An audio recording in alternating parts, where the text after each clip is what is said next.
The War on the Poor. Clarence B. Carson. Contents. I.e. poor, victims of good intentions. 13. To Lyrae nature of poverty. 25.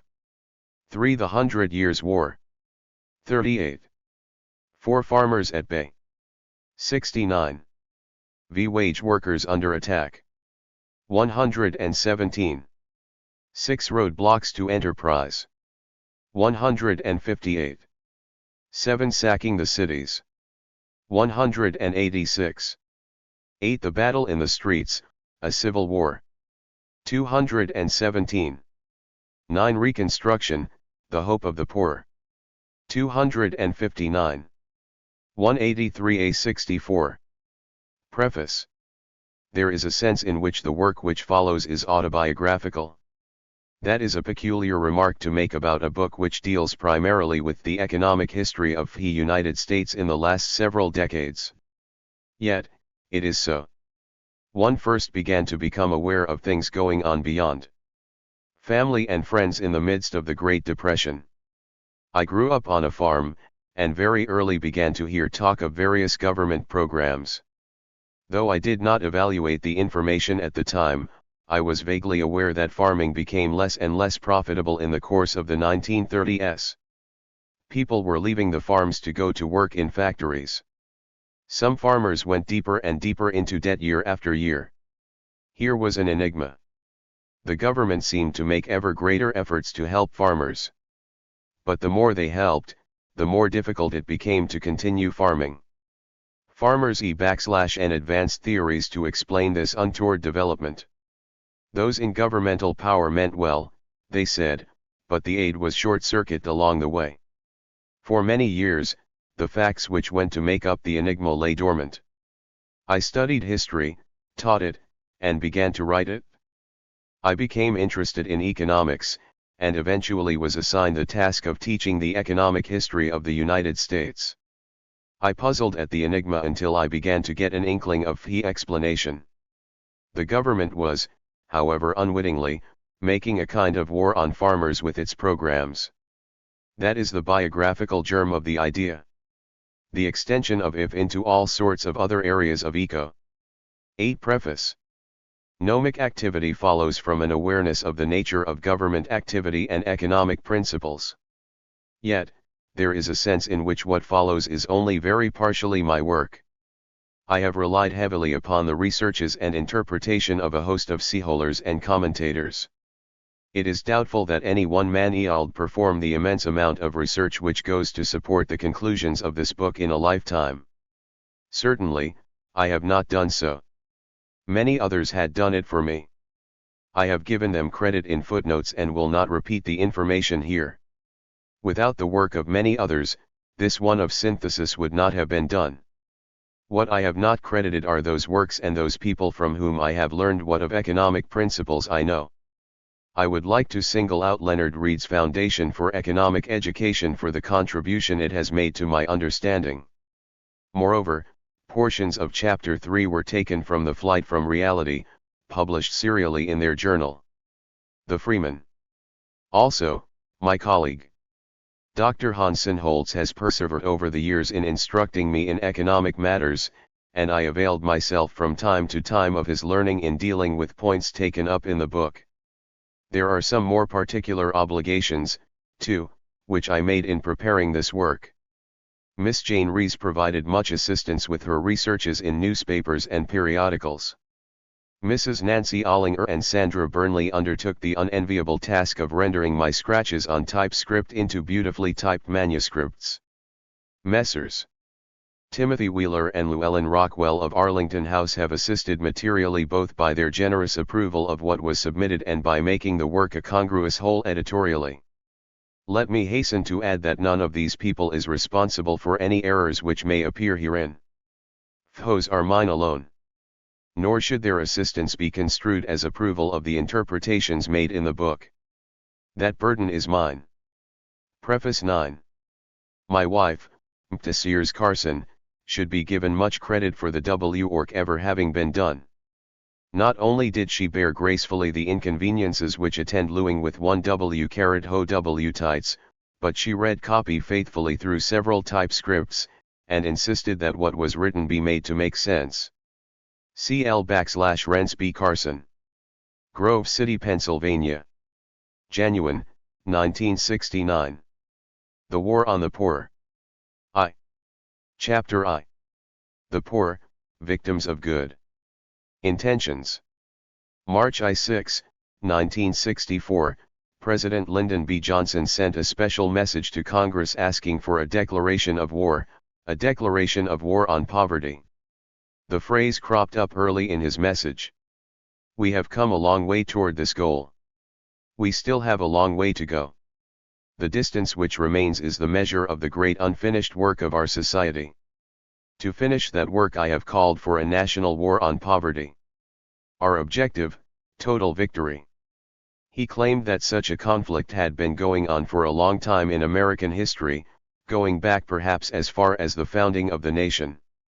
His program, he would have us believe, would be part and parcel of an age-long effort to extend opportunity in America. As he said, the war on poverty is a further step in that pursuit. 1 Public Papers of the Presidents of the United States, Lyndon B. Johnson, 1963-64, I. 376. 14. These and other prefatory remarks were followed by descriptions of particular proposals for the conflict ahead. His concluding remarks are particularly interesting, for they describe the struggle in the conventional terms of war. It will give us the chance to test our weapons, to tr our energy and ideas and imagination for the many battles yet to come. As conditions change, and as experience illuminates our difficulties, we will be prepared to modify our strategy. And this program is much more than a beginning. Rather, it is a commitment.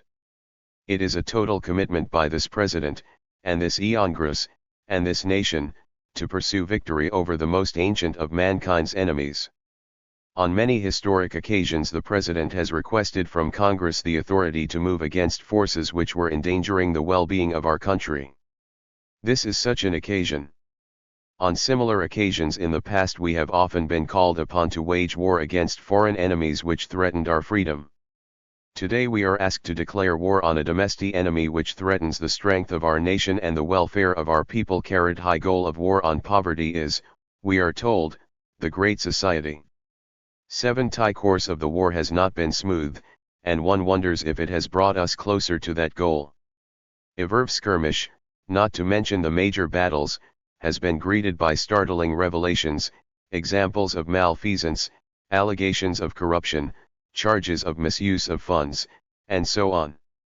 The Job Corps has been charged with coddling delinquents and with expenditures out of all proportion to accomplishments. Poverty funds have been the object of unseemly and acrimonious debates between new organizations and old party leaders at the local level. Poverty workers have engaged in the most blatant agitation and participated in street demonstrations. So manvar the problems and so flagrant some of the abuses that critics are having a field day. Nor is the criticism partisan only. Some members of the President's own part appear near, Ibid, p. 380. Revolt.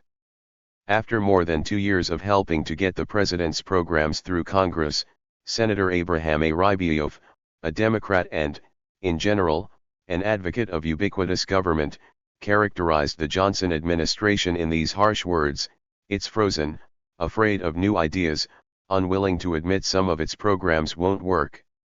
Registered much, if not all, such criticism is superficial, however. At most, it rarely goes beyond the assertion that some of the programs won't work. Criticism is usually along one or more of 3 lines: 1.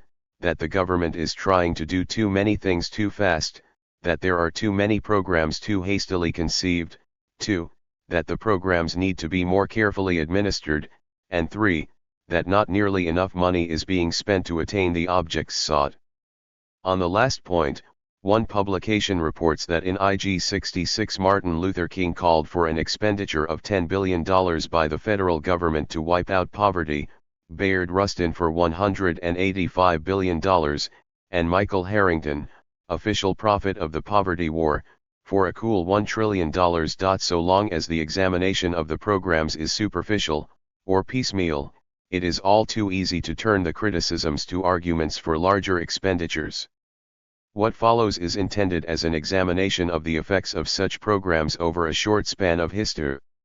It will not be concerned with abuses and corruption except as they inhere in the nature of the programs themselves.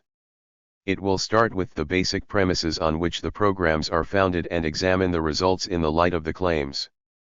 There will be no gratuitous assumptions that if the programs were better administered, more cautiously undertaken, or more heavily financed that they would achieve their objects. Each of these assumptions must be discounted before any useful examination can be made of results. Otherwise, this bias for that is what such assumptions add up to can be continued from now until doomsday without ever having been brought to a.c. Registered Washington Post, Section A, PA. * National Recarita Bulletin, Volume 18, No S of the world's people are said to go to bed hungry at night. For years now the leaders in American government have professed their concern for the poor, not only in the United States but also around the world. The war on poverty, as Johnson describes it, is to be worldwide. Yet here is the contradiction. Despite the need for food in so many places in the world, millions upon millions of acres of arable land lie idle in America. Nor is this something separate from government policy. I.e., United States government has deliberately produced much of this by crop restrictions over many years, and more recently by actually paying farmers to take their lands out of cultivation.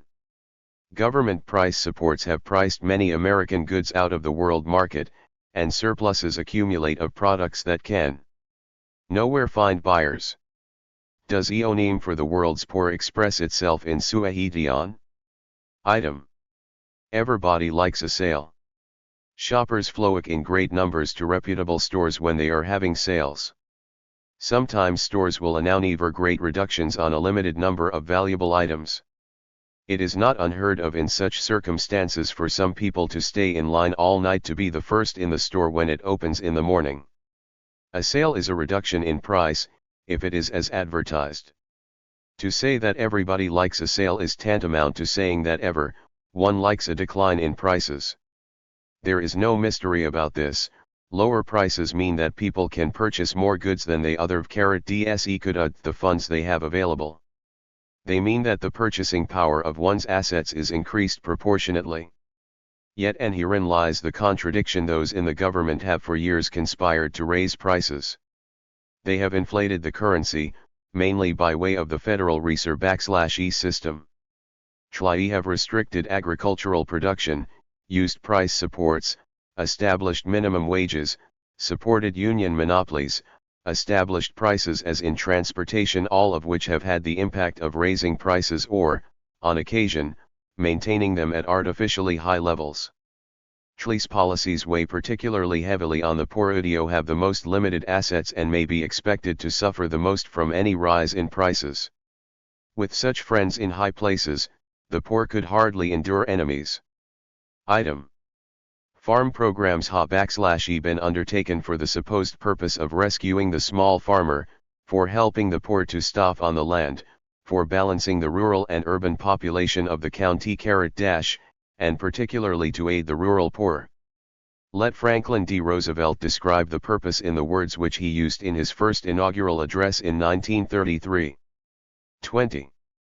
Hand in hand with this we must frankly recognize the overbalance of population in our industrial centers and, by engaging on a national scale in a redistribution, endeavor to provide a better use of the land for those best fitted for the land. I.e., task can be helped by definite efforts to raise the values of agricultural products and with this the power to purchase the output of our cities. It can be helped by insistence that the federal, state, and local governments act forthwith on the demand that their cost be drastically reduced. It can be helped by national planning for and supervision of all forms of transportation and of communications and other utilities which have a definitely public character registered. Numerous farm programs have been enacted over the years with the supposed purpose of achieving the above ends. Acreage has been restricted, prices supported, loans made, arid lands irrigated, transportation of agricultural products controlled, and so on. The results have been quite otherwise than predicted, quite often the diametric opposite. If the population was overbalanced in industrial centers in 1933, one wonders how it would be described in 1968. Under the ministrations that have followed government intervention, rural population has declined precipitately. In 1933, according to one writer, there were about 32 million people living on farms, a figure that had not changed much since 1910, amounting to about 1/4 of the population of the United States in 1933. By 1940, farm population had dropped to 30 million, or 23% of all Americans. In the 1950 census, only 23 million persons were counted on farms, and they amounted to just 15% of the total population, and by 1961 the number had declined to less than 13 million, a mere 8% of the total population of the United States. Idiot of the poor farmers who were supposed to be helped? Have they been? If a consensus were taken of those who have studied the problem recently, the conclusion would probably be that they have not been. Regarding who gets the subsidies that are paid out, a recent writer says, in the 1960s the commercial sector of the farm economy, in which nearly all of the $5 billion in subsidies were being poured each year, constituted a highly specialized and heavily capitalized but sharply declining number of Americans, the 2 million plus farmers who were growing 85% of all the food and fiber. The other 1.6 million farms were receiving few of the subsidy benefits registered. In short, the small farmer, far from being rescued, is swiftly ceasing to exist. How this has come about cannot here be suggested, but there is a relationship between the programs and rural poverty. Item. According to union law, labor unions are supposed to be instruments in the class struggle against employers and management. THIRD are supposed to balance the power of wealth in the hands of employers with their own power of numbers. The United States government has for a long time lent its weight to union organizations, by exempting them from antitrust prosecution, by setting up a National Labor Relations Board, by the promotion of arbitration, and in other ways. This was done on the assumption that government was aiding the underdog against the power of wealth. Yet Anvoni, who has witnessed a violent strike, should have seen the contradiction. In this case, almost all eyes appear to be blinded by ideology. The violence is not usually perpetrated against owners and managers. It is not their houses that are bombed, their automobiles that paint is thrown upon, they who are shot at, or they who are assaulted at the gates. Instead, it is other workers, or would-be workers. They are yield strike breakers and siebes. These are but ingenuous names, however, names to hide the fact that some men wish to work at the wages being offered and under the conditions that prevail. Usually, they must be the poor, the unemployed, those seeking an opportunity and willing to work. It is against these that the union wrath is directed. The weight of the United States government lies behind this most obvious assault upon the poor. Item. Poor appear to be the victims quite often of even those government programs not particularly supposed to aid them. Interstate highway program is an example. Has anyone noticed what part of cities these highways go through, if they go through cities? For the most part, they go through those areas where the poorest inhabitants live. There may be financial and logistic reasons for this tendency, but these do not change the fact that it is the poor who have their communities sundered, their houses torn down, their neighborhoods forever destroyed, and their lives disrupted. New housing is difficult to find, apt to be more expensive than the old, and inconvenient to places of employment. Item. One other item will complete the impressions here. It was once claimed that much, if not most, of the direct relief and aid to individuals and families was a temporary expedient, a necessity born of depression, or what not. I.e., numerous other programs were supposed to remove the need for the dole.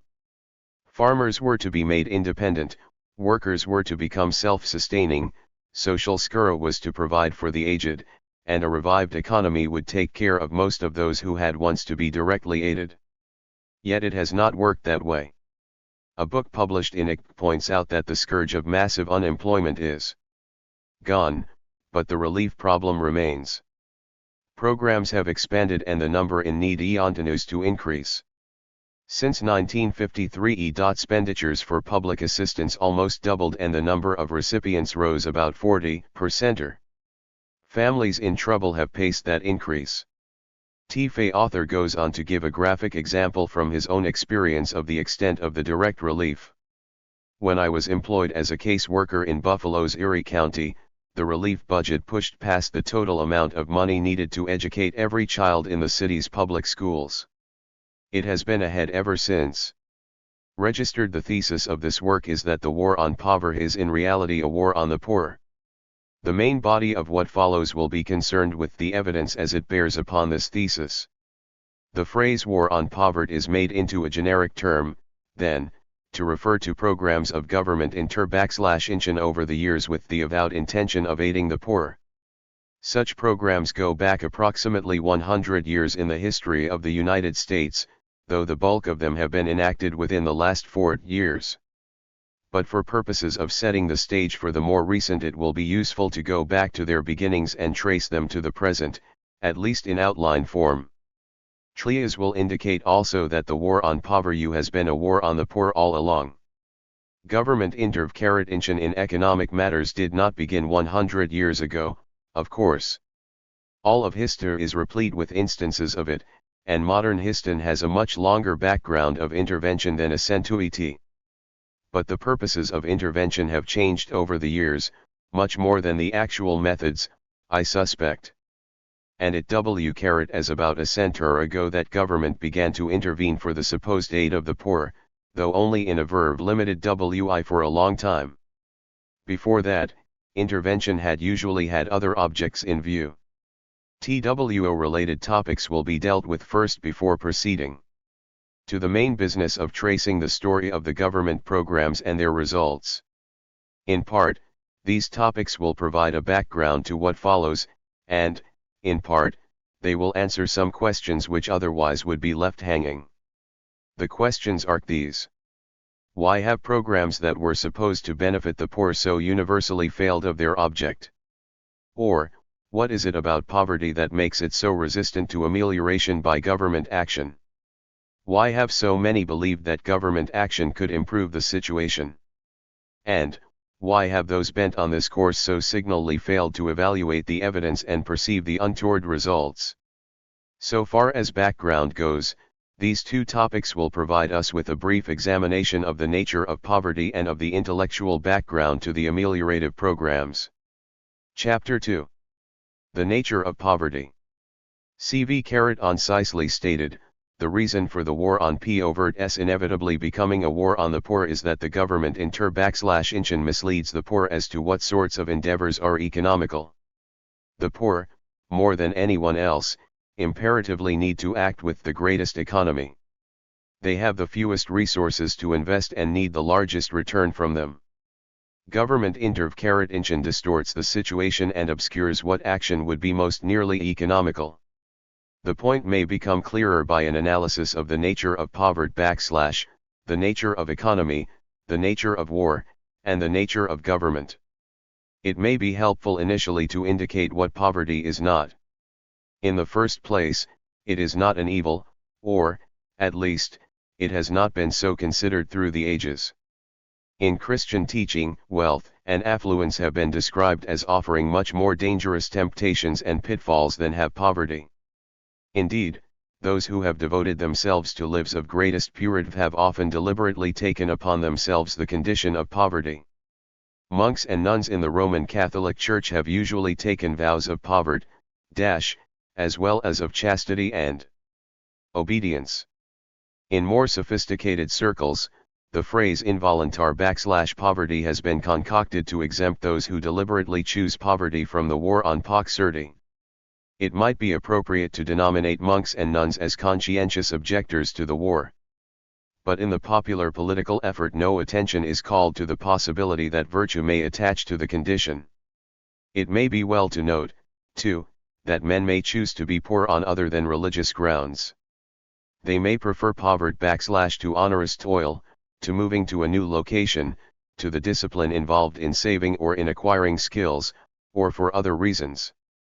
If the pretensions of those who declare war on poverty were to be taken seriously, they would have to be understood as meaning that once the victory had been won no one would be permitted to be poor anymore. Second, poverty is not a being.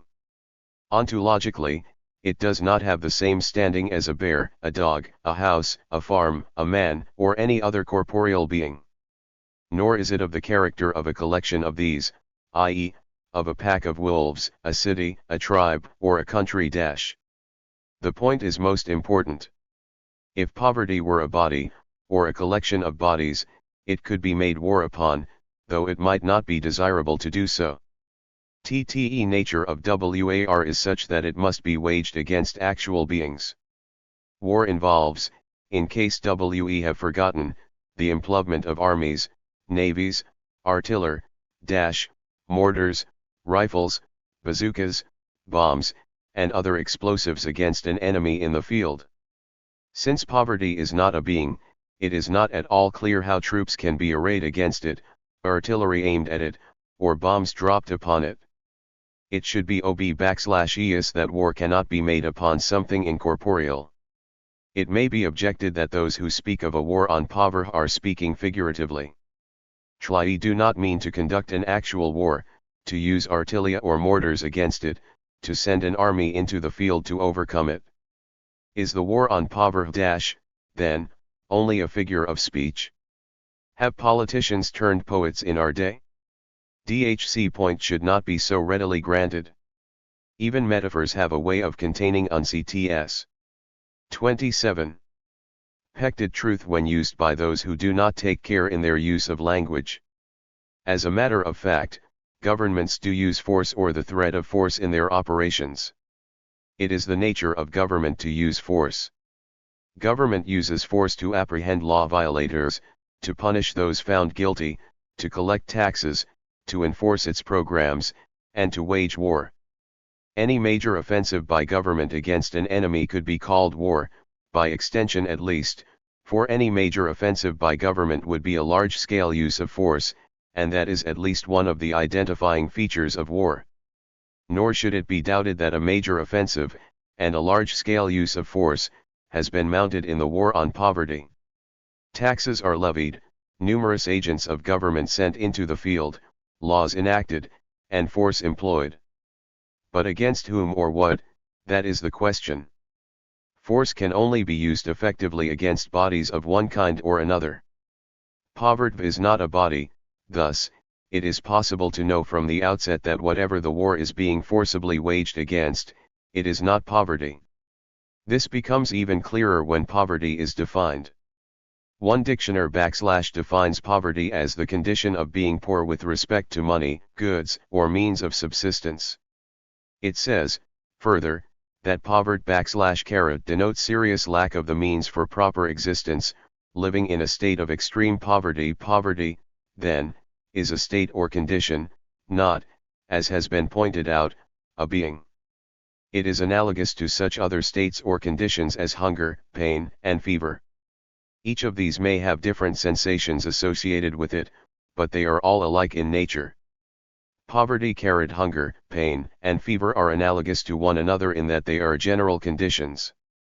Even more important, they are alike in being signs or signals. Hunger is a sign that the body craves food, pain the sign that something has penetrated, struck, or is attacking the body from without or within, and fever the sign of disease.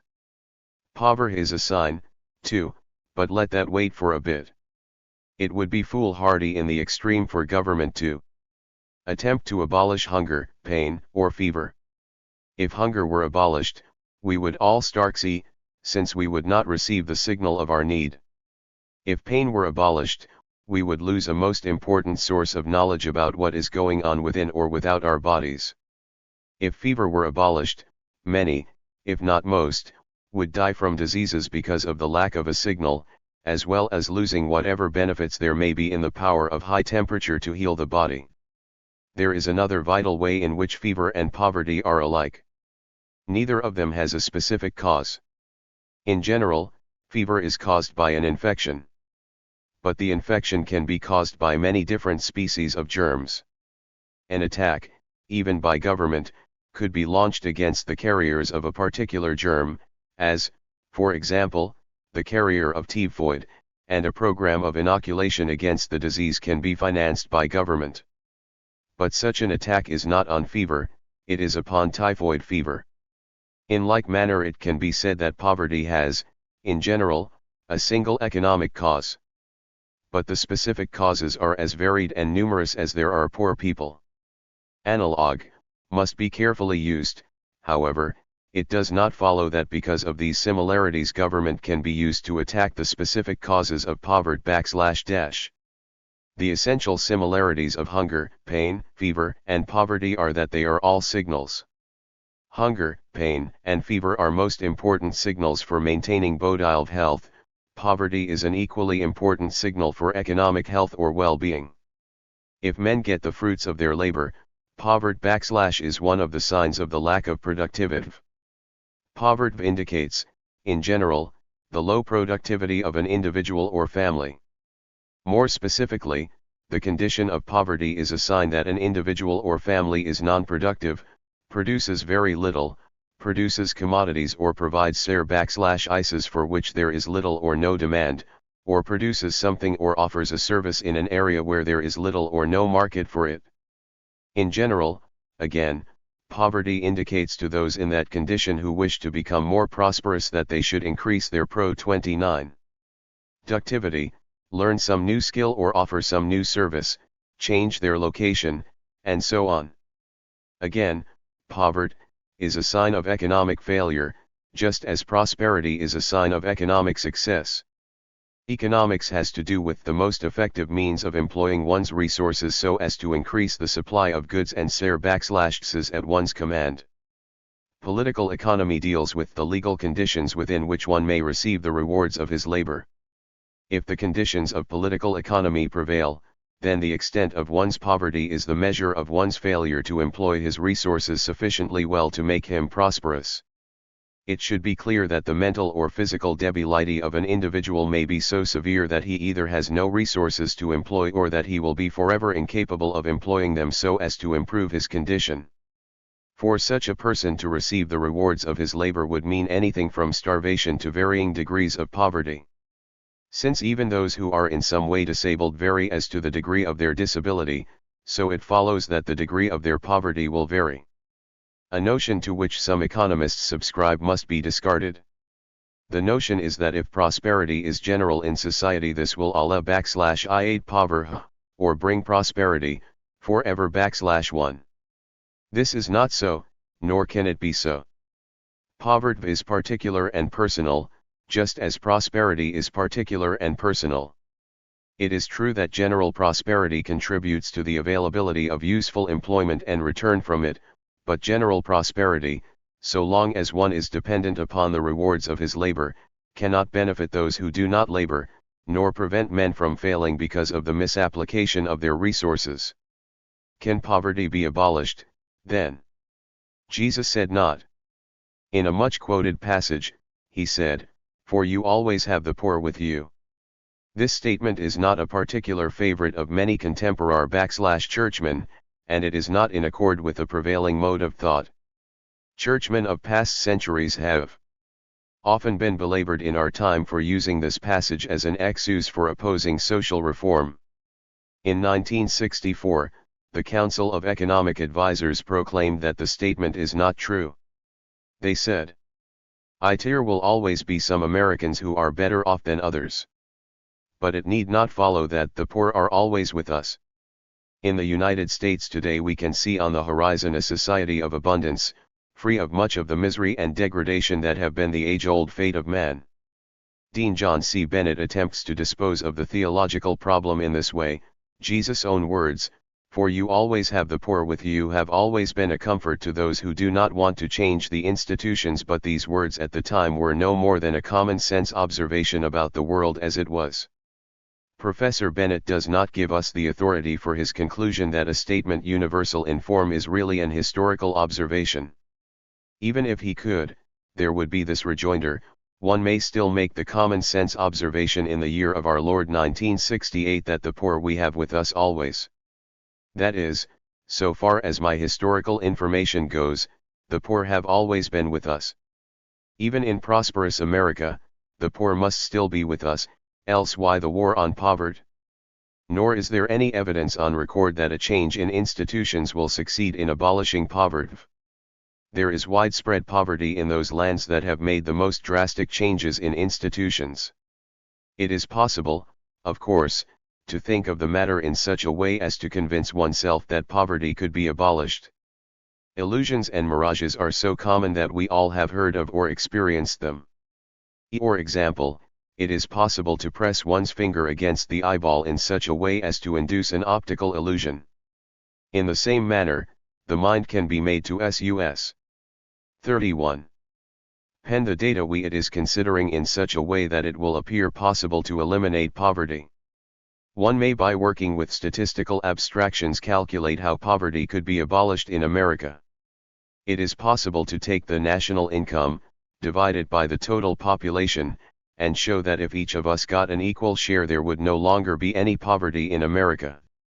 Or, the goods and services produced and provided in a year in America might be divided among the population in such a way that there would no longer be poverty. That those who calculate in this way are working within an illusion should be clear to everyone, though apparently it is not.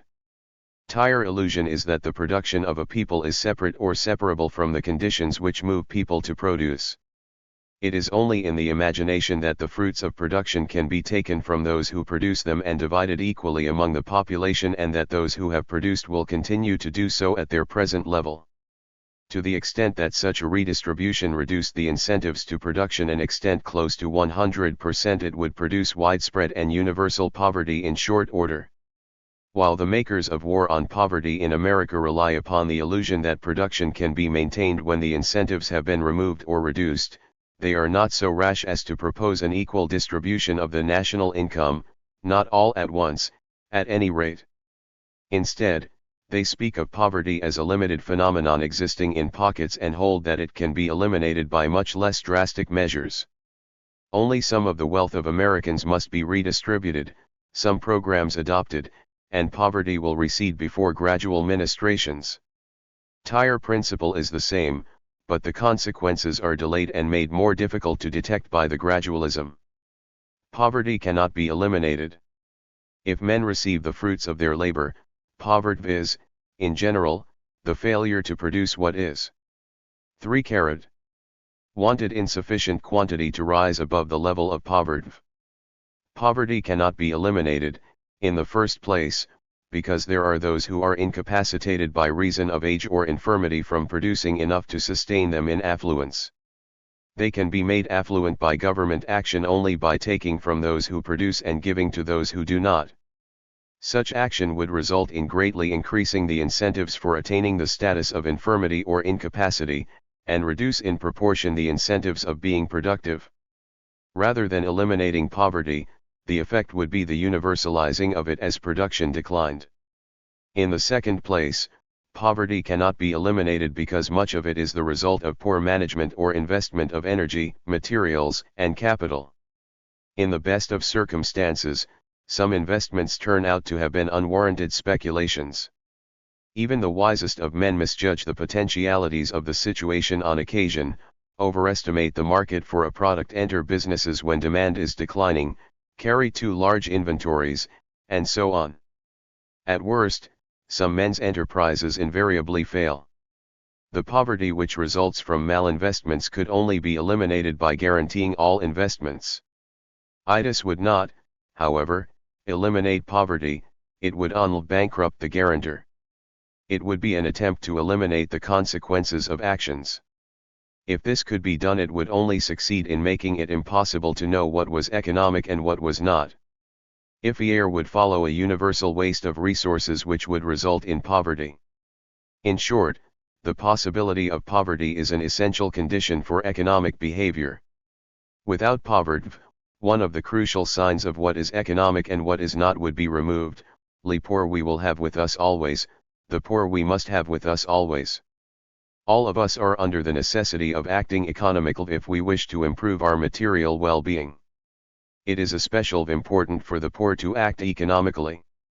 Economics has to do with the allocation of the short supply of capital, labor. 33. And materials so as to make the greatest increase of goods and services at our disposal. The wealthy, depending upon the extent of their wealth, can be improvident in disposing of capital, labor, and materials for a considerable period of time. It is not so with the poor. They need to get the most out of the small amount of capital and materials they have when their labor is added to them. They need to effect the greatest increase in production at their disposal. They need to know as quickly as possible the consequences of their endeavors. They cannot afford costly mistakes in investment, and the poor who labor are investors.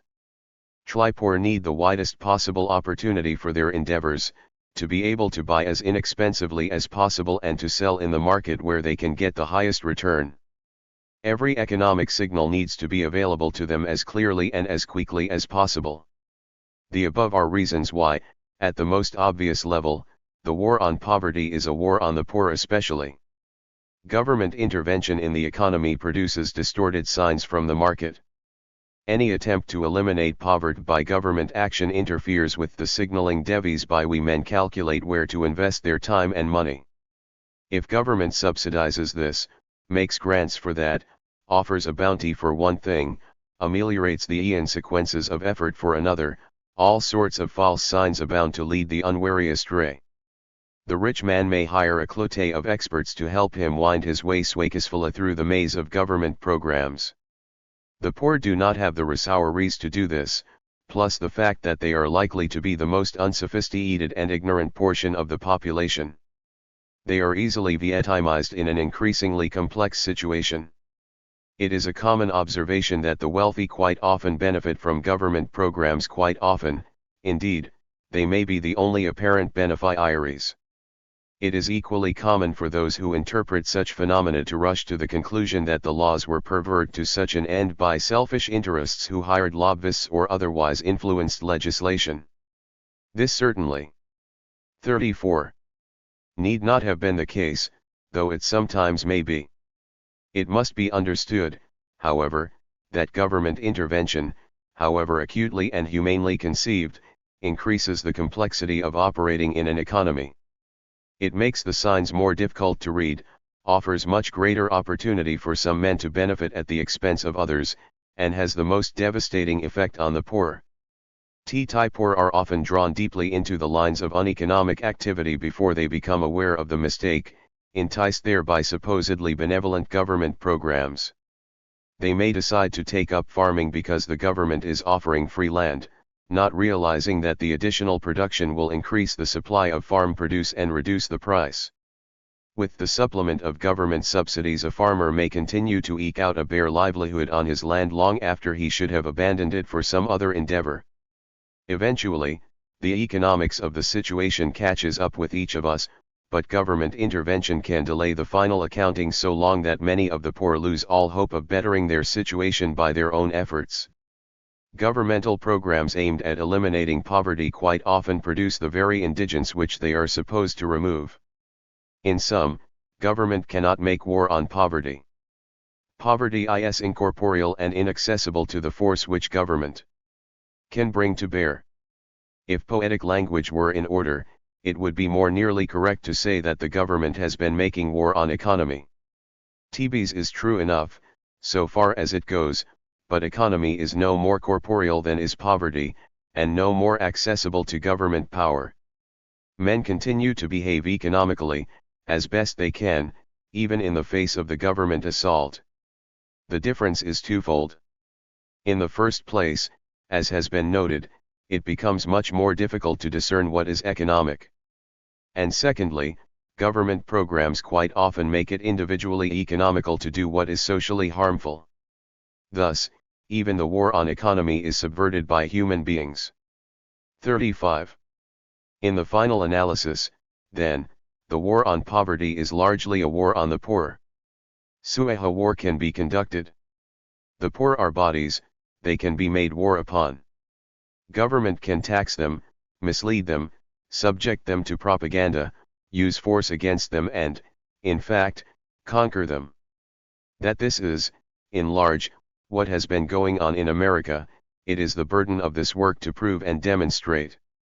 Before proceeding to a more detailed demonstration of this, however, there are some matters to get out of the way.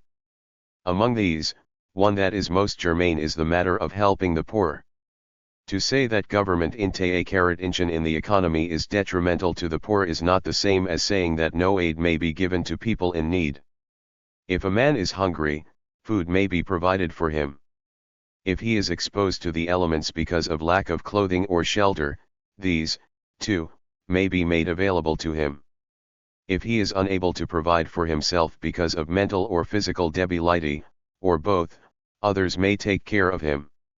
Roughly speaking, the necessities of life may be provided for those who are in want of them either privately or by governments. Privately, indigent individuals may be taken care of by their families, by relatives, by benevolent individuals, or by charitable organizations. Or, governments may provide relief from tax monies. As such, neither of these approaches are designed to eliminate poverty. They may be only efforts to relieve or ameliorate the effects of being poor. Such efforts remain relief measures so long as aid is minimal and those who receive it are supported at a level of bare subsistence. When governments provide such relief, it may be somewhat of a drain on taxpayers, but its effect on economy tends to be slight. If, however, governments should attempt to eliminate poverty by some kind of relief payment device, the effect would be quite different. The payments would have to be so large that the recipient would be moved from poverty to affluence. This would not only place a heavy burden on the productive, but it probably would also drastically reduce those who are productive, for there would be great incentive to 36. Enjoy affluent leisure. Further discussion of the impact of relief can be reserved for the historical examination. The main point here is that relief payments as such are no part of a war on poverty to eliminate poverty, nor are they directly a part of what I am calling a war on the poor. A second point to be made is this: by calling a great variety of programs a war on the poor, it is not my intention to engage in class struggle pronouncements. There is no implication here that the wealthy have conspired to make war on the poor. Nor does it follow that the wealthy generally have benefited. Indeed, many programs which were supposed to benefit the poor have been financed by virtually confiscatory taxation on the rich. It is true that those who are better off financially have often taken advantage of the programs, some of whom may be even numbered among the very wealthy. But it will be my contention that conventional class analysis tells us little, if anything, about what is going on. At any rate, this is not a tract devoted to the machinations of some elites. The other point is of such magnitude that it will institute the legit matter of the following chapter. Namely, the war on the poor has not been the result simply of malice or ill will towards the poor. On the contrary, there is every reason to believe that many of those who have contributed to developing the outlook and the drawing up of programs have been most sincere in their desire to help the poor. In the nature of things, we do not know with certainty what is in the hearts of men. An appearance of sincerity can be faked. Men who are most sincere may appear only corny to some interpreters. At any rate, it is my intention to give the benefit of every doubt to those who have fostered programs supposed to aid the poor. Dire results of programs are the same regardless of the intent of those who have enacted them, and it is the results with which we are properly concerned. Moreover, this writer is as convinced as he can be that a reasonable reading of the evidence indicates that many of those who have fostered the government programs have been sincere. 37. But to grant sincerity raises more questions than it answers. Why would anyone wage war on the poor if they are sincere? Why would they not evaluate the programs in such a way as to see that they are frequently harming those whom they wish to help? Why would patently harmful programs be continued year after year? Why would the poor not rise up in revolt against programs we are harmful to them? In short, what are all the programs about if they are not beneficial to the poor? These questions might have been deferred for much later discussion, if it were not necessary to place the government intervention in its historical perspective from the beginning. Chapter 3. The 100 Years' War. The current war on the poor goes back well into the last century. Any attempt to date with precision the beginning would be somewhat arbitrary, but 1862 has something to amend it. In that year the Homestead Act was passed by Congress. For the first time, the United States government made free land available to the settlers. In the same year a Bureau of Agriculture was created, a Pacific Railway Act was passed authorizing government support for building a transcontinental railroad, and the Morrill Act was passed providing for the endowing of land-grant colleges. In 1861, the Morrill Tariff was passed. We made tariffs definitely prohibitive. What these eats had to do with starting a war on the poor requires explanation. We will be forthcoming in a later chapter. The point here is that has been going on for quite a while, that it has been, loosely, 100 Years' War. But the war on poverty, the phrase used here to refer to the claims by which the government intervention is supported, or the war on the poor by which the results of the EDN are described, has proceeded on more than one level. At the surface level, it has been carried on by legislative acts, by presidential decrees, and under the auspices of bureaus, boards, commissions, and courts. At a deeper level, there has been a contest of ideas in which the ideas supporting the government intervention have been advanced and have eventually come to dominate. The government action is, in a sense, a reflection of ideological predilections which have become dominant. It is necessary to explore something of the ideological underpinnings of the war on poverty to get the background of it, to understand why men have come to believe that economic behavior is not necessary, to grasp why it came to be supposed that government could intervene for the benefit of the poor. We must perceive the vision which has impelled such an extended effort, and comprehend why in the face of so many failures there has been such determined persistence. Back of the vast government effort lies a vision of utopia. Accompanying this vision and intertwined with it is an ideology which can be referred to generically as socialism. It is in terms of this ideology's prescriptions that a war on economy has taken place, having had its direst impact on the poor. It is the ideological coloring of reality which leads to a failure to recognize results and correctly evaluate experience. At this deeper level, the war on poverty goes back considerably more than 100 years. It is as old as the vision of taking action to abolish poverty.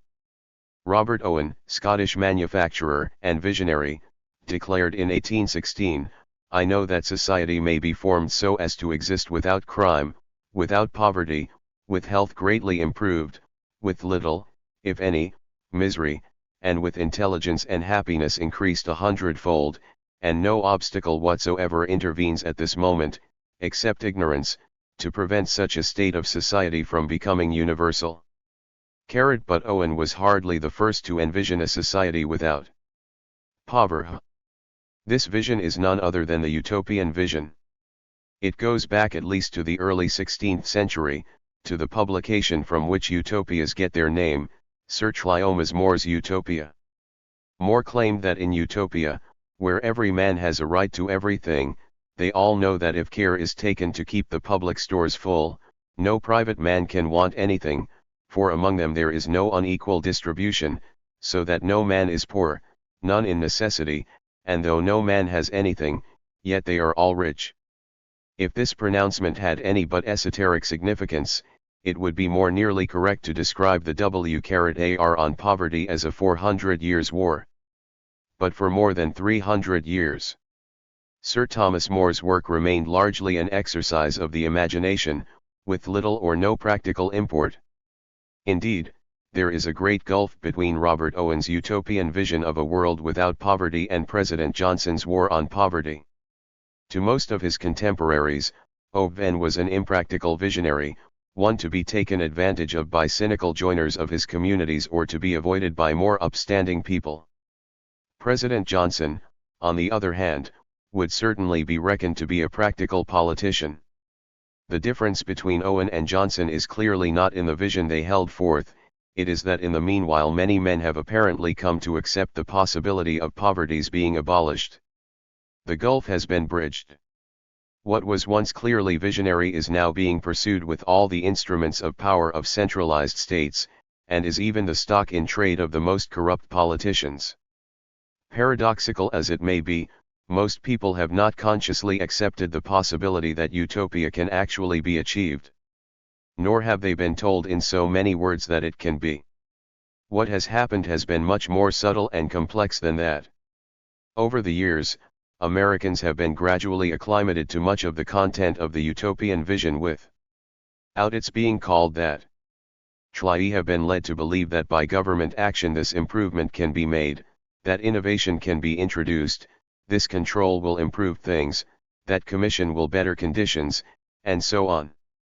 They have been led to believe by politicians that they can have a square deal, a new freedom, a new deal, a fair deal, a new frontier, a great society, and, finally, that government can end poverty and deprivation. Vision is utopia, but the words are by now the familiar rhetoric of political candidates. Again, the abolition of poverty is an old socialist dream, from Morelli and Saint-Simon to Karl Marx, Edward Bernstein and the Webbs, through Eugene Debs, and Norman Thomas. Socialists have dreamed of a world without tensions, of societies without hunger, of life without struggle, a world of peace and plenty. Though socialists were originally frequent opponents of governments, they, or their descendants, in the course of time, came to accept governmental power as the principal means of attaining their ends.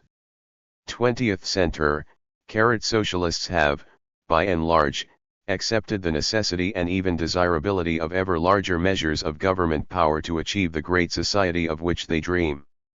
Gradualists, and that is what most socialists are outside of the communist Guyanese or Soviet spheres, and some within them are content to see the great society achieved bit by bit and piece by piece.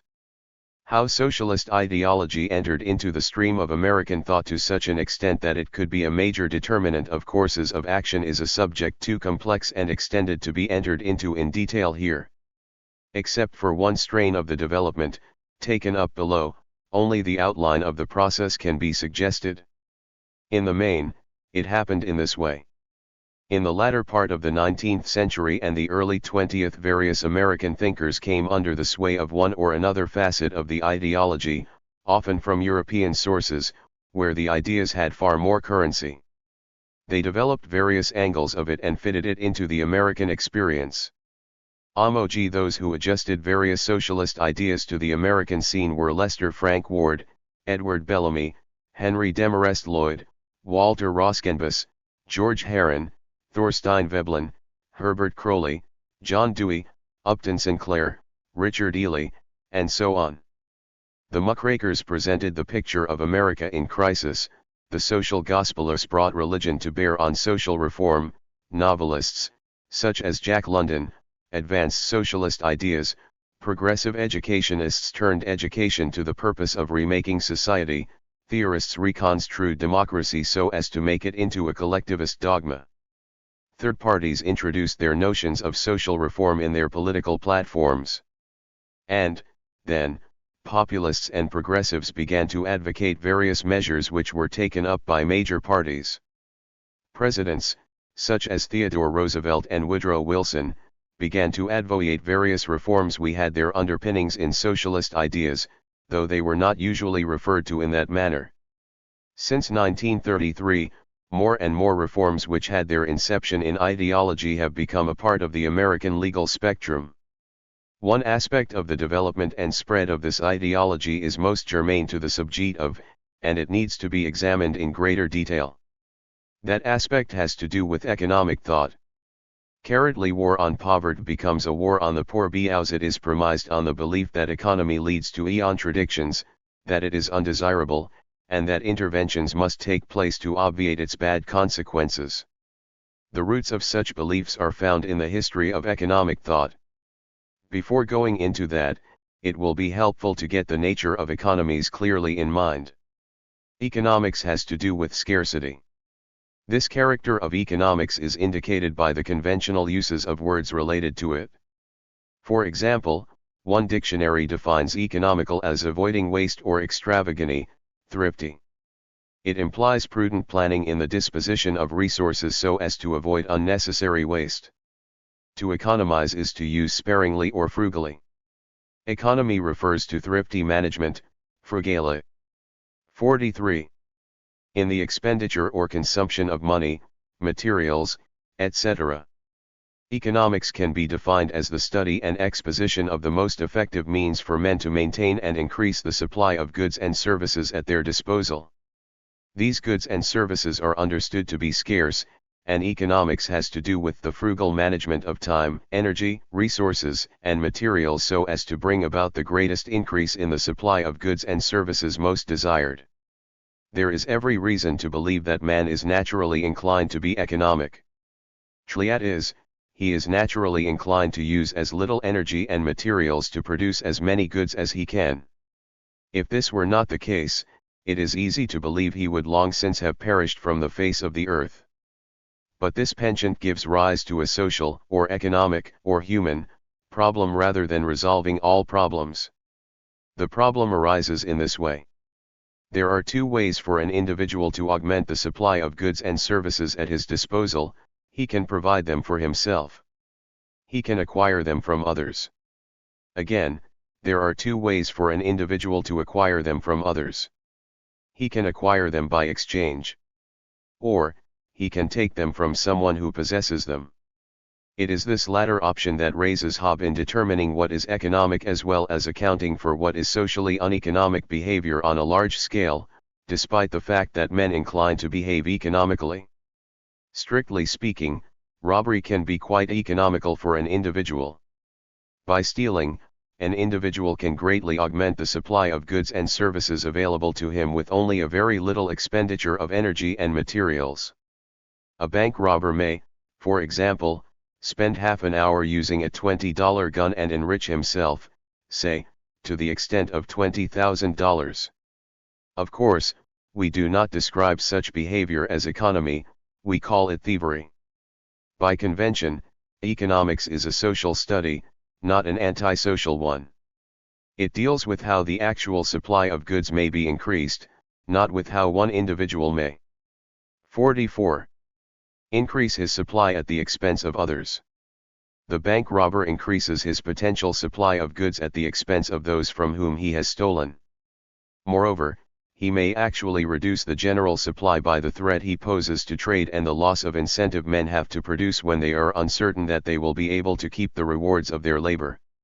For these reasons, theft should not be considered economical. By economy, then, is meant social economy, or measures and actions which actually increase the supply of goods and services. Forceful transfers of goods and services are uneconomic or diseconomic for reasons given. With the above definitions in mind, a partial summary of the history of economic thought relevant to the War on the Poor can be given. A great advance in economic thought took place in the 18th century, coming to a peak with the publication of Adam Smith's The Wealth of Nations in 1776. It was only during and after this that economics became a systematic study and discipline. What Smith codified in his work were conclusions which a great many people were reaching at about the same time. What Smith held, succinctly, was that if men pursued their own interest without the use of force or violence, that the results of their efforts would be useful to all. If they could not use force or fraud, their efforts would increase the general store of goods. Much of his writing was devoted to disproving mercantilism, a theory that held that one country's wealth was obtained at the expense of another. Thus, according to mercantilist theory, trade might be likened to economic warfare. On the contrary, Smith held that trade is by nature peaceful, that the wealth of a people is not obtained at the expense of other peoples, that when peoples of one country trade with those of another, both benefit. He see clearly the advantages of specialization. By this, each people could produce that item or those items which they could most efficiently produce, and obtain from others that which they could most effectively produce. he maintained that when trade is free from arbitrarily imposed obstacles, when each man may buy at the lowest price anywhere in the world and sell to the highest bidder on the world market, when competition is allowed free play, all will benefit. Adam Smith, along with many of his contemporaries, perceived his principles by looking at the nature of things. There is a natural order in the universe, they held, which springs from human nature and the nature of the universe which, if unhindered, will bring harmony out of the diverse actions of men. There is no need for some earthly power to intervene to produce the good of society, by directing the economy to this end or that. On the contrary, Smith said, the natural effort of every individual to better his own condition, when suffered to exert itself with freedom and security, is so powerful a principle, that it is alone, and without any assistance, capable of carrying on the society to wealth and prosperity. In a properly ordered society, the sovereign is completely discharged from a duty, in the attempting to perform which he must always be exposed to innumerable delusions, and for the proper performance of which no human wisdom or knowledge could ever be sufficient, the duty of superintending the industry of private people, and of directing it towards the employments most suitable to the interest of the society. One of the calumnies, oft repeated, against Smith is that he was surreptitiously advancing the interest of some special class, perhaps the merchant capitalists. Yet it was the very class character of mercantilism that he brought into the light so that it could be clearly seen. Regarding the benefits of this system of special interests, he said, "It cannot be very difficult to determine who have been the contrivers of this whole mercantile system, not the consumers, we may believe, whose interest has been entirely neglected, but the producers, whose interest has been so carefully attended to, and among this latter class our merchants and manufacturers have been by far the principal architects. In the mercantile regulations, the interest of our manufacturers has been most peculiarly attended to, and the interest, not so much of the consumers, as that of some other sets of producers, has been sacrificed to it registered." The thrust of his analysis is to show, however, that both the consumers and other potential producers are sacrificed to those who have special privileges from government. It is appropriate here to observe that is an exceedingly old one, too. Those who have been in positions to influence government have ever and again used that power to keep enterprise down, to keep the poor in their places, and to consolidate their own position for themselves and their heirs in perpetuity. Modern economics ran counter to this age-old tendency. It taught that special privileges should be removed, that each man should be permitted to pursue his own interest but be denied the use of force and fraud in doing so, that each man should have the fruits of his own labor, that through this system of natural liberty each might improve his position and contribute to the well-being of society. The attraction of such a natural system of economy to man's reason is great, and the arguments for it are perhaps as conclusive as human reason can make them. The benefits to individuals and societies of freedom of enterprise can be demonstrated in the lives of numerous men who have risen from poverty to affluence, or, at least, material ease, and in the history of societies which have made some experiment with it. Almost any man can be led to see that it is desirable that other men get the fruits of their labor, and only the fruits of their labor. No man, presumably, wants force and fraud used upon himself to take away what is his. Special privileges for others would hardly be the heart's desire of any man. Yet each of us has in his bosom a fatal flaw, a flaw which leads to efforts to evade the requirements of economy. It is a truism that you cannot get something for nothing, but this does not keep us from trying to do so. The practice of economy inclines us to its evasion, in one sense, for economy is a first cousin to laziness and sloth. So close is the kinship that some suspect the man who practices economy of really being slothful. There is a major difference, however. Economy involves the least expenditure of effort to get an effective job done. That is legitimate. Sloth is the illegitimate cousin.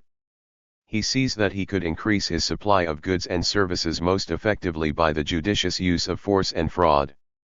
When individuals or groups can use government to employ such methods in their behalf, they are not called force and fraud, of course, they are called tariffs, subsidies, bounties, relief, aid to somebody or other, and so on. It is easy to see how economy becomes its opposite. Moreover, economy may appear quite attractive when it is abstractly described, but in practice it is always a severe discipline. In trade or exchange, he who would follow the dictates of economy must please the consumer. He must submit himself to the requirements of others, must serve others, if he would get what he wants in exchange for what they have. This means that he must be continually changing his product, making expensive improvements, competing with others in the field, and catering to what may appear to him uninformed wishes. It is easy for us to persuade ourselves that we should not have to do this. Each of us, after all, can readily persuade himself that he knows what is best for others. Indeed, few things are clearer to us than that other people's taste is defective. That is particularly true when they do not want what we have to offer, when they will not pay the price for what we would purvey, when they consistently underestimate, as they seem invariably to do, the value of our services. It is small wonder, then, that men are ever and again attracted by attempts to escape from the discipline of economy by the use of force. Government, which usually denies us the direct use of 48. Force by ourselves in our behalf, always lies near at hand, temptingly offering the use of force without the penalties which are ordinarily attached to it, if we can only bring it into play on our behalf. But the use of force, even the force of government, is subversive of economy when it interferes with what would otherwise be peaceful production and exchange. It increases the price of goods to consumers, causes funds to be allocated in ways not chosen by people generally, introduces rigidities, closes opportunities, and establishes privileges. So Smith had shown, and there were many of his contemporaries who agreed with him, even some who had said much the same thing before him. The impact of Smith and those of like mind was great upon Western civilization in the 19th century, nowhere more than in England and the United States. For a while, it almost held in abeyance in some places the penchant of men to use government to their selfish ends. Great improvement was noted in the material well-being of people where this occurred. But however solid the edifice of economy disclosed by Smith and others of like mind, ere long thinkers were beginning to lay it under siege. To this day, any study that can by any stretch of the imagination lay claim to being called economics must trace many of its principles and methods to Smith. But these have been subjected to such twistings, turn and distortions that Smith would hardly recognize them as lineal descendants today.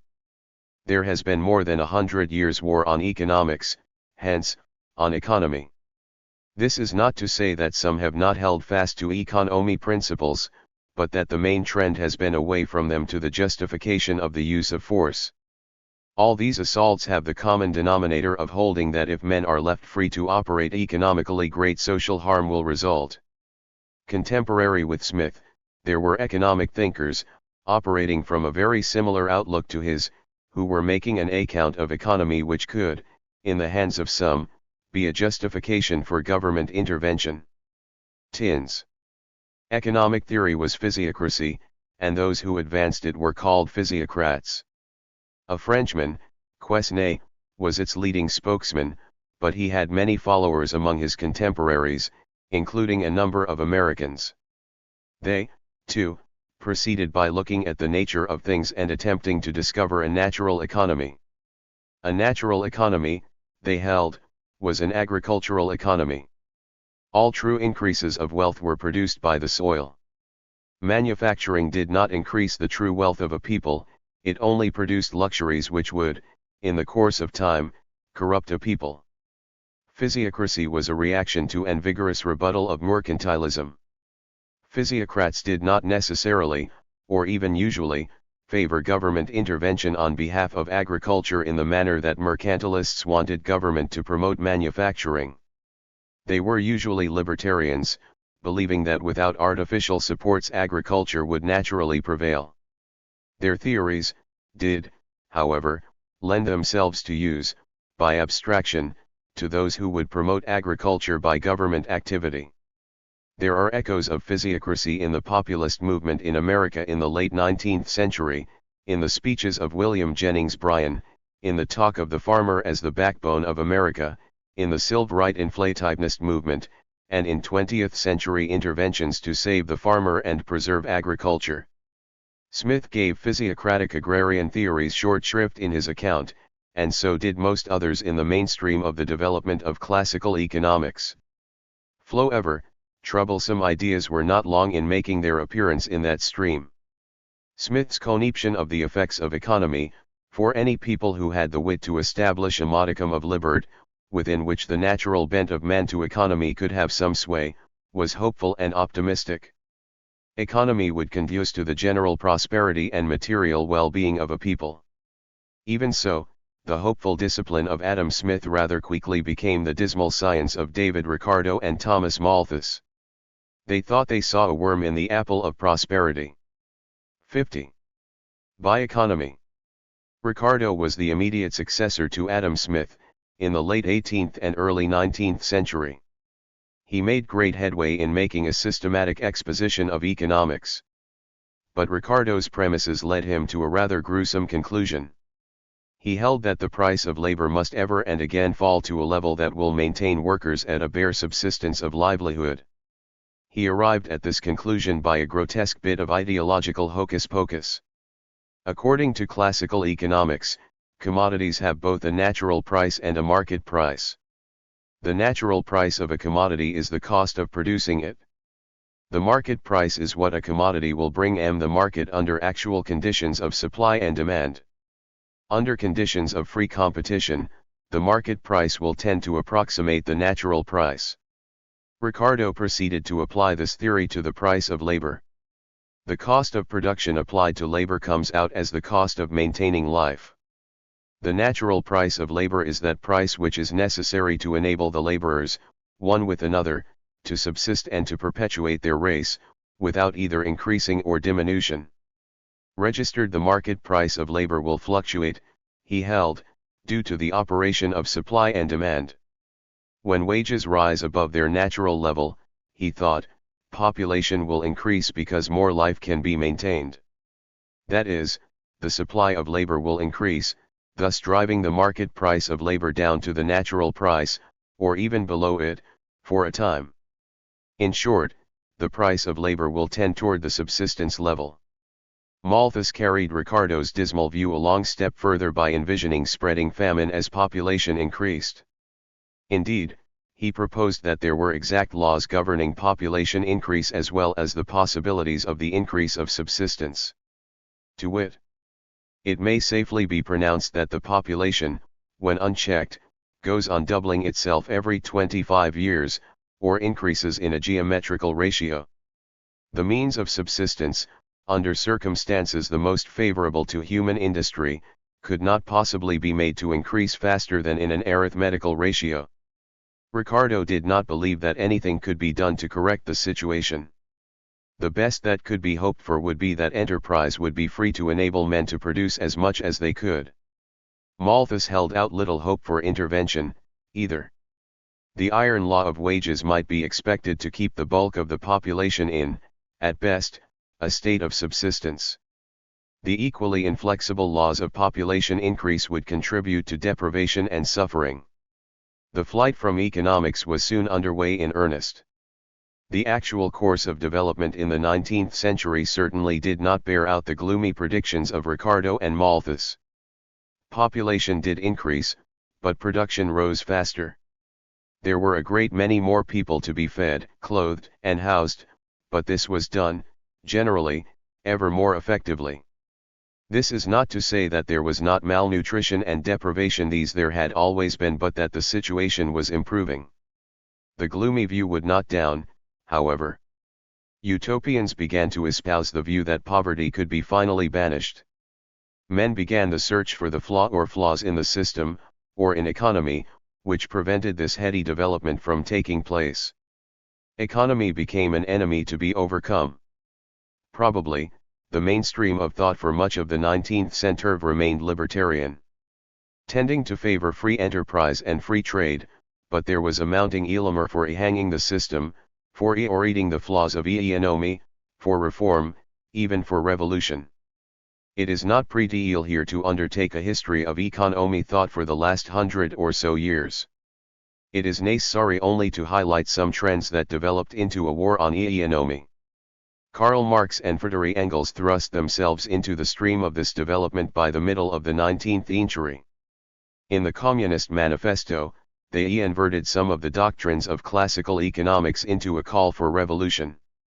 They accepted Ricardo's explanation of how wages were determined. The average price of wage labor is the minimum wage, i.e., that quantum of the means of subsistence which is absolutely requisite to keep the laborer in bare existence as a laborer.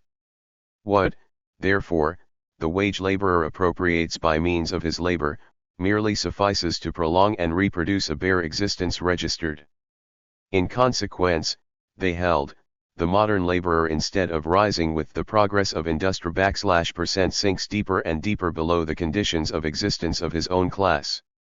He becomes a pauper, and pauperism develops more rapidly than population and wealth. Elris was not a product of the working of economic laws, they declared, but of the control of the means of production by the bourgeoisie. THIRD bourgeoisie has resolved personal worth into exchange value, and in place of the numberless infeasible chartered freedoms, has set up that single, unconscionable freedom free trade. In one word, for exploitation, veiled by religious and political illusions, it has substituted naked, shameless, direct, brutal exploitation.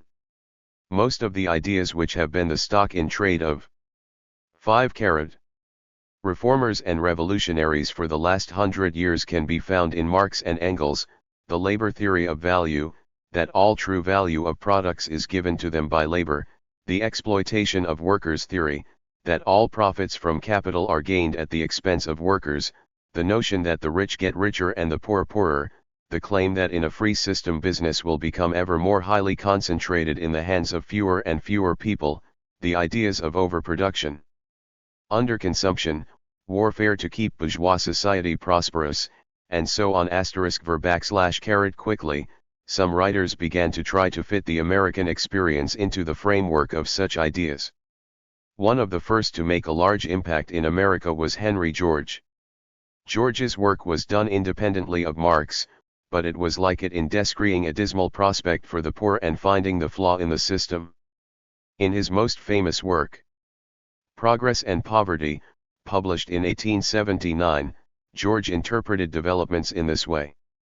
And, unpleasant as it may be to admit it, it is at last becoming evident that the enormous increase in productive power which has marked the present century and is still going on with accelerating ratio, has no tendency to extirpate poverty or to lighten the burdens of those compelled to toil. It simply widens the gulf between Dives and Lazarus, and makes the struggle for existence more intense. The march of invention has clothed mankind with powers of which a century ago the boldest imagination could not have dreamed. But in factories where labor-saving machinery has reached its most wonderful development, little children are at work.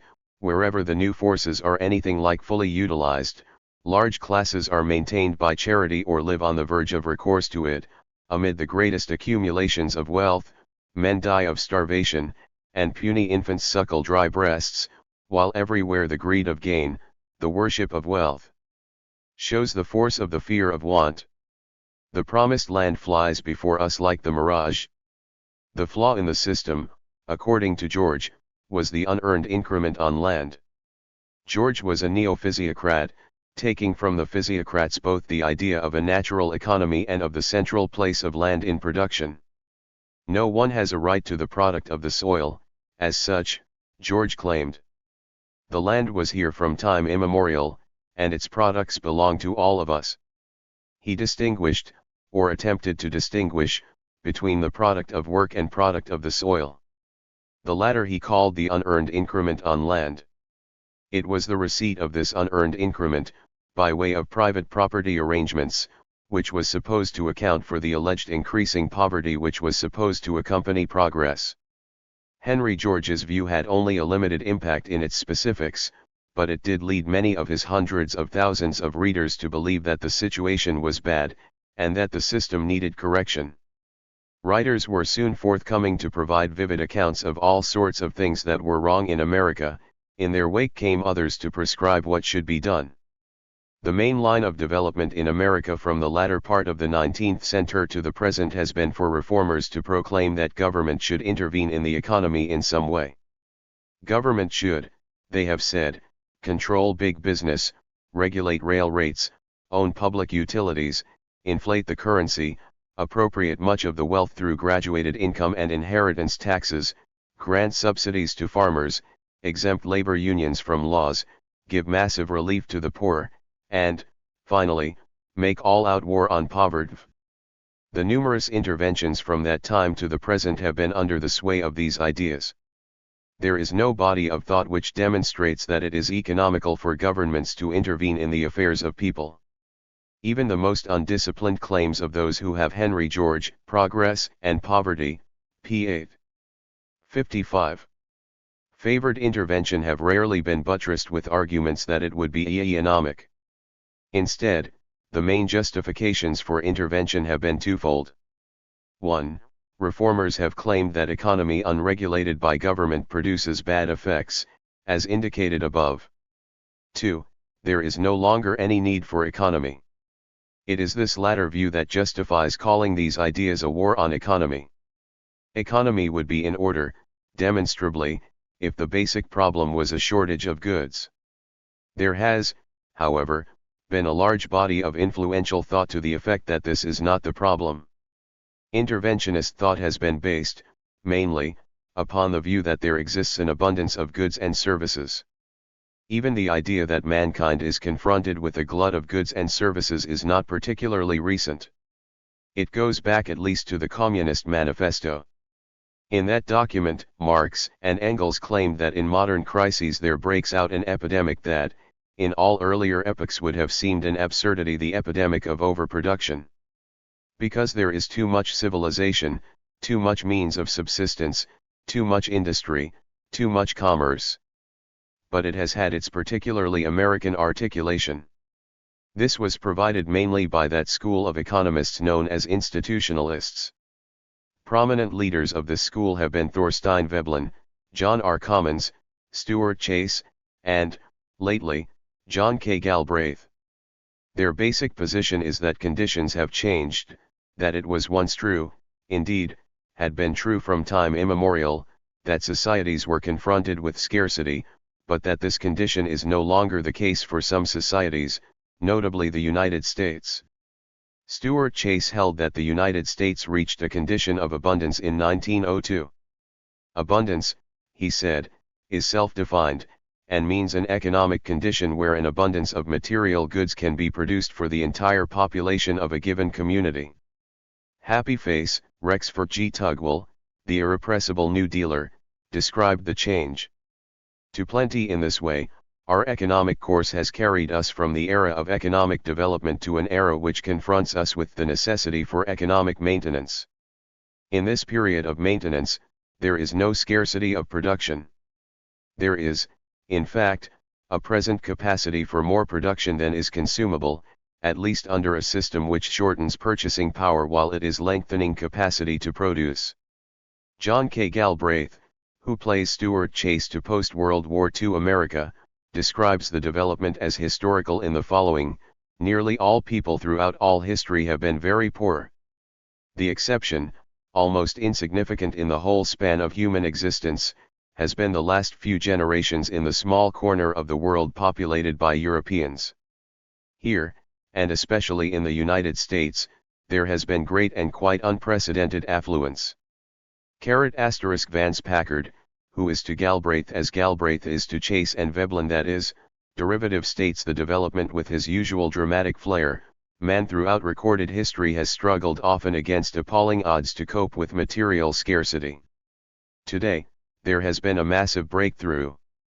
The great challenge in the United States and soon in Western Europe is to cope with a threatened overabundance of staples and amenities and frills of life. Registered the evidence which purports to support these claims of abundance has run the gamut from Veblen's conspicuous consumption of the leisure class to Packard's charges that industrial waste makers prey upon the gullible public with their shoddy merchandise with its built-in planned obsolescence.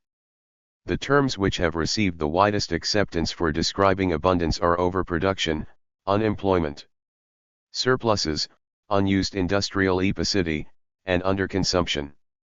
Following is some of the evidence Stuart Chase submitted in 1931. American oil wells are capable of producing 5,950,000 barrels a day, against a market demand of 4 million barrels, according to the figures of the Standard Oil Company of New Jersey. Registered. The real problem in coal is excess capacity. The mines of the country can produce at least 750 million tons a year, while the market can absorb but 500 million tons. American shoe factories are equipped to turn out almost 900 million pairs of shoes a year. At present we buy about 300 million pairs, 2.5 pairs per capita. Yet if we doubled shoe consumption, gorging the great American foot, as it were 1/3 of the present shoe factory equipment would still lie idle. Register. Jumping now across the economic front to agriculture, we find that the basic problem of the American farmer lies in his surplus. The government at the present writing has bought and holds in storage millions of bushels of wheat in a heroic and possibly calamitous attempt to keep the surplus from crushing wheat farmers altogether. Registered. According to Mr. Chase, there was not only a veritable glut of goods but also a surplus of workers as well. What threatens to continue unabated, in good times and bad, is technological unemployment with its three faces: the machine, the merger, the stopwatch. In 4 years oil refineries increased output 84% and laid off 5% of their men while doing it. It can mean only one thing. An equivalent tonnage of goods can be produced by a declining number of workers, and men must lose their jobs by the thousands, presently by the millions. Registered. Some writers, such as Stuart Chase, quoted above, have written as if there were an absolute surplus of goods. This has not usually been their meaning, however. Instead, they have viewed this overproduction as an indication that something was fundamentally wrong. Charles Wyand described the situation in this way: more goods are being produced than can be profitably sold. On the other hand, it can be clearly shown that most people are consuming at but a fraction of their potential capacity. As will be shown later, the consumer's buying power cannot absorb all that the nation can produce because incomes are insufficient, too much of the nation's income is saved, and prices are too high.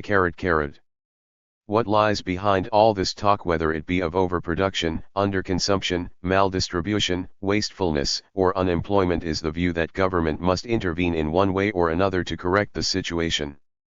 The system, these men hold, produces these unwanted consequences, and action must be taken to set it straight. Simon Patten, an early advocate of the notion that a surplus exists, and a teacher of Rexford G. Tugwell, advocated the absorption of the surplus by taxation. Clee declared that taxation should be placed not on particular forms of prosperity, but on general prosperity. The state should not try to hunt up the individual who profits by each of the improvements it makes, but should make taxation a reduction of the general surplus of society. His justification of this was that we can conceive of the state as a factor in production, and hence entitled to a share of the undistributed produce of industry / it has helped to promote general prosperity, and can demand a part of the surplus of society along with landlords, employers, capitalists, and laborers. John R. Commons, an early and late reformer, called in 1893 guaranteed right to employment in order to take care of the surplus of laborers.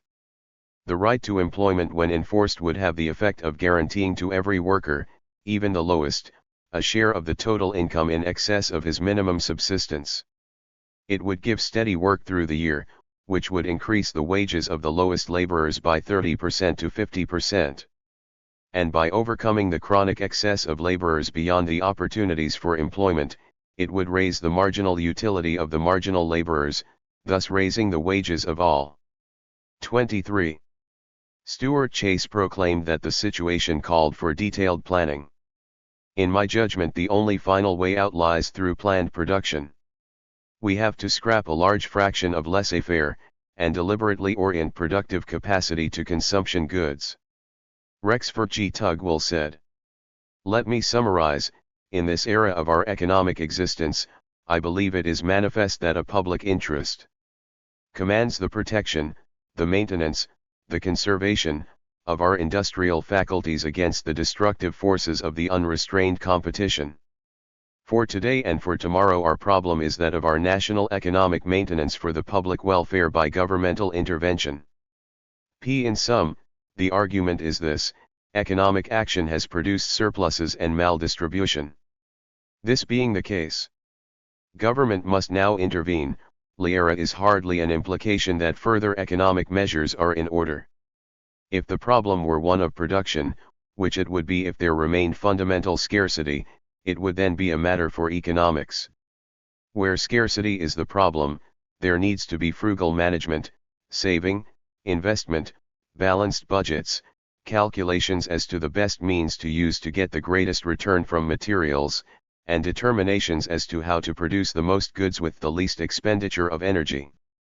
But if the situation were reversed, if abundance has replaced scarcity, as the gentleman quoted above, argue economic behavior would no longer be in order. It might be helpful to spend more than was taken in, to employ more workers than the task at hand required, to use more materials than would be called for by the undertaking. In short, economy might be placed under assault and rooted out.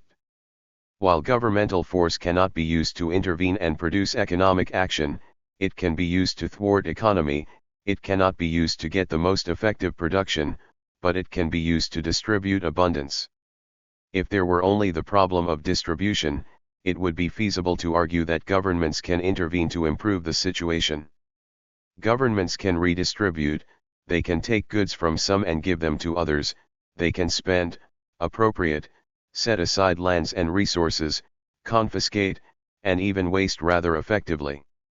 Likes are tasks which governments alone, because of their monopoly of the use of force, would be suited to perform, if anyone had to perform such tasks. No longer are these ideas restricted to the reformers' tracts that have become operative principles of government. The United States government, as well as state and local governments, have taken strenuous measures along these lines against economy for many years should be patent. Governments have adopted crop restrictions, controlled and inhibited industrial production, subsidized commodities already in surplus, 6L. Engaged in deficit spending to produce prosperity, inflated in order to increase purchasing power, followed easy money policies to induce spending, promoted higher wages by union exemptions and the minimum wage, established prices, placed graduated income taxes on the productive members of the society and penalized most heavily those most productive. In short, back of the war on economy lies the claim of abundance. The charge has been that when economy holds sway there will be a glut of goods, which in turn cannot be acquired by those in greatest need because of a maldistribution of purchasing power. Government must intervene, it has been alleged, in order to right the situation. That this intervention is diseconomic is fairly obvious, but the charge is supposed to be nullified because economy is no longer necessary. This war of words on economy underlies the political action which produces a war on the poor. The problem of the poor is economic, as has been stated, but a counter-thrust is set up by these programs which tends to negate their effects in behalf of the poor. The claim that economy is no longer necessary is not correct. It is based upon an illusion drawn from an ideology. The illusory character of the notion can be exposed by a brief examination of it. It is an illusion which gains its credibility by ignoring the dimension of time. When that dimension is filled in, the fallacy is obvious. For the sake of argument, let us suppose that America has abundance in 1968, or, even, to be as generous as possible, that such abundance has been the case since 1902. Surely, however, abundance is not a permanent condition. We all know better, if we would only give it thought. If all production were to cease, the fabled abundance would vanish like a mirage as it is approached. Within a day, there would be great shortages of fresh milk, within a week of fresh vegetables, and within 2 months even new automobiles could not be had. However well supplied a people may be momentarily, the supply must be continuously replenished or it will melt away. 62. No amount of redistribution of the supply of milk after a week or so of no production would feed starving babies.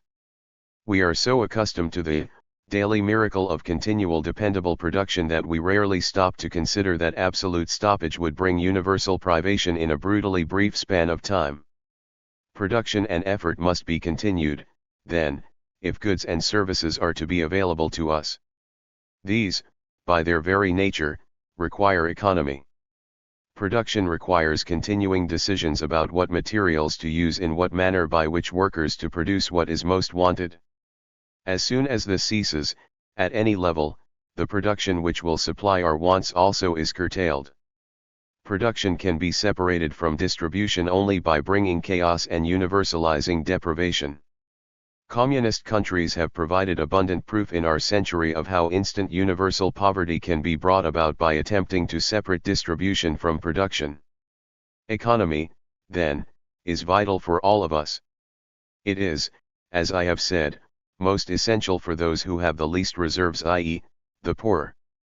Government can interfere with economy, it can produce distortions, it can send false signals into the economy, it can discourage production, it can, in short, wage a kind of war on economy.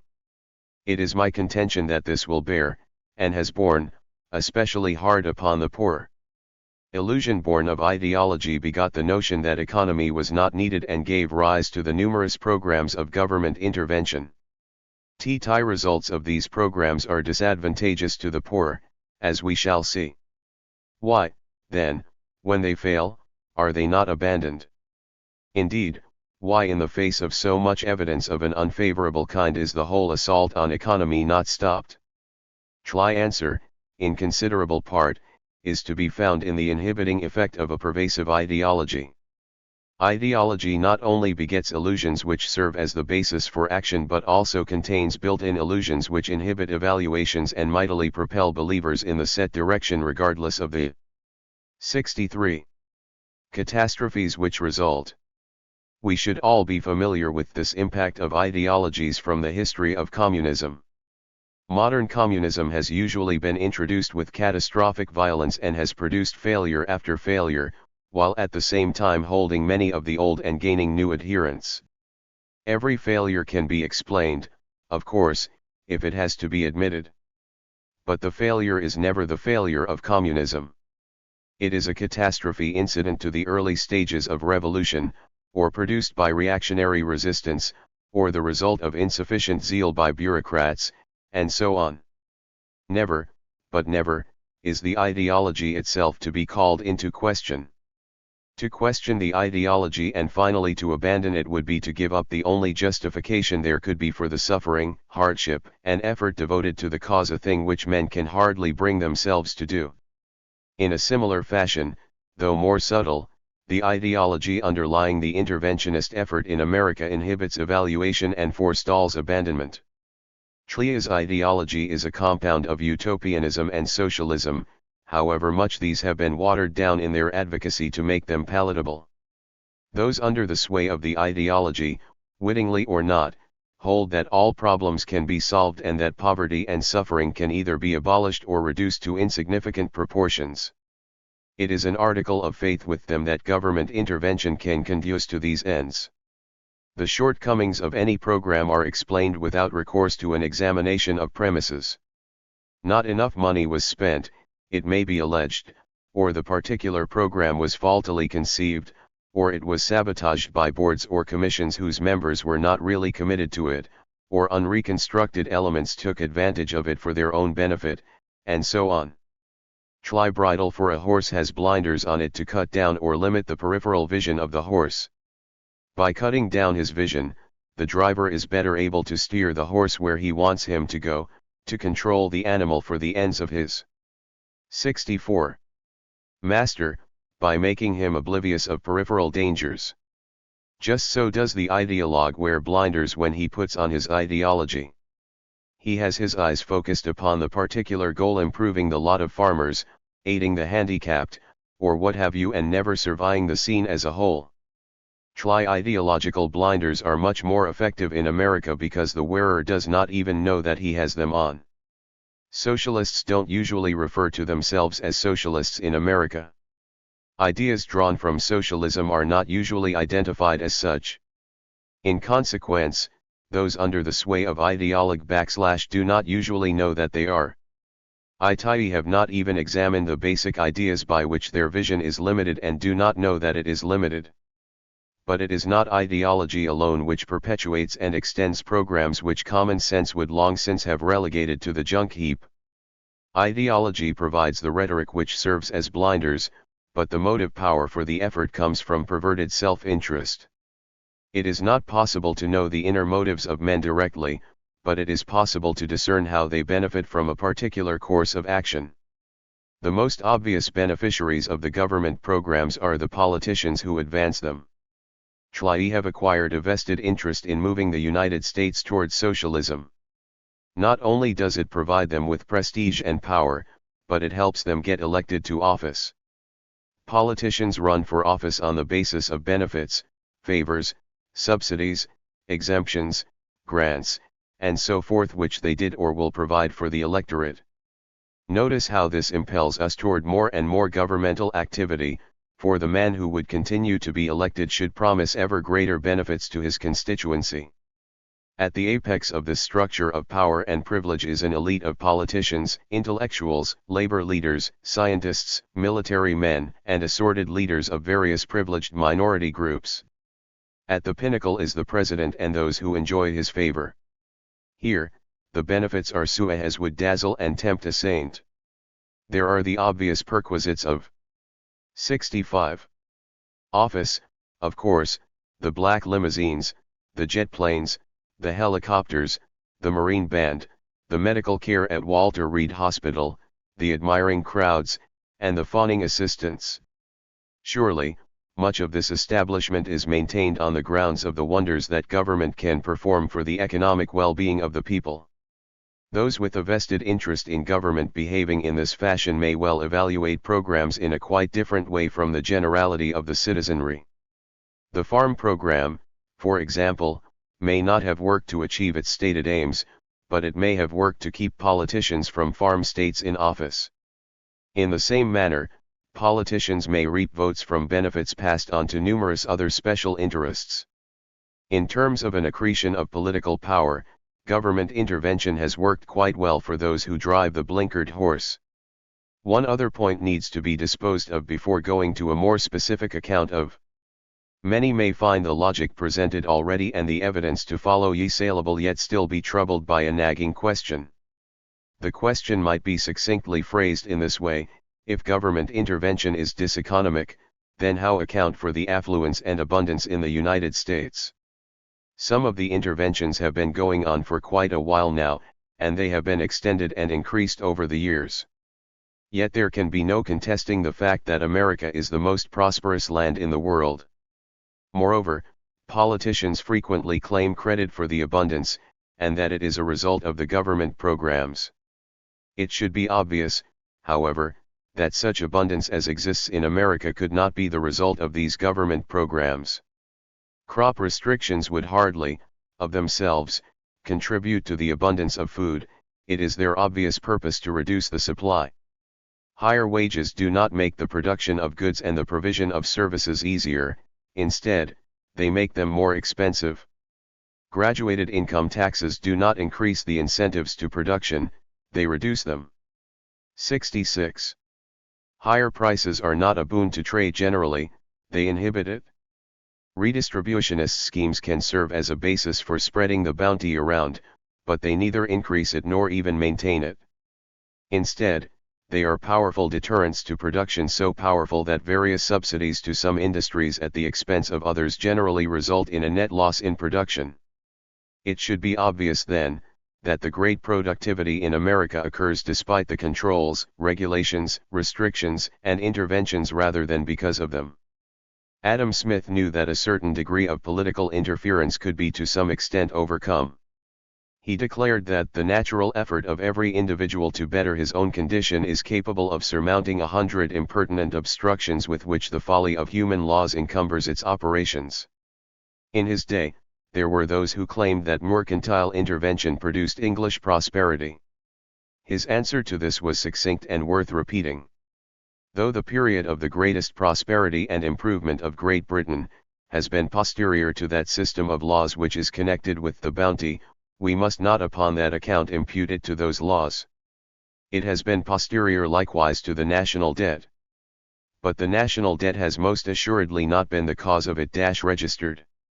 On the contrary, he held, it was the relative degree of freedom and security, so far as government was concerned, that made it possible. Regarding the impact of interference, an American, Henry/David Thoreau, made a similar observation to that of Smith. Trade and commerce, Thoreau said, if they were not made of India rubber, would never manage to bounce over the obstacles which legislators are continually putting in their way. _2.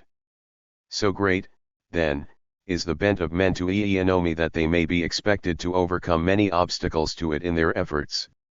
Such prosperity as America enjoys should most surely be attributed to the ingenuity of entrepreneurs, to the determination of men to produce at a profit, to inventions which set at naught for a time some of the governmental handicaps, to the ability to adjust to restrictions and make the most of them.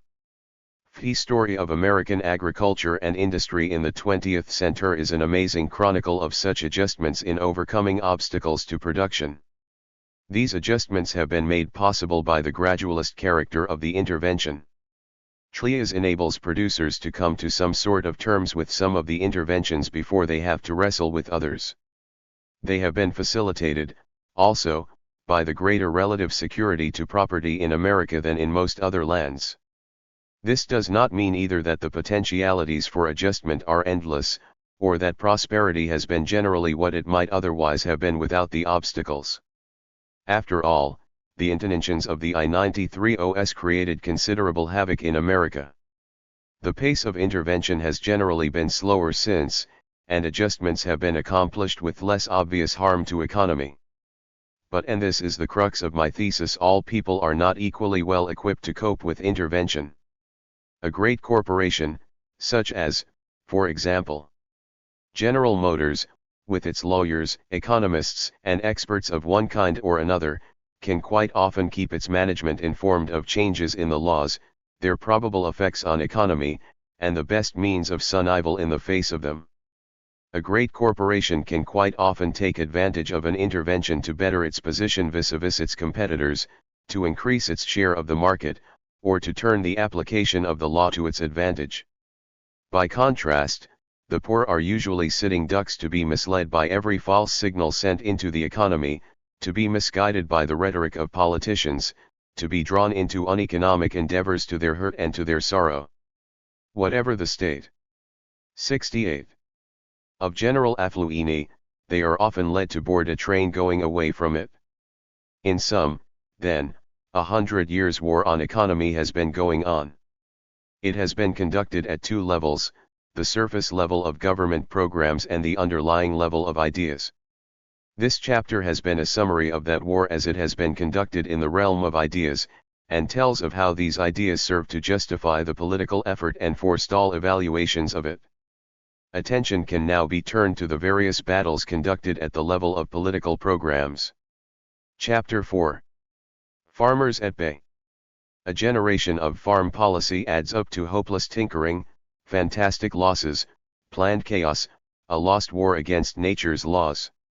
The battles have been man's laws, the Fordney-McCumber tariff, the Ncnary-Haugen bills, the Farm Marketing Board, the Smoot-Hawley tariff, the AAA, soil conservation, the ever-normal granary, the food stamp plan, 90% of parity, the Brannan plan, flexible parity, the soil bank, overseas surplus disposal. These man-made laws have snares. The irony is that the farmer to be saved wasn't, since the New Deal, one of every 3 farmers has quit. The countryside in Alabama in which I had grown up in the 1920s and 1930s. They started out, I suppose, to be what poets would call trips down memory lane, for I expected to capture a pleasant glow of nostalgia, mingled, as it invariably is, with a tinge of sadness of days gone beyond recall. My disappointment and disenchantment was almost total. there was almost nothing to be seen to evoke either pleasant memory or the sadness of a life put behind me. William H. Peterson, The Great Farm Problem, pages 217-18. The transformation that had occurred within a generation was so complete that I might have been driving through a country never before seen, except for an occasional landmark still standing. In my memory, houses had dotted the landscape surrounded by fields of cotton and corn. Cultivated farm had followed cultivated farm, broken here and there by a scope of woods and occasionally a stretch of wooded or pasture land on countryside that did not lie well for cultivation. In something like a 20-mile drive I saw one field of cotton. Here and there, a rundown, and usually abandoned, house pokes out of the surrounding woods. Some of the land is now devoted to cattle growing, but mostly it is lying idle or growing trees, or, most likely, doing both. Once thickly inhabited country has an occupied house only here and there, the occupants mostly retired, on relief, or commuting to work in the towns thereabout. Franklin D. Roosevelt's promises to restore the balance between rural and urban dwellers have an empty ring to them which the remembered resonance of his voice can no longer give content. I grew up amidst the death throes of farming in that country, though knowledge of the impending end was mercifully denied us. We wrestled in the 1930s with red depleted soil, with the boll weevil, the grub worms that followed legumes, with drought that dried out the upland crops and then overabundant rains which flooded the bottoms, with weeds, with sun, and against time. Then there were the government programs, the cotton allotments, the soil conservation checks, the crop loans, vague talk of parity and higher prices and soil improvement. The government seemed to be doing everything it could to help farmers. Yet, by and large, the more it helped the more desperate became the situation of the farms. The sons were leaving the farms to work at sawmills or in factories, the daughters to clerk in stores or to work in clothing factories that were beginning to make their appearance. Younger farmers began to leave the farms also for work elsewhere. There was nothing dramatic. 71.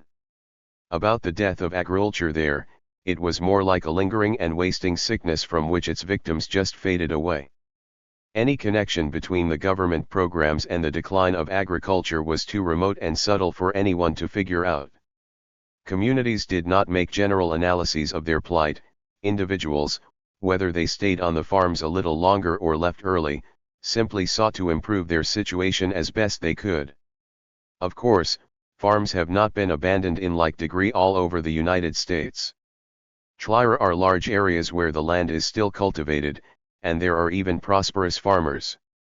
Still, a great deal of land in America that was once planted to grow crops, particularly in the East, now lies idle or has been turned to other use.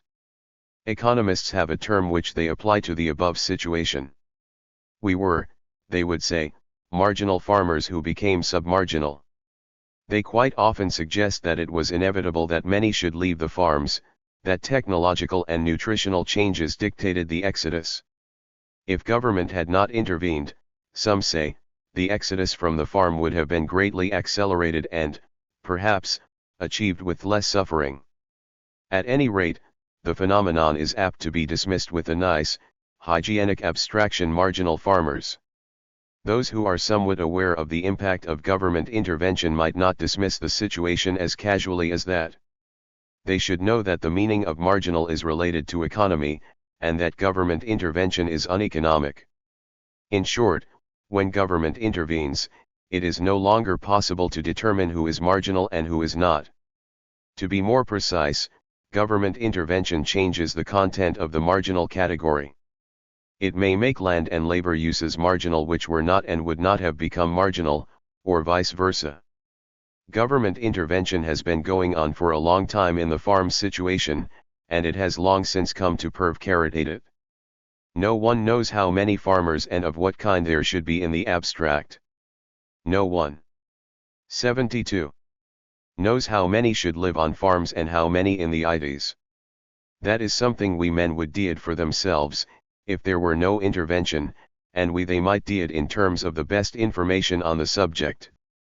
My point is that long-term intervention has increasingly obscured for us the information which would enable us to know who were marginal farmers in an economic sense, and who were not.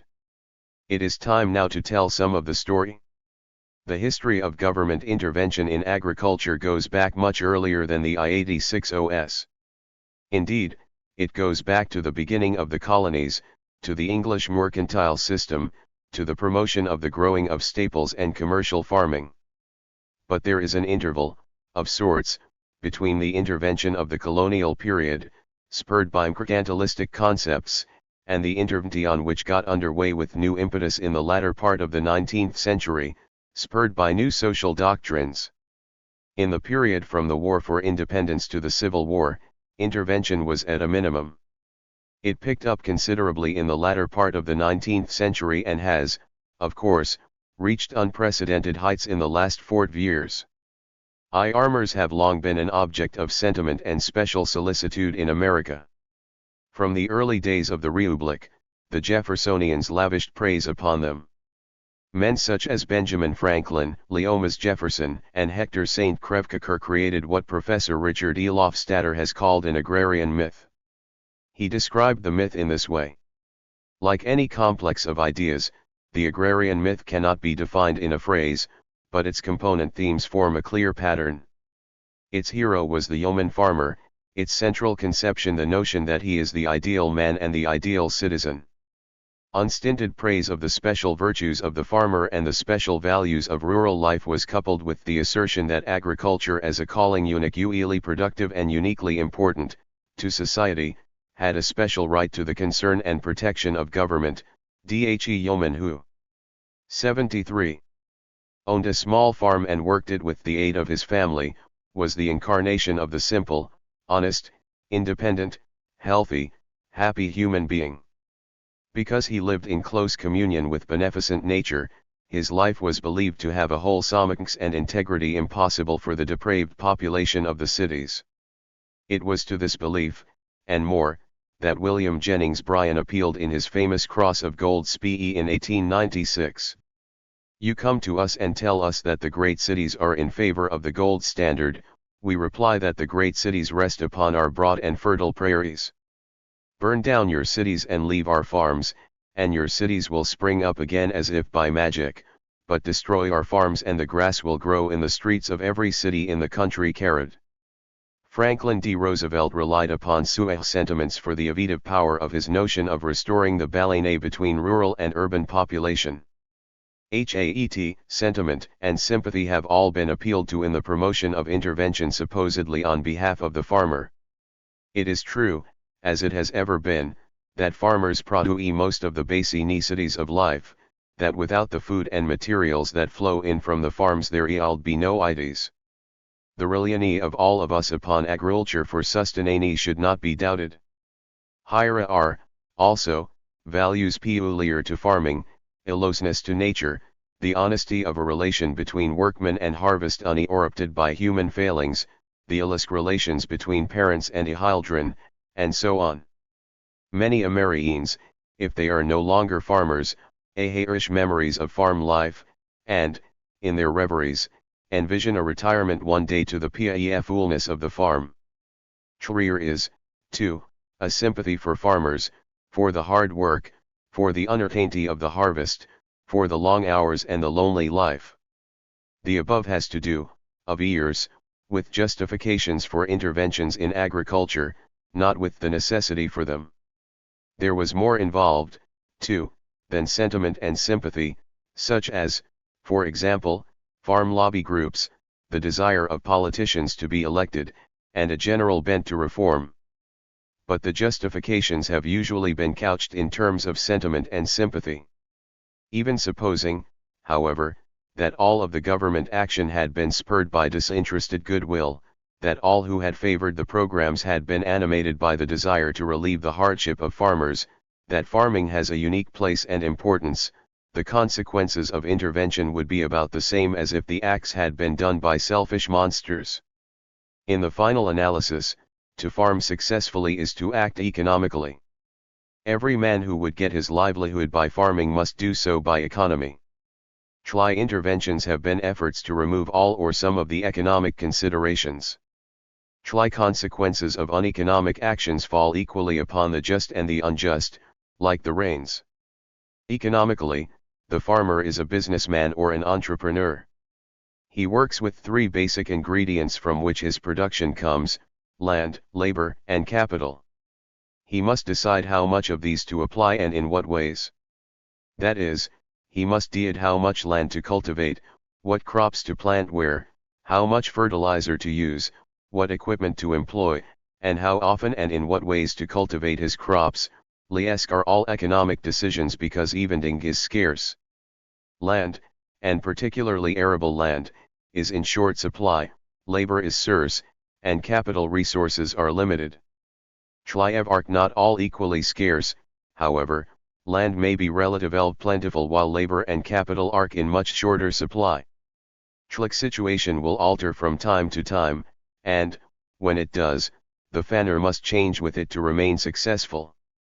Indeed, each farmer is confronted with his own peculiar land, labor, capital mix as it is called to be decided.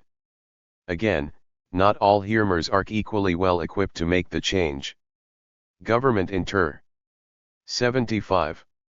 Vention can shift the mix to the disadvantage of some and to the advantage of others, as we shall see. Farmers have a particularly complex economic situation.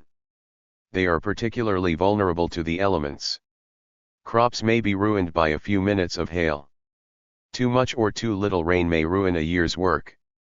How much farmers will produce is uncertain, and what they can sell it for is also difficult to determine in advance, when it is not impossible. Farmers have ever been lookers for signs and portents. In the spring, they look hopefully for signs that the spring rains are coming to an end, that they may get the spring plowing and planting done. Then they look for signs of eoming gentle showers that will turn seed to plant and keep the young plants green and growing. When harvest time eoms, they would stay the alouds with hard looks to permit them to complete their work and gather the crop in good condition. There are other signs of equal importance to farmers, the economic signs. The most important signs here are called prices. How much land to use is governed to some extent by the price of land. Tire use of capital is conditioned by the cost of money interest. Cost of transportation is an important sign of what to grow and whether to move on. The price of commodities is a rough indicator of what to grow and in what amount. Sentimental people may groan if they hear that a farmer in Nebraska must pay 8% interest on money while a Wall Street banker can get money for 5%. It is unfair, they say, for the poor farmer who earns his living by the sweat of his brow to pay so much for money. The sentimentalist thinks he would be helping matters if he could, say, make 5% money available to farmers. Such thinking frequently undergirds the thrust to government intervention. It is not so easy to help people, a fact which should have long since borne itself home upon the human race. A man who has to pay a higher interest than someone else is being proffered a sign. The bank is saying, in effect, that he is not as good a credit risk as someone else. It may be that the 76. Judgment is personal, that by past performance the man is known to be slow to pay. Or, it may be that the banker judges that the object for which the man wants the money is not one that is most likely to be profitable. At any rate, the man who is expert in investment, the banker has given his assessment of the possibilities when he announces the conditions of a loan. Low interest, on the other hand, should indicate that a good investment is involved. If, by intervention, the government makes low interest rates available to farmers, it is, in effect, sending out false signals. It proclaims good investments where they do not exist and misleads those who borrow this money. Government intervention, then, short-circuits the signaling devices in an economy. It distorts the picture as to what mix to use of land, labor, and capital. It promotes uneconomic ventures, prolongs the agony of necessary adjustments, misallocates funds, and misleads men as to the most promising endeavors into which to put their energy. Misleading signs will bear most heavily upon the poor, as has been pointed out, for they are the ones most apt to be misguided by them. The year 1862 will be taken as the point of departure for the beginning of programs of intervention to be examined. The Homestead Act, passed in that year, makes a good starting point. For the first time in history, the United States government made land generally available virtually free. By the terms of this act, homesteaders could have up to 160 acres from the public domain for the payment of a $10 fee. If they lived on the land for 5 years, they would own the land free and clear. By 1900, somewhere in the vicinity of 80 million acres of land had been homesteaded. In 1862, the United States government took official notice of agriculture as an interest by establishing a Bureau of Agriculture. Responsibilities of this bureau, the act pointed out, shall to be acquire and diffuse among the people of the United States useful information on subjects connected with agriculture in the most general and comprehensive sense. 77. Of that word, and to procure, propagate, and distribute among the people new and valuable seeds and plants. From these humble beginnings sprang the Department of Agriculture, which was raised to that rank in 1889. Along the same lines, the Morrill Act was passed in 1862, providing land grants to the states from the public domain for the purpose of establishing agricultural colleges.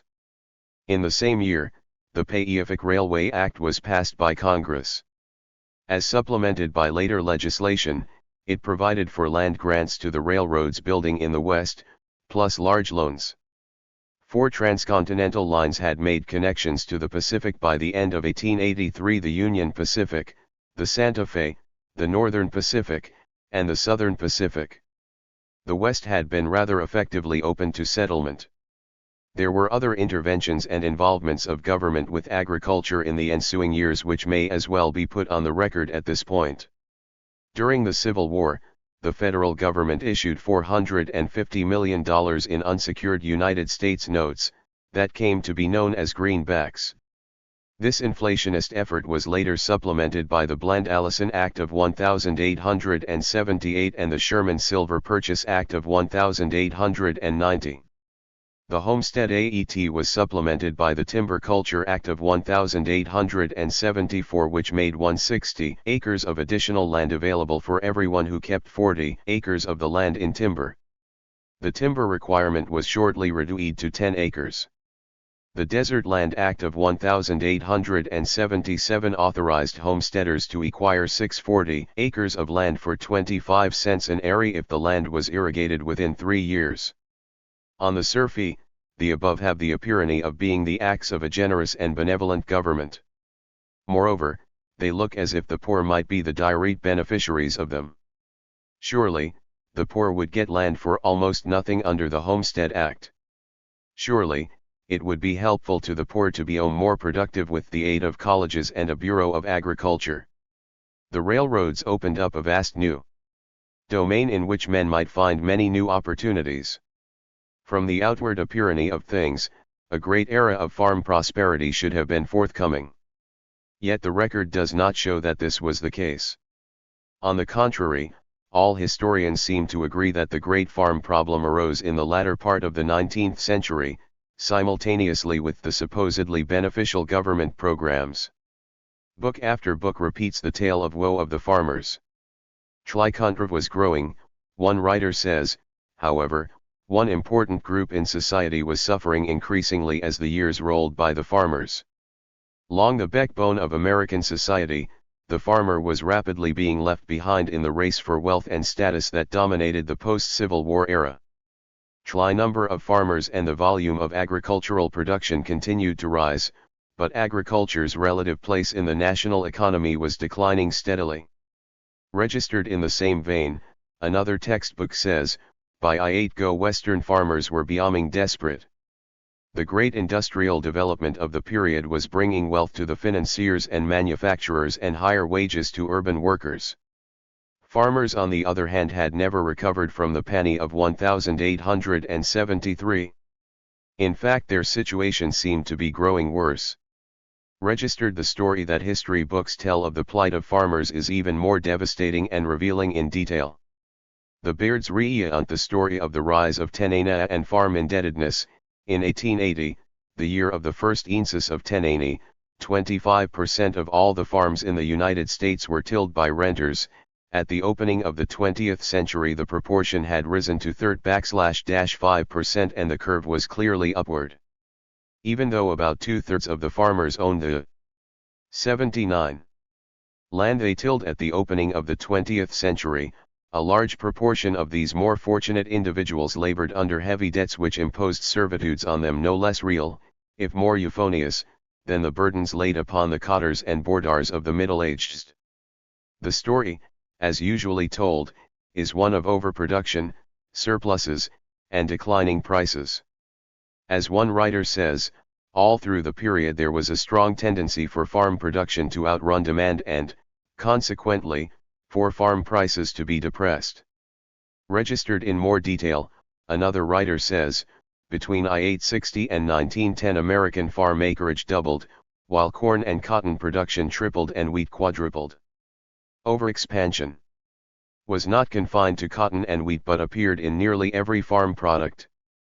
The case of the corn hog cycle was then and has remained since very much the point. At any rate, there were alternate surpluses of corn and hogs with consequent risks to the farmer, and the surpluses and losses became great as corn hog farming expanded. The general trend of farm prices was downward from the Civil War to the late 1890s. One history book notes the trend in these words: the prices of staples began to sag in the 80s. In the Depression years of the 90s they hit bottom. Wheat, for instance, brought $1.20 a bushel in 1881, and 50 cents in 1895, cotton, IOL 4 cents a pound in 1881, and 0.00 cents in 1894. Registered. I have quoted at length from history textbooks to show that there is general agreement that the agricultural situation deteriorated and worsened in the latter part of the 19th century. It would be possible to show, also, that most historians have been aware of the government efforts that were supposed to benefit farmers. Yet the cause and effect relationship between these two developments is left generally unexplored. History books attribute what happened to such things as an agricultural revolution, following the beards in this, to high interest rates, to discriminatory rail rates, to the failure of farmers to organize for reducing production, and so on. There is, it should be clear, a close relation between government policy and the deteriorating farm situation.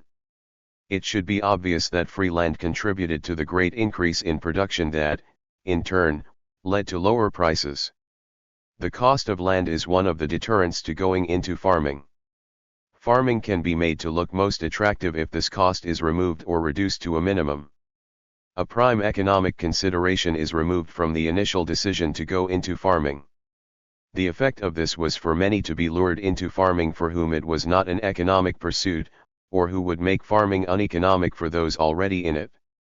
Those who suffered most from this would be the poor. In the first place, the production of those who received free or inexpensive land, which led to decline in prices, made many new marginal farmers.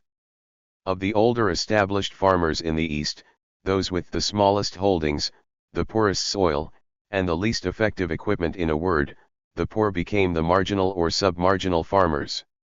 Many of those who settled in the West quickly became marginal farmers themselves.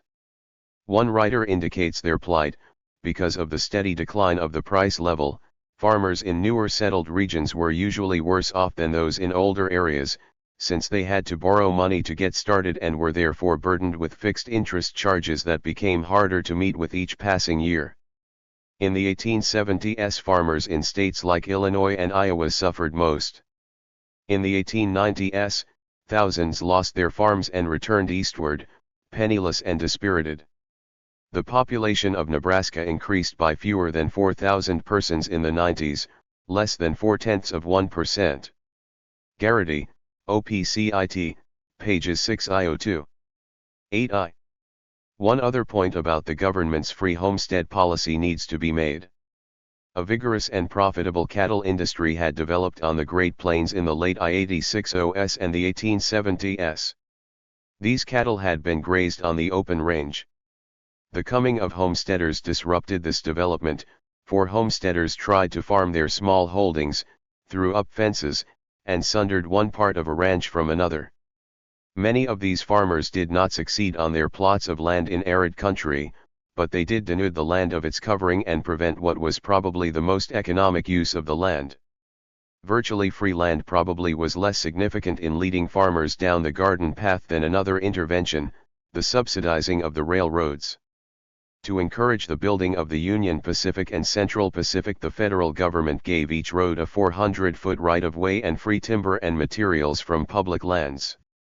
In addition, for each mile of railway completed, the roads got 12,880 acres of land. They were also provided loans ranging from $16,000 to $48,000 a mile. Some other railroads in the West were encouraged in a similar manner. The largest land grant was to the Northern Pacific, which received 42 million acres of land. The government subsidies for railroad building affected the fate of farmers in several ways. In the first place, the land grants and loans relieved builders of the major initial economic considerations. Railroads were built to carry people and goods. Anyone contemplating building a railroad, if he is to do it with his own money, will be likely to calculate the possibility of profitable returns. This means that the railroad must be able to provide the service at a price that patrons can pay. He would be wise to follow or accompany settlements and enterprises which would potentially make the railroad an economic undertaking, taking care to follow a route with the greatest potential returns. Ordinarily, then, it would be plausible to interpret the building of a great railroad through a region as a sign that this was an area with great immediate potentialities.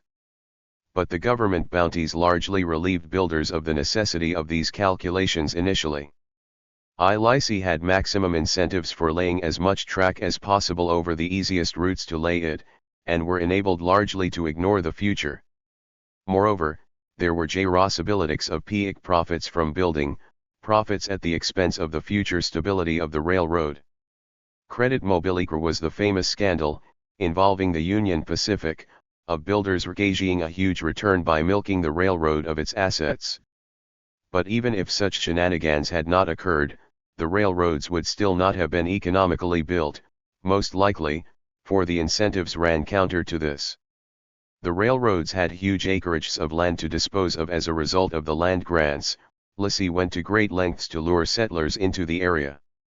One writer says, land was offered at prices as low as $2.50 per acre, and sometimes lower, with attractive credit features. Land seekers' excursion tickets were sold on the understanding that the RCJ rate for the ticket might be counted as a down payment on any inertius of railroad land. An advertisement addressed to emigrants contained these eye-catching promises to settlers: lands at $3 per acre, IANs on 10-year credit, lands not taxable for 6 years, schools and churches, best watered and timbered tract of land in northern Kansas, and so on. Settlers were drawn into the West in great numbers. High necessities of economy can be deferred, but they will sooner or later make themselves felt. As soon as a railroad is in operation, it must begin to take account of costs and profits. Rail rates were considerably higher in the West than in the Cast. For example, it cost more to schedule a bushel of corn from central Nebraska to Omaha, a distance of some 130 miles, than from Omaha to Chicago, a haul over twice as long. Moreover, in 1,880-ton-mile railway rates from Chicago to the Missouri River were only 1.08 inches, compared to 3.15 inches west of the Missouri. A hue and area arose that the railroads were gouging the farmers, and pressure mounted for governments to regulate rail rates. One thing should be clear, however, that it was much more expensive for railroads to provide service in the sparsely settled agricultural West than it was to provide it in the much more thickly inhabited industrializing Cast. At any rate, my point is that railroads had been built without economic justification, that settlers were lured into their regions, and that economy eventually caught up in rail rates. Undoubtedly, many farmers were caught in a squeeze between high rail rates, high storages costs, high interest rates, on the one hand, and declining prices on the other, for the commodities that made their way to the market contributed to the depressing of prices. The establishment of land-grant colleges and a Bureau of Agriculture by the federal government hardly appear comprehensible in the situation. The effect of these, if they had any effect, would be to increase production. They were to engage in research projects and to disseminate information to farmers, and potential farmers, about improved seeds, better techniques, and higher productivity. It is quite understandable that individual farmers might wish to increase their productivity, but to make general increases in productivity could only aggravate the situation. Be that as it may, such programs by the government are attempts to remove, or reduce, economic considerations from the attaining of information. Again, the impact would be to contribute to an increase in the number of farmers as well as the extent of production. Those farmers who would be least likely either to get or use the new information, techniques, and materials would be the poorest, for they are apt to be the least educated, would have the least capital to spend for new seeds or equipment, and would likely be the most resistant to adopting new methods. Such farmers may become submarginal in any case, but the process would be accelerated by government-fed information. Inflation and increase of the currency supply was the main panacea offered by politicians and agitators to suffering farmers. In the latter part of the 19th century, the inflationist program was advanced by greenbackers and silverites. The results of their efforts were the keeping of greenbacks in circulation and 2 silver acts, of limited impact. The argument for inflation in order to aid debtors is most intriguing. Cheaper money should enable debtors to pay off their debts more readily. In general, that probably would be its effect for the moment. Morality aside, and there are rather strong moral objections to be raised to retiring debts with cheaper money than that borrowed, it must be made clear that there is a false premise in this line of reasoning. This notion of debt reduction by way of inflation is based upon a static concept of an economy, as most panaceas tend to be.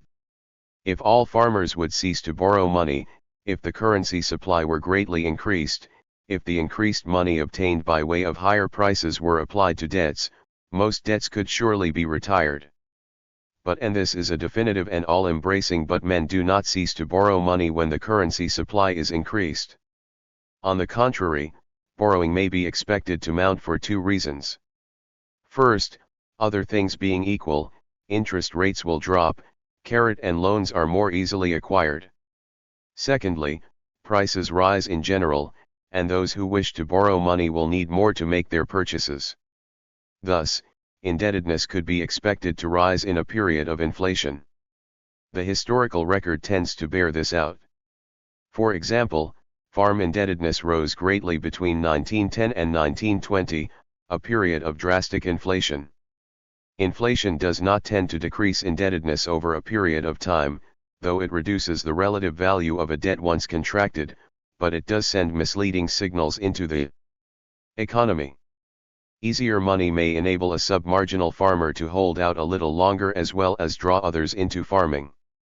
His point, however, requires further examination later on, since it becomes much more relevant when government intervenes more directly to reduce the interest rates. Governments frequently follow the adage of not letting the right hand know what the left hand is doing. At any rate, there were deep contradictions in the programs of the United States government in the latter part of the 19th century. On the one hand, government promoted agricultural production by the homestead laws, by the subsidizing of railroad building, by occasional forays into inflation, and by encouraging research and the dissemination of information. On the other, it made materials and equipment more expensive and reduced the market with the protective tariff. As in so many other things, action taken during the Civil War signaled the onset of full-fledged protective policies. The standard work on the history of the tariff says, before the war we had a tariff of duties which, though not arranged completely or consistently on the principles of free trade, was very moderate in comparison with the existing system. This had not been true throughout earlier American history, but the Act of 1846 capped a trend in the direction of lower rates. The Act of 1846 had been passed by the Democratic Party with the avowed intention of putting into operation, as far as possible, the principles of free trade. This was done even more consistently a few years later. The Act of 1857 took away still more from the restrictive character of our tariff legislation. The maximum protective duty was reduced to 24%, many raw materials were admitted free, and the level of duties on the whole line of manufactured articles was brought down to the lowest point which has been reached in this country since 1815. Registered in 1861 and 1862 the trend was reversed, and tariffs of a more protective nature were passed. It was, however, the IRF of 1864 which established the protective trend for so many years thereafter. Iosig says, identical duties fixed in 1864 were left in force for a long series of years. When a general revision came to be made, in 1S83, they had ceased to be thought of as the results of war legislation. Hughes the war tariff, though from time to time patched, amended, revised, not only remained in force in its important PRR/visions for nearly 20 years, but became in time the basis for an even more stringent application of protection. Since the IRF Act of 1864 was the standard for the latter part of the 19th century, it will be useful to examine it in some little detail. In general, the rates were in the vicinity of 50%, though there was considerable variation from commodity to commodity. Of considerable importance, however, was what was covered. A partial list of items covered will reveal the general character of the tariff. Among those named were, tea, sugar, mola dotsies, syrup, snuff, tobacco, bar iron, wire, galvanized iron, tin plates, anvils, chains, trace chains, halter chains, fence chains, hammers and sledges, nuts and wasliers, axles, bed screws, hinges, nails, spikes, rivets, bolts, horseshoe nails, tacks, brads, pig iron, stoves, pipe, scrap iron, steel wire, skates, cross-s cut saws, hand saws, knives, needles, coal, wool, rigolets, belts, hats, blankets, dress goods, shirts, oilcloths, cotton and cotton cloth, spool thread, cotton bagging, china, glass, cloves, pepper, salt, gunpowder, and lemons. Duties, of consequence, were levied on two orders of items, manufactured goods, and materials not produced in quantity in the United States, as, for example, tea. Here was a tendency in later decades to drop or lower the rates on materials not grown in the United States. As time wore on, and criticism of the tariff arose, more American agricultural products were placed under tariffal protection. However, it should be abundantly clear that major American staples, that is, cotton, corn, and wheat, along with many less durable products such as eggs, could hardly be effectively protected when the United States was an exporting country of major agricultural stage, therefore, duties on imports would hardly protect farmers who grew them. Tausig's unnut on the 1 Arif of 1890 is to the point. The duty on wheat went up from 20 to 25 cents a bushel, and that on Indian corn from 10 to 15 cents, changes which obviously could be of no insect pi ice whatever. More pointedly, a writer makes this caustic unit on the Tariff Act of 1883, as far as any signifying of these duties 011 most of these agricultural products, either to the agricultural janitor or the consumer, they were at that time of 110. Iyami mj hortau whatever. They served only to throw dust in the farmer's eyes, and foster in him a sort of jraifi feeling that he was sharing the benefits of the girotative system. Asterisk insofar as the girotative tarih was elitive in doing what it jame reportil to do, it had these elites on American farmers. In the first place, it said the price of goods that the farmer bought. Many items entitled were such as farmers are most apt to use, example crosscut saws, trace chains, hammers, nails, galvanized iron, and so on. All mechanical equipment would be affected bv tarils on metals. Dothan would be higher, otherwise there would be little justification for protecting it. Even farm products which might be effectively raised in price, example sugar and wool, would only rotate some farmers at the expense of others, and of Ian's universe in general. Secondly, so far as the tariff did its job, the market for agricultural products abroad would be reduced. America was a major exporter of farm products in the 19th century, most famously of cotton, tobacco, wheat, beef, and so on. HUD. The extent of the exports was limited by the ability of people elsewhere to pay for them. Foreigners can pay for American goods, in general, only to the extent that they can sell goods of approximately the same amount in the United States. When foreign goods are excluded, that reduces the ability of those who produce them to pay for American goods. In short, exports declined over what they might have been, not necessarily over what they were at an early time. Thirdly, the reduction in the market has the effect of reducing prices. Price is the outcome of supply and demand. When foreign peoples do not buy as many American commodities as they might have, the demand is reduced. If the supply remains the same, or increases in greater proportion than demand, as it did with some agricultural products, prices will fall. American production did, indeed, increase faster than a feat of markets, domestic and foreign, in the latter part of the 19th century. That prices did tumble is a matter of record. Farmers, then, were buffeted by the contrary winds of government intervention.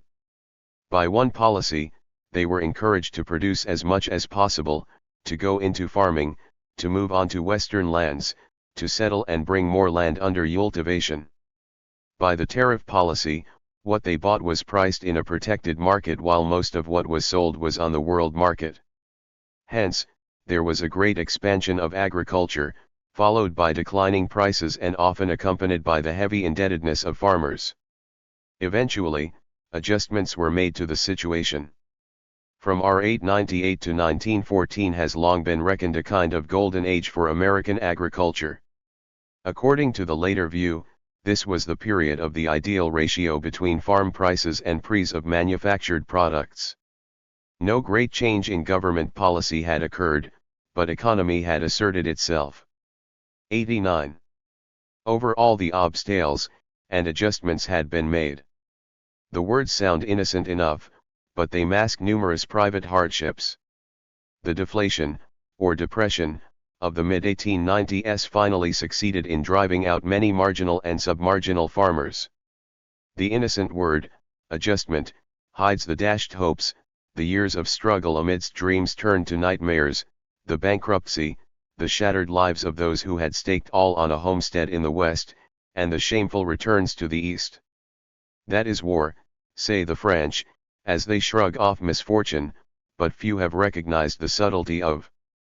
In any case, the Golden Age was brief. It reached its peak, or had its Indian summer, so to speak, during World War I. The coming of the war in Europe brought temporary depression in America, but the trend was shortly reversed, and prices of agricultural products shot upward at an almost unprecedented pace. Cotton had been a little over 12 cents per pound in early 1914, by early 1920 it was bringing 40 cents per pound. Wheat jumped from a little over $1 per bushel in 1916 to $3.40 in 1917. Corn eventually sold for $2 per bushel and hogs for $19 per hundredweight. Shortly after the end of the war, the drop came as swiftly as the rise. Wheat brought $2.76 per bushel in 1919, but it dropped to $1.44 in 1920. Cotton dropped from 40 cents per pound to 14 cents. Nor was this the end. Prices of manufactured goods also declined but recovered in a year or so.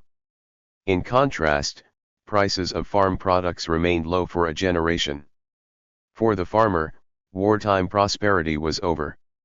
In the cold winter of 1921, Dakota and Nebraska farmers burned corn for fuel and bartered meager commodities for clothing.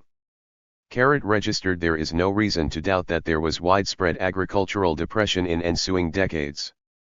The following is a typical textbook description of the situation.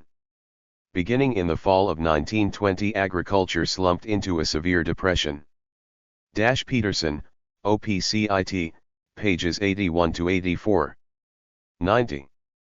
And at no time in the following decade did farmers, especially the producers of staple crops, achieve full recovery.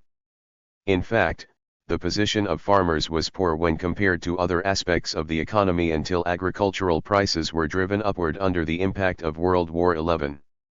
Happy face, the major exception to be taken to such statements is that, of course, not all farmers fare alike, and that some prospered while others grew poorer. Nor is there any good reason to doubt where the source of the new difficulties lay.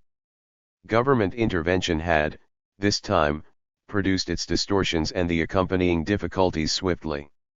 As one writer says, much of the damage to the farmer can be credited to the direct action of the government. Happy face, another says, the roots of this depression are not hard to find. Registered during the war, the federal government used numerous devices, some old, some new, to encourage maximum agricultural production. It was possible now to get a homestead with 320 acres rather than 160, and nearly 250 million acres of public land was opened for farms and herds. The government financed the war mainly by inflation, vastly increasing the money supply, sending false signals into the economy. Federal Farm Loan Act provided easy credit for farmers. In consequence, farm indebtedness doubled. Government-supported prices of crops most wanted, $1 billion was appropriated in 1919 to maintain the price of wheat. The program was at least partially successful in stimulating production. 20 million added acres of wheat was brought under cultivation and 5 million acres of rye. Cattle and hog population was increased by 20%. Food exports rose from 7 million tons before the war to 19 million tons in 1919. The total farm debt stood at $4.7 billion in 1914, by 1920 it had risen to $8.50 billion. Farmers had been drawn into great production and were, no doubt, equipping themselves for more. But the government gives and the government takes away. In 1920, the inflation was brought to an unceremonious halt, at least for the time being. The price supports were dropped. The foreign market for agricultural products declined precipitately. To further aggravate the situation, a much higher tariff was passed by Congress in 1922, the Ford-Cumber tariff. Farmers were left holding the bag, or, more precisely, their debts, their lands, their depleted returns. The gross income of agriculture declined from $17,677,000,000 to $13,031 million between 1919 and 1925, or 26.6%. The net earnings of farmers declined to a greater extent than the gross income. The expansion of agriculture was brought about during the war by appeals to patriotism and by promises to sustain the price levels. This expansion having taken place, the reduction came slowly and brought with it enormous losses. The farmer's only chance of salvaging anything out of his lifelong savings was in hanging on with the hope that there would be a turn for the better. Registered an adjustment needed to be made to the changed situation. Increased foreign wartime demand with higher prices drew what was otherwise marginal land into cultivation, while easy money induced many to go into debt. With the decline in prices, much land and many farmers became marginal or submarginal. The normal course of events would be for these lands and farmers to drop out of agricultural production. As production fell, prices would either rise or those who remained in production would be efficient enough to stay in farming at the prevailing prices. Such an adjustment was neither pleasant to contemplate nor to carry out. It meant mortgage foreclosures, bankruptcies, changes of residences and employments, and loss of investments.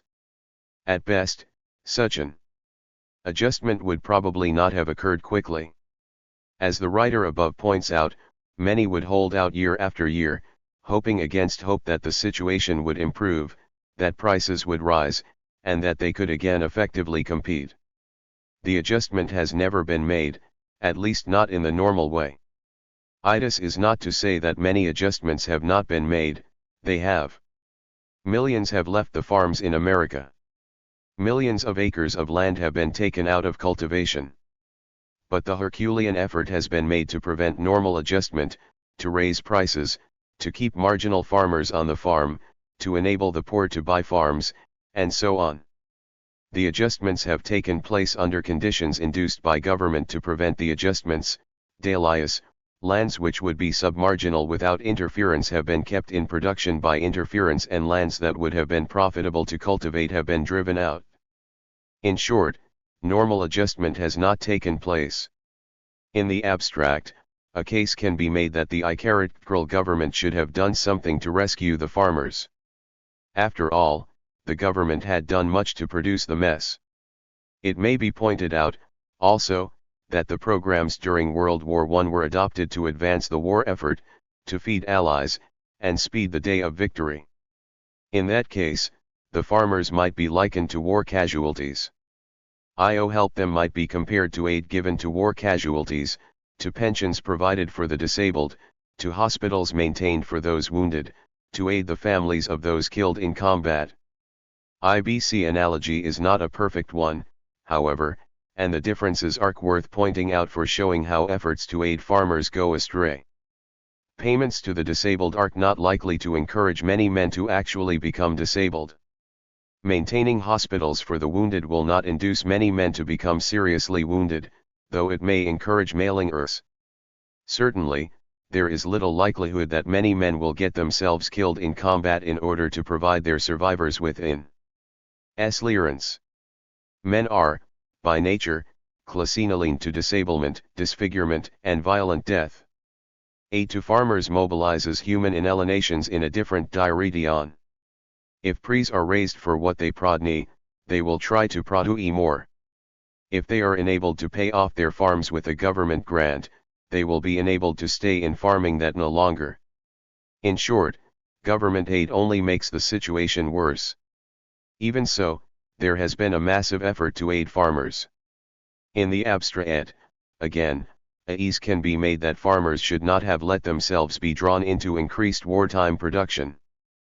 C should have known that the prices they received were wartime prices, that the expansion would eventually have to be curtailed, that they were incurring debts at wartime prices, and that cheap money would give way to dearer money.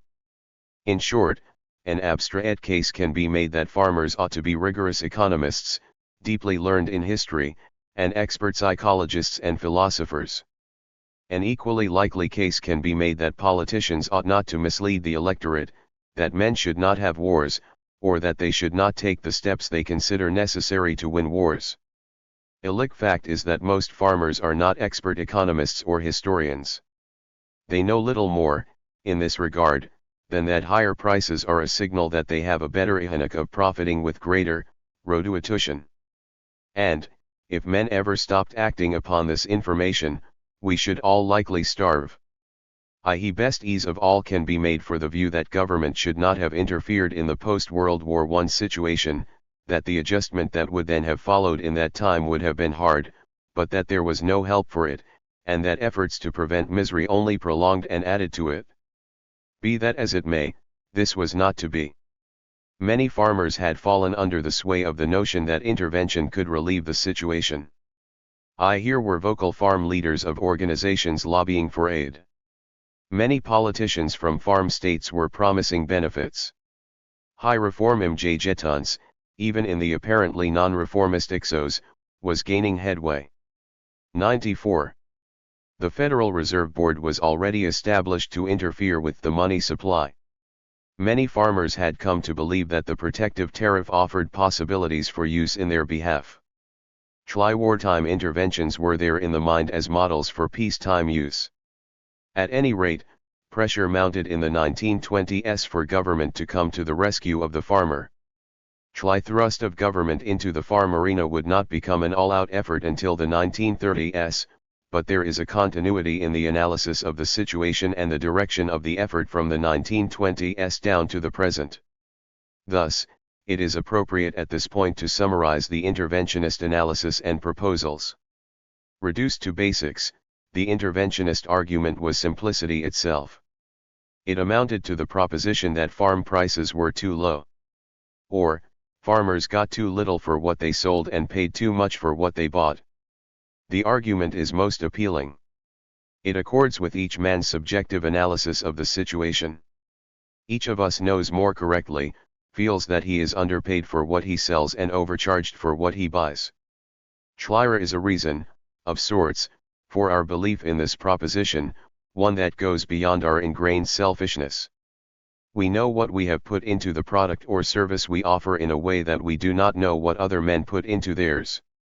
The farmer knows the struggle he has made to acquire his land, the debt that looms over him for his equipment, the long hours of work in season to bring in his crop. He does not know in the same way the investment, labor, and struggle that others have put into what they have to offer. In any case, the proposition that the farmer got, or gets, too little for his produce was not an economic one. Economically, price is what a good will bring in the marketplace in competition with other goods. Economically, a given price indicates to the producer the worthwhileness of continuing to produce and offer for sale a particular good. A great deal of energy has been devoted to attempts to make objective 95 computations of the basic needs of people. Having made such calculations, there have been attempts to render them into a money figure and to d it upon the minimum sum a worker must earn or a farmer must get for a artile of produce in order to satisfy these needs. If it amounts to more than some are getting, which is the whole point of such calculations, the claim is that they should be paid more. But this runs under to every other man's economy. It bids him to pay more than the market pre, and, perhaps, to take less than the market pre for what he has to offer. The argument has a purely theoretical appeal. In the marketplace men operate upon the economy principle of buying as cheaply as possible and selling as dearly as they can. Only force can induce men to behave otherwise, is why such schemes rely on government, but force will not make such action economic. Nonetheless, there have been a host of programs advanced to raise the price of farm produce. These have usually rested upon rationales as to what owes the low price. Most commonly, it has been held that farmers have overexpanded and overproduced. The solution to this, everyone may agree, would be to curtail production. However, interventionists do not reason, at this point, that inefficient producers should get out of production. If this were the point, no intervention would be yield for.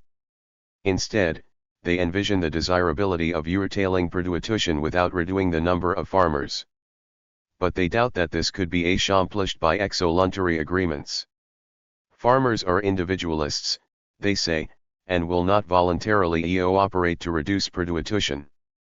Instead, a farmer who believes that production is going to be reduced will increase his production in the anticipation of a higher price. Therefore, government must intervene to reduce production. Most of the arguments for government intervention were based on the supposedly inferior position of agriculture vis-a-vis industry. In contrast to the manufacturer, it has usually been held, farmers not determine beforehand how much 96 of a commodity they will produce. Even if they could come to agreement upon acreage to be planted, this would still not have a determinable effect upon how much they would produce. There are the vagaries of weather which will affect the amount. In consequence, they may produce bumper crops, resulting in low prices. Moreover, farmers frequently sell at that time when the price is lowest for the year, in the period immediately following the harvest when others are also selling. These considerations have led to a number of proposals. One is to make loans available to farmers to enable them to withhold their crops from the market for a period of time. Another related one is to make storage facilities available at little or no cost. Another is the ever-normal granary idea, to have part of bumper crops stored for lean years. Many reformers have favored cooperatives among farmers to accomplish these things, cooperatives promoted by government with various inducements and special privileges. One of the claims, hoary with age, has been that the middleman, the processor, the distributor, the owner of the storage elevator, the wholesaler, the retailer gets the profit. According to this view, the farmers get a low price, the consumer pays a high price, and the middlemen get the difference, an exorbitant profit. Strangely, those who offer this argument do not accompany it with the proposal that some considerable number of people ought to quit farming to become middlemen. If there are such profits to be had, one might suppose that a great many more people could prosper offering these cynics. But theirs is an argument, of course, which appeals to ingrained prejudices, not to reason, and that makes it more effective as a persuader, not less. Even so, some efforts have been made to cut out the middleman, such as cooperatives for distribution of commodities and sale of goods that farmers buy. Interventionists have offered many allegations to justify government involvement, but the above are sufficient to show their character. It will be more informative to see how they 97. Went about trying to raise prices, curtail production, equalize the position of farmers and manufacturers, and rescue the farmers. In the exos, government end in the situation in three ways that were supposed to aid the farmer. In the first place, tariff rates for farm products were raised. There is no evidence, except for a few products and select situations, that this raised the price of farm products. On the other hand, as has already been noted, prices were probably hurt by the reduction in demand resulting from the exclusion or diminution of imports. Second, the government attempted to encourage the activities of farm cooperatives. In 1922, the Capper-Volstead Act was passed, exempting cooperatives from prosecution under the antitrust laws. In 1923, the Agricultural Credits Act was passed. This measure established TWLV intermediate credit banks, financed by the Treasury and operated in conjunction with the federal land banks, to make loans to organize groups of farmers for periods running from 6 months to 3 years. In addition, the Act authorized the creation of national credit corporations, or private agricultural banks, to serve the special needs of livestock producers. Registered the main purpose of these acts was to enable cooperatives to make loans to farmers on their harvested crops so that they could withhold them from the market in order to raise prices. Again, these appear to have had little effect on farm prices, possibly because of the very limited operations of cooperatives. The third way was to raise prices by inflation. By 1922, the government had resumed inflationary policies, policies which were to continue with some interruptions through R 928. One economist calculates that the total money supply increased from $45.3 billion on June 30, 1921 to $73 billion on December 31, 1928. While the exact figures would be a matter of dispute, owing to differences of opinion as to the kinds of reserves which constitute a part of the money supply, there should be little doubt that an inflation of these proportions did occur. Tria's inflation was supposed to benefit farmers especially. Most directly, in the latter part of 1921 the Federal Reserve announced that it would extend credits for harvesting and agricultural marketing. Indirectly, another motive for inflation was a desire to help foreign governments and American exporters. The process worked as follows. Inflation and cheap credit in the United States stimulated the floating foreign loans in the U.S. Artificial stimulation of foreign lending in the U.S. also helped increase or sustain foreign demand for American farm exports. In short, to supply foreign countries with the dollars needed to purchase American exports, the United States government decided, not sensibly to lower tariffs, but instead to promote cheap money at home. Registered indeed, as we have seen, the government raised the tariff at about the same time it began attempting to stimulate exports by inflation. Government can, under certain conditions, increase the effective money supply. It cannot, however, determine how and for what the money will be spent. An increase of the money supply will no doubt result in rises in prices somewhere, but it will not necessarily result in the rise of prices sought. There was a great deal of lending by Americans to Europeans in the 1920s. FIs did enable American exports to be much higher than they otherwise could have been, because of the protective tariff. Quite probably, too, farm prices were higher than they otherwise would have been, so, however, were other prices. Inflation may have enabled some farmers to hang on in the 1920s, if so, the evil day was only being deferred. In any case, the dramatic impact of the inflation was not on prices to farmers. The prices of farmlands did not recover their highs of 1919 to 1920, after the -ibid. P 127 -jfade, P 128. 99. Drastic decline of 1920 to 21. The plight of farmers was reflected by that of the banks to whom they were indebted. As Frederick Lewis Allen says, thousands of country banks ultimately went to the wall.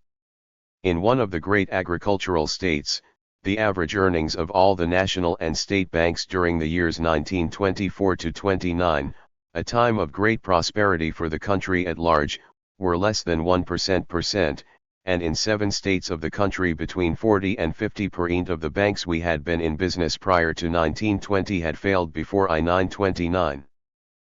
Sui temporar, benefits of the inflation as there may have been to farmers, then, were highly limited.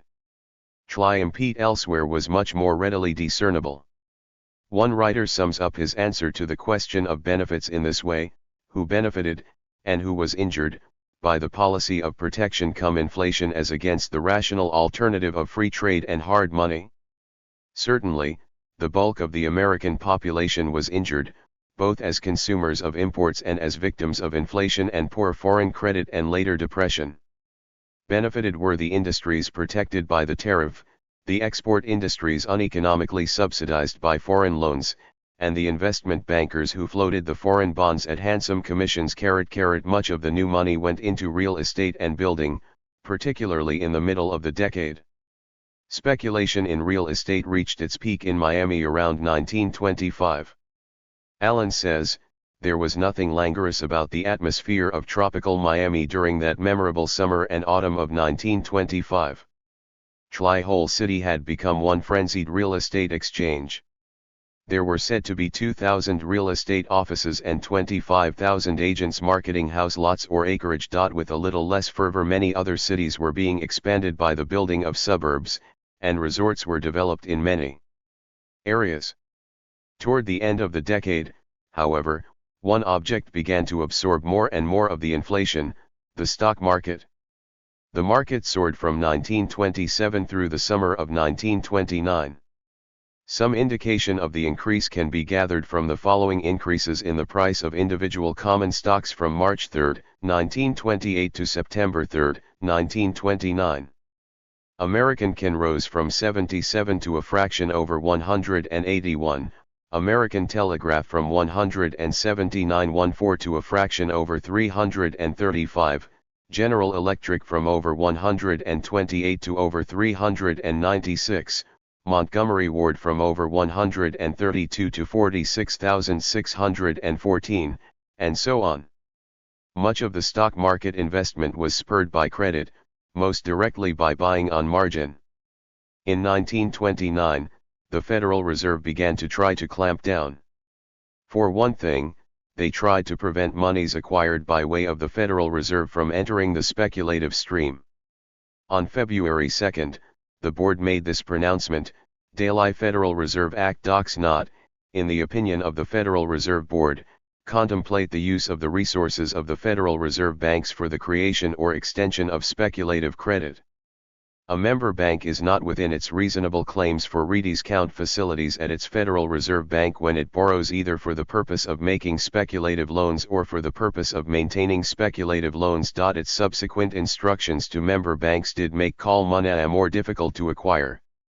Moreover, there was no significant increase in the money supply for the first half of 1929.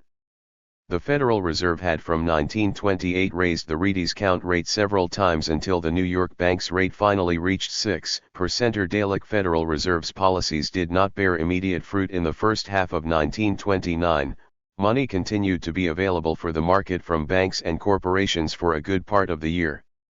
Moreover, the Federal Reserve did not follow a consistent deflationary policy. It backed and filled, raising rediscount rates and lowering the interest on acceptances. Banks, in general, followed similar elusive policies. They tightened margin requirements and placed lower valuations on stocks as securities. Meanwhile, interest rates on call money and stock exchange time loans actually declined from August to early October of ICIC. No one wanted responsibility for the stock market crash when it came. Yet come it did, as come it must, once the inflation ended. Once more, the government had given and the government had taken away. Deflation came, in full measure and inexorably, after October of 1929. Men were thrusting for liquidity, for solid value, to meet their obligations and debts. Numerous banks failed, and with them vanished into thin air that part of the money supply that had been carried on their books as deposits. Mortgages that had been renewed year after year could no longer be renewed, for those banks trying to hold out had to translate their accounts receivable into liquid funds. Foreclosure was the route open to them to attempt to accomplish this end. Prices fell, drastically and disastrously, to enable sellers to dispose of goods for the declining money supply. For many farmers, the day of accounting was at hand, in 1930, in 1931, in 1932, and for that matter, in the years to follow. The inflationary binge of World War I had drawn farmers into heavy indebtedness. The resinflation of the 1920s had enabled them to hang on. With the deflation came the rising demand that the debts be paid, came drastically reduced income to meet fixed obligations, came the apparent necessity for the least efficient to leave farming. The Buford administration, with the aid of Congress, attempted to prevent the effects of the deflation from taking place. The Federal Reserve attempted to resinflate by lowering the rediscount rate, but this time banks and individuals did not behave as they were supposed to. Easier access to money only made it possible for some to establish a more narrow liquid position. There was an attempt to prevent the effects of deflation BV one of the major devices that had set the stage for the whole course of events, by raising the tariff once again. Smoot-Hawley Tariff Act was passed in 1930, raising rates generally, with particular attention to those that were supposed to protect prices of farm products. The government made large loans to farm cooperatives to allow them to hold on to farm products, keeping them off the market in the hope of raising prices. But the actions of the Hoover administration were not analogous to the Dutch boy standing with his finger in a hole in the dike. They were more like someone trying to turn back the winds of a hurricane with a fan. Nor can the ravages of a flood be prevented by building dams in the path of the onrushing waters. The water will be held only for a brief time before it goes around, over, or crushes the dam, to rush forward once more with even more damaging force. So it was with the Hoover measures to maintain prices in the face of deflation. Prices moved downward inexorably toward the level of the reduced money supply, just as flood water rushes to the lower level, delayed only temporarily by attempts to prop them up, leaving the tariff, the Federal Reserve, and the cooperatives like washed-out dams to test it to the futility of the effort. That the measures of the government failed is a matter of record. That the plight of many farmers was worse than ever in the early 1930s is also rather clear. Of their fate, one historian saves, already in desperate economic straits by 1929, American farmers lost more in cash income and general economic standing during the Depression years than any other important group. Between 1929 and 1932 gross farm income shrank from $11,941,000,000 to $3,331,000,000. Carrot registered his assessments of the impact of two of the efforts that were supposed to help farmers are worth quoting. As early as 1931 the members of the Federal Farm Board recognized their inability to cope with the situation. By the summer of 1932 the board had lost some $354 million in market operations and admitted its helplessness. And, Hoover's program of tariff relief for agriculture was an even greater fiasco than his ill-fated effort at stabilization. Registered another historian, more given to hyperbole, gives this description of the situation in early 1933. No group in the population, except perhaps the Negro workers, was more badly hit by depression.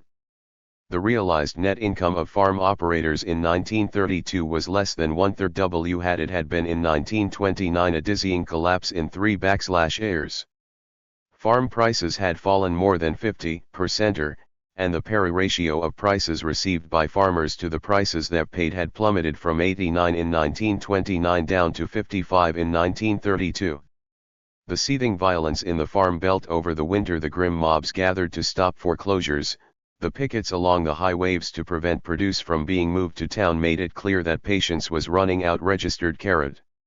One might suppose, then, that farmers had had a surfeit of government interference, that having been buffeted back and forth for 7 odd years by the ill winds of various government interventions, they might have finally been moved to violence, if necessary, to end it. Of course, this was not the interpretation put upon the events.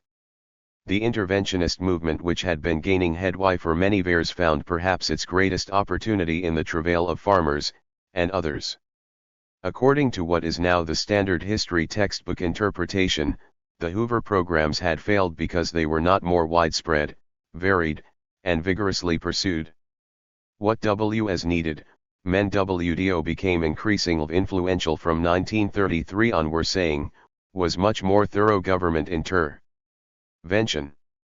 Thus began what has become a perennial chorus since, if the medicine fails, the solution is to increase the dosage. One is reminded of the practice of physicians at one time of bleeding patients. It was not uncommon for a patient, who survived a bleeding but did not get well, to be bled again, and again. Some hardy souls finally got well, in spite of the efforts of the physician. Of course, many did not. Some farmers have survived the ministration's progressive bleedings of government over the last 35 years, but alas, as we shall see, many have not. In 1933, the New Deal came, and with it a melange of all the old and some new panaceas, nostrums, solutions, and notions which were supposed to save the farmer and restore agriculture to its former role in American life. THIRD was the Agricultural Adjustment Administration, first and second, with its crop restrictions, subsidies, and soil conservation payments. There was the Commodity Credit Corporation with its efforts at manipulating the market and cartelizing American agriculture. There was land reclamation, people resettlement, rural electrification, cooperative organizations, and irrigation projects. There was the Farm Security Administration to make loans, long and short term, to enable farmers to stay in operation and, perchance, to buy a farm. A whole assortment of words entered the language, or were made more familiar: acreage allotments, parity, diversified farming, and ever-normal granary. These ideas were propagated, programs administered, and practices fostered by a host of people: county agents, assistant county agents, local committees, extension service people, and assorted part and full-time government employees. Over the years, some programs have been abandoned, others modified, new ones added, but in substance the effort begun in the early days of the New Deal is still with us.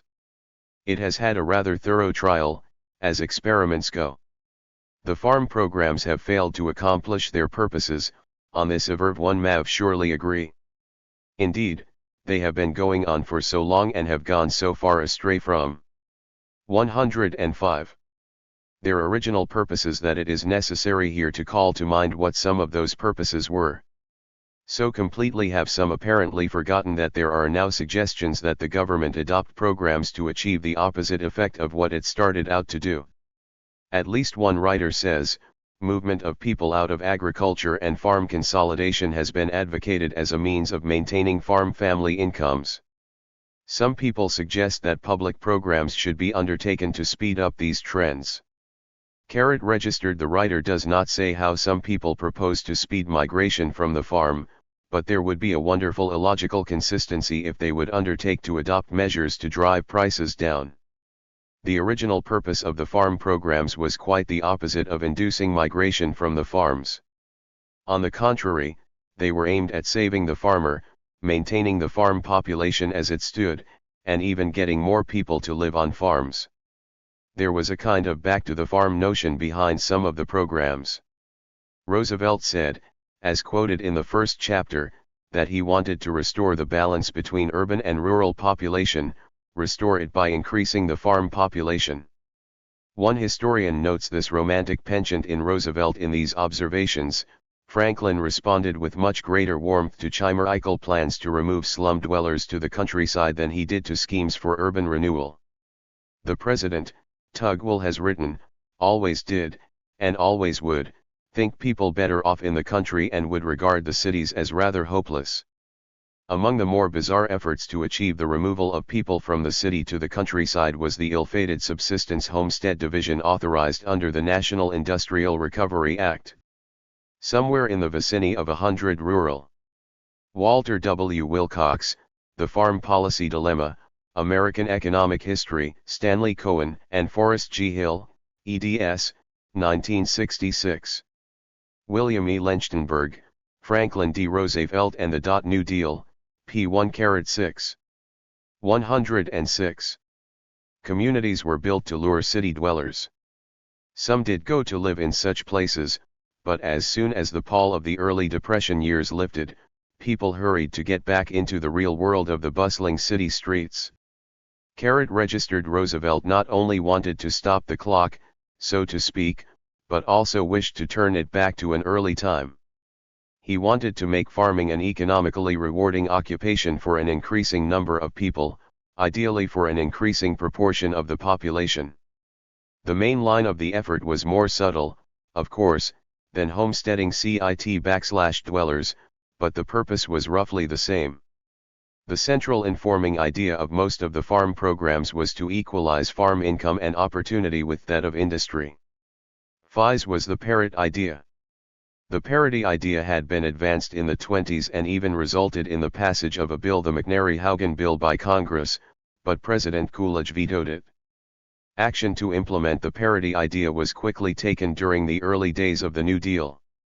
The basic notion is that farmers should get a price for their commodities that would enable them to buy industrial products at a kind of set ratio. To calculate what this ratio should be, IJO 1914 was taken as a base or ideal period. The aim was to raise prices for agricultural commodities to the point where a given amount of them would buy the same given industrial product that it had in the earlier period.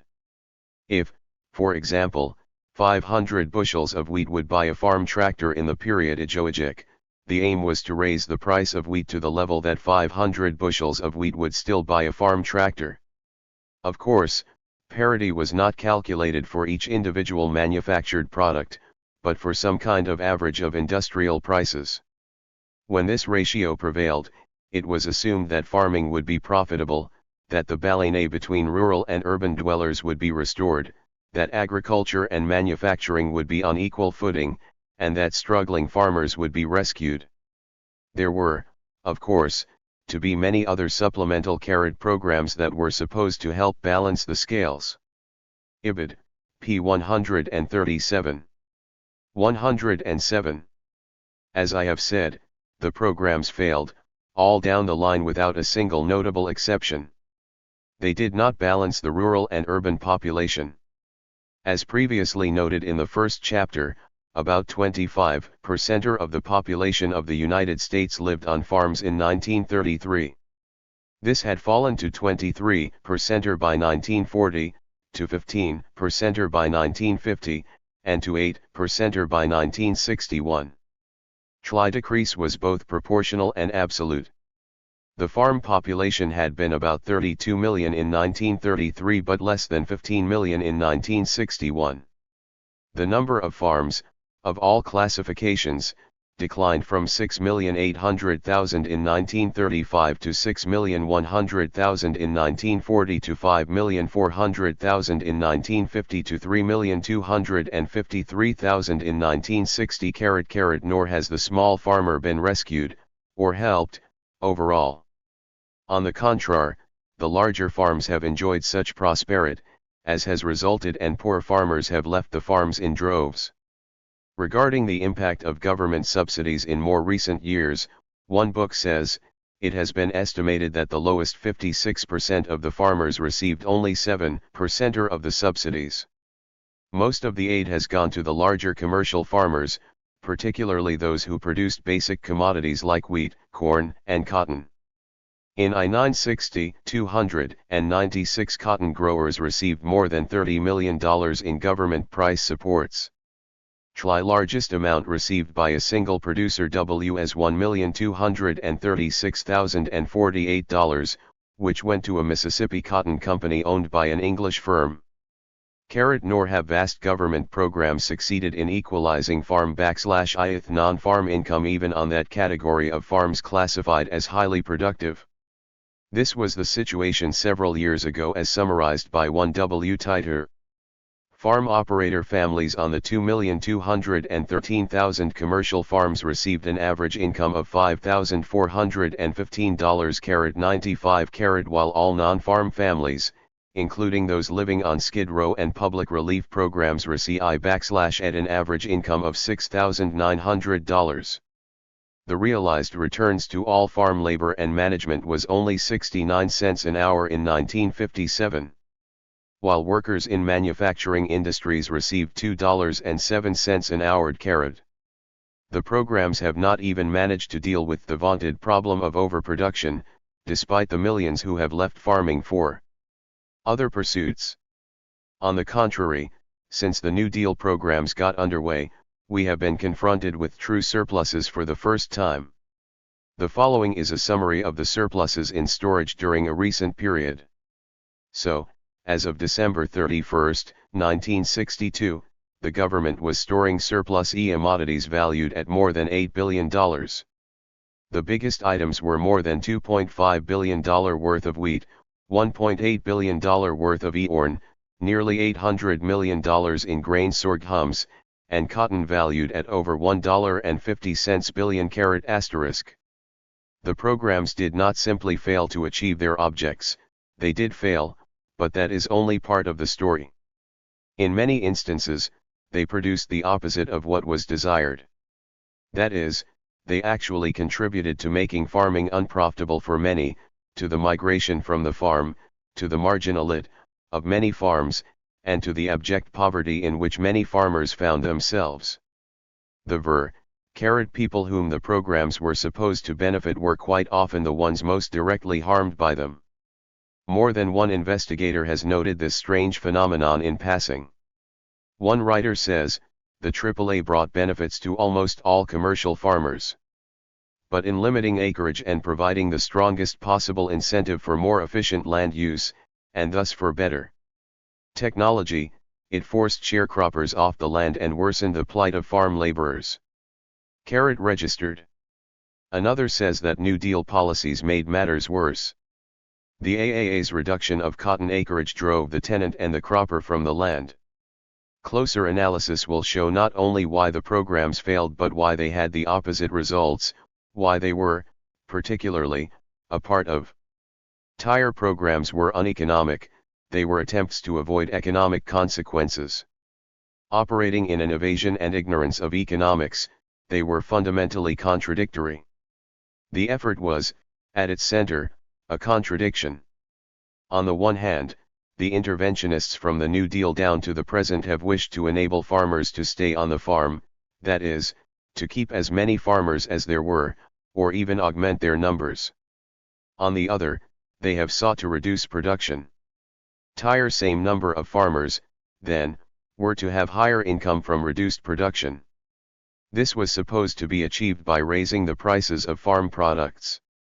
To make the rise in prices possible, the government from 1933 onward has engaged in generally inflationary policies, that is, increasing the money supply. As we have already seen, an increase in the money supply does not necessarily raise those prices one wishes to see raised, or does not raise them in greater proportion than others. Increasing the money supply can only make the money available for the increase. There was an attempt to funnel the money toward farmers by subsidies and various price support activities. Insofar as this made growing of the subsidized crops profitable, it led to concerted efforts to produce more and more of them. This, combined with the fact that subsidized commodities were priced above the world market, led to surpluses. The other device was crop restrictions and acreage allotments. It was these that bore heavily upon the poor. To know how this occurred, let us take an imaginary Eoten farmer and examine the effects of allotment restitutions on him. Suppose that he had 40 acres of arable land under cultivation. Just prior to the imposing of limitations he might have planted 25 of the acres into cotton. He might have made 1/2 bale to the acre, a reasonable expectation, or 12 1/2 bales which he could sell, let us say, for 10 cents per pound. This would give him a gross return from cotton of $625, not sumptuous surely, but families often survived on much less. His allotment, under the government program, would probably have been something like 10 acres for Eoten. If his yield per acre remained proportionately the same, he would produce 5 bales of cotton. In the early years, even with supports, cotton brought no more than, say, 12 cents per pound. At this rate, his gross return from cotton for the year would be reduced to $300. The obvious solution to this problem would be for the farmer to increase his production of cotton. He could do this in 3 ways: more intensive cultivation, get more land, or use better seed, more fertilizer, and so forth. The government program made more intensive cultivation most difficult, for it based the allotment on a parentage of the total acreage cultivated. This meant that as much land as possible had to be planted to other things, and these cultivated, in order to maintain the cotton allotment at a given level. In short, for cotton farming to be profitable, the government program shifted the land-labor capital mix away from land and labor toward capital. More precisely, it made larger farms necessary for profitable cotton production, put a premium on the use of mechanical equipment to tend larger acreages of land, and encouraged the use of expensive fertilizers and seed. Capital was needed for the land, equipment, and fertilizer. Hiate in we terms men are poor money be more essential in making a living at farming.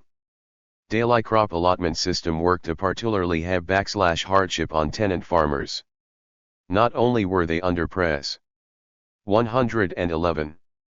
Sure from their own circumstance to tend as much land as intensively as possible, but also from the landlords. A landlord wanted to have as much land tended as possible not only in order to make ends meet but also to keep his allotments intact. The burden increased for farmers as they grew older, their children left them, and they were not able to work as effectively themselves as when they had been younger.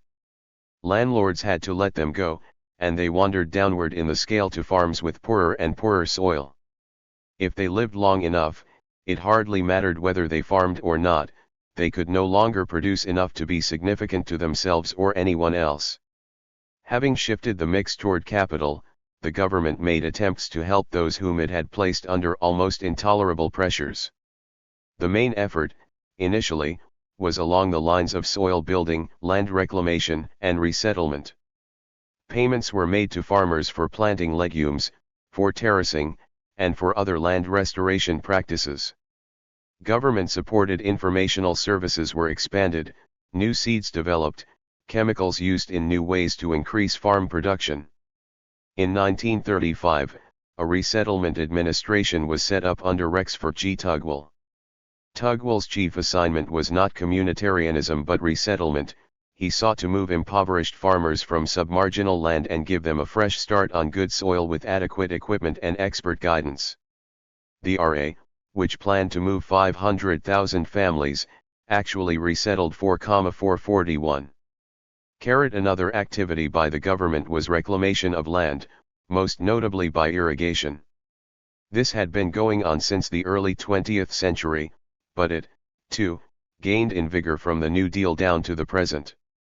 The federal government had made 3,173,570 acres of irrigable land available in 1926, 3,698,417 by 1936, 5,150,813 by 1946, and so on.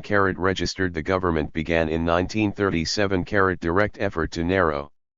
Ibid, p. 140.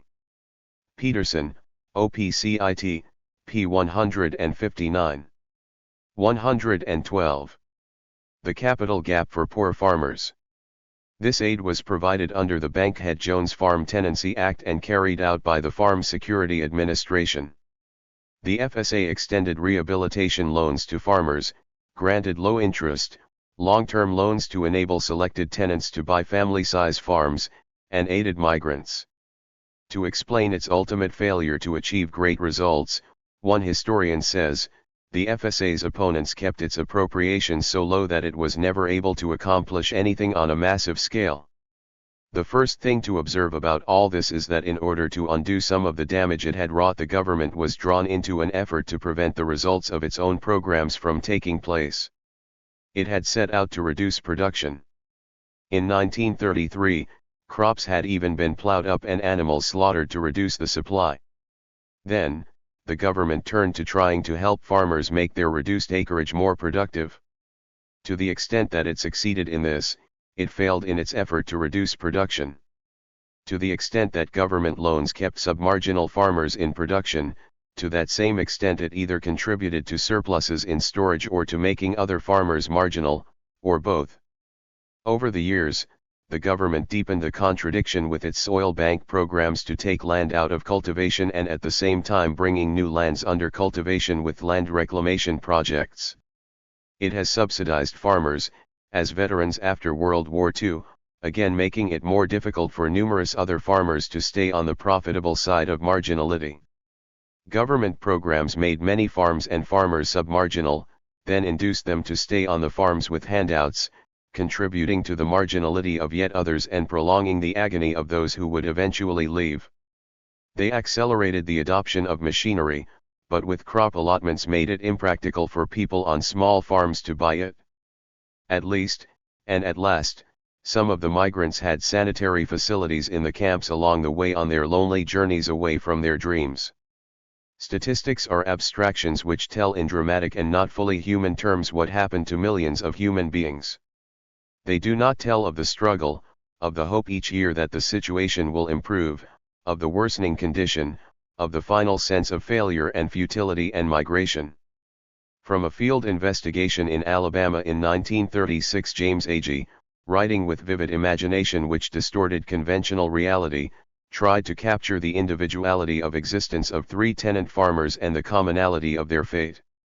While he gives no indication that he understands how government programs have aggravated the lot of these people, he does note at one point that this particular subject of tenantry is becoming more and more stylish as a focus of reform, and in view of the people who will suffer and be betrayed at the hands of such reformers, there could never be enough to their eyes open even a little wider. Registered, however, he chronicles the declining fortunes of the 3 families, without comment, in the following words. The best Woods has ever cleared was $1,300 during a war year. During the teens and 20s he fairly often cleared as much as $300, he fairly often cleared $50 and less, 2 or 3 times he ended the year in debt. During the Depression years he has more often cleared $50 and less. The best Gudger has ever cleared is $125. That was in the plow under year. He felt exceedingly hopeful and bought a mule, but when his landlord warned him of how he was coming out the next year, he sold it. Most years he has not made more than $25 to $30, and about 1 year in 3 he has ended in debt. Year before last he wound up $80 in debt, last year, $12. Years ago the rickets were, relatively speaking, almost James Agee. Let us now praise famous men, p. 208. 114. Prosperous. Besides their cotton farming they had 10 cows and sold the milk, and they lived near a good stream and had all the fish they wanted. For 10 consecutive years now, though they have lived on so little rations money, and have turned nearly all their cottonseed money toward their debts, they have not cleared or had any hope of clearing a cent at the end of the year. Eventually, men must begin to turn elsewhere from such futile employment. Two of these men began cautiously edging toward the change in 1936. As A.G. describes it, Gudger and Ricketts, during this year, were exceedingly lucky. After they, and Woods, had been turned away from government work, they found work in a sawmill. They were given work on condition that they stay with it until the mill was moved, and subject strictly to their landlord's permission. Their landlords quite grudgingly gave their permission on condition that they pay for whatever help was needed in their absence during the picking season. Gudger hired a hand, at $8 a month and board. Ricketts did not need to, his family is large enough. They got $1.25 a day 5 days a week and 75 cents on Saturday, $7 a week, 10 hours work a day. Woods did not even try for this work, he was too old and too sick. What later became of the Gudgers, Ricketts, and Woods is not a part of the record. But of many others we know, in general. They migrated.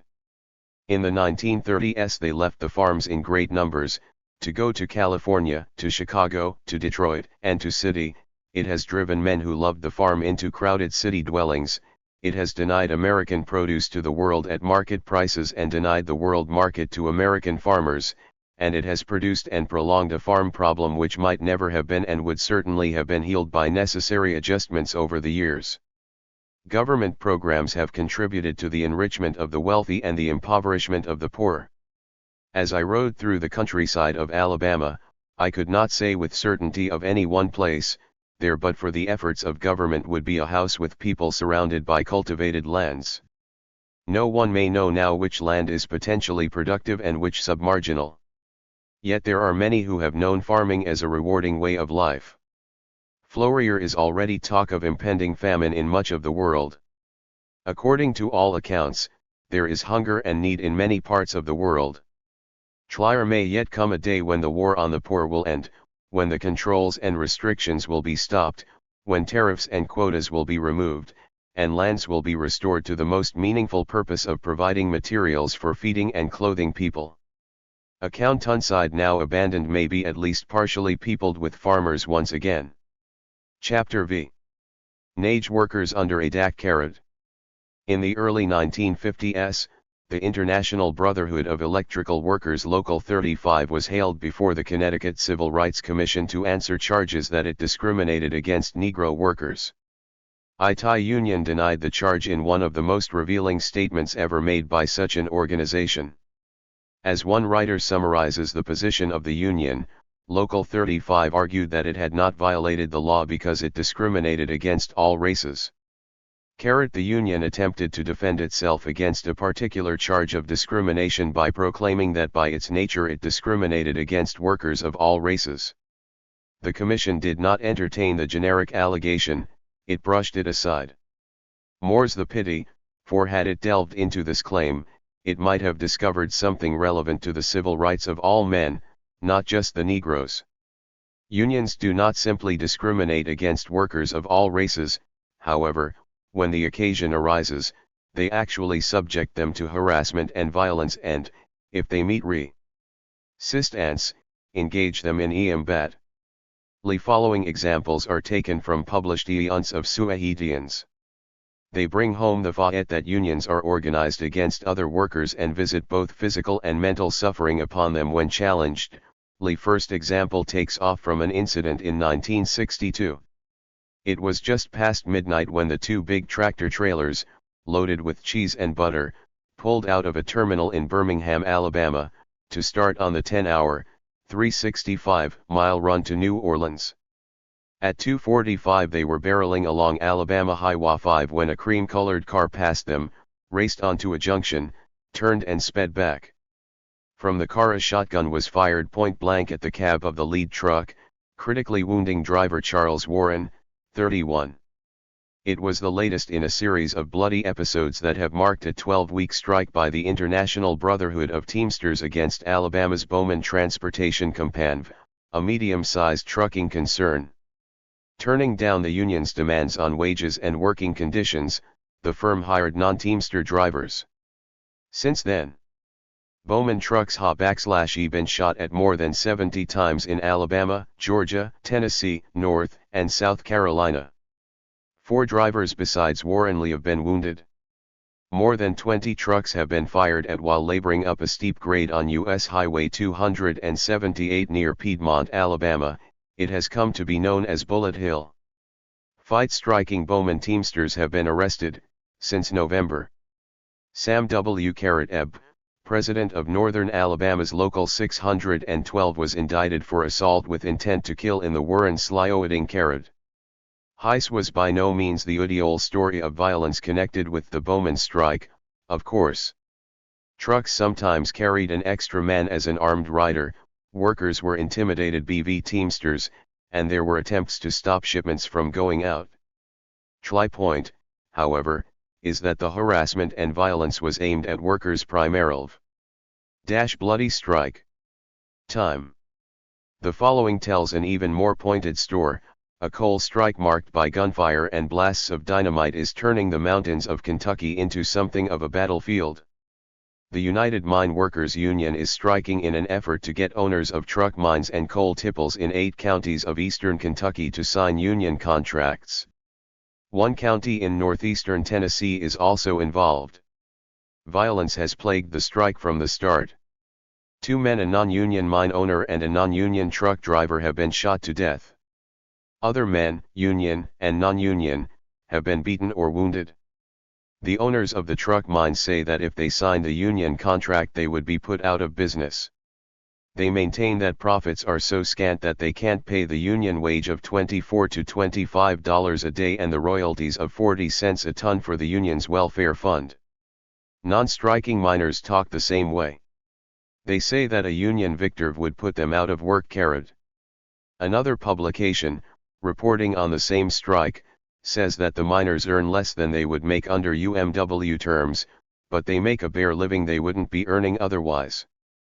As a result, they are on the side of the operators, armed and ready and willing to shoot for their right to work for non-union pay. This was in 1959. Professor Sylvester Petro has written at length about a more famous strike, the Kohler strike. He describes the onset of this strike in Wisconsin in these words: Kohler Village was not quiet on April 5, 1954. Marching in solid ranks before the main entrance to the plant that morning were some 2,000 persons. They were there to prevent anyone from going to work, and they've succeeded. As one eyewitness put it, employees attempting to enter the plant were slugged, kneed in the groin, kicked, pushed, and threatened, almost always BV the group of mealy tants who had come from out of town to help.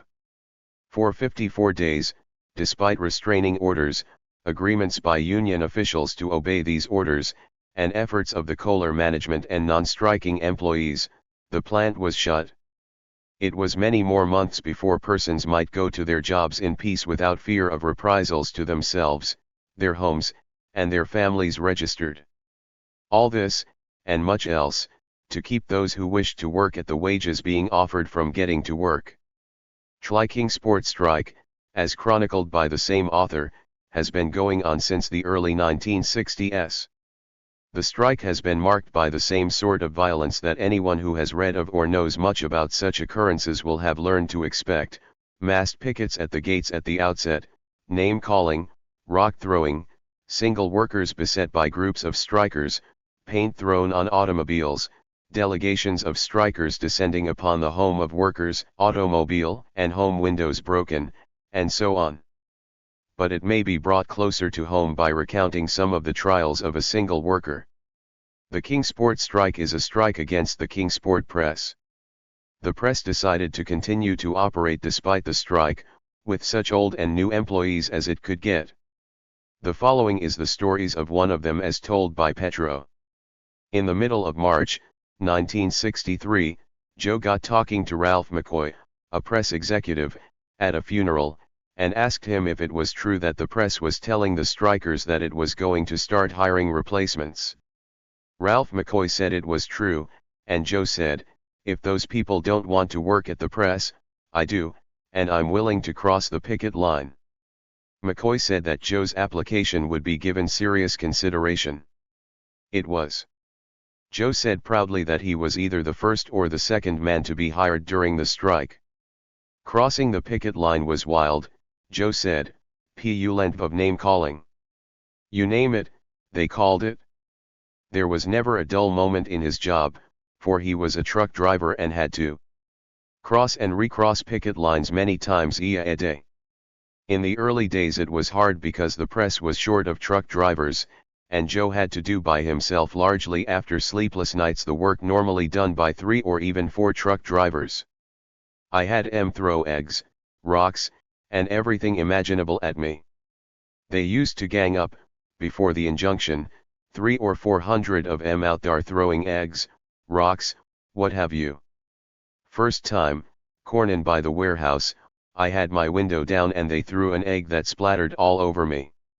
After that I kept the window up, though I didn't like to because if one of those rocks had hit it, the glass would have cut my head off. Joe is big and tough. His hands look as if they could tear a man apart. They kept clenching as he recounted his experiences when walking or driving through the picket lines. They are still saying rotten, filthy things to me at one picket post, which I can't avoid, men and women, 2 filthy things about my wife. It makes my blood jump, but I know that if I give in there'll be real trouble. If it wasn't for hurting the press and myself, I'd jump out and let them have it, but that's probably what they want. So I just take it. I've taken 2 years of it, and I can take TWO more. In the less than 2 years I've been here I've made nearly $13,000, while they've been picketing, and I'm providing for my boy and MV wife Jay. The strikers have provided Joe with some occasion for relief, however. Maybe without it, he would have exploded by now. The relief may be measured in terms of what he has left of 3 boxes of shotgun shells which he bought shortly after going to work at the press. There were 25 shells in each box, he said, and there are only 6 left. So, he said, I must have shot 69 or 70 times the first 3 months of the strike. Manva night, Joe said, I sat up with the bottom window of the storm door up and my shotgun in my lap. One pesty fellow would pull his car up, aiming the headlights right at the house. One night he yelled out, "Why don't we shoot, Joe?" I said, "One more time, Ernie, and I'll blow those headlights out." He never came back. 122. But others did, night after night, shooting up the front of his house. Joe reported it to the police. They always came quickly, when he called, but the / said they couldn't keep a man stationed constantly at his house, for the same kind of thing was going on all over town. Joe said he intended to defend himself, his family, and his house. He was going to load his rifle and get the vandals. The police officer said he had every / right to defend himself. But he told me, Joe said, that I shouldn't use a rifle because the bullets might ricochet and hurt innocent people. He said I should use a shotgun and pumpkin balls.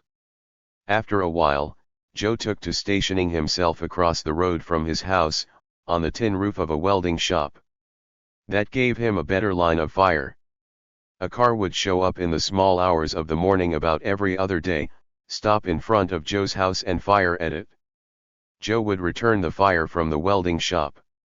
"Trier was very few times I would miss," he said.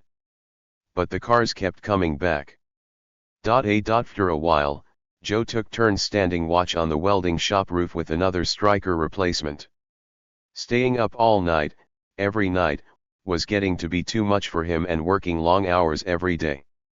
The assaults came to a climax, and to an end, one morning toward the end of June, 1963. MV friend, Eugene Pyle, and I were standing watch together that night. A black 4-door Corvair with 4 men in it drove slowly up to the front of my house, stopped, and someone shot a big ball bearing through the glass on my storm door. /LE and I stood up on the top of the shop. He fired twice, I fired 3 times. We blew the glass out of the left side and the rear of the Corvair. They took off as fast as they could, and there was only one head showing. W-E jumped down, ran across the street over the broken glass, got in MV car, and drove all over looking for that car, but never did we see a black Corvair.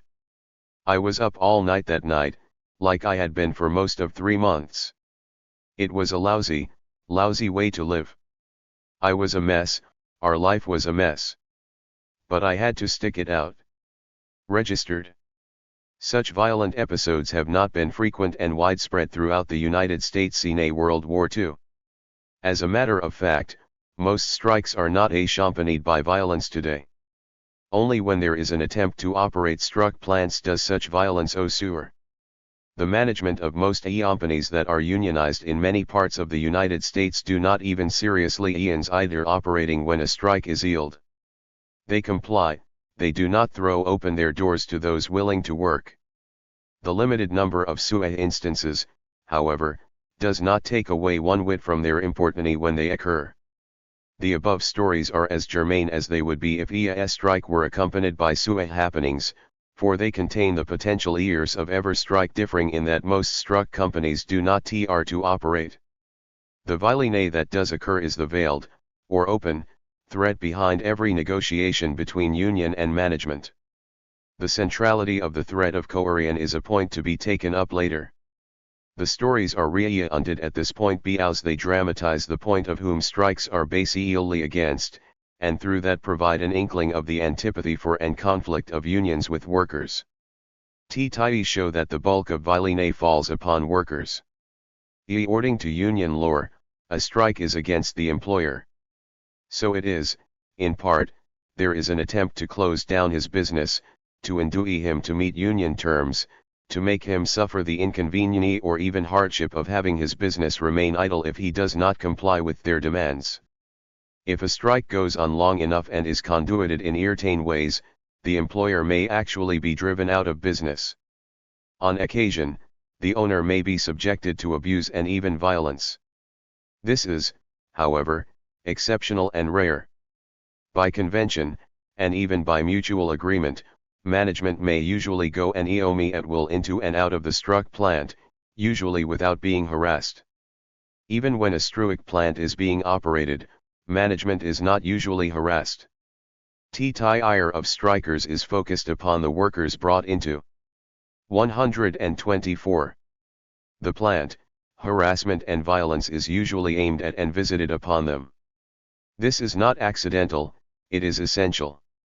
To see why this is so and to explore its extended ramifications, it will now be useful to examine the nature of the union effort. The fundamental attempt of the unions is to take the determination of wages out of the market. They strive to have wages decided by agreement between management and unions, under the threat of retaliatory measures by the union if a satisfactory agreement is not reached and, so far as possible, without reference to the market. Thus, their approach is uneconomic, and it is this that leads, in the final analysis, to the attack upon other workers. Economically, wages are set by supply and demand, just as other prices are in a competitive situation. Competition is between or among workers for a particular job, not between workers on the one hand and management on the other. THIRD accounts for the use of violence against would-be workers to exclude them from a struck plant. The union is attempting to reduce the supply of available workers to an employer and thereby to increase the wages they can get. This takes the whole procedure out of the economic realm. THIRD use of violence makes it into warfare, whereas competition is peaceful. Unionists do not describe their undertaking in this way. Indeed, those workers who would replace their members are not called workers. They are referred to as strike breakers, scabs, and rats, among other unsavory titles. THIRD conflict is classified as if it were solely a contest between workers and employers. Modern unionist rhetoric is derived from and informed by the class struggle idea. THIRD classes, in the classic Marxist formulation, are capital and labor. In America, the terminology has been softened somewhat by referring to the alleged protagonists as management and labor. In any case, the justifications offered for organized labor unions and their tactics are derived from the notion that these two are in conflict, and, by derivation, engaged in a class struggle. Unionists picture management and labor as representing two different and conflicting interests. On the one hand, management wants to get laborers as inexpensively as possible. On the other hand, laborers want as high wages as possible, as short hours of work, and as commodious working conditions. So far as it goes, this is an accurate enough statement of the desires of prospective employers and employees. The justification of unionism hinges upon the validity of this next proposition, however.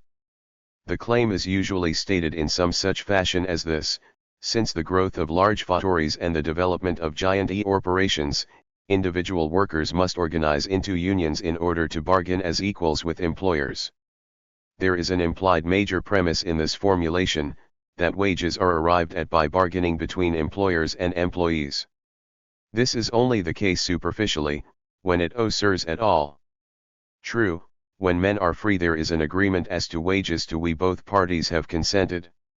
It sometimes happens that negotiations precede this agreement. Usually this would occur only when highly trained personnel were involved, but they are not nearly so common as the premise implies.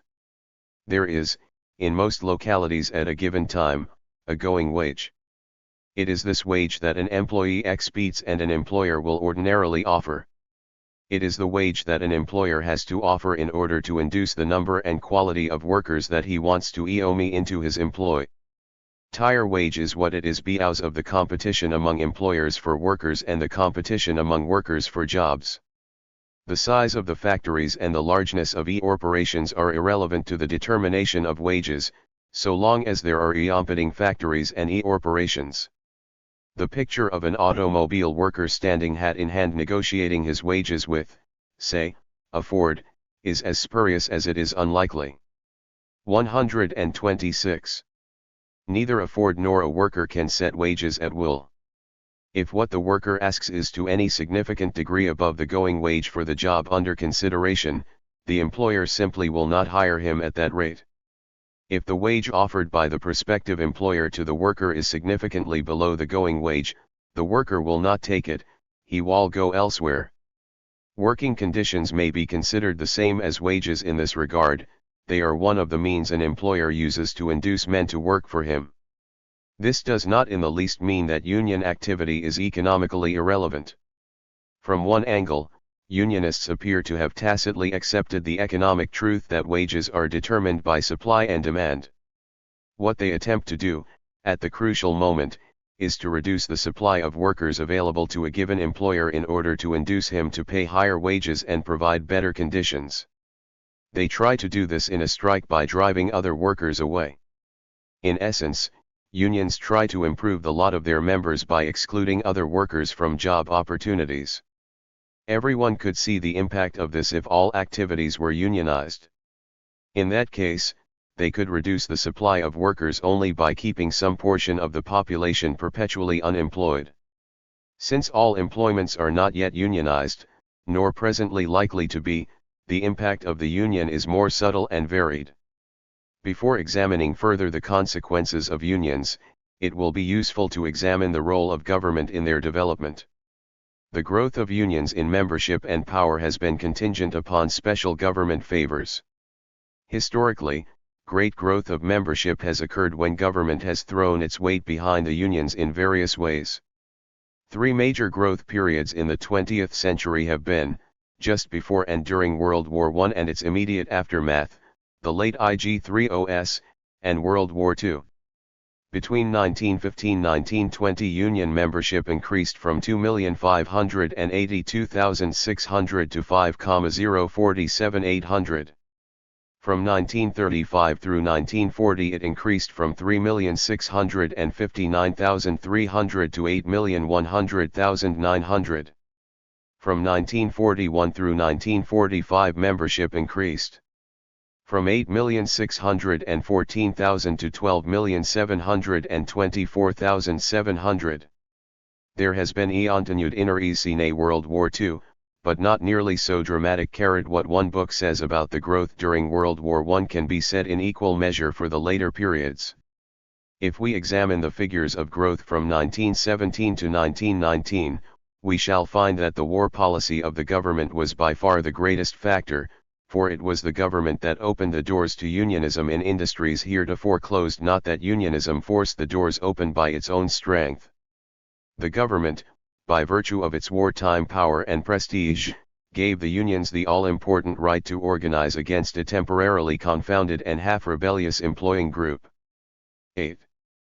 Government has promoted union membership growth in 4 ways: by empowering them to use coercion, by special exemptions or immunities, by special assistance, and by way of inflation.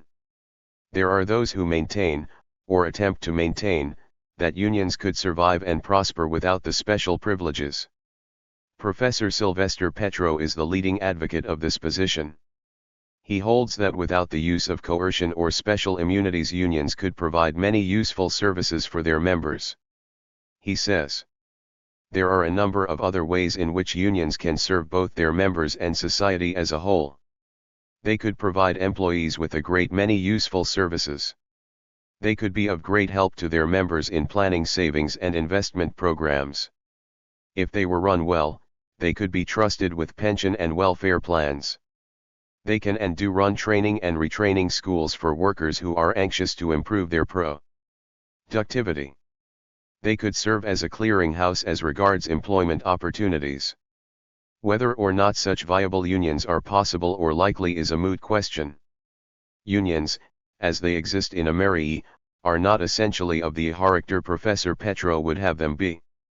They rest upon the potentiality and practice of using coercion. As Petro himself says, coercive conduct has been characteristic of trade unions in this country throughout the history at all levels of union action.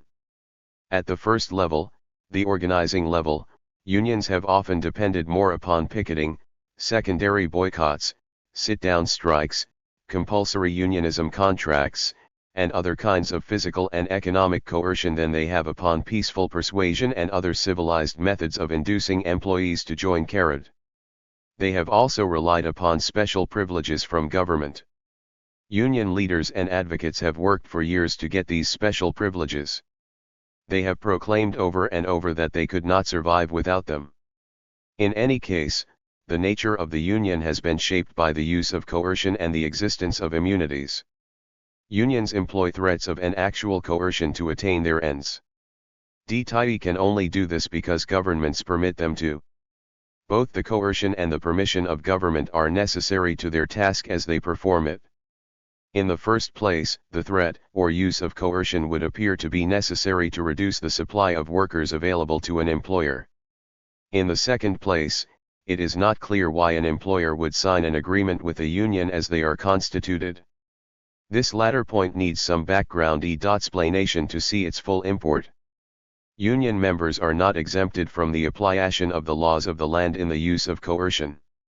They are, in some states at least, immune from the operation of trespass laws to some extent. Otherwise, they are no more exempt from the laws dealing with slander, defamation of character, intimidation, assault, and battery than is anyone else. True, policemen and other law enforcement officials frequently look the other way when union members employ such tactics. And, diligent enforcement of the laws should sharply reduce the amount of coercive tactics. Members are not exempt from responsibility at law for their acts, but the union is. Not only have unions been immune from prosecution for the coercion, but they are enabled by the law to derive advantage from it. The crux of the matter is this: the courts will enforce a contract between a union and a company, though that contract was only agreed to after the threat and use of coercion by union members. Yet it is a venerable principle of Anglo-American law that a lawful contract must be willingly consented to by all parties to it. If any party to the contract has used force or coercion, the contract is null and void. The courts will not enforce it and may offer relief to injured parties. It is this validation by the courts and enforcement of these contracts that constitutes a central privilege which labor unions enjoy. Not only can it be almostly endlessly shown that force and the threat of force have been employed by unions to obtain contracts, but it should be clear that they could not otherwise be obtained. That companies would willingly recognize unions and enter into agreements with them is at odds both with common sense and the nature of man. This would mean that management willingly consented to having their employees organized to take action against them, to having unions take credit for pay raises and improved working conditions, to limitations upon the use of the workforce, to costly procedures, and, quite often, to having their workers alienated from them. What is the quid pro quo for such cases? 130. Zions. What does the company get from the agreement that it yield not have more readily without it? It agrees to pay suah and such wages and to maintain certain conditions of employment. In return, it does not get an agreement from unions to provide it with workers, nor does a single member of a union agree to work for one more day for an employer. In return, the union only agrees, however it may be worded, to refrain from using its tactics against the company for a period of time. The contract is not only flawed by being based upon coercion but also by the lack of any recognizable consideration tendered by the union, another requirement of a binding contract. The history of the development of unions substantiates the unwillingness of employers to recognize unions. Most of them have resisted the recognition of unions as long as they could, and stay in operation. The point has been somewhat elaborated in order to show that for unions to deal with employers as they do, they must have exemptions, immunities, and special privileges at law, that their behavior is contingent upon special consideration from government, that government finally bears the onus for whatever ill effects derive from this behavior. There are other ways that government aids and abets unions. One of these is in the matter of monopoly. In order to reduce the supply of labor to an employer, a union must, in effect, have a monopoly, that is, be the exclusive seller in that particular market of labor. It is to gain or maintain this monopoly that unions operate to frighten away or drive out other workers. There are those old maintain that there is no significant question of monopoly so long as a union is restricted in its operations to a single company within an industry, be that as it may. Unions are organized for toll industries and for particular crafts and skills. These are monopolistic, and it is through these monopolies that unions attempt to attain their goals. There are antitrust laws which designed initially to punish such activities. But, again, labor unions have been exempted from their provisions. Government has extended special privileges to unions in the matter of monopoly. Another way in which government is necessary to labor union organization is through the inner ease of the money supply inflation. Their major effort, though not the exclusive one, of unions is to obtain higher wages for their members. To keep its following, the union finds it expedient to demand and to get higher wages, i.e., more money, in a successive contract. As an economist has described the dynamics of unionism, laborers who went on year after year receiving the same wages, however good, would soon be aware that they were getting them without intervention on the union's part. Either they would cease paying dues and the system would disintegrate, or they would elect a new set of officers who would get on the job. Union officers will also wish to increase union membership, or at the least, maintain it at its current level, for the salaries of officers out of the dues paid by members, and the effectiveness of the union is tied to its financial resources. These two goals, perennial money wage increases and stable or increasing union membership, are incompatible in the short run and impossible in the long run, except under one condition: a regular and continuing expansion of the money supply. All other devices be seen to be strictly limited in their application, and self-defeating employed over an extended period of time. For example, it is often alleged that wages can be increased by increasing labor's proportion of the take of the gross income of a company. If, for example, labor gets 65% of the gross income, money wages could be increased by increasing labor's parentage. But this could not continue year after year indefinitely, for there is only 100% and eventually labor would have it all. Long before that occurred, however, the company would have been driven out of business, and union membership reduced by the number disemployed. For an industry as a whole, the process would be less dramatic. The price of the product or CNDW would be increased to cover the higher wage costs, or machines would replace workers. In any case, the number of workers would decline. Another device that it is alleged could result in money wage increases would be increased productivity. But overall increases in productivity will not result in money wage increases. In the absence of an increase in the money supply, the result, given competition, will be a reduction in prices. Lower prices would increase the real wages of workmen, but unions could hardly claim credit for the increase, since money wages would remain the same, or might even decline. Again, only a regular and continuing increase of the money supply can provide for both perennial money wage increases and stable or increasing union membership. With what consequences to union members and others we will examine later. One other exception should be noted. Even a perpetual expansion of the money supply will not guarantee this result in a particular industry. The relative demand for a good or service may diminish over a period of time, and price increases will worsen conditions in that particular industry and reduce employment. In sum, unions depend on inflation for their growth, and, within narrow limits, even their survival. In the United States, government now controls the money supply. Once again, then, unions are dependent upon government successor. The historical record bears out this analysis. The periods of dramatic union growth World War I, the IQ30s, World War II and after have been periods of inflation. The only extended period of continued large-scale union membership in our history has been one of a continued and long-term increase of the wage workers under attack. 133. Money supply, namely, from the 1930s to the present. Statistics, both of union membership and money supply, indicate that this is the case. To clinch the connection, union membership usually drastically declines in a deflation. One history book notes this phenomenon time after time. Regarding labor organizations in the early 19th century in the two industries printing and shoemaking where there was considerable unionization, it says, even in these two industries the mortality rate was high and most if not all of the surviving unions were wiped out in the Panic of 1819.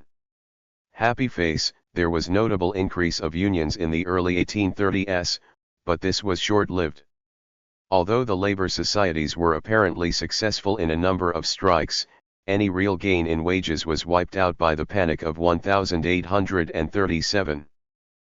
Severe Depression resulted in the dissolution of virtually all of the unions. Again in the 1850s, the major depression of 1857 brought this period in the labor movement to a close, and once again many of the unions failed to survive the depression. Registered the 1870s is generally described as a period of depression.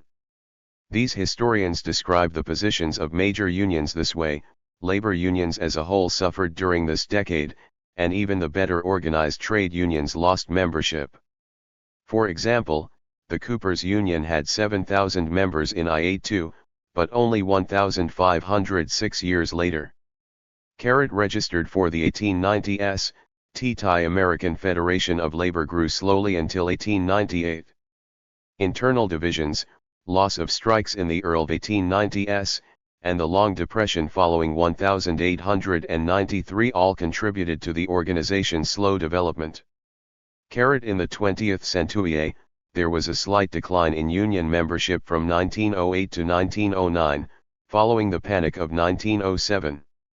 There was a large drop-off from 1920 through 1924 during the post-world-ARI recession. Union membership fell off sharply from 1929 through 1934. Detailed analysis will show that the decline in union membership accompany and follow a decrease of the money supply. Probably, the initial drop in membership with deflation is not due to disillusionment with the union. What happens is that with the reduction of the money supply, employers no longer afford to employ as many men at the established wage. Men who lose their jobs will simply cease to be union members after a time. Over any long period of stable or decreasing money supply, however, a union will generally be unable to raise money wages, may even have to eat a reduction in wages. In Ian the union will lose its attractiveness. It does not follow, however, that inflation, per se, will result in an increase in union membership. For example, the inflation of the middle and latter 1920s was accompanied by a continuing minor decline in union ranks. A decrease in money supply is sufficient explanation for a union's loss of members, but an increase in money supply is only one of several conditions for growth.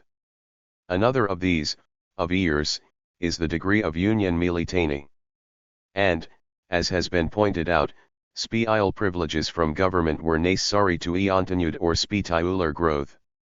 Special privileges by we unions have been empowered by national legislation are a result, mainly, of the following enactments: the Clayton Antitrust Act, the Norris LaGuardia Anti-Injunction Act, the National Industrial Recovery Act, and the National Labor Relations Act. Union powers have been only slightly served by the IF Tylerley Act and Landrum Griffin Act of more recent times.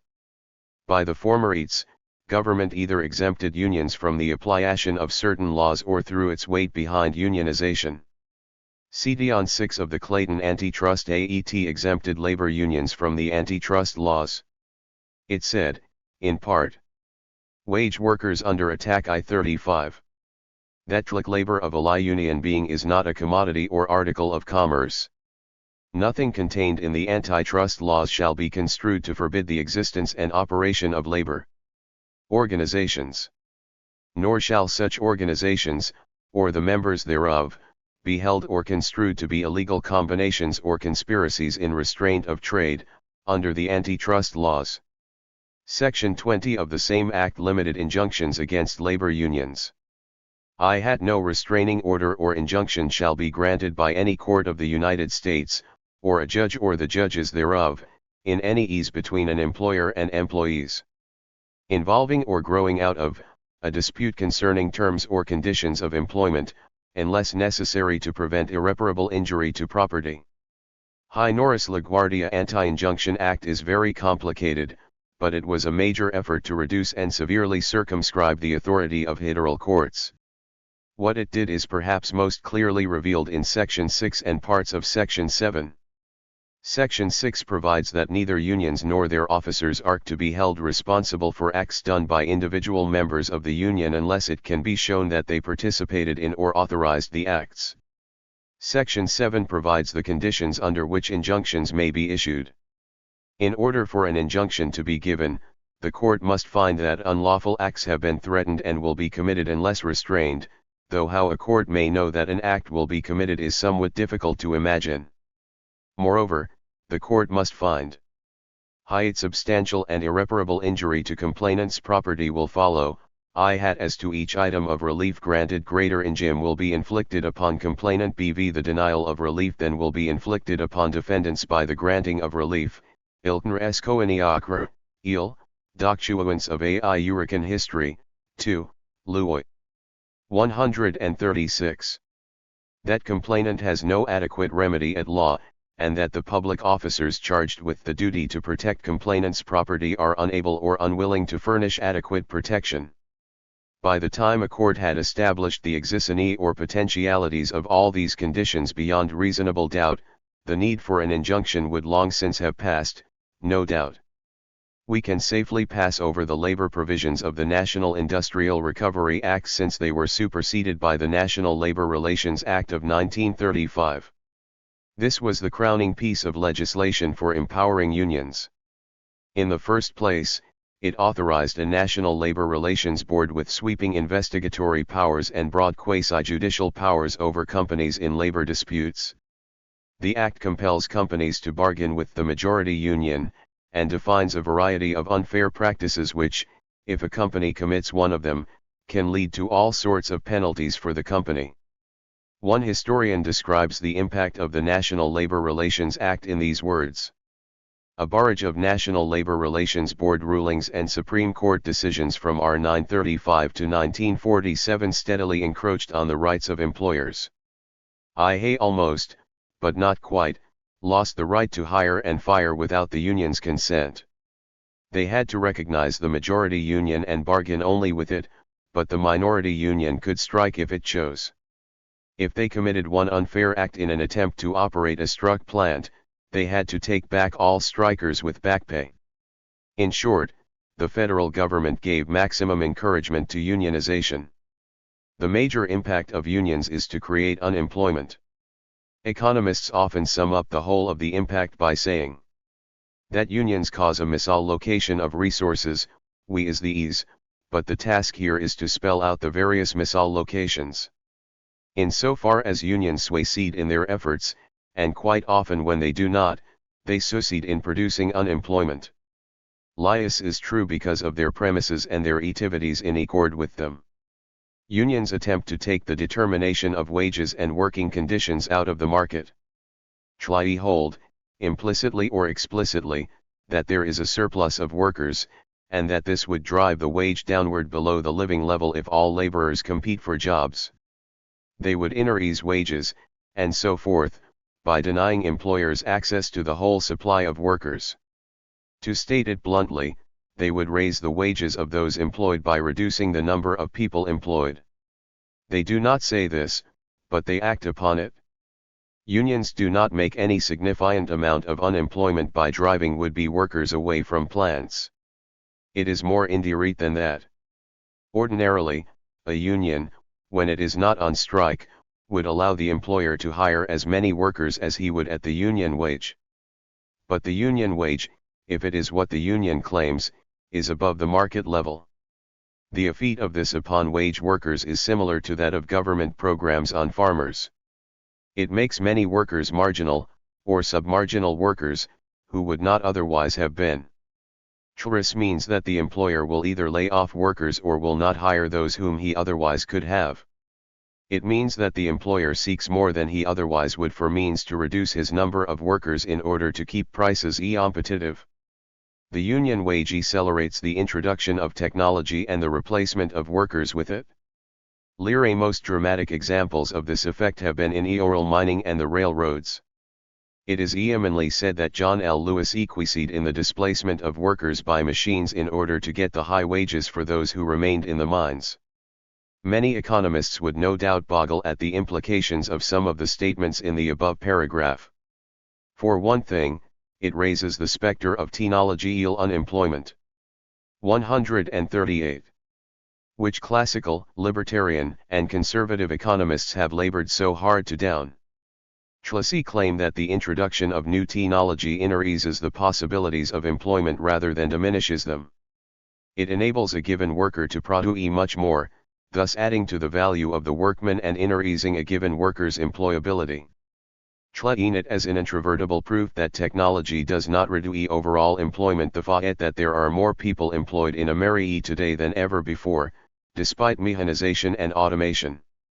I take it that, as such, the introduction of technology neither increases nor diminishes the potentialities of employment. The potentialities of employment are 100% of the population at all times, and always have been. Practically speaking, anyone who can produce a good or provide a service is employable. The only thing that could prevent him from being employed, if he wished and needed to be, would be government prohibition and rigidities of wages and requirements as to working conditions. The number of potential jobs is as limitless as are the wants of men and the possibility of laboring to satisfy them, that is to say, infinite. The use of new technological means does not, then, increase the potentialities of employment, it increases the possibility of highly remunerative employment. It increases the possibility of a workman's getting paid $2 an hour, say, rather than $1.50 an hour. Or, to be more exact, it increases the amount of goods and services available to all of us. In a free labor market, i.e., one where the price of labor is flexible, the introduction of machiner will neither increase nor diminish the number of people employable. It will, however, tend to increase the real ages of everyone, not only those who use the machines. It will do so by reducing the price of goods, for the decision to use machinery rather than more workers will be based largely on reducing the overall cost of production. Reduced costs, in a competitive situation, may be expected to result in lower prices. It may happen that the lower prices will so enhance the demand for the particular product that more workers will be employed, and that in order to attract them money wages will be raised. For any particular industry, this depends upon the elasticity of demand for a product. In a controlled market, one in which wages are decided to some extent by something other than the market, the introduction of technology does not have all these pleasant effects. The decision to use machinery rather than men is not made in order to reduce overall costs but to reduce labor costs, in order to remain competitive. The gain that would be made by hanging to machinery has already or is about to be preempted by wages. There may be no reduction in the price of the product even after the purchase of new equipment. Indeed, prices may still rise for goods because the savings from equipment do not equal the higher costs of labor. If unions attempt to save jobs by featherbedding, the costs will be hiked further. Any determination of unions to get the profits from any gains in productivity will make it that much harder to get the money to pay for the equipment, and, as investment dries up, more and more jobs are lost. In short, labor union-induced use of machinery tends to reverse the normal results of the use of technology, rather than maintaining full employment and increasing the value of the money which one may have. It tends to raise prices and reduce employment. Labor unions, then, are able to raise wages above the market by producing unemployment. One economist notes that when a union pushes the wage beyond the competitive level, it is not the union which suffers the resulting unemployment nor the members who remain employed at the increased wages.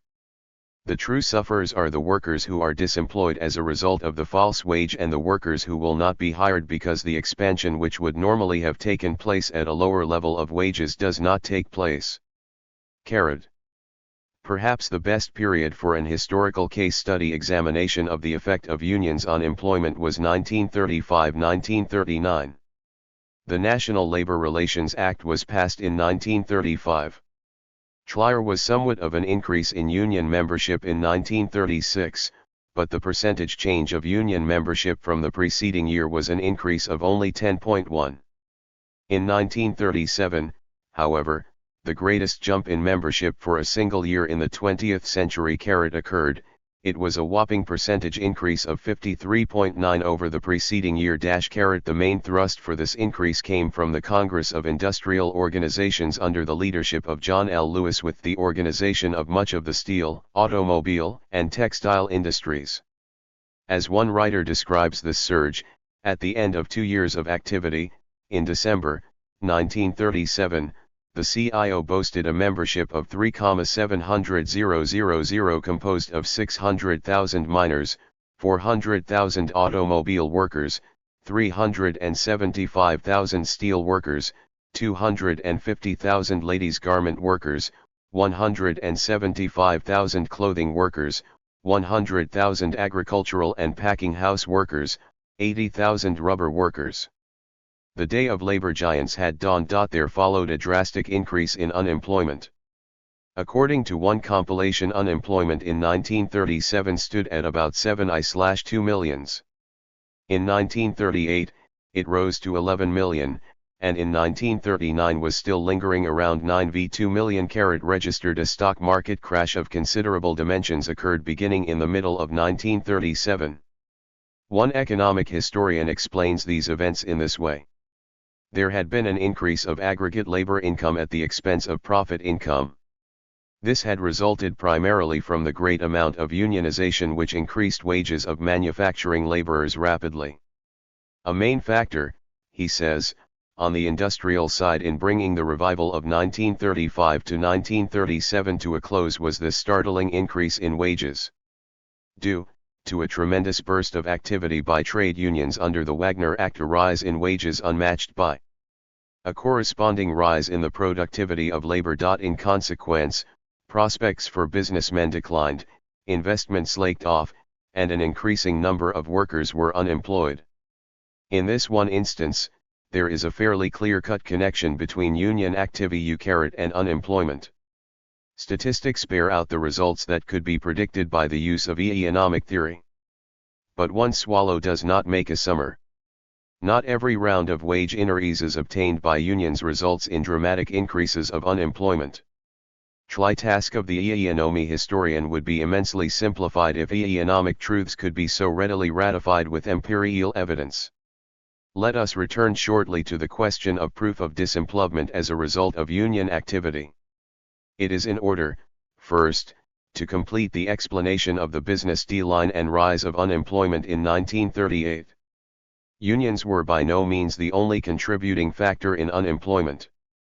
As has been indicated in the previous chapter, government programs were driving farmers off the farms and, into the industrial labor market. Moreover, there is something to the conventional explanation of the Irish of 1937 as being a result of physical activity. One historian gives a convenient summary of this explanation. In June 1937, Roosevelt slashed spending sharply. He cut WPA rolls drastically and turned off WPA pump priming. At the very same time, Washington collected $2 billion in new Social Security taxes. The government had not only stopped priming the pump but was even taking some water out of the spout. Benjamin Anderson has challenged this explanation, but it is plausible to enumerate that when the higher wages were required, combined with the slaking off of inflation, that the two things in conjunction accelerated unemployment. Anderson, OPCIT, pages 444-46. Lukattenberg, OPCIT, p. 244. C. Anderson, OPCIT, pages 439-44. 142. Government further aggravated the situation in 1938 by the passage of the Fair Labor Standards Act. This established a minimum wage and maximum hours, resulting in higher wages than many workers had been getting in some industries eovered. The feat of a minimum wage is the same in kind as a union wage. So far as it works to raise wages above the market level, it will result in unemployment. All those workers, or would-be workers, who cannot produce enough to warrant their employment at this wage, cannot be profitably employed. The least skilled, the least productive, the poorest, are once again the victims of government action. The effect of establishing minimum wages in 1938, other things being equal, would have been to add to the rolls of the unemployed. Government has labored mightily for a good many years now to undo the damage it has done by the empowerment of labor unions and the establishment of minimum wage, maximum hours, and other working conditions, or, failing in its corrective efforts, to hide the results. A good angle from which to tell this story is from that of hiding the results. The main way in which the results are hidden is by the use of statistics. It should be clear that the statistics on unemployment and employment issued by government agencies are political statistics. They are used by politicians in power to claim great victories for their programs and by those out of power to point up the failures of those in power. Much more seriously, they do not tell what they are alleged to tell. They neither accurately record the number of people employed nor the number unemployed. A little examination of some figures should make this clear. Suppose at a given moment, within the last year or so, the population of the United States was announced as being 200 million. The Bureau of Labor Statistics might announce simultaneously that the number of employed in the country was, say, 70 million, give or take a million or so. The number of unemployed, it might announce, stands at approximately 4 million. These figures are close enough to actual ones announced to demonstrate my point without distorting the actual use of statistics that is made. There is something obviously wrong with these figures. As anyone can see, they do not balance. If the population of the United States is 200 million, if the number employed is 70,000,000, then the number unemployed is 120,000,000, not, as announced, 4 million. But, as the bureaucrat who compiled these statistics might object, the figure of 70 million does not purport to include all those employed, only those gainfully employed.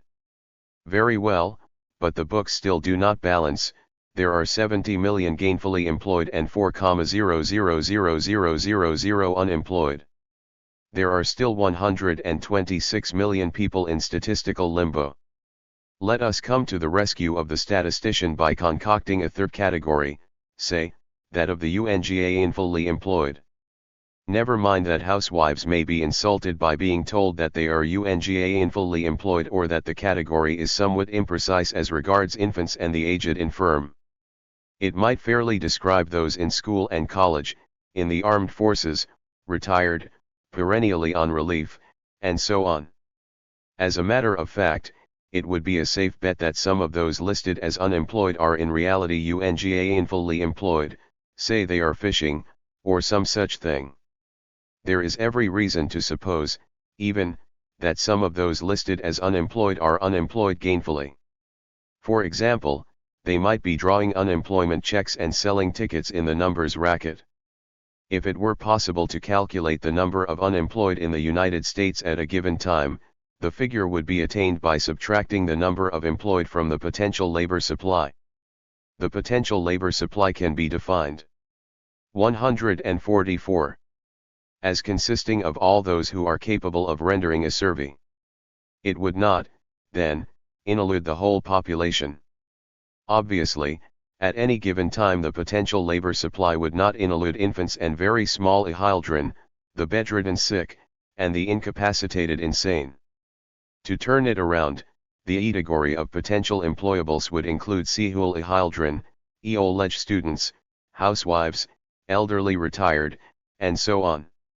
A evaluation of such potential labor supply would be made that would probably be as nearly accurate as figures that are commonly bandied about today, though I have not made such a calculation, nor has anyone else to my knowledge.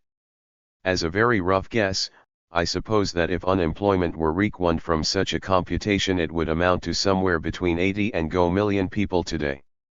If we had such figures, we would have a more accurate picture of the unemployment induced by labor unions and government intervention. Many people jump to illusions, so it should be made clear that this writer does not, emphatically does not, if you please, equate the potential labor supply with the number who should or ought to be productively or gainfully employed. He does not profess to know how many ought to be so employed, nor does anyone else on this earth. The number of people who ought to be employed is not, never has been, or ever will be a datum of experience. Yet it is precisely such data that the Bureau of Labor Statistics purports to be releasing from time to time. There is an implication that those whom it announces as unemployed ought to be employed. Congress passed an Employment Act of 1946 pledging itself to follow policies leading to full employment. Moralists have for years waxed poetically sorrowful over the number of unemployed, without any clear notion of how many there are or why they are unemployed. My point is this: the United States government established conditions under which wage workers under attack. 45. Large portion of the population could not be gainfully employed. It fostered labor union organizations, established minimum wages and maximum hours, defined minimal working conditions which had to prevail, aided and abetted in the driving of those who would work from the gates of factories and from farms. It labored mightily to reduce the labor supply to fit the Procrustean bed of its requirements. Governments have worked for years to reduce the actual labor supply, spurred by labor unions and assorted reformers, though many of the most effective measures to do this have been passed in the last 30 years or so. One of the earliest efforts to keep laborers off the market that bore fruit was immigration restriction. The attempt to exclude Chinese from the United States was embodied in law in the Chinese Exclusion Act of 1882, a measure that is frequently credited to the efforts of the Knights of Labor. In the latter part of the 19th century, states began generally to pass compulsory attendance laws for school children, a movement which had reached fruition generally by the early 20th century. The thrust to immigration restriction reached its peak in the 1920s with the passage and implementation of the National Origins Act. By the early 20th century, states were passing legislation restricting the hours of work for women and laws prohibiting child labor, sometimes to have them disallowed by the Supreme Court. Employer liability laws made it exigent for employers to select their workers much more carefully, even though they carried insurance to cover themselves. I am not concerned here with what may have been the motivation behind the passage of such legislation, only with the fact that the impact was to reduce the actual labor supply. In the 1930s, the federal government got into the reduction of the labor supply much more vigorously. The Social Security Act, passed in 1935, was a three-pronged attack. In the first place, it levied a tax on employers and employees for the purpose of providing a pension at retirement for industrial 146 workers. This enabled many workers to leave the labor market at age 65, or employers to rid themselves of them with a clear conscience. To attempt to sway retired workers not to re-enter the market, the Social Security regulations over the years have limited the amount a workman can earn while receiving Social Security payments. Also, the Social Security Act contained provisions and requirements for unemployment compensation, to compensate those who are disemployed under the system for a period of time. It contained, in addition, provisions for federal supplements to states for what are euphemistically referred to by recipients as old age pensions for the aged poor, thus enabling even those who had set aside little or nothing for retirement to stay off the labor market. Even these Herculean measures did not succeed in cutting the labor supply to the diminishing Procrustean bed of available jobs in the 1930s. Government entered the gap much more directly to provide jobs, or money for those unable to find jobs. The most famous of these stopgap measures was the WPA, or Works Progress Administration. As noted before, WPA rolls had been reduced in 1937, but with the swelling unemployment following union wage raises, the program was expanded once more. In November 1938, WPA employment reached an all-time high when 3,238,000 workers were engaged on government projects. There were still over 1 million people on WPA in 1941, and the program was not discontinued until early in 1943. The Civilian Conservation Corps in the 1930s took up some of the slack in the labor market and induced some men to withdraw from the labor supply for a period of time.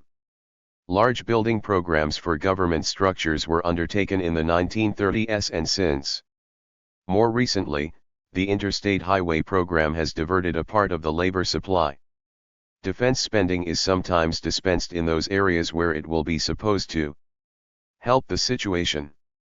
So thoroughly has the effete of a controlled labor market impressed itself on Americans, that many believe that without the programs there would be widespread unemployment.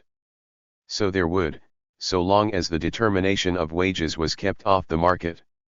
The Fair Labor Standards Act of 1938 not only provided for minimum wages and maximum hours, which would have the effect of increasing unemployment, but also prohibited the employment of children under a certain age, which would have the effect of reducing the available labor supply. Over the years, the federal government has inaugurated a variety of programs to enable students to stay in school longer.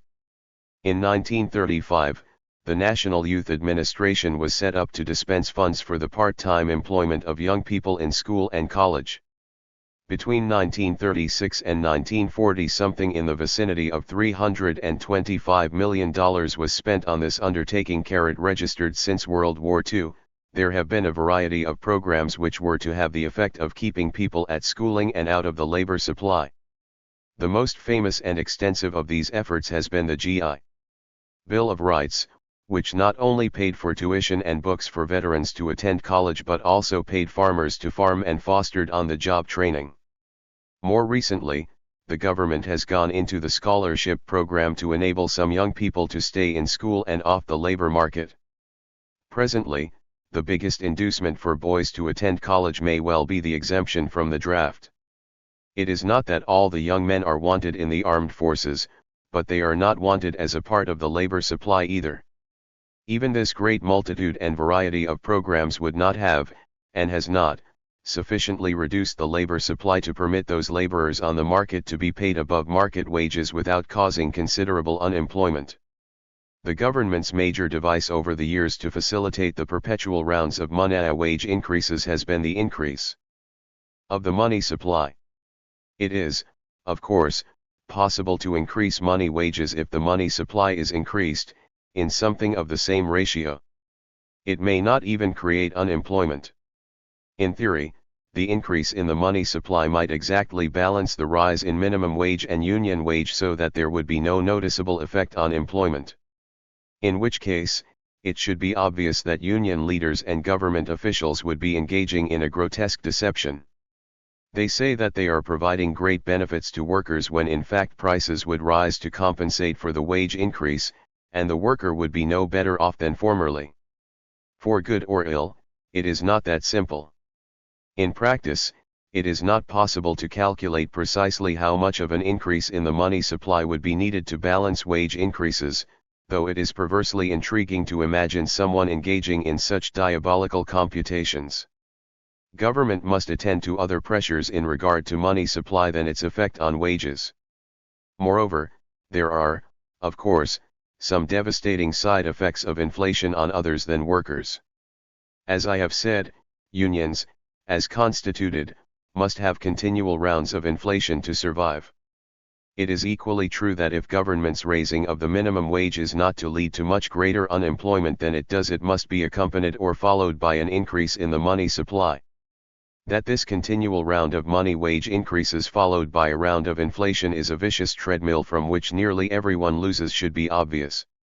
It is as if one should deliberately take poison and then follow it with the antidote, not once, but time after time. It is by no means clear that even those workers who get the money wage increases benefit from this practice.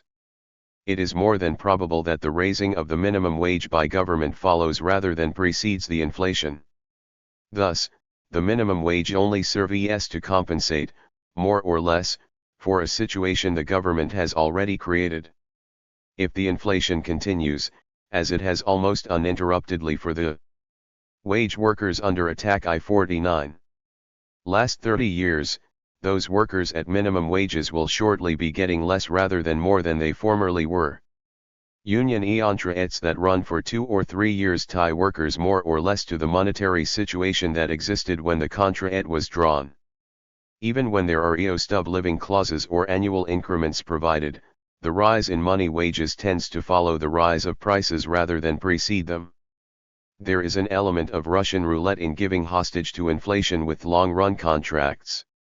Those whose incomes do not fluctuate with the monetary policies of the government are, of course, likely to suffer the greatest from the inflation, such as retired persons on fixed pensions. The economic mode for the improvement of the well-being of workers, as well as people in general, is the reverse of money supply increases and politically contrived wage increases. It is by way of increased productivity which, if the money supply remains relatively stable, will result in lower prices. In these circumstances, prices of goods and services tend to fall much more readily than wages. Indeed, money wages may remain the same, or actually increase, while prices fall. This was generally the case in the latter part of the 19th century when unions were hardly a factor and there was no government minimum wage. One economic historian says that the index of money hourly wages for men in all industries practically doubled between I-860 and I-8go. Since the index of commodity prices fell rapidly after 1865, the purchasing power of wages, real wages, often attained a spectacular improvement. Happy face, unions, then, quite often benefit only those who draw salaries as union officials. Insofar as they enable some workers to draw higher real wages than they otherwise would, they do so at the expense of excluded workers and, eventually, of the industry from which they receive the income, for the higher wages are reflected in higher prices which tend to price the product or service out of the market. There are many other unfavorable results of unionization for workers which can only be touched upon here. Work stoppages by strikes reduce production and result in less income for workers. Union dues are a tax, in effect, on the income of workers, and tend to reduce their income to that extent.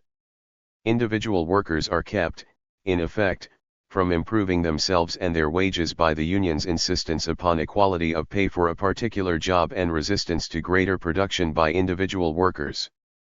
Union seniority rules reduce the mobility of workers, reduce competition for jobs, and tend to fix the worker in his particular factory.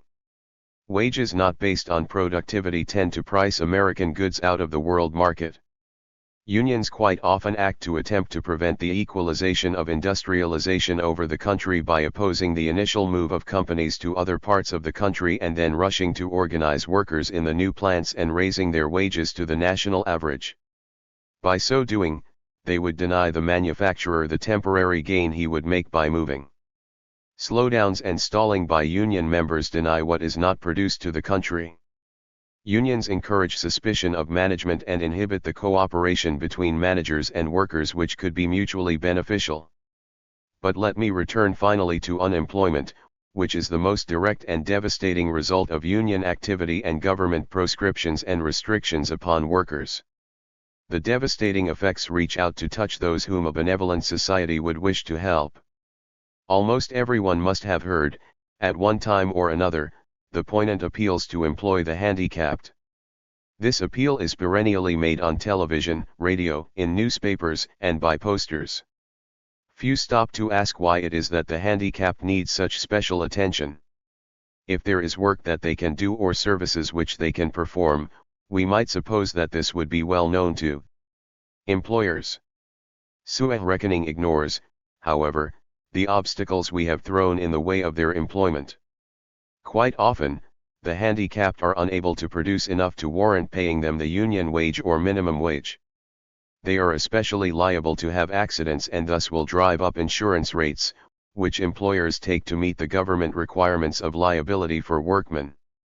Their susceptibility to illness may make them a drain on unemployment compensation and company health insurance programs. In short, the scales have been rigged against the handicapped. They become, quite often, the object of charitable appeals when they might be self-sustaining and self-sufficient without the arbitrary obstacles. By the same token, many sections of cities are made well nigh uninhabitable for civilized people by the presence of the idle.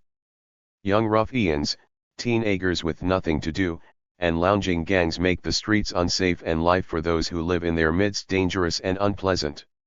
The reason for this phenomenon is not far to seek. The young are supported in their idleness by government doles. The dull are kept in school far beyond the point of usefulness by compulsory attendance laws, and induced to stay there by massive attempts to prevent dropouts. When they are old enough to be allowed to work, quite often they cannot find employment. The inexperienced and the unskilled are not sufficiently productive, at least over a considerable period of time, to warrant paying them the minimum wage or union wage. Many employers now find it more profitable to pay the penalty of overtime wages to skilled and dependable employees than to take on new ones who will have to be trained, be paid minimum wages during the period of relative unproductiveness, and, above all, for whom they will have to make additional Social Security payments and keep additional records to satisfy government. Overtime is now a way of life for many workers in factories, as extra jobs are to craftsmen. The 8-hour day has hardly 152 turned out to be the ideal of workers, though who yield resist the original lure of more pay for less work. At any rate, government programs contribute mightily to the unemployment of the unskilled and the young. How government restitutions even keep young people who are in school from summer employment is illustrated by this letter to the Wall Street Journal. I am a life insurance salesman, licensed in North Carolina. Of course, my secretaries receive far above any minimum wage. However, in previous summers the first had used high school sophomores in the office for routine duties and to give them a chance to get acquainted with business. Because some birthday cards were mailed out of the state, there was a suit which involved 2 or 3 years of my time and money and ended with the decision that these girls were under federal wage control. Consequently, I owed them back salaries because they had mailed some postcards.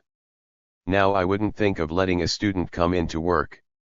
Of course, this means disillusionment and unemployment for students. In 1967, Following a raise and an extension of the coverage of Social Security, many firms reported releasing some of their employees, and a portion of those who did so attributed their action directly to the Social Security change. Letters received by an organization making a survey reveal how some small businessmen have adjusted to the government prescriptions and regulations. The owner of a large food store in Michigan wrote, "For 38 years I have been in the retail grocer business. I have trained hundreds of young fellows 16 to 20 years old as stock boys, retail clerks, produce managers, meat managers, assistant managers, and finally managers. It was a real pleasure to work with these kids. About 3 years ago Congress passed a bill making it impossible to hire more than 10% of your total payroll in hours at a figure of 80 per. Wall Street Journal. Wage workers under attack. 153% of the minimum wage. Some of these 16-year-old boys in our state area are just not worth wages of $1.40 per hour. We eliminated the part-time students. A laundry in Utah reported this sobering on, we have some coy and loyal employees but we have some who are not able to produce to the necessary capacity, so we are forced to replace them. This is a most difficult thing to do to an old employee, but the dollars just won't re. An automotive electrical shop in Nebraska wrote, I have helped 4 men through the ranks giving them education needed for a better job. Under the minimum wage I cannot afford to hire anyone to train because I cannot absorb the cost or charge to the customer. A plant in Wisconsin described the problem this way, the minimum wage and hour law keeps me from employing high school and college students. Many students seek work in this area but have no experience. An employer like myself cannot train the students and pay $1.40 per hour. We all use them for alien up personnel and they would be happy to work for less but it puts our cost too great. Older workers those 50 or above quite often find it difficult to find new jobs, according to Common Report. Campaigns have even been launched to promote the hiring of older workers.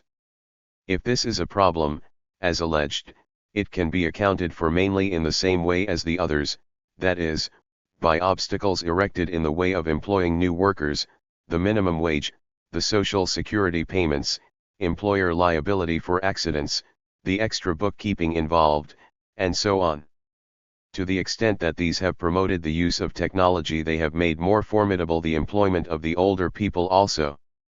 The assault upon wage workers does not appear to have borne what might have been expected to be its most obvious fruits, namely, declining production, increasing and widespread deprivation, falling standards of living, and, perhaps, widespread hunger and even starvation.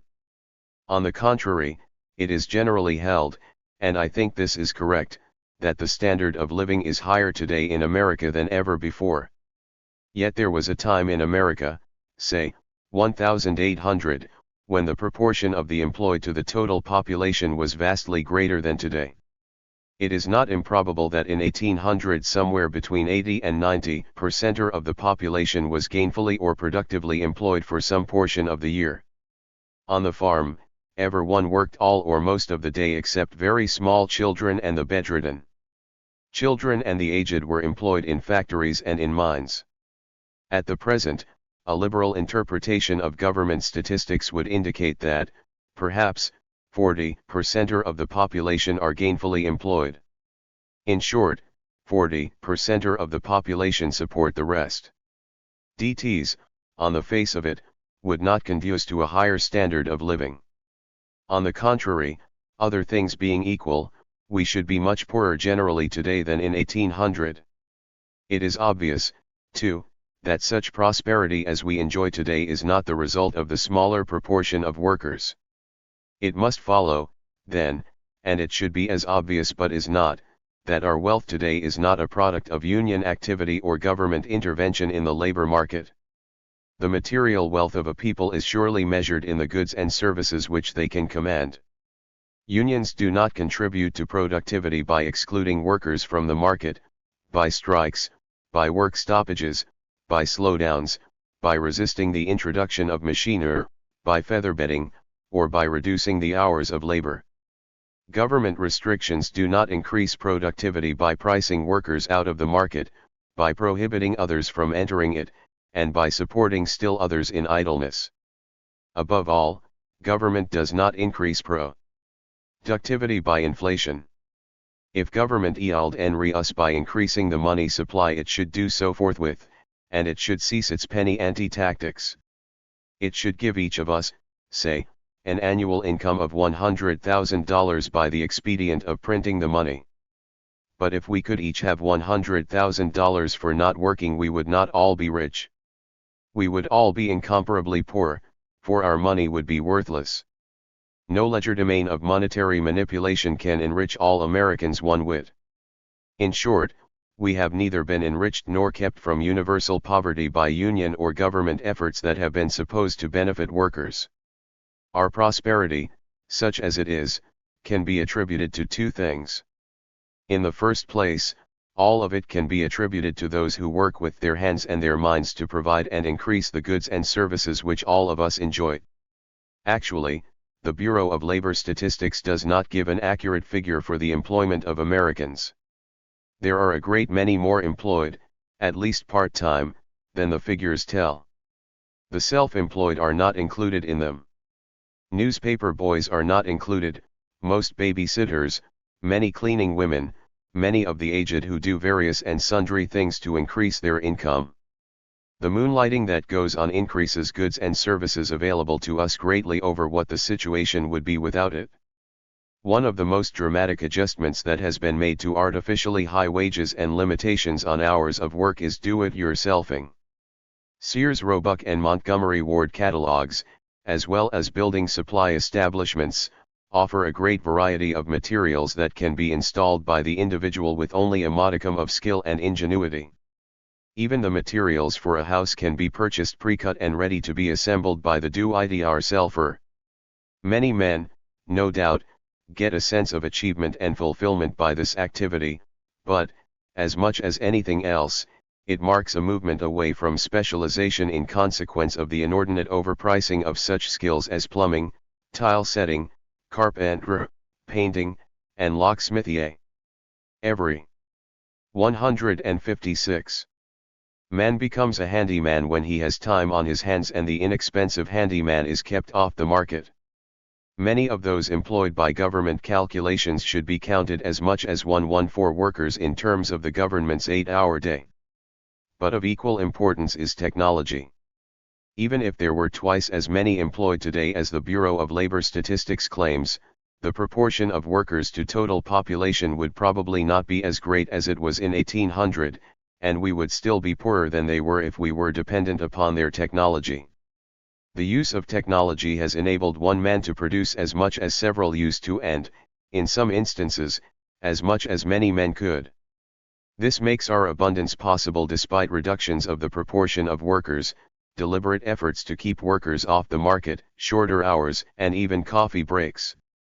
The greatest irony of all is that the very technology which has largely saved us thus far from the consequences of suicidal government policies has been made the scapegoat for those policies.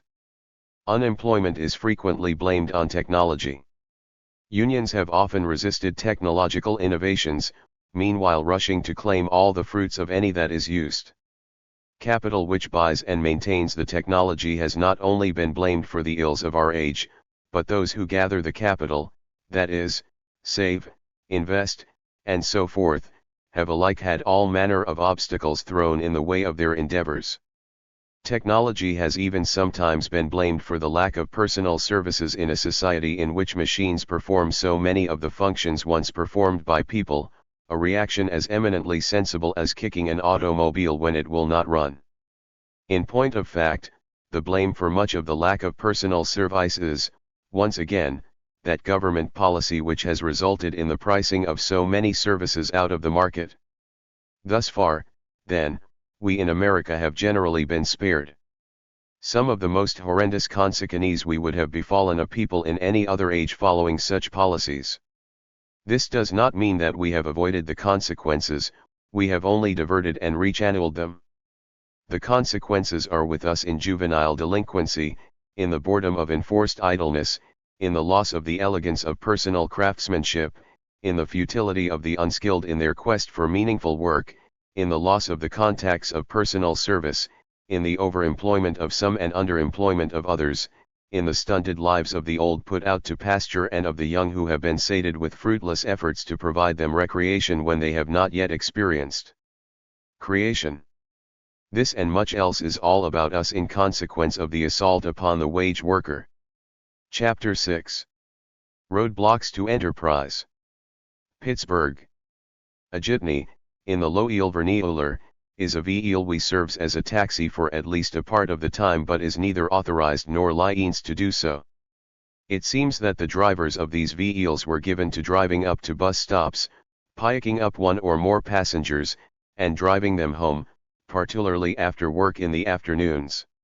The issue arose after the Port Authority, a sort of government operation, had acquired a monopoly of street and bus transportation in Pittsburgh. The jitneys were poaching on its domain as well as that of authorized taxis, though the latter does not appear to have been at the heart of the issue. Some jitney drivers were apprehended, and there was considerable talk of prosecuting them, of driving them out of business. The matter was handled somewhat gingerly, however, because the jitney drivers were mainly, if not exclusively, Negroes, and there was considerable sympathy for them at the moment. The war on the poor, it turns out, has been conducted on many fronts.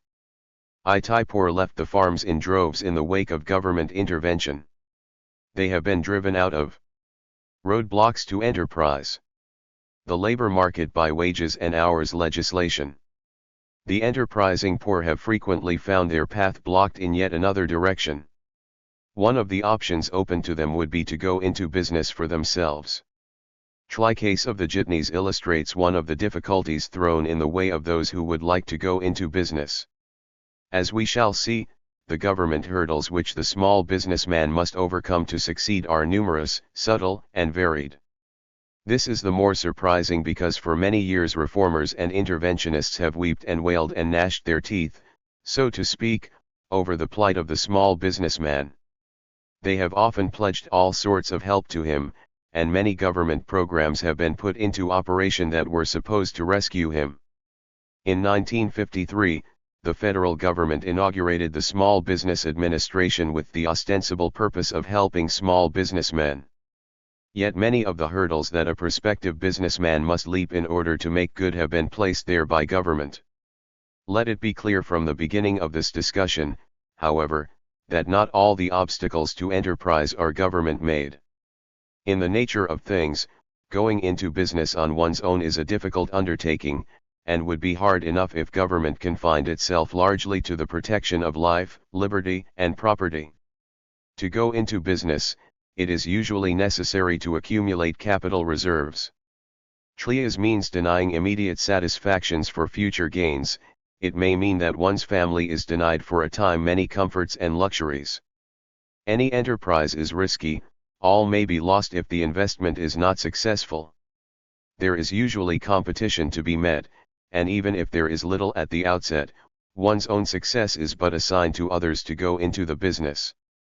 Successful business endeavor requires rigorous self-discipline. Being on one's own does not mean that one may do as he pleases, not, at least, if one wishes to succeed, but rather that he must learn to boss himself rather severely. His store or shop, or whatever, must be open or available during stated hours. He must often be L60 there before it opens and sometimes long hours after it closes. No clock frees the owner from his responsibilities as it does the wage worker. Natural obstacles are great enough.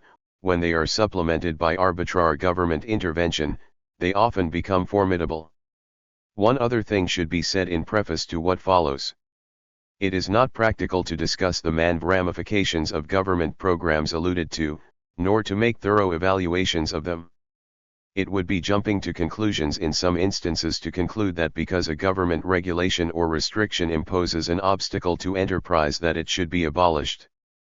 I must restrict myself largely to showing that a particular program does block enterprise, leaving out of consideration the many controversies that could be called up as to the desirability or undesirability of the program. For example, health and sanitation regulations may indeed be useful and even vital, a case which may not in the least alter the fact that some of them deter enterprise. My thought on the matter is this, that there is usually more than one way to skin a cat, that the customer may be his own best protection in most instances, and that before a program is undertaken it should be examined from as many angles as possible. The first thing to be done in going into business on one's own is the accumulation of the minimum necessary capital. Almost all undertakings require capital of greater or lesser amounts.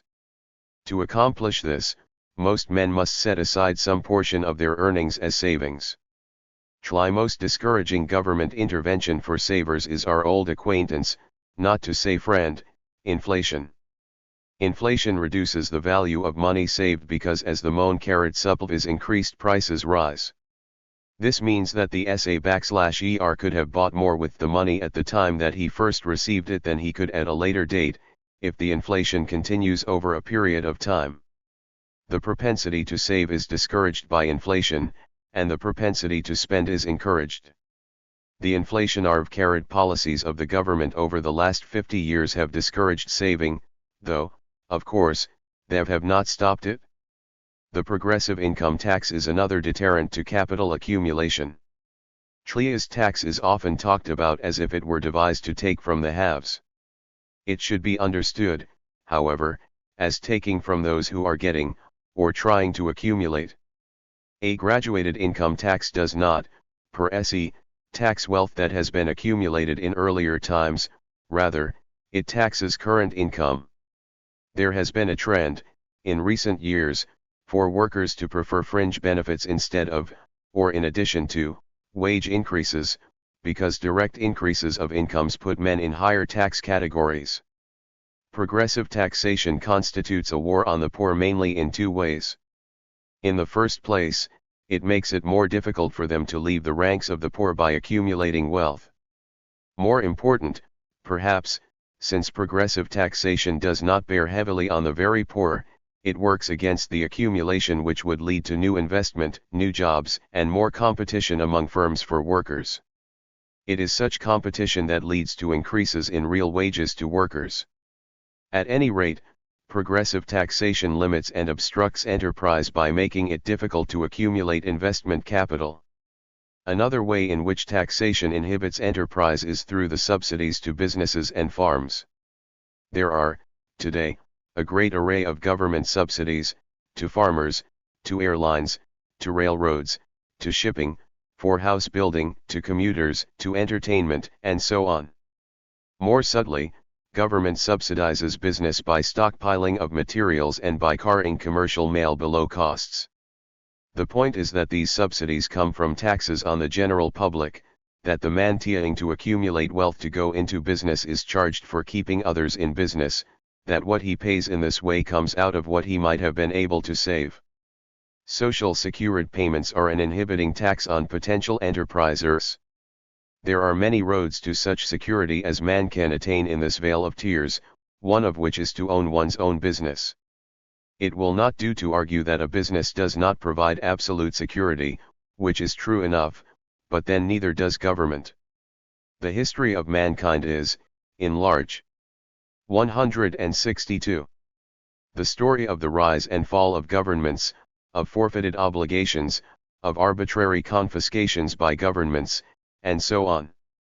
Our own century has been replete with governments overturned by war and revolutionaries, of debts and obligations wiped out thereby, of unstable and insecure governments. The young who are burdened with taxation to provide for their retirement have just so much less savings which might serve for investment. The social security system is particularly pernicious in this regard, for all that is paid into it is forfeited by the individual, he cannot draw it out for investment, he cannot use it to take advantage of greater opportunities as they come along. In short, he cannot follow his own road to independence and security so readily because he is taxed to provide for his old age at a time in life when he might well be advancing his more immediate well-being. Social security payments fall particularly heavily on the poor, for the tax is regressive in that it only applies to incomes up to a certain point. Government interferes with the acquisition of capital in yet another way. States usually have maximum interest rates, above which the interest is called usury. The history of laws against usury is very long, and they are usually defended as protections of the poor and needy. Their practical effect, however, is to protect the poor and needy from getting a loan, or, at least, a legal loan. New enterprisers and new enterprises are not, quite often, the best credit risks, but if there were no ceiling on interest, those who are very convinced of their possibilities could usually get money at some price. Maximum interest rates are yet another hurdle in the way of going into business. The federal government has made some effort to counteract the damage that other governments have done in this respect. The Small Business Administration was founded to make loans to small enterprisers, and it was mainly taking over a function in 1953 that the Reconstruction Finance Corporation had been supposed to perform. It makes money available to some enterprisers at low rates and unfavorable terms. It is as economically unwise, however, for government to encourage enterprise by such interventions as it is for it to discourage it by others. A low interest rate should tell a borrower that the lender reckons his undertaking to be a prudent one. On the contrary, government loans can only tell the borrower that he belongs in a political category which entitles him to the loan. He may enter business to compete with other small businessmen, some of whom may be driven out of business by his competition. His loan will be a burden on savers because it will have been subsidized by inflation or taxes, or both. The cure for the effects of a ceiling on interest rates on enterprise is not government-fostered low interest rates but the removal of the maximum interest restriction. The man who has overcome all these arbitrary obstacles, inflation, progressive income tax, Social Security payments, taxes to subsidize other businesses, and maximum interest rates to accumulation, and actually has his nest egg with which to go into business, must next decide upon what to undertake. If he were to make a thorough survey of opportunities, he would find that the field has been considerably narrowed by government monopolies, federal, state, and local, made difficult to enter by franchise and special requirements, already virtually preempted, in some instances, by government competition. The most general monopoly of the federal government is that of kenning the mails by the United States Post Office. Of itself, this may not appear to be much of an obstacle to any enterprise that those with few resources might enter. Certainly, no small enterpriser might expect to undertake to deliver the mail throughout the country's it is, however, more in the manner of the present operation of the post office than in its overall task that small enterprisers have been shut out. Much of the work of the post office could be contracted out to local bidders. It was once common for local enterprisers to deliver mail from post office to post office, and it is still done. 164. In some instances. But the government now has its own fleet of trucks to perform this function mainly. It is conceivable that delivery to households could even be made under the direction of private contractors. Of course, the government could divest itself of the whole operation. Be that as it may, here is a vast operation over which the government maintains a monopoly, and little to no opportunity exists presently for small entrepreneurs to enter the field. Other federal monopolies are generally limited to areas or in time, as in the case of wartime undertakings. The most famous of the monopolies over an area is that held by the Tennessee Valley Authority. In this area, a federal government corporation acquired, in one way or another, a monopoly of the generation and sale of electricity. It undersold competitors and acquired their transmission facilities. It apparently started out as a competitor of private power companies but became rather quickly a monopoly dispenser of electricity.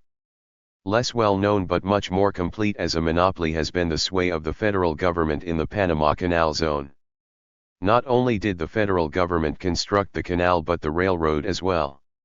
According to one writer, private parties are not allowed to own any land in the zone and private businesses do not operate there. Therefore, the many other businesses in the zone other than the Panama Canal are maintained and operated by the Panama Canal Company. Lease businesses include a steamship line between New York and the Isthmus of Panama, a railroad across the isthmus, the cargo docks and piers and harbor terminal facilities on the isthmus, a coaling plant for ships, an oil handling plant, commissar stores, a printing plant, restaurants, theaters, bowling alleys, and so forth *arc, or have been, other monopolies, of sorts, maintained by the federal government, but most of those are no. Monopolies that are best known are maintained by state and local governments. Most dramati of state-maintained monopolies are in those states that operate liquor stores. Something on the order of 1/3 of the states have a monopoly of the sale of some of the alcoholic beverages. Usually this does not include beer, but often includes wines. In these states all private enterprises are rigorously precluded from competition by the police, and numerous small and large businesses that might otherwise thrive do not exist. Where there are state liquor stores, those who are considering going into business on their own legally must put this avenue of operation out of mind. In on with the liquor business, there is in effect another exclusion of the small entrepreneur, or so it would seem, though I am not certain where in this thesis it should be discussed. Small operators appear to be effectively excluded from the manufacture distilling of liquor. There was a time in American history when many farmers were also distillers and when the sale of alcoholic beverages was undertaken by many entrepreneurs. This does not occur legally anymore to my knowledge, though there are still such operations carried on illegally. The problem in explaining this is that the manufacture of alcoholic beverages is still done by private concerns. But they are mostly large industries, and none of them, to my knowledge, would be described as small and local in character. The reason for this must be the great maze of restrictions and regulations which one must go through before being allowed legally to distill alcoholic beverages, plus the scale on which one must operate before being successful. In states where there is a liquor store monopoly, the difficulties of getting a brand on the shelves must be great. For it to be offered on the level of a whole state, the manufacturer must be big business already. The situation is probably not much better in states where there are private stores, for franchises and licenses are usually difficult to obtain and those in the business are carefully regulated. Basic taxes on liquor are I-66. So high that it is difficult to compete effectively in price with established brands, since the portion of the total price that goes to the producer is frequently less than that going to taxes. In any case, it is not practical for a distiller to start small, to sell to local patrons, to build a reputation for his product, and to expand gradually. After all, those who have gone into distilling have usually found themselves beset by the police and lucky if they have been able to escape prison. Small wonder that they might not know that it is somehow legal for some people to make liquor for sale in some places. To return to state and local monopolies, states sometimes have other monopolies than that of the sale of liquor. The following are examples. The state of New York has long maintained a system of barge canals 525 miles in length, which it operates at public expense, charging no tolls. The Commonwealth of Massachusetts, since '8, has operated the transit system of Boston and neighboring cities and towns. Harbor facilities at ocean ports, wharves, docks, warehouses and the like are usually owned by state governments. At New Orleans, a state board of port commissioners, formed in 1896, operates grain elevators, coffee terminals, banana conveyors, cranes, derricks, a beltline railway, a canal, and a free trade zone.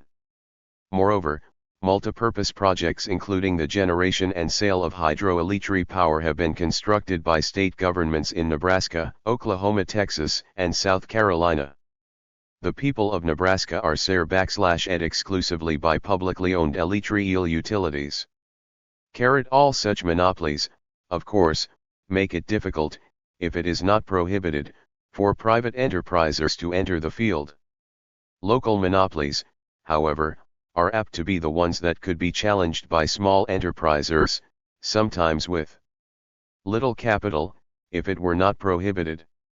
Municipalities frequently have a monopoly of trash collection, water distribution, sale of electricity, distribution of gas, and sometimes of the running of buses, trolleys, and streetcars. In recent years, an increasing number of cities have taken over the operation of street railways and buses. In the first place, they tended to drive the firms into near or actual bankruptcy with rate regulation and service requirements. Then, a government corporation of some sort would usually take over the systems, operating transportation facilities. Sometimes, this involved taking over feeder lines operated by a number of small bus companies. Not only were companies driven out of existence and their assets taken from them for a governmentally determined price, but also this aspect of transportation was closed to enterprisers. So it has been, depending upon local action, with trash collection, water distribution, electricity distribution, and so on. Only rarely will a government provide a service even in competition with private enterprises. The field of enterprises open to beginners is further narrowed by government-granted monopolies to private companies and by limited entry to fields by franchises and special restrictions. The most common instances of government-granted monopolies to single companies are telephone, street railway and bus, radio and television stations, electric companies, trash collection, and so forth. The usual argument for this sort of thing, at least at its inception, was that a natural monopoly was involved, that it would be impractical to have competing telephone companies, street railways, and so on. In practice, governments now frequently go beyond the natural monopoly argument to the question of how many companies can be afforded or may operate with economic success in a particular area. Let us not concern ourselves with the validity of the arguments but merely note that such franchises do limit enterprises which an individual may enter. Of much more general importance, however, are industries in which there is and can be competition but to access is limited by franchises, charters, or special permits. These include such diverse activities as banking, radio and television, bars and saloons, trucking and moving, liquor stores, airlines, and so on.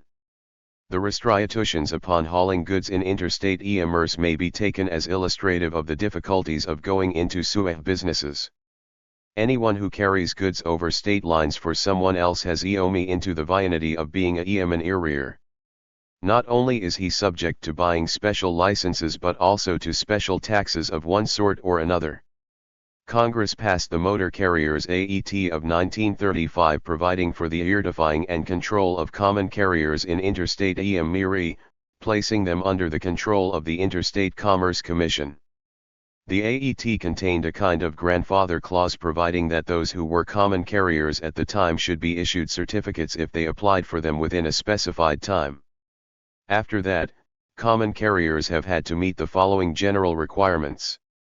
The applicant is fit, willing, and able properly to perform the service proposed and to conform to the provisions of the law and rules of the Commission. The Commission finds the proposed service is or will be required by future convenience and necessity. Contract carriers would also have to have permits, and those were to be issued upon somewhat similar grounds. It should be clear that such regulations institute considerable obstacles to beginners. It does not require much capital to buy a truck, one may even be rented. But to go into the hauling business is something else again. Those who are already established have been given a vested interest by government. The man who has bought or rented a single truck would have great difficulty showing that he was fit and able to conduct the business. As to the future necessities of his service, even Solomon in all his wisdom would have trouble answering such a conundrum. In short, for a man to go into the business he needs to demonstrate that he does not need it, in the first place, and that someone should have been performing his service all along, in the second place. A great variety of restrictions limit entry into the field of owning and operating a taxicab. This, too, is an undertaking which might be begun with limited resources. But there are quite often formidable obstacles erected by state and municipal governments. At the least, there is likely to be an expensive license to acquire. At the most, entry may be so restricted that there is no immediate opening in the field. New York City is a notorious example of the difficulties of becoming a taxicab owner. Permits may be sold by those who acquire them in that city. A single permit has been sold for upwards of $30,000, many times the price of an automobile. But the field of enterprise is not only narrowed by government monopolies, by private monopolies granted by governments, by charters, franchises, and licenses, but also enter into many kinds of business is made exceedingly difficult by government competition.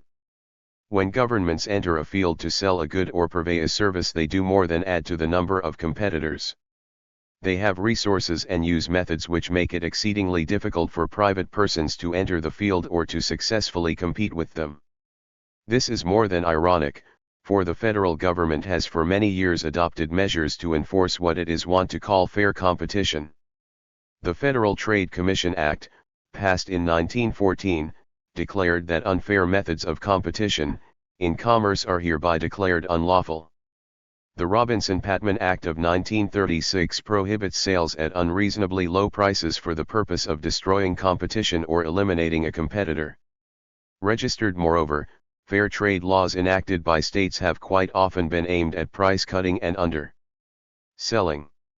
Yet governments regularly enter fields to provide services without direct cost to the user or at greatly reduced prices. It would not be hard to define government in business as unfair competition. But then, one supposes, governments are above the law.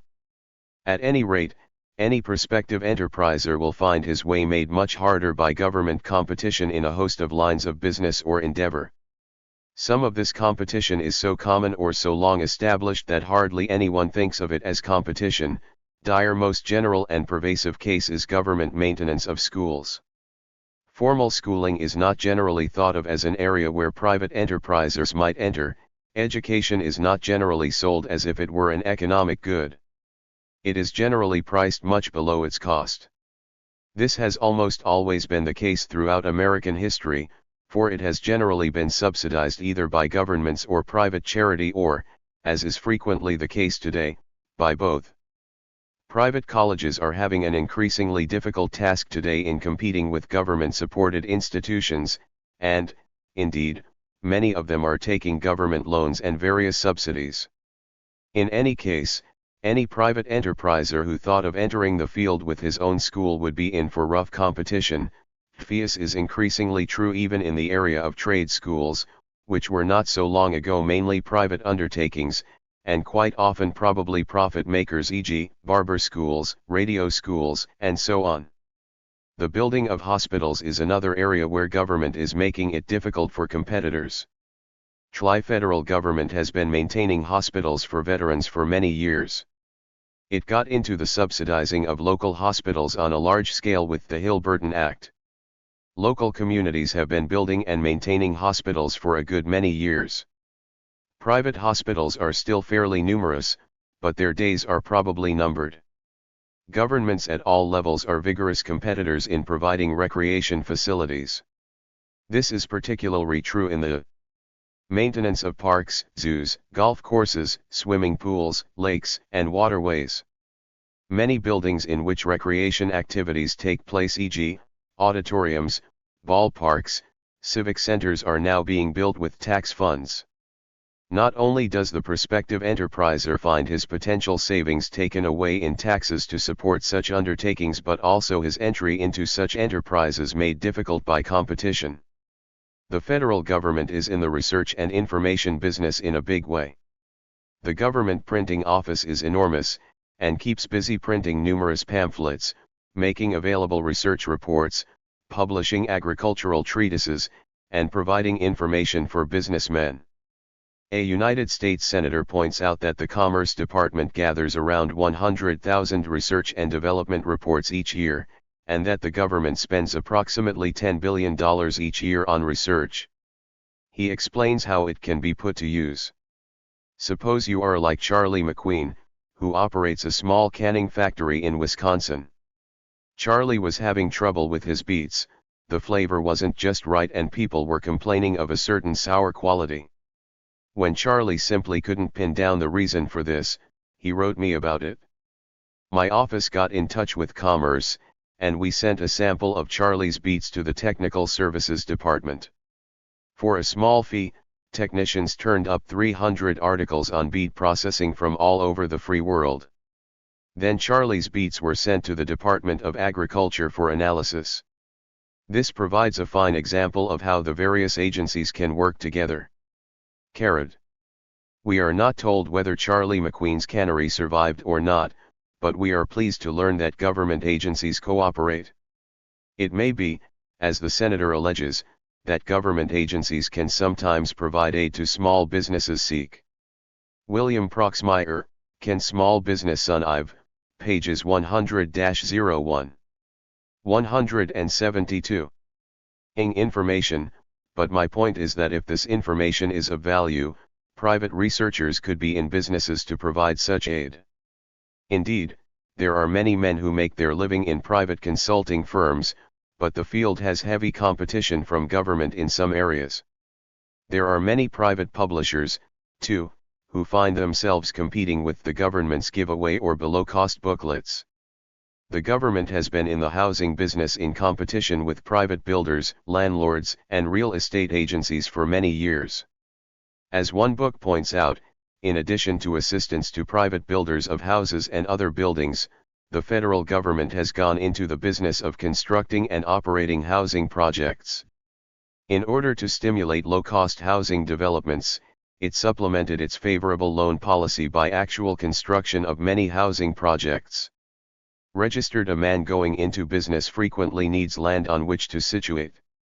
He finds himself in competition, though it hardly seems to be the right word, with federal, state, and local governments for the dwindling supply of lands.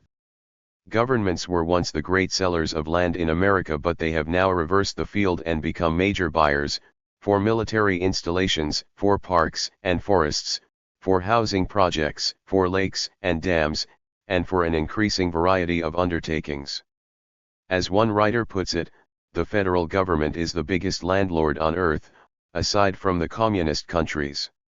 Registered, this does not, of course, include the lands owned by lesser governmental divisions. Governments, as I have implied, do not compete for land in the usual way. They exercise the power of eminent domain to acquire whatever lands are wanted. But they do make land more expensive for the private buyer by reducing the supply of land. The federal government is in numerous other activities. It is no doubt the leading banker in the country. In 1955, the Hoover Commission found 104 agencies with 40,000 employees and $17 billion in federal funds engaged in the business of making loans or providing insurance against various types of risk. The federal government is deeply immersed in the trading business.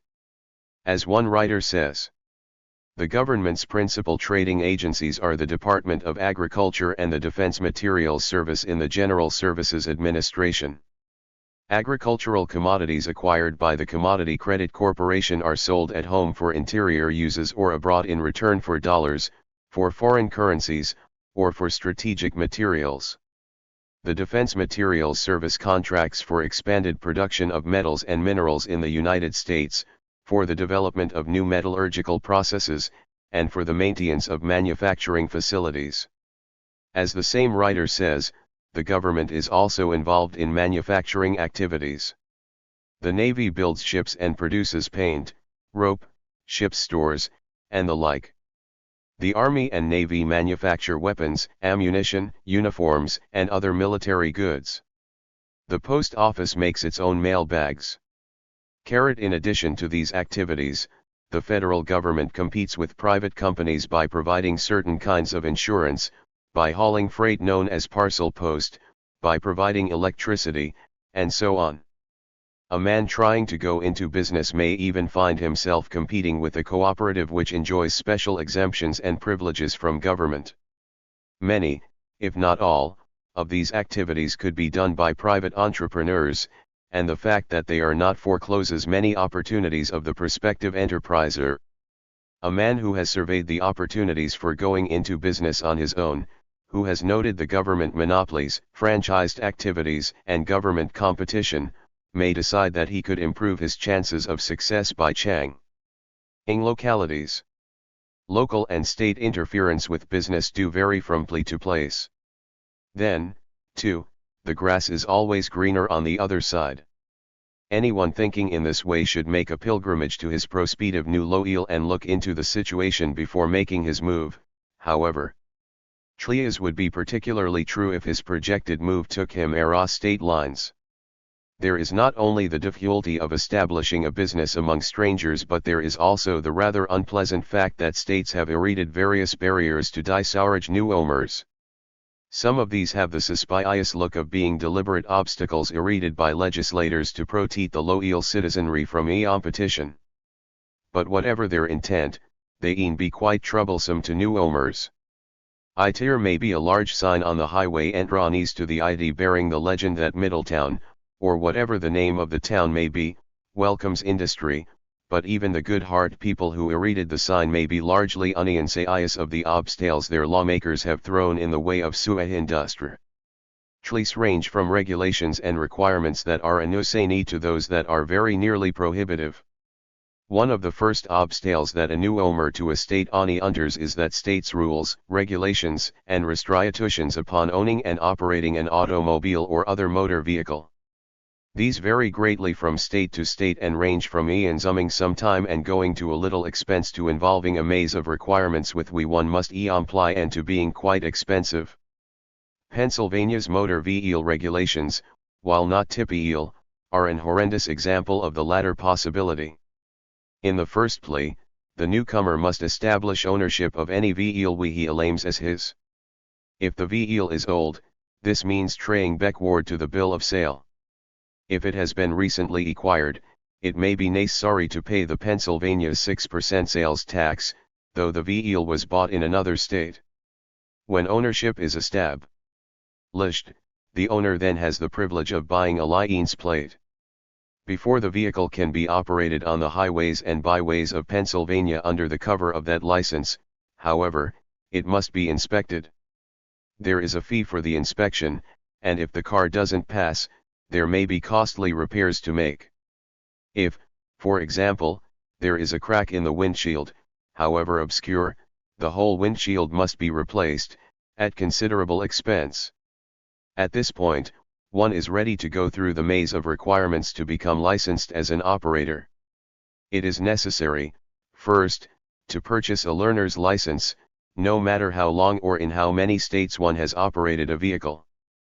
There are formal applications to be made, duly notarized, a physical examination to be taken and, finally, if all goes well, at least an oral examination to be passed on the Pennsylvania regulations, with particular attention to any peculiarities or eccentricities of them.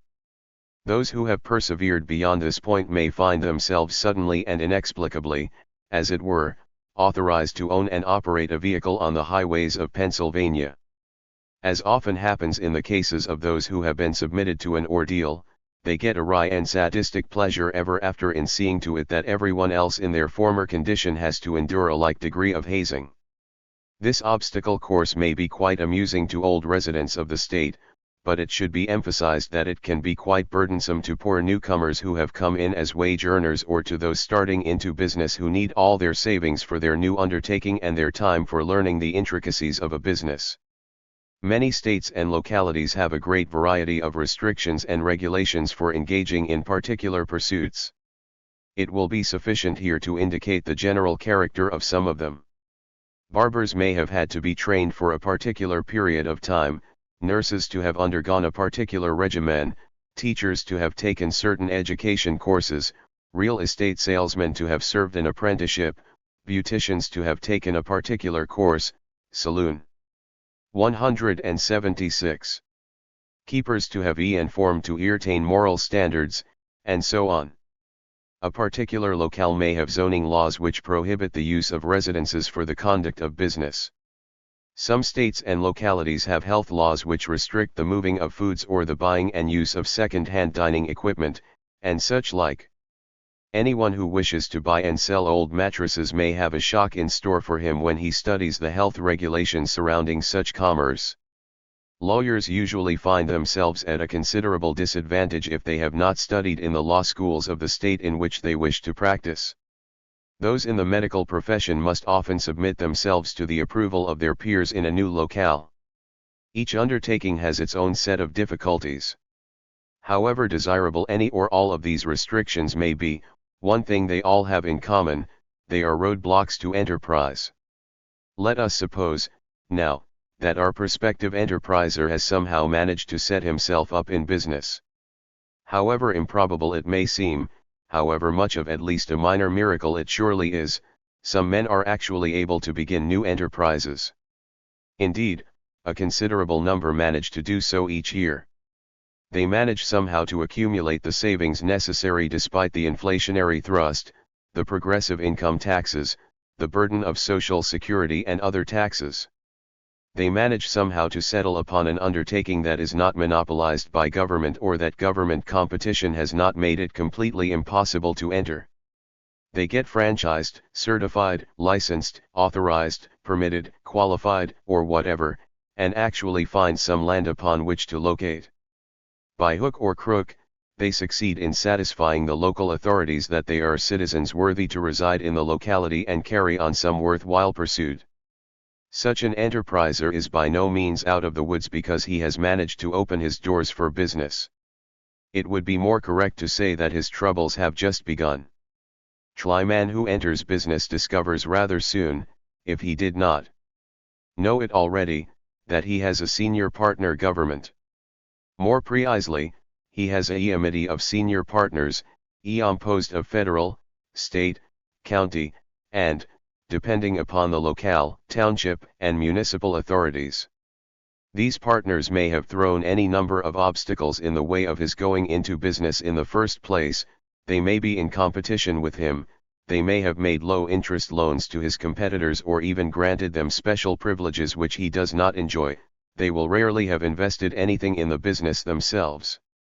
Yet once he opens his doors, those partners join the firm, so to speak, expecting him to perform special services for them for which they do not pay, having the first go at any profits that he makes, imposing their notions of how the business should be run, what wages he should pay, what prices he should charge, and what conditions should prevail in his place of business. Though they may be in competition with him, they will expect numerous detailed reports about his undertaking. So that it be clear that these relationships are not simply a figment of the writer's imagination, some examples will be given. In the first place, the senior partners require the businessman to be a tax collector. Though he has not been a candidate for the position, though it may be alien to his nature to do such things, though the citizenry have not elected him to the post, a tax collector he is most apt to be. If he is a storekeeper or otherwise sells to consumers, there are a variety of taxes he is supposed to collect.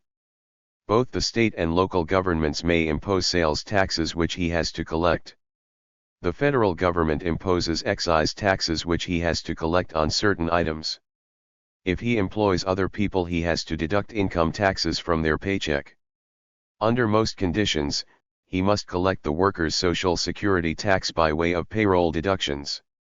Some areas have employment taxes which he may have to collect. In addition to the taxes which he collects from others, the businessman has taxes to pay on his own account. He must pay the fees needed with whatever licenses are required. He has to pay income taxes, if he has sufficient income, to the federal government, and perhaps to other governmental divisions. He must charge enough for his merchandise or services to cover an array of hidden taxes, such as a manufacturer's tax, which has been passed on to him.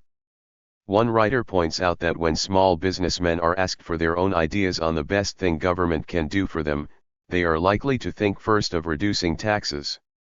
He notes that in one survey where the following question was raised and businessmen were allowed to write in their own answers, the most frequent answer was very revealing. The best thing the federal government could do for me. All dealers. Reduce taxes. Enforce fair trade laws. Regulate big business. 41%. 8. As this writer concludes, strong demand for lower tax rates is common to most small businessmen and is the most immediate help they want from the government. It is quite probable, though, that of near equal importance would be relief from the great burden of record keeping which tax collection and paying imposes. Records must be kept of all taxes collected, of the gross income of the firm, of all expenses of operation, and so on. This is particularly burdensome to the small enterpriser. He may have no training or aptitude for such bookkeeping, though he may be an excellent mechanic or display man. In any case, there is sure to be much time and expense involved in keeping the records. However small the business, it may be expedient to buy a cash register. Though no secretary may be warranted by size, an accountant will usually have to be called in from time to time. Senator Proxmire of Wisconsin charges that the Internal Revenue Code places small businessmen at a disadvantage. Small businessmen have more difficulty than any other class of taxpayer in coping with the complexities and inequities of our tax structure, both in terms of the Internal Revenue Code itself and also in its administration by the Internal Revenue Service. The Revenue Code is so complex, especially in those sections which relate to business, that the average small businessman cannot understand it. This places the small company at a disadvantage in preparing its returns, in tax planning, and in the audit of its returns by the Internal Revenue Service. The senior partners are not particularly mollified by getting the first fruits from any income and having the businessman collect taxes in general from people. They take an active hand in deciding how the business shall be run. For one thing, some of the senior partners exert themselves strenuously on behalf of any workman he may be able to employ. They will not let him simply take advantage of the labor market. It is not enough for them that the workers be willing to work at the price he offers and under the conditions he provides. In many instances, he must pay a minimum wage prescribed by the federal government, and possibly a higher one dictated by the state. It does not matter much what the exigencies of his business are, he must pay time and a half if they work more than a specified number of hours in a day. If a union attempts to organize his employees against him, the senior partners will stand by unjudiciously stacking the deck against him. Nor are the prices he pays to workmen the only ones which some of the senior partners may concern themselves with. In some instances, as transportation, the rates he can charge may be prescribed by law. In others, in some states, he is Proxmire, OPCIT, P 190. I-80. Subjected to fair trade laws. These can be particularly burdensome to a trader new in the business. He may want to lure customers by advertising certain bargains for sale, only to find that he is guilty of price cutting and unfair competition. He may need to reduce prices drastically on some items he has stocked, remembering that he may be inexperienced in establishing an inventory of goods in order to get them off his shelves. He may find that agreements into which he had to enter to buy goods in the first place prohibit him to do so. In short, all these prescribed prices reduce the flexibility which he needs so badly, particularly at the outset. The senior partners often bestir themselves, also, to direct and control the manner and mode of the conduct of a business. THIRD control may range from local ordinances prescribing hours and days in which a business may be open to intricate regulations of the operations of the concern. Truckers find themselves beset by state governments in the following ways. Truck operations on the nation's highways are conduited under 49 differing sets of size and weight regulations which act to determine the length, height, and width of trucks as well as the loads they may carry. In addition, there is a multitude of tax regulator features affecting the movement of interstate truck traffic. Tire powers of the Federal Power Commission over producers and sellers of electric power show the extent to which the interference of a senior partner may go.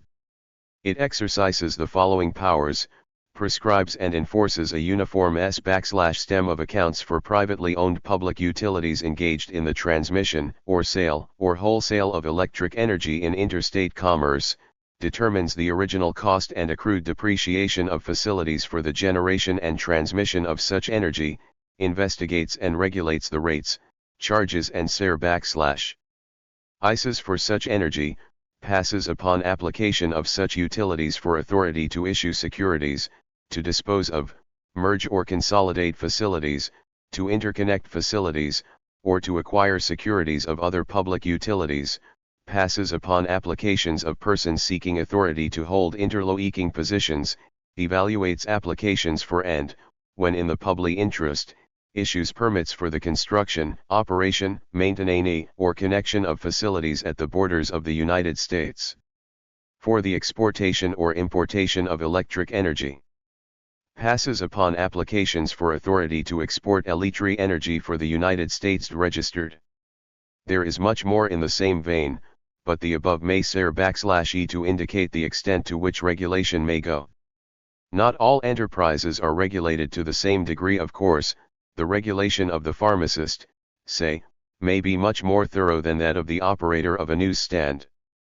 The senior partners also concern themselves with the well-being of the customers of their junior partner, the businessman.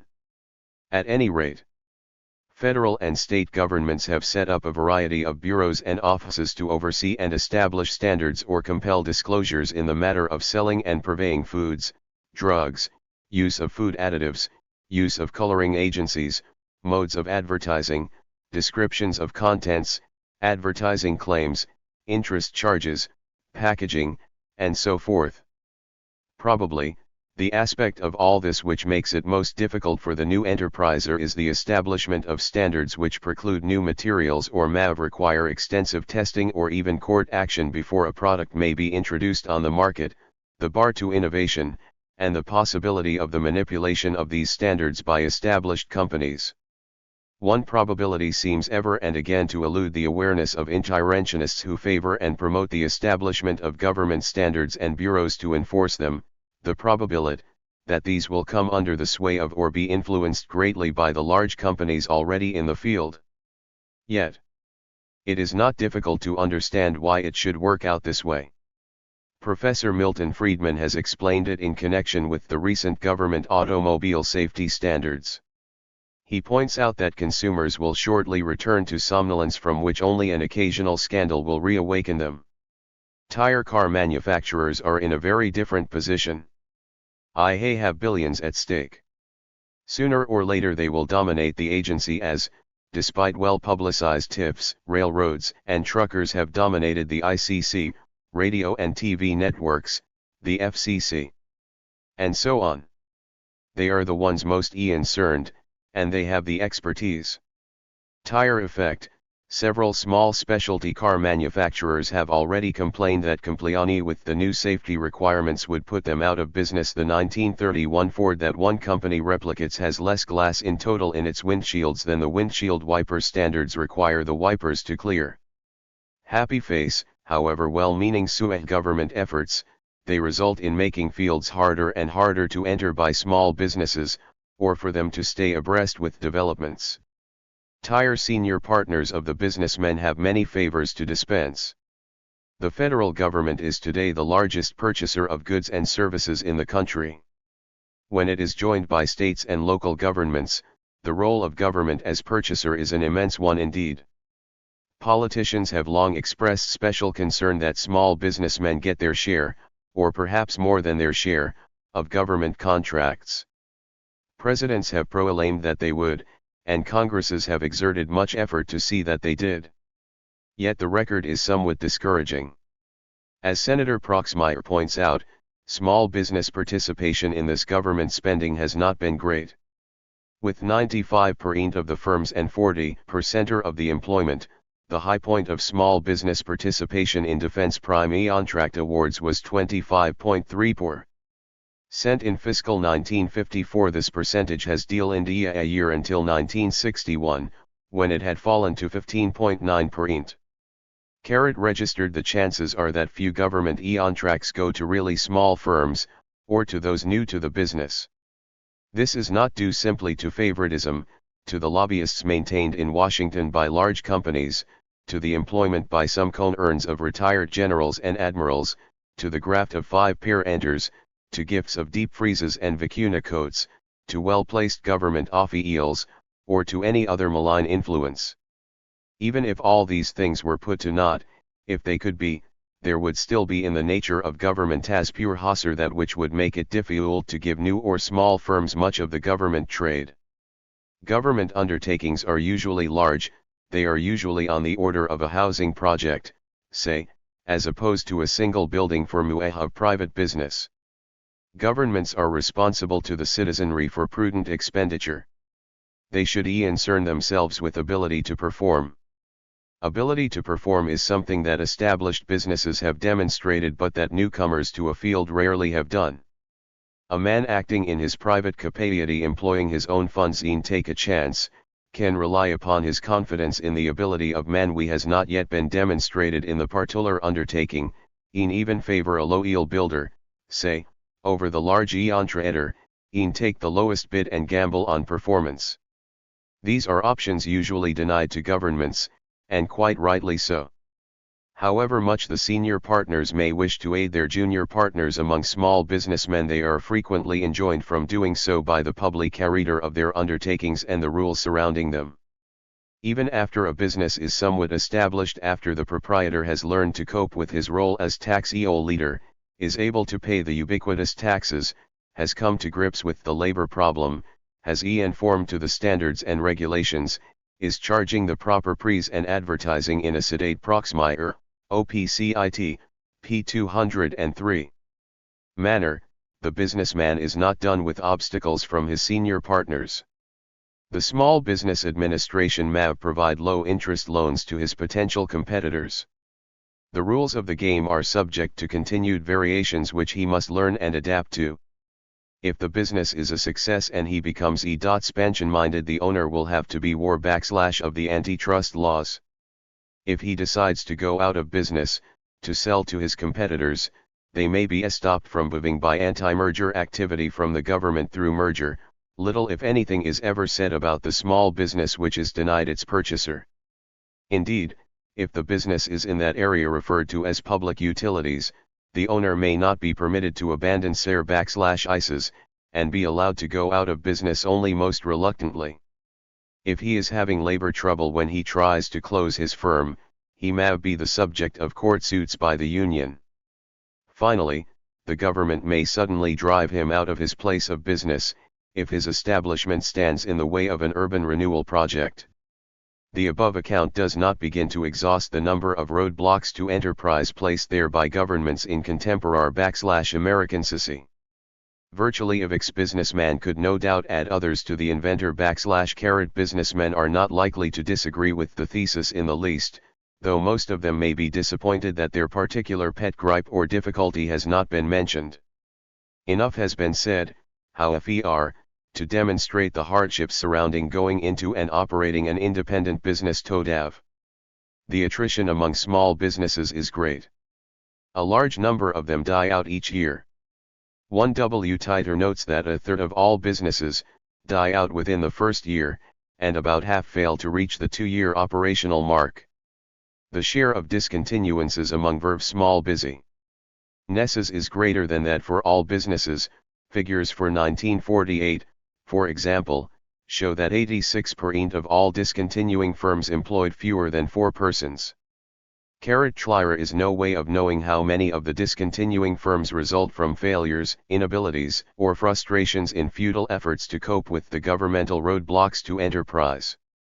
Surely, these must play a large role in the decision of many businessmen not to continue operation.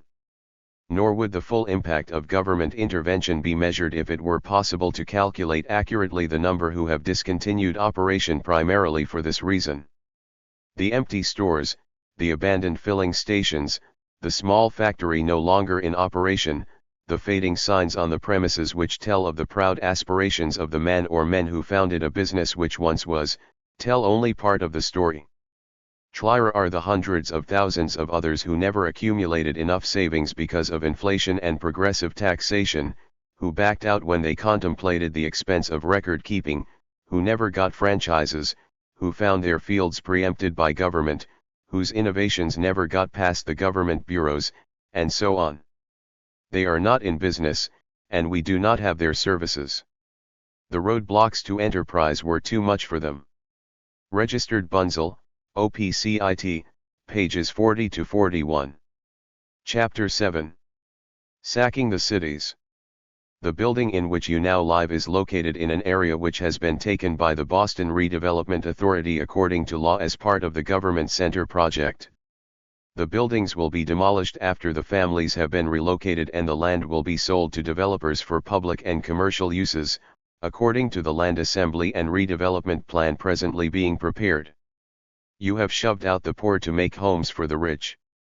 You may help the city's finances, but what happened meanwhile to the people who used to live on Oak Street? But look what we built with the first several billions, low-income projects that become worse centers of delinquency, vandalism, and general social hopelessness than the slums they were supposed to replace. Civic centers that are avoided by everyone but bums. Commercial centers that are lackluster imitations. Promenades that go from no place to nowhere and have no promenaders. Expressways that eviscerate great cities. This is not the rebuilding of cities. FIS is the sacking of cities registered. Jail he farmer driven from the farm, the worker denied a job, the would-be enterpriser stymied by the roadblocks to rise, have increasingly sought refuge and opportunity in the great cities of America in the 20th century. It is not true, as history books are wont to say, that the end of the frontier occurred around 1890. It is true that around that date an increasing number of people saw the hope of a new start, or a start, not on the rural frontier but on the urban frontier. People have moved into the cities in a great stream from the late 19th century to the present, from the farm, from the small town or village, and from foreign lands. This movement has run from the great European migrations of the early 20th century to the migration of southern Negroes into northern cities at the present day. War on the poor has been conducted on many fronts simultaneously, but there has also been a kind of chronological progression. The chronology of the campaigns is roughly indicated by the giving of cabinet rank to departments dealing with the interest groups involved. The Department of Agriculture was raised to cabinet rank in 1889, formalizing, as it were, the campaign against farmers. A Department of Commerce and Labor was established in 1903, signaling the institutionalization of campaigns against workers and business endeavors. This department was divided into two in 1913, the Department of Commerce and the Department of Labor. In 1965, a Department of Housing and Urban Development was set up, marking a more vigorous campaign against the city poor. Federal aid to cities which is now in full bloom as indicated by housing developments. Urban renewal programs, subsidies to city transportation systems, and so on is a strange reversal of direction in many ways. For years, it was farmers who were to be rescued, rural areas to be rebalanced against urban ones, and the rural poor who were supposed to be in need of help. Urban areas were taxed to aid rural areas. While all of this is still going on, there is today a new emphasis. The cities are now to be renewed, revived, renovated, by government activity. Turnabout may be fair play, but the more appropriate proverb may be that every dog has his IADATIIK war on the poor day. At any rate, governments entrebided nui to the eonentration of the poor in central cities, they are now falling to the task of rooting them out. A heart of the problem which these government programs are supposed to solve is what some refer to as the inner city and others as the central city. What follows here is a description of this inner or central city as it is to be found, presumably, in every great American city. One central city includes, typically, a business district, a railway and bus station, a university, Skid Row, a hill, foliage, thoughtly it may be flat, has remained socially elevated amidst the surrounding decay, an island of gracious town houses for the sophisticated and well-to-do, a museum, housing a superb collection of pictures from every age and country except that in which the Sun itself was built, and a park. Around these features, and extending far beyond them, miles of seedy tenements and row-ses peel and flake, amiable or grim in their degenerate old age. Tyre metropolis, of which the central city is the heart, grows continually, but in the city itself there are sinister portents of decline. Department stores stand empty, buildings are pulled down and turned into parking lots, waiting for better times, offices follow their employees to the suburb *. According to well-established lore and considerable evidence, the inner city is thither a breeding place or habitat of crime, disease, juvenile delinquency, a sense of futility, riots, and civil disorders. It is these things that many of the reformers wish to see changed. DTIC do not think of THCM.SCLVCS as besetting the J, or, yet, as we shall see, that is perhaps the major impact of the J, Rograms.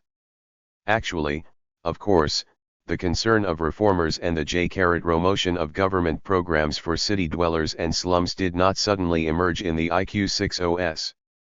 As early as the I8QOS, some reformers were writing of conditions in tenements and slums, particularly in New York City, and urging that something be done about them.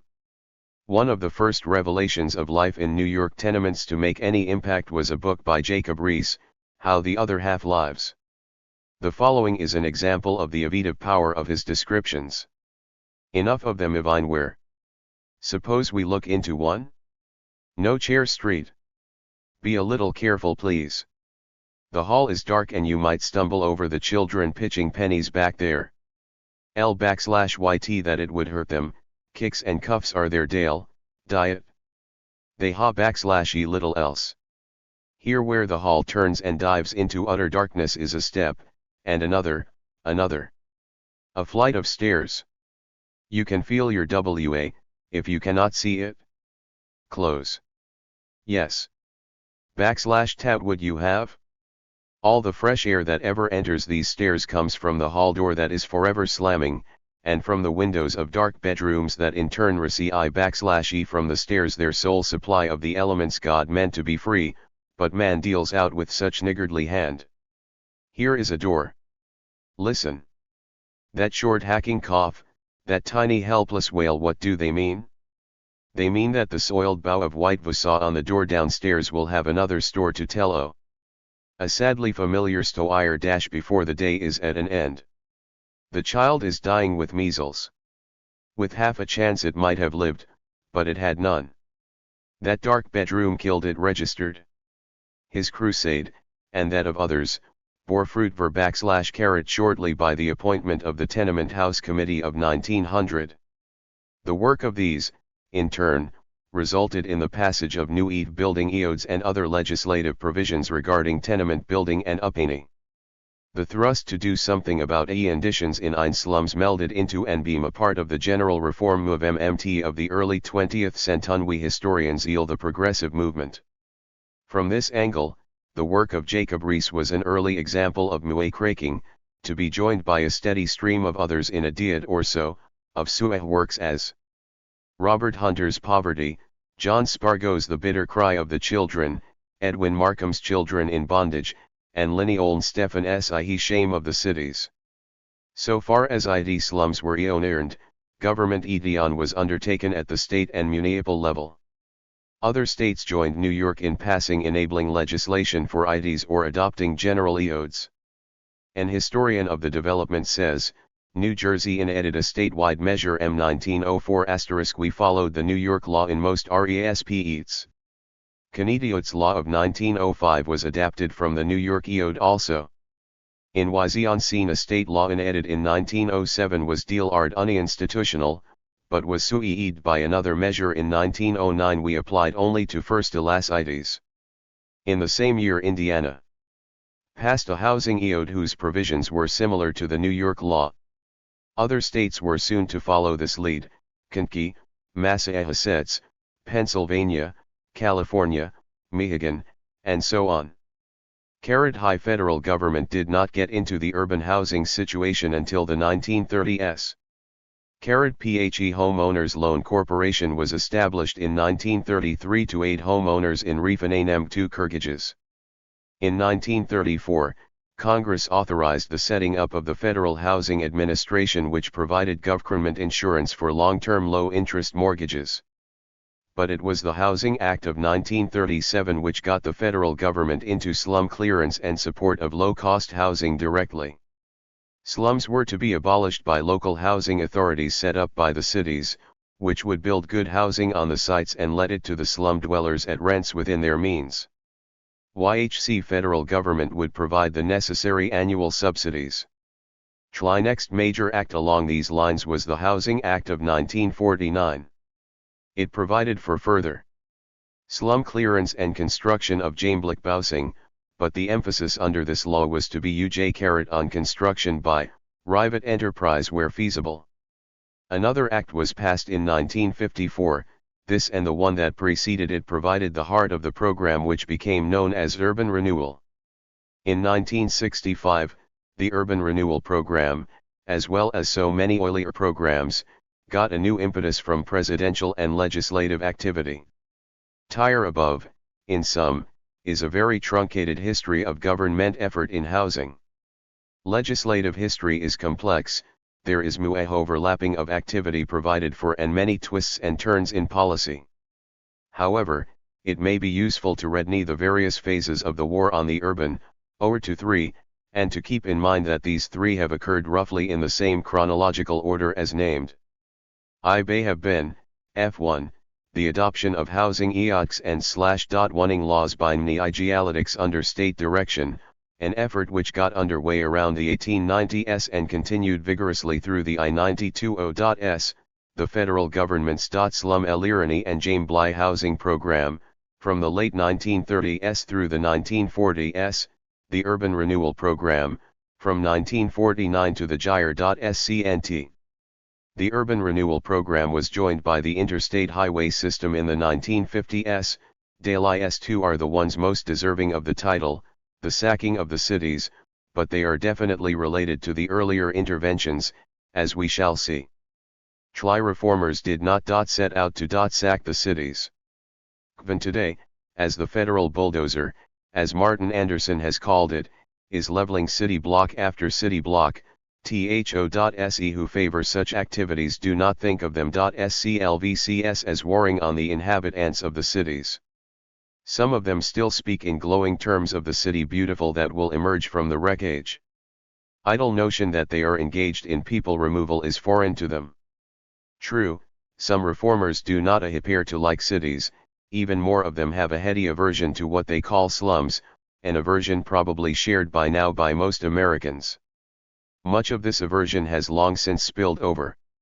192. Upon the inhabitants of the slums, and there are no doubt those who would like to get rid of even the inhabitants in some way. But that is no part of the conscious intent, at least, of most reformers. Let us assume, at this point anyhow, that those who have promoted, enacted, and administered the government programs have done so in the hope and with the aim of helping the poor. It will be the burden of what follows to show that they have not done so.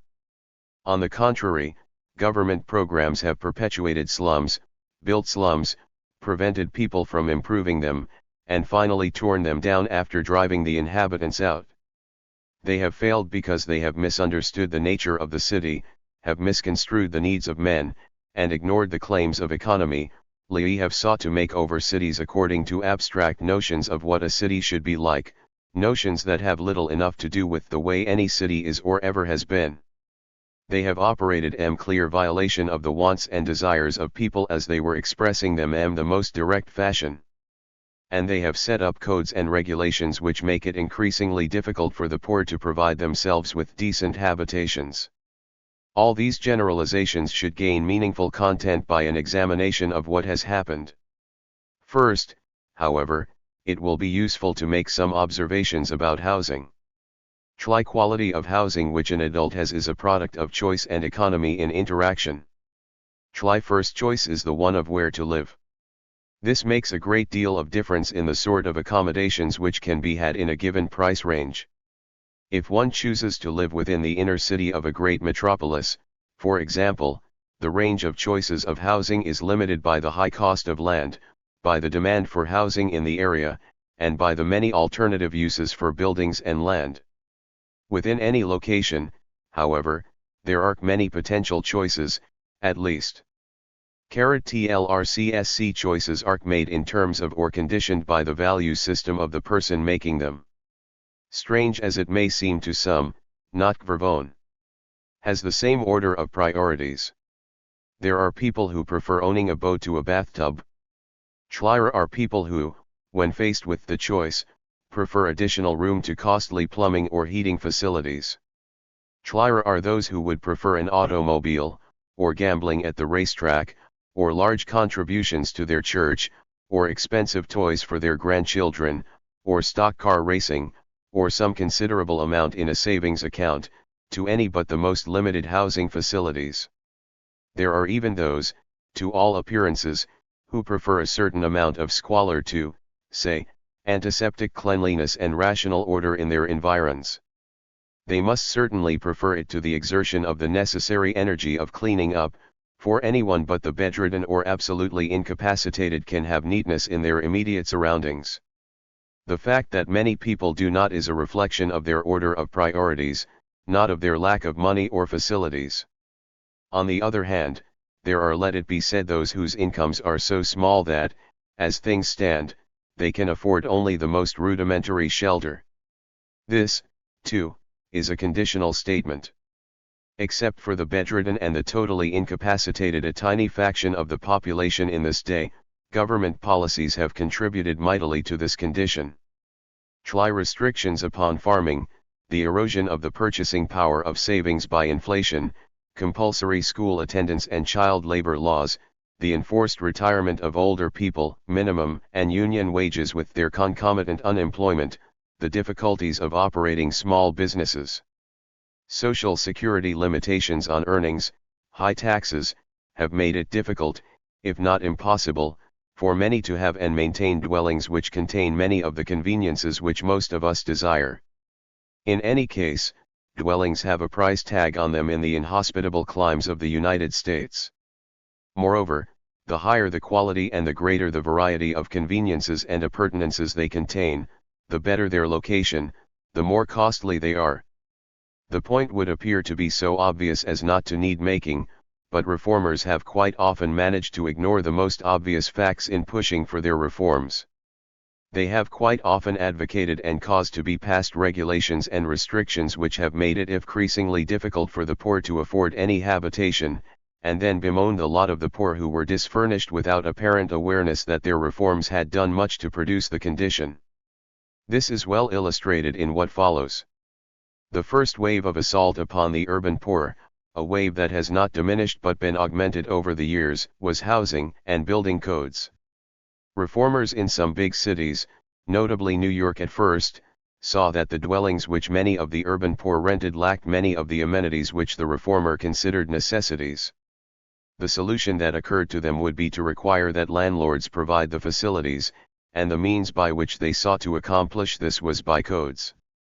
The earliest concern focused upon the tenements, the apartment houses for the poor. New York's tenement house law of 1901 embodied features that reformers had been seeking for some time in a code. Among the things it dealt with were these. Tenements had been built with air shafts called dumbbells to provide air for interior apartments. The code required that in future tenements it be replaced by a court which would measure no less than 4 feet 6 inches. In future buildings, each apartment was to have its own water closet. Tlilia limited the height of future non-fireproof tenements to 5 stories. And reenacted previous laws requiring the fireproofing of halls and stairs as well as the floor above the cellar tenements 5 stories or more in height. The code specified, also, where fire escapes were to be located and how they were to be constructed. In tenements already in existence, landlords had to provide a window in the wall of any windowless interior room and install water closets meeting certain standards. Other required improvements included the provision of satisfactory fire escapes, the lighting of dark hallways by substituting glass panels for wood in certain doors on each floor, and the waterproofing of cellar floors. Registered in the abstract, the above codes have the look of being most humane requirements. Surely, it would be beneficial to tenement dwellers generally to have a window in each room, to have sanitary facilities in each apartment, to have fire escapes ready to hand, to have areas of greatest potential danger fireproofed, and so on. But these measures which were so humane from one point of view were not so humane when viewed from another. A whole train of unwanted consequences followed in their wake. Every one of these code requirements made it more expensive to build new tenements, for the simple reason that windows, sanitary facilities, glass panels, fireproofing, and other innovations are expensive. Flee at these costs would be borne by landlords was more than anyone should have expected. Landlords neither would bear the costs nor, in most cases, could. They would be passed on to tenants. The tenants, faced with higher rents, frequently took the best option available to them, to crowd more people into a given apartment. Larger families would huddle into smaller apartments, rooms would be rented out, and the closeness of the apartments would be aggravated. Earlier in New York City, the Tenement House Committee of 1894 had recommended enforcing a statute which called for a minimum of 400 cubic feet of air for each adult. But, as the historian of this development points out, it is apparent that if the Board of Health really enforced the laws against overcrowding, many immigrant families would have suffered a serious loss of income and been hard-pressed to pay their rent. Moreover, people who were driven onto the street had to find accommodations. Happy Face, Jacob Riis, who had advocated these reforms, advanced what he supposed would be the corrective for them. He said that the state may have to bring down the rents that cause the crowding, by assuming the right to regulate them as it regulates the fares on the elevated roads. Happy Face, rent controls would only result in a housing shortage, which they have wherever they have been in effect for long, leading, presumably, to even greater overcrowding. Rent controls have a similar effect to that of raising standards for new dwellings to be erected, that is, of reducing the incentive to building. Another adjustment to codes is evasion and non-enforcement. Early and late, it seems to have been characteristic of both tenants and landlords to evade the legal requirements, and for municipal officials to be lax in enforcement. Not all of this should be attributed to corruption, for it could well be that lurking behind non-compliance was the realization that somehow the poor had to have housing, and that rules and regulations made it ever harder for them to get it. Over the years, building codes have become ever more minute in their prescriptions for new dwellings and have been extended to every sort of structure. They are no longer simply concerned that houses or apartments have a water closet, but with how it is vented, with what materials are used in drains, how the whole is constructed, and the like. These restrictions add to the expense of the building, may be complicated or administered in such a way as to make it necessary to hire professionals, require blueprints prior to construction and permits from municipal authorities, limit the materials that may be employed, and quite often virtually prevent experimentation and innovation. The poor have increasing difficulty in the face of all this in providing themselves with dwellings. As small towns have turned to the adoption of such codes, many of the poor live outside the city limits, where they can still construct houses to satisfy their needs. In the great cities, of course, government has increasingly intervened to build housing to take the place of that which might have been built privately without the restrictions. Another major difficulty to city living for the poor is zoning. Zoning, as one writer defines it, is the division of a community into districts or zones and the regulation within such districts of the use of land, and the use, height, and area of buildings. A zoning ordinance properly gives legal effect to that portion of a comprehensive city plan which deals with private uses and development of privately owned land. Zoning became popular in the 1920s in the United States. Many states passed enabling legislation during that decade, and the Supreme Court found that comprehensive codes did not violate the United States Constitution. Zoning quite frequently makes building more expensive. For example, zoning restrictions may require that a building have a certain number of feet clearance on either side of the lot. Height means that the cost for a particular projected house may be made more expensive by the larger lot that it requires.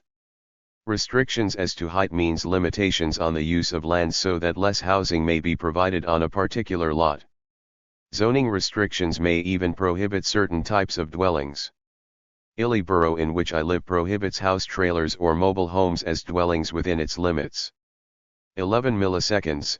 One of the ways that technology has made the comforts and conveniences of home available to those of limited means has been eliminated from among the options of those who would live in this town. Poor are harmed in many ways by zoning. Even slums come into being largely in consequence of zoning. But let that wait for a bit. Zoning laws are a major inhibition to small businesses. Businesses conducted in the homes are frequently prohibited in large areas of cities and suburbs.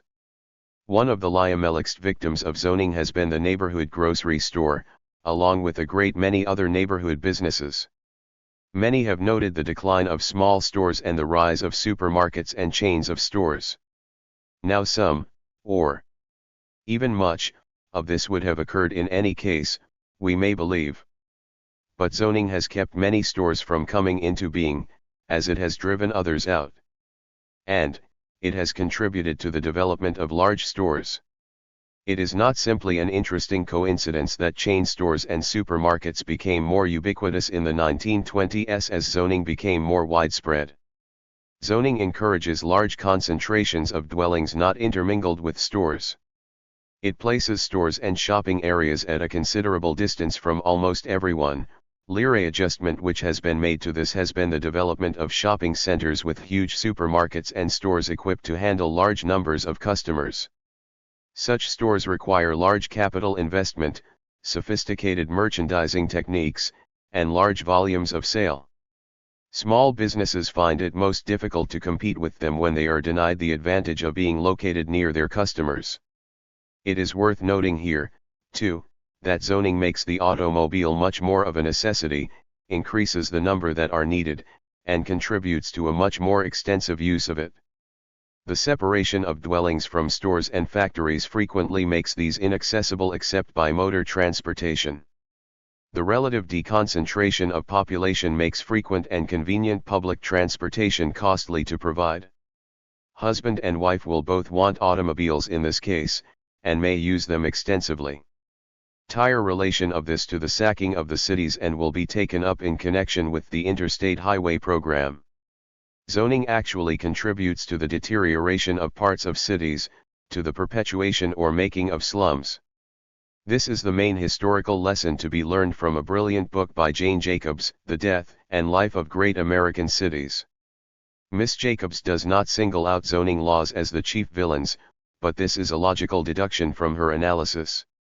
She has sought the answer to the question of why sections of cities become slums, why some areas begin to run down, why the streets are unsafe, why people begin to move out in large numbers, and so on. Conversely, she has looked for the sources of life and health on a street, in a district, in whole cities. Though there are many things which contribute to these, the one answer which predominates over the others to such a degree that it can be called the key is this: diversity of use or the lack of it. As she says it, a healthy city street is one on whose sidewalks children may safely play, one that is continually under the surveillance of many eyes, one that is made interesting by its diversity. For a street to be this way, it must have many uses during the day and into the night. It needs not only dwellings but also shops, purveyors of services, restaurants, perchance nearby factories, and, hopefully, public entertainment in the vicinity. The city, her work says, is an organic whole, and its pieces need to be knit together in a whole by being located where people may conveniently use them. Like need to be all sorts of activities and services scattered throughout a city, not segregated from one another in airtight compartments. In short, there needs to be an integration of functions which, as I interpret it, zoning laws either prohibit or inhibit to the extent that it does not occur in many areas. This statement does not do justice to her thesis, but it does highlight an important aspect of it.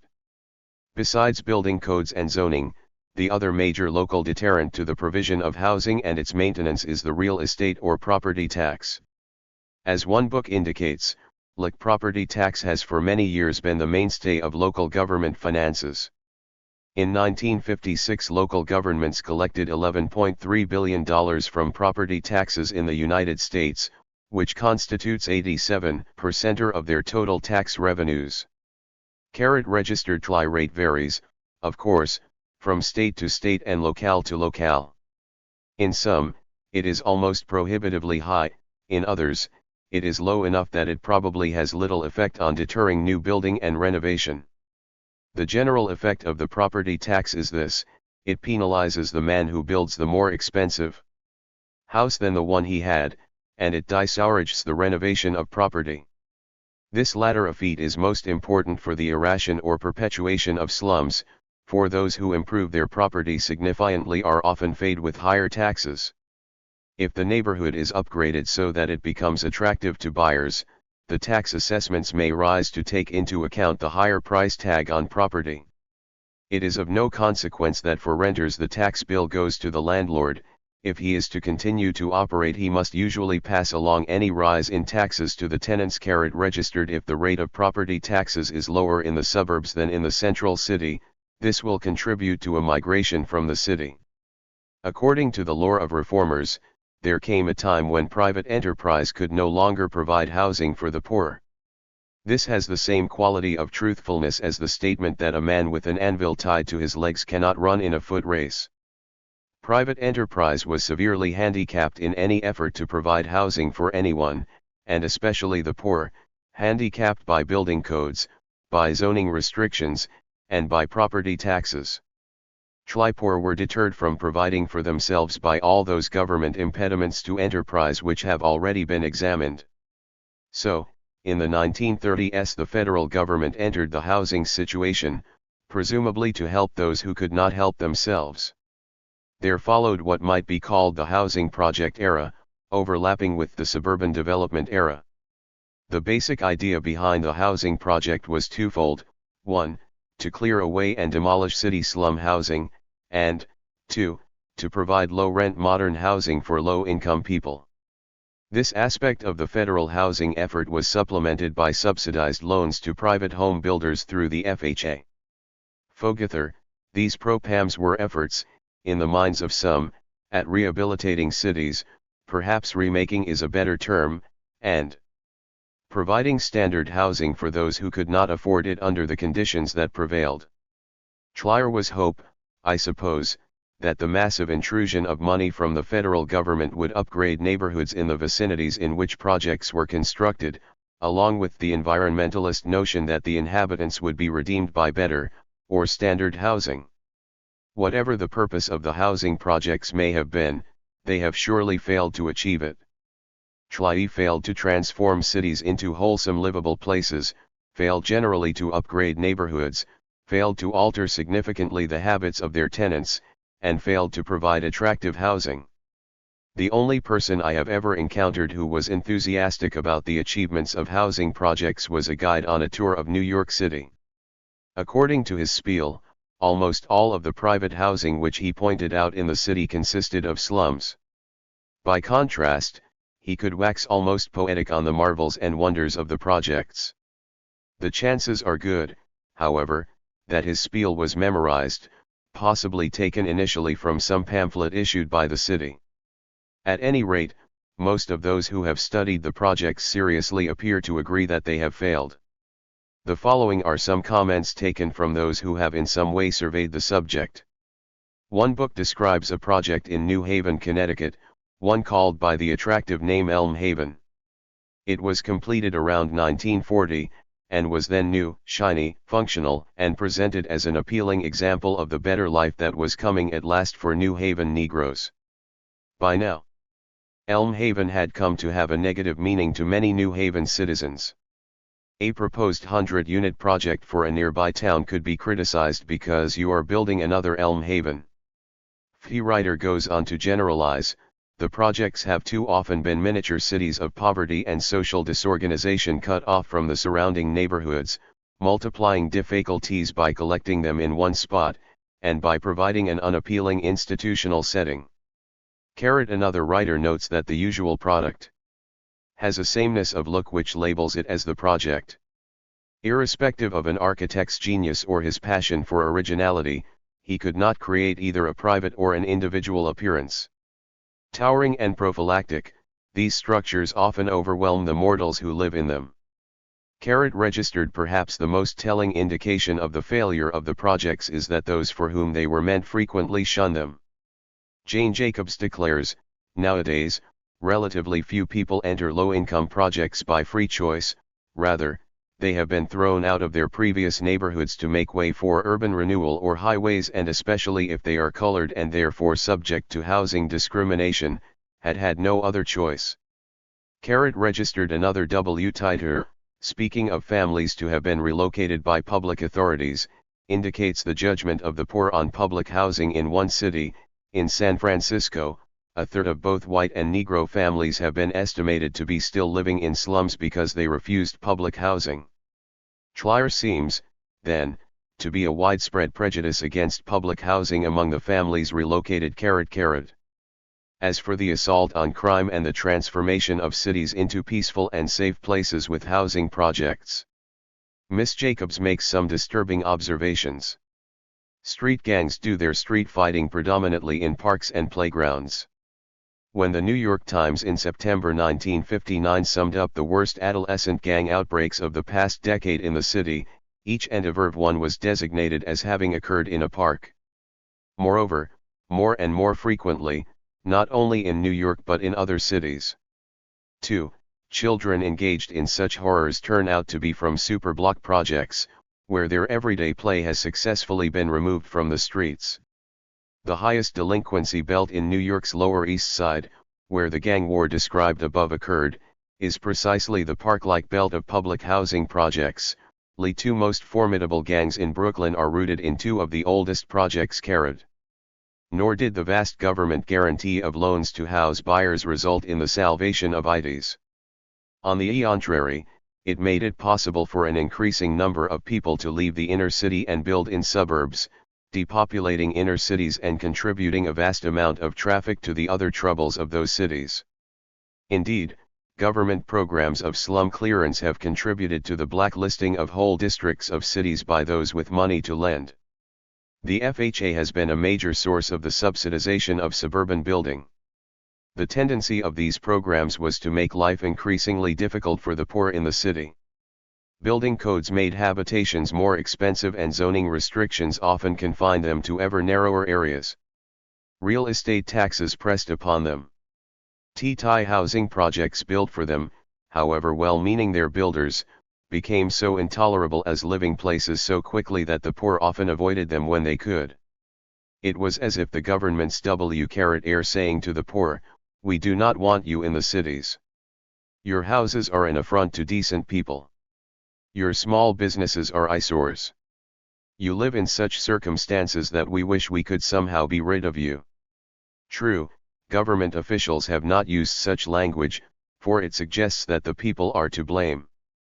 They have, however, described the habitations and their environs in very harsh terms, and they have made it difficult for the poor to remain.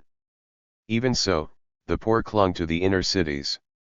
The more efforts that were made to do something about them, the more they fastened themselves on the heart of the city, living in crowded quarters, inhabiting places where crime was rampant, persisting in their habits, and remaining as a reproach to those on the outside. Their lives might be beset by building inspectors, by welfare workers, by eviction notices, and BV assortments of would-be redeemers of them. Still, the city was their refuge, perhaps their last refuge from a go-earned whose language, and apparent intent, was benevolent, but whose programs quite often intensified suffering. There may have been those all along who saw as the solution to the city slums the driving of the inhabitants out. Rexford G. Tugwell, of New Deal fame, is quoted as saying the following: "In those days, my idea is to go just outside centers of populations, pick up cheap land, build a whole economy and entice people into it. Then go back into the cities and tear down whole slums and make parks of them."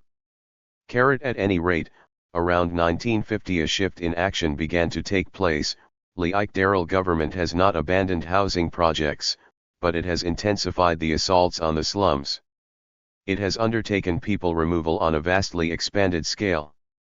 Two programs account for most of this: urban renewal and the interstate highway program. The poor are being hunted down, as it were, and booted out of their homes. The interstate highway system and the urban renewal program constitute a two-pronged assault upon the urban poor.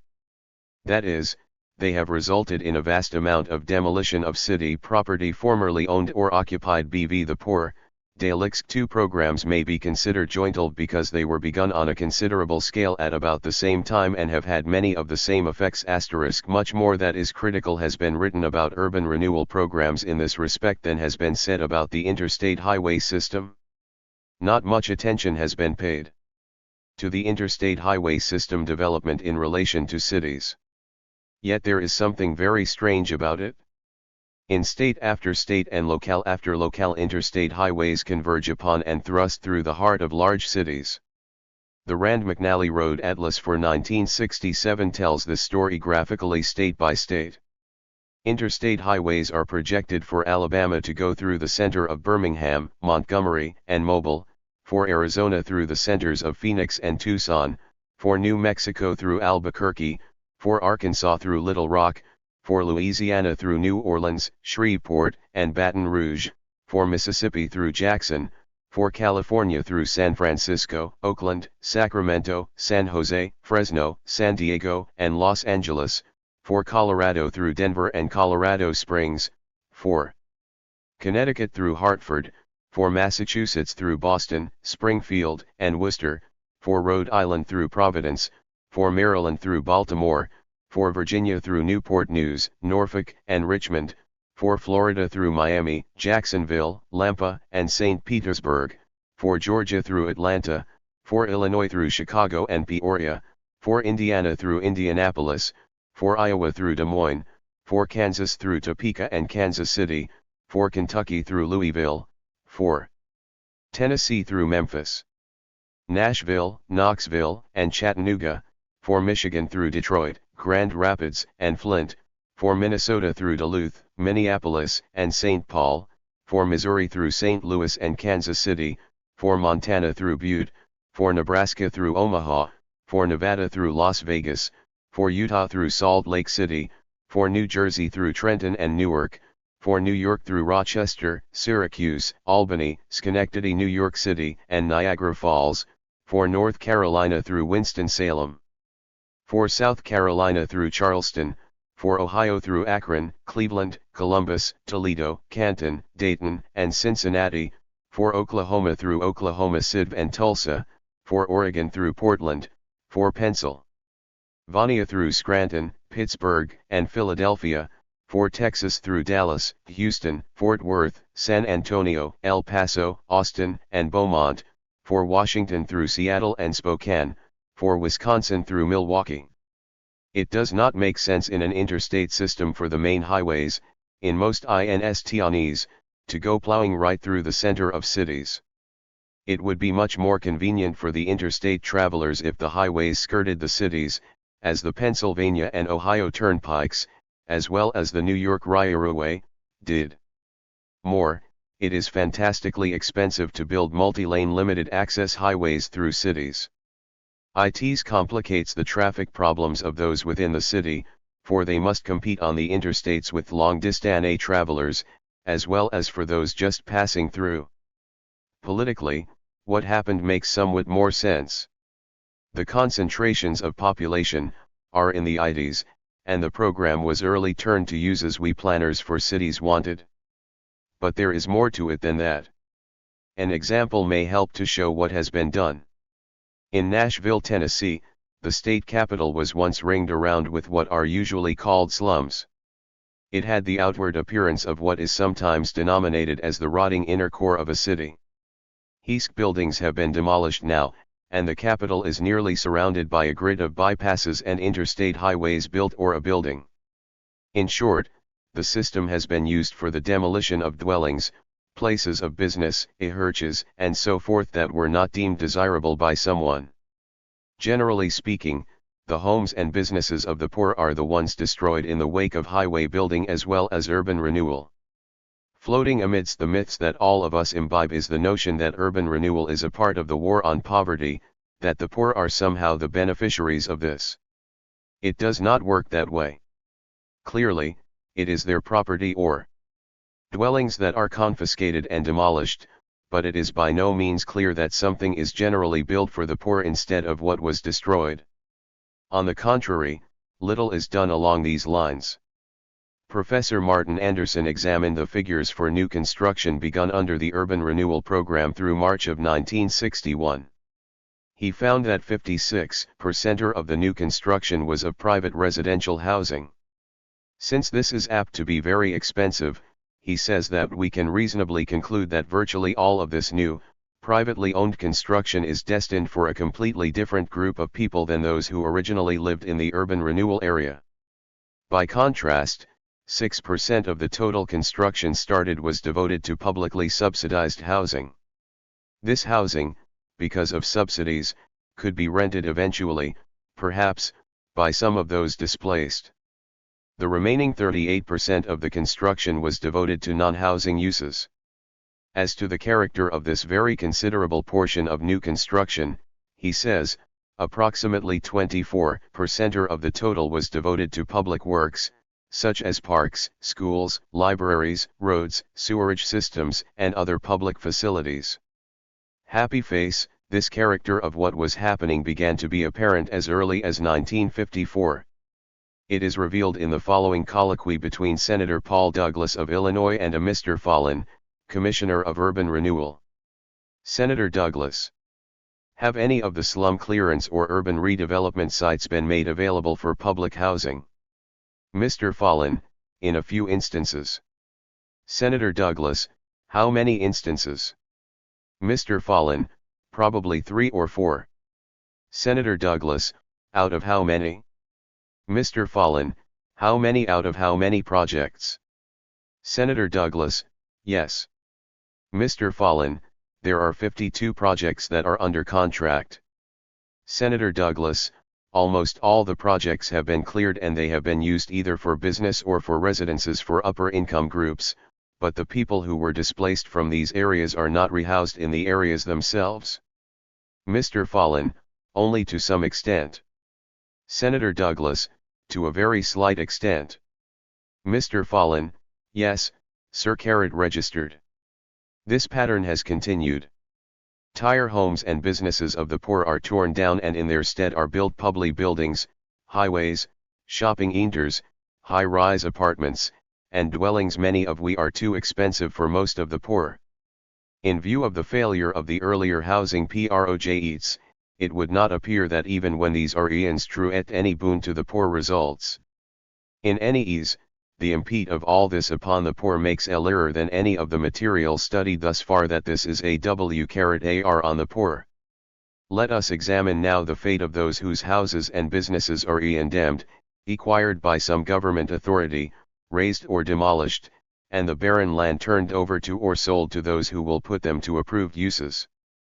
First, let us look at the fate of the small businesses, and occasionally large businesses, that have been displaced by urban renewal and interstate highways. There have been thousands upon thousands of these in cities, and many in small towns will soon join them. Miss Jobs tells what happened in the one area of East Harlem. More than 1,300 businesses we had the misfortune to uppy sites marked for housing were wiped away, and an estimated 4/5 of their proprietors ruined. More than 500 non-commercial storefront establishments were also wiped away. Registered in the first plea, these and other businessmen were not fully compensated for their establishments. Government seized their property by the rise of the power of eminent domain. This procedure, itself, makes it very difficult, if not impossible, to determine what just compensation would be. Ordinarily, the price of anything is what someone will take for it. Under condemnation proceedings, however, a man is not permitted to hold out for his price, he must take what someone decides to pay him. But businesses taken under urban renewal frequently are not paid anything in the vicinity of a reasonably just compensation. According to a New York City management expert, the government only pays for what it acquires, not for what the businessman may lose in setting, in goodwill, and so forth. The following is given as an example. A druggist purchased a drugstore for more than $40,000. A few years later, the building in which his store was located was taken in indemnation. The total sum he eventually received was an award of $3,000 for fixtures, and that sum had to be paid over to the hotel mortgagee. Thus his total investment was completely wiped out. Carat. Here is another case of a businessman, in Philadelphia this time. His name is Edward Littman, a taproom operator paralyzed from his waist down. In the last 4 years the Littmans rejected offers of $150,000 for their properties. The redevelopment authority set its $41,500 for both buildings, 28% of what Littman turned down previously. "This is my livelihood," Littman said. "I need a full-time man to look after me. I've spent all my cash trying to stay alive. With what I'm offered, I wouldn't even be able to reopen, much less survive." Small wonder, then, that another survey revealed that many of those who had had their businesses taken in condemnation proceedings said that they had not received a fair price. The major complaint, expressed by nearly half of the non-survivors who felt that they had not received a fair price, was that they should have been compensated for the value of the business, and not just for the value of the building equipped. Miss Jobs concludes that businessmen are subsidizing these schemes, not with a fraction of their tax money, but with their livelihoods, with their children's college money, with years of their past put into hopes for the future, with nearly everything they have. Degree even if businessmen were amply compensated for all the tangible and intangible losses connected with their dislocation, it would still be a great blow to them. Many have simply gone out of business when they have had to give up their old location rather than attempting to start anew. This is quite understandable in view of the difficulties many of them have encountered in trying to go into business elsewhere. A business is quite often integrally a part of the neighborhood in which it is situated. Businessmen have often built up a clientele over a period of years. They may serve some group, such as an ethnic group, which, once it has been dispersed, will not be likely to reassemble. They would hardly be likely to wait around until an urban renewal project was complete to rent or buy in the old vicinity. Not only would many of their customers be likely to be gone, but they would have a long period of inactivity. At any rate, many of those who are dislocated simply go out of business. Professor Anderson indicates below the results of his study of this high death rate experience of 21 urban renewal projects in 14 cities covered by the study reveals that 756 of the 2,948 firms involved either went out of business or disappeared. On the basis of this study, one could conclude that it is likely that 1 out of every 4 firms that gets involved in an urban renewal program will cease operations. Happy face. The attrition may be greater than this, however, for businesses that have moved frequently have difficulties, either in getting a suitable location or maintaining their operation there. Some types of businesses are hard put to it to find places where they are permitted. Junk dealers experience particular difficulty in finding a new location. One man who had once had an income of $1,400 per month was trying to re-enter the business but could find no location zone to permit his operation. This man shared with others the opinion that junkyards are needed and they can be attractively camouflaged so as not to be a blight on an area. He bitterly resents the fact that there is a strong resistance to zoning for this type of function. He is very dissatisfied with how he had been handled and claims that no one tried to help him find a new location. According to him, the only concern on the part of the state was to get him out of the area. Happy face. Many had trouble getting licenses in new areas. There has been widespread complaint that rents were higher in new locations than the old. One man moved his business to the suburbs but found himself encountering problems. His rent is higher than at the old location, and he is doing less business. He also reports that he does not see any reason to expect business to increase as long as he stays at the present location. The old location was much preferred because it was centrally located and more accessible to his customers who came from the whole area. The smallest businesses are the ones that have been hardest hit by having to get out of an area. Professor Zimmer's study shows this clearly. He notes that among those who went out of business following displacement, 1/3 were owner-operated units with no employees. Moreover, when non-survival rates are computed by size, The proportion going out of business range from 10% or among those with 10 or again more employees to 40% or of those with no employees. Thus, it seems quite evident that displacement works a predict. Uller hardship on smaller business establishments. Lie also shows that non-survivors were highest among those with low incomes from their businesses, among those with the least formal education, among those on their own, and among those who had learned the business while working for someone else. Registered what of those who have had their homes taken from them and demolished? Be it ever so humble, go the words of an old song, Tlyra is nobly like home.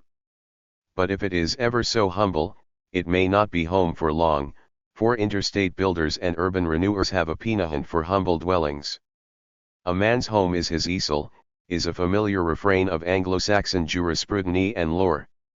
Only if it is a easel, or mansion, is it likely to be so any longer. Urban renewal marks a new phase in the assault upon property. The Earts have ruled that the power of eminent domain may be used to take private property we may then be sold for use to other private individuals or corporations. Homes that have been taken thus far by urban renewal have been those of the poor. Professor Anderson says that between 1950 and 1960, the program was responsible for the destruction of approximately 126,000 housing units. All of the 126,000 homes that were destroyed were located in older cities of IDs, and almost all were low-rent units. The humble have been driven from their homes. There have been many consequences thus far of this development, in all their variety probably as many as there have been people lad. Neighborhoods have been disrupted or destroyed. High fabric of the lives of many has been rent by dislocation.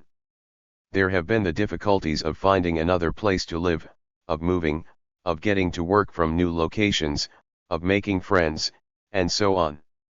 An immediate, role, imdane but I'm less pressing, for the displaced poor is to find arable housing at arable prices. Generally, they have to pay higher rent, regardless of the quality of the housing.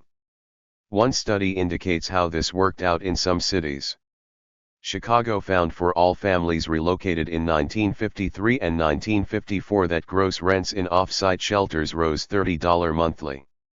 For Philadelphia, the documentation indicates a less extremely, 45 cooperatively relocated families sustained only a $3 average monthly increase in rents, Lou self-relocated family.s a $5.25 average monthly increase.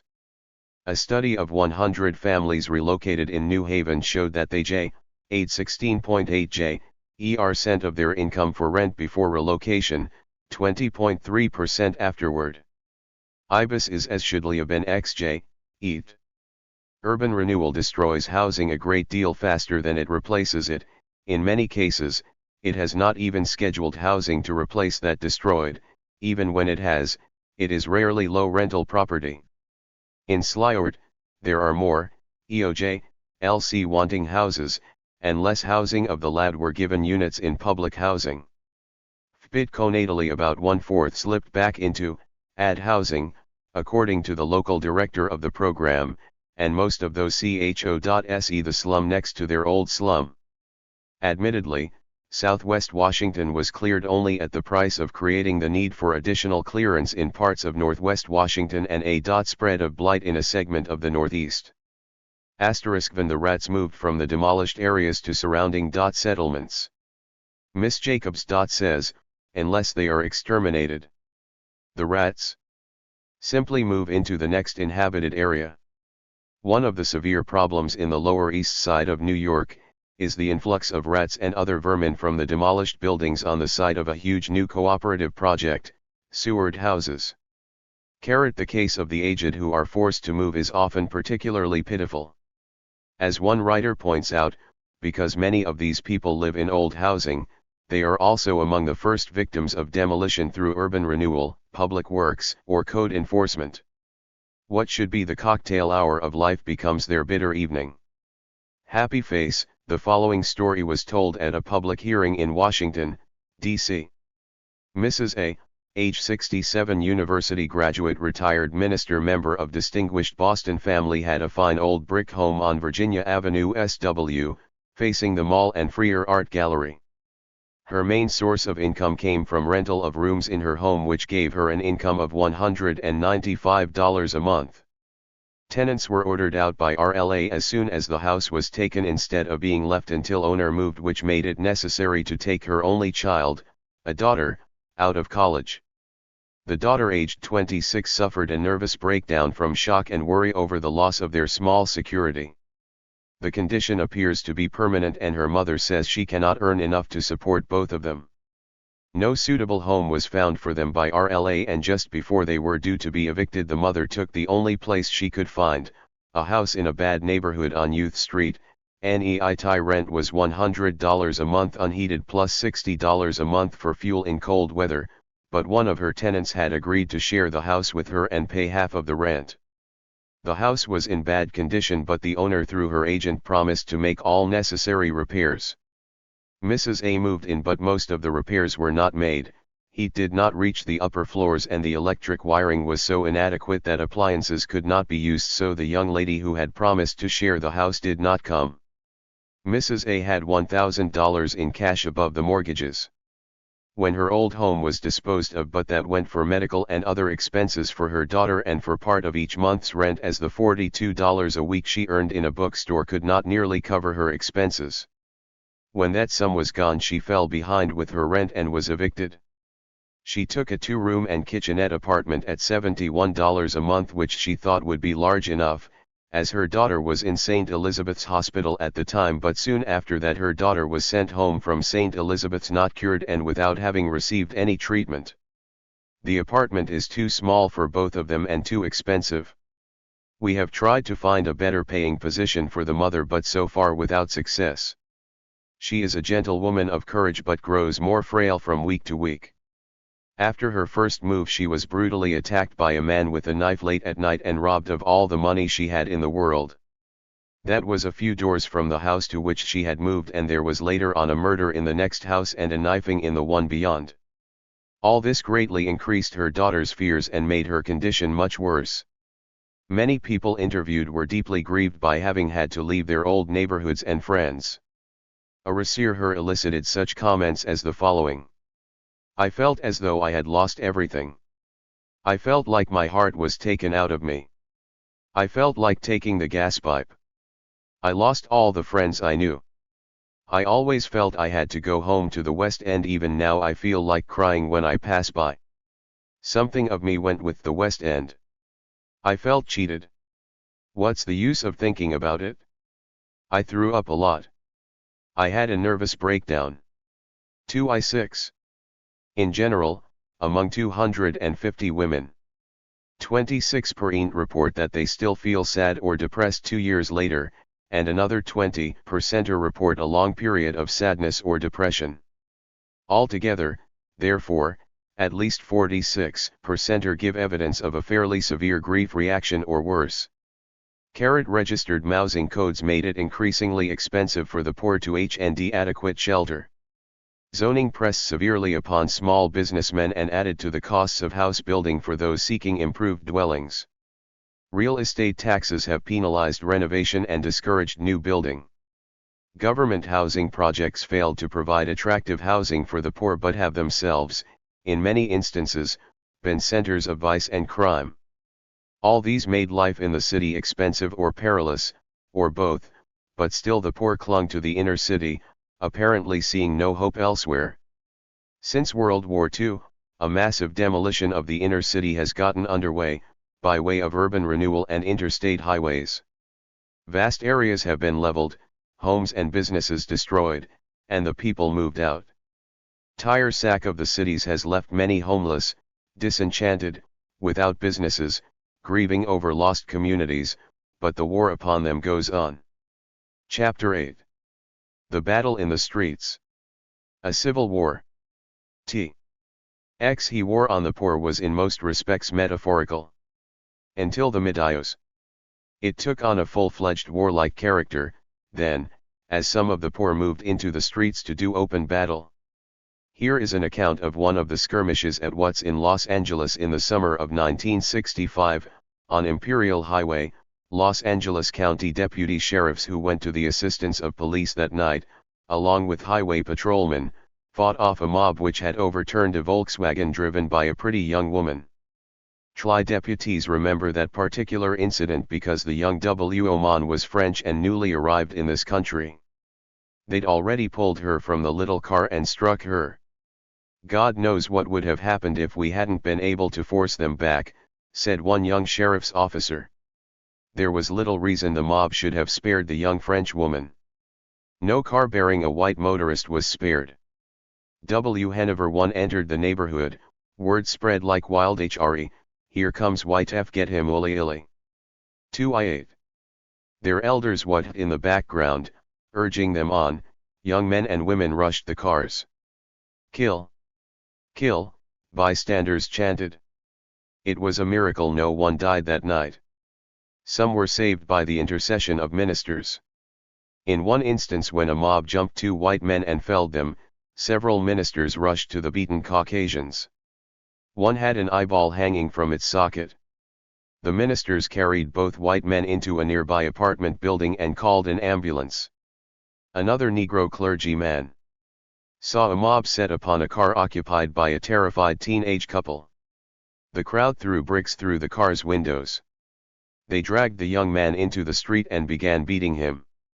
They threw bricks and stones at the girl. One participant described the outbreak at what's in this way: you hear people say it wasn't a race riot? Let them. The average person out there in the streets knew what it was and he considered it a war. A civil revolt. That's what it was, a civil revolt. There have been many other such battles or revolts in the last several years: Harlem, Rochester, Cambridge, Maryland, Hof, Newark, Detroit, Philadelphia, Memphis, Washington, Pittsburgh, Cincinnati, Dayton, and many others.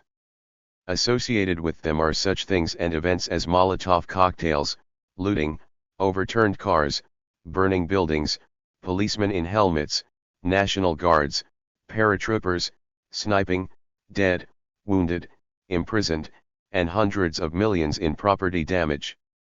These outbreaks have been described as riots, rebellions, civil revolts, insurrections, revolutions, and the Negro Revolution. They might better be linked together under one rubric: Civil War. On March 6, 1964, President Johnson declared war on poverty in a message to Congress. In the summer of 1964, within about 3 months, the outbreaks of the kind end. Jenny Cohen and William S. Murphy, Bum, Baby, Burn, pages 95 to 96. *Ibid, p. 102. The Battle in the Streets, a Civil War. 219. Order referred to above began to occur.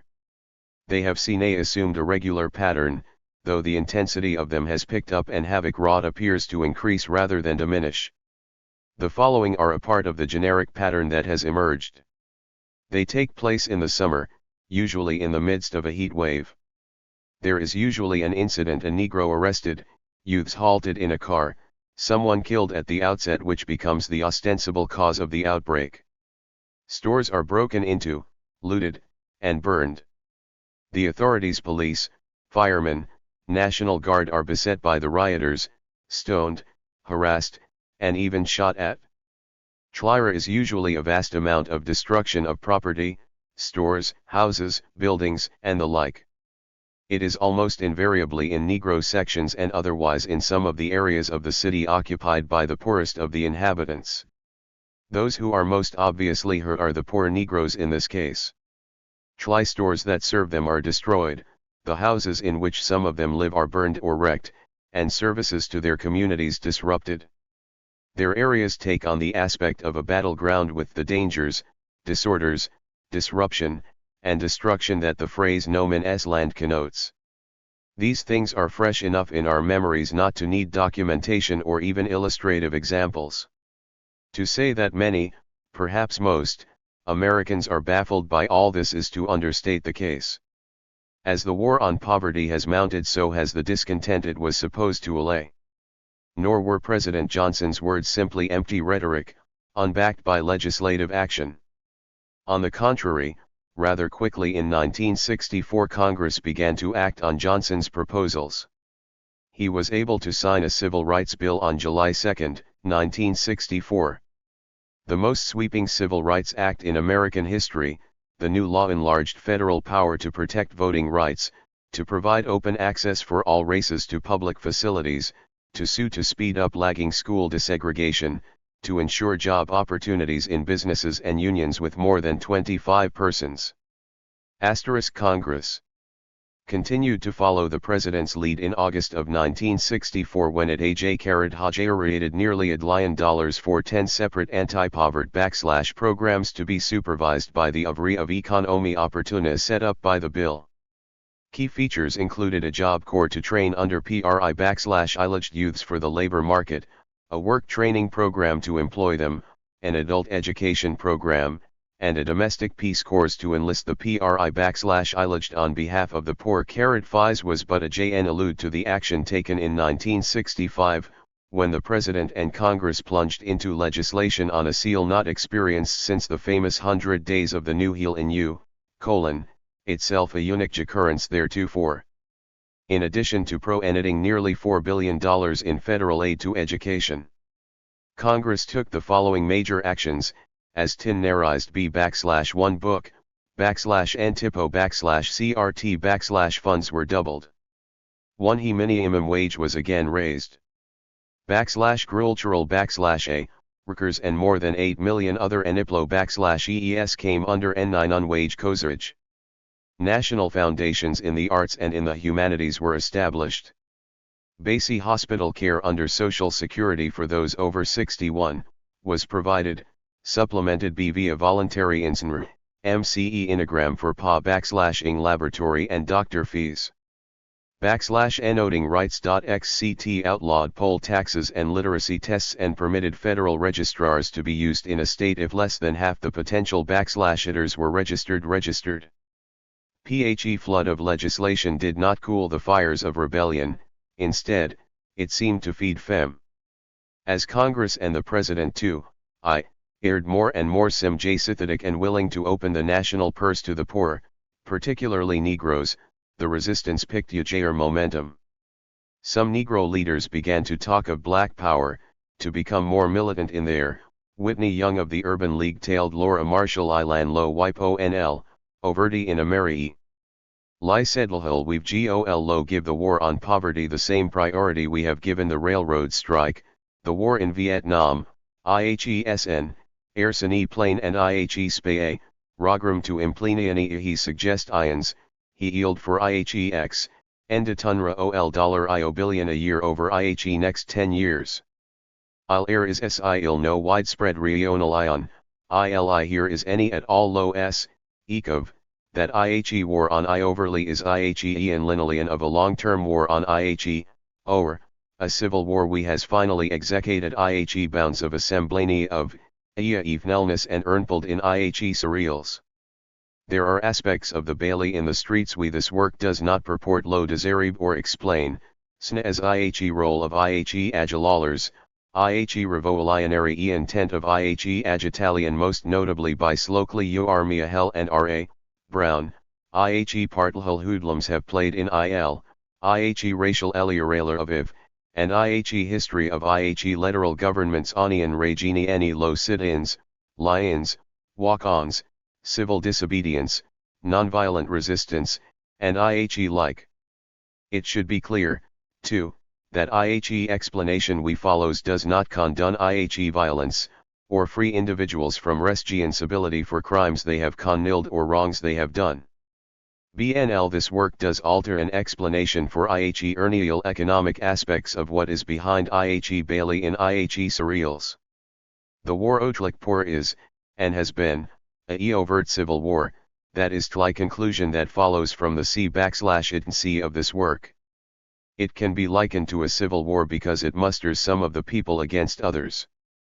It musters those farmers who nike fit from go/CRNMCNT programs against those who are driven out. It privileges unions to organize against workers, denying jobs to those who are willing to work. It raises the minimum wage, thus throwing men out of work. ILIC employed ARC pitted against the unemployed. DE protective tariff has for a long time arrayed manufacturers against farmers. Government has warred upon enterprisers by closing the A/N's of opportunities, and even when it has aided some it has done so to the disadvantage of others. It has beset the urban poor, demolished their dwellings, made it increasingly difficult for them to find suitable homes, and turned the lands they've occupied over to others. One he encroachment the THIRD government, sometimes preceded, joined, or followed BV state and local governments has engineered this conflict. It has arrayed group against group, they ha/c preyed upon each other to victimize the poor. This is the more strange because the United States government, as well as the other governments, is supposed to represent the people, all the people. It may appear to anyone who has read thus far that the WTICR has portrayed our governments as alien forces, has referred to them as if those who govern were not elected, as if they were foisted upon /America BV some conquering army. This latter has not been the case. Of course, those who govern have been, generally, freely chosen by the electorate. That is what makes the whole business so strange. There is an explanation for this dividing of the country by government and fostering of overt war. It is an explanation which takes us again into reformist lore and mythology. Reformers presently described for the most part as liberals have generally advanced the notion that there are elements in the county who cannot stand on their own. They have proposed that government should come to the aid of these of farmers, of wage workers, of labor unions, of small business, and of the urban poor. They have fostered government action supposedly in behalf of these groups or classes of the population. We have seen that these programs, far from benefiting those who stood most in need of help, have harmed them. Nonetheless, these ideas went into the political rhetoric and became a powerful mythology to which politicians could appeal. Politicians became adept at forging these groups into majorities for electoral victories.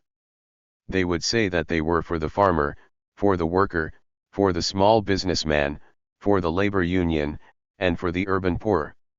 They pointed with pride to the legislation they had promoted and passed which was supposed to aid these elements. No matter that the victims were strewn about over the country in great number, they did not know what they were the victims of and, in any case, were largely inarticulate and, most likely, helplessly dependent on government. In so far as government has promoted the interest of some at the expense of others, it has become a force alien to the general welfare. But my point is that this has been covered up by an aura of sentimental concern for the poor as well as exorbitant claims of the benefits to those who were in fact harmed.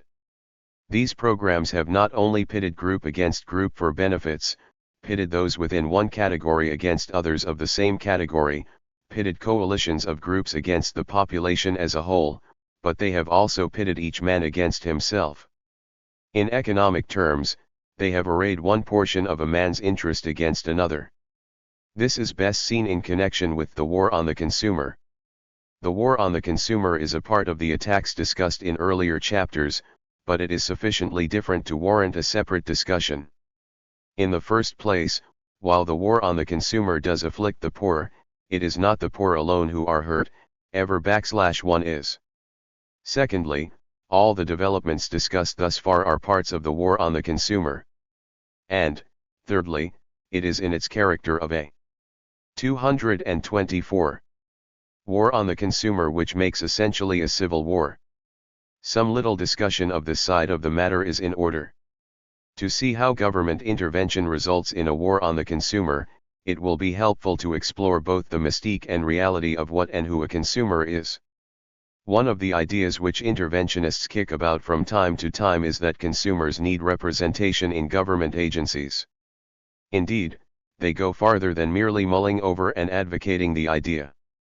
Sometimes they go so far as to try to implement it, as they would say, by appointing representatives of the consumer on arbitration boards, government commissions, and investigation committees.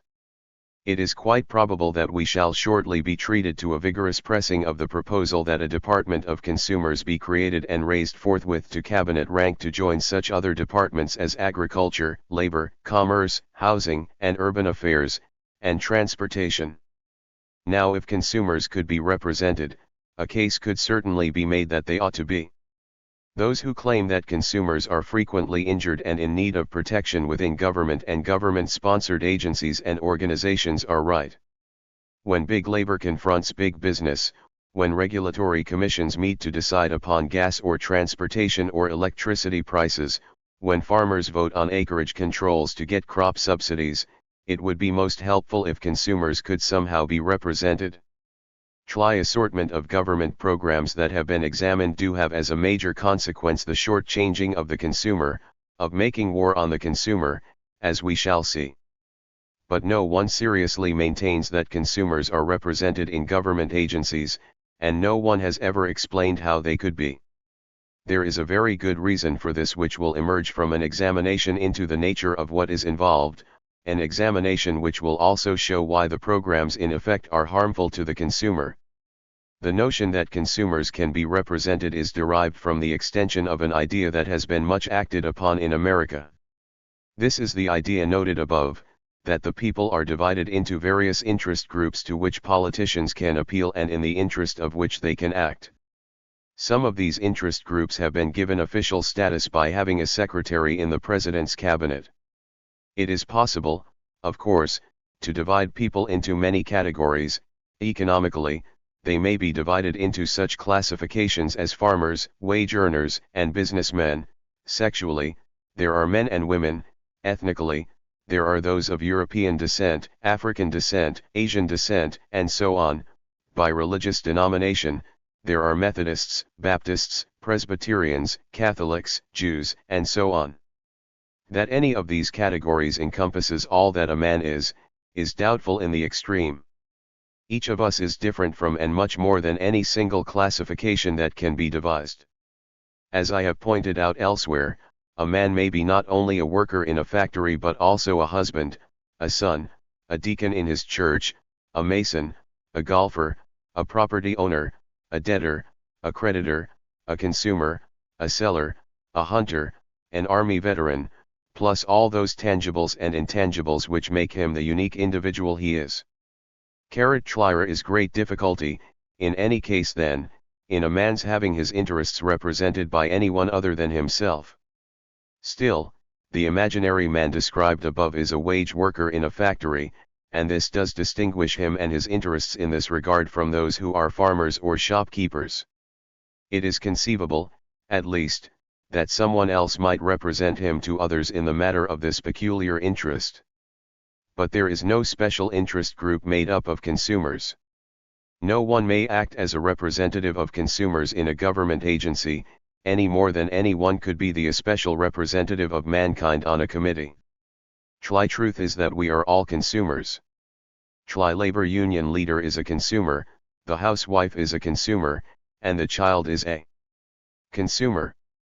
Whatever is in the interest of the Ians is, ipso facto, in the interest of all of us. If there is a general welfare, and there is, in economy affairs, it is to be found at that one point of common kinship that makes of us Ians Since the interests of consumers are extensive with those of mankind, they stand in the same need of government protection.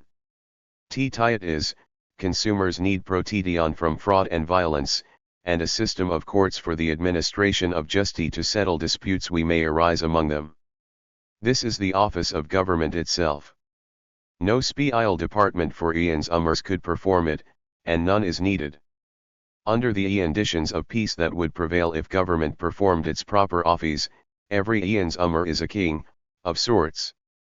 All those who have anything to sell court his favor, each vies with the other to give greater quantity and higher quality at lower cost. The legend that the customer is always right might well be rendered the consumer is always right, for the great eater to his whims, and the mighty are brought low by his adverse decisions. There is daily evidence of this in our lives in America. The Daily Mail brings its catalogs or circulars describing a vast variety of mere handis available at my command, The merchants have stocked their shelves in anticipation of my wishes, the salesmen may even beset me with persuasive arguments, so eager are they to satisfy my desires and have my justum.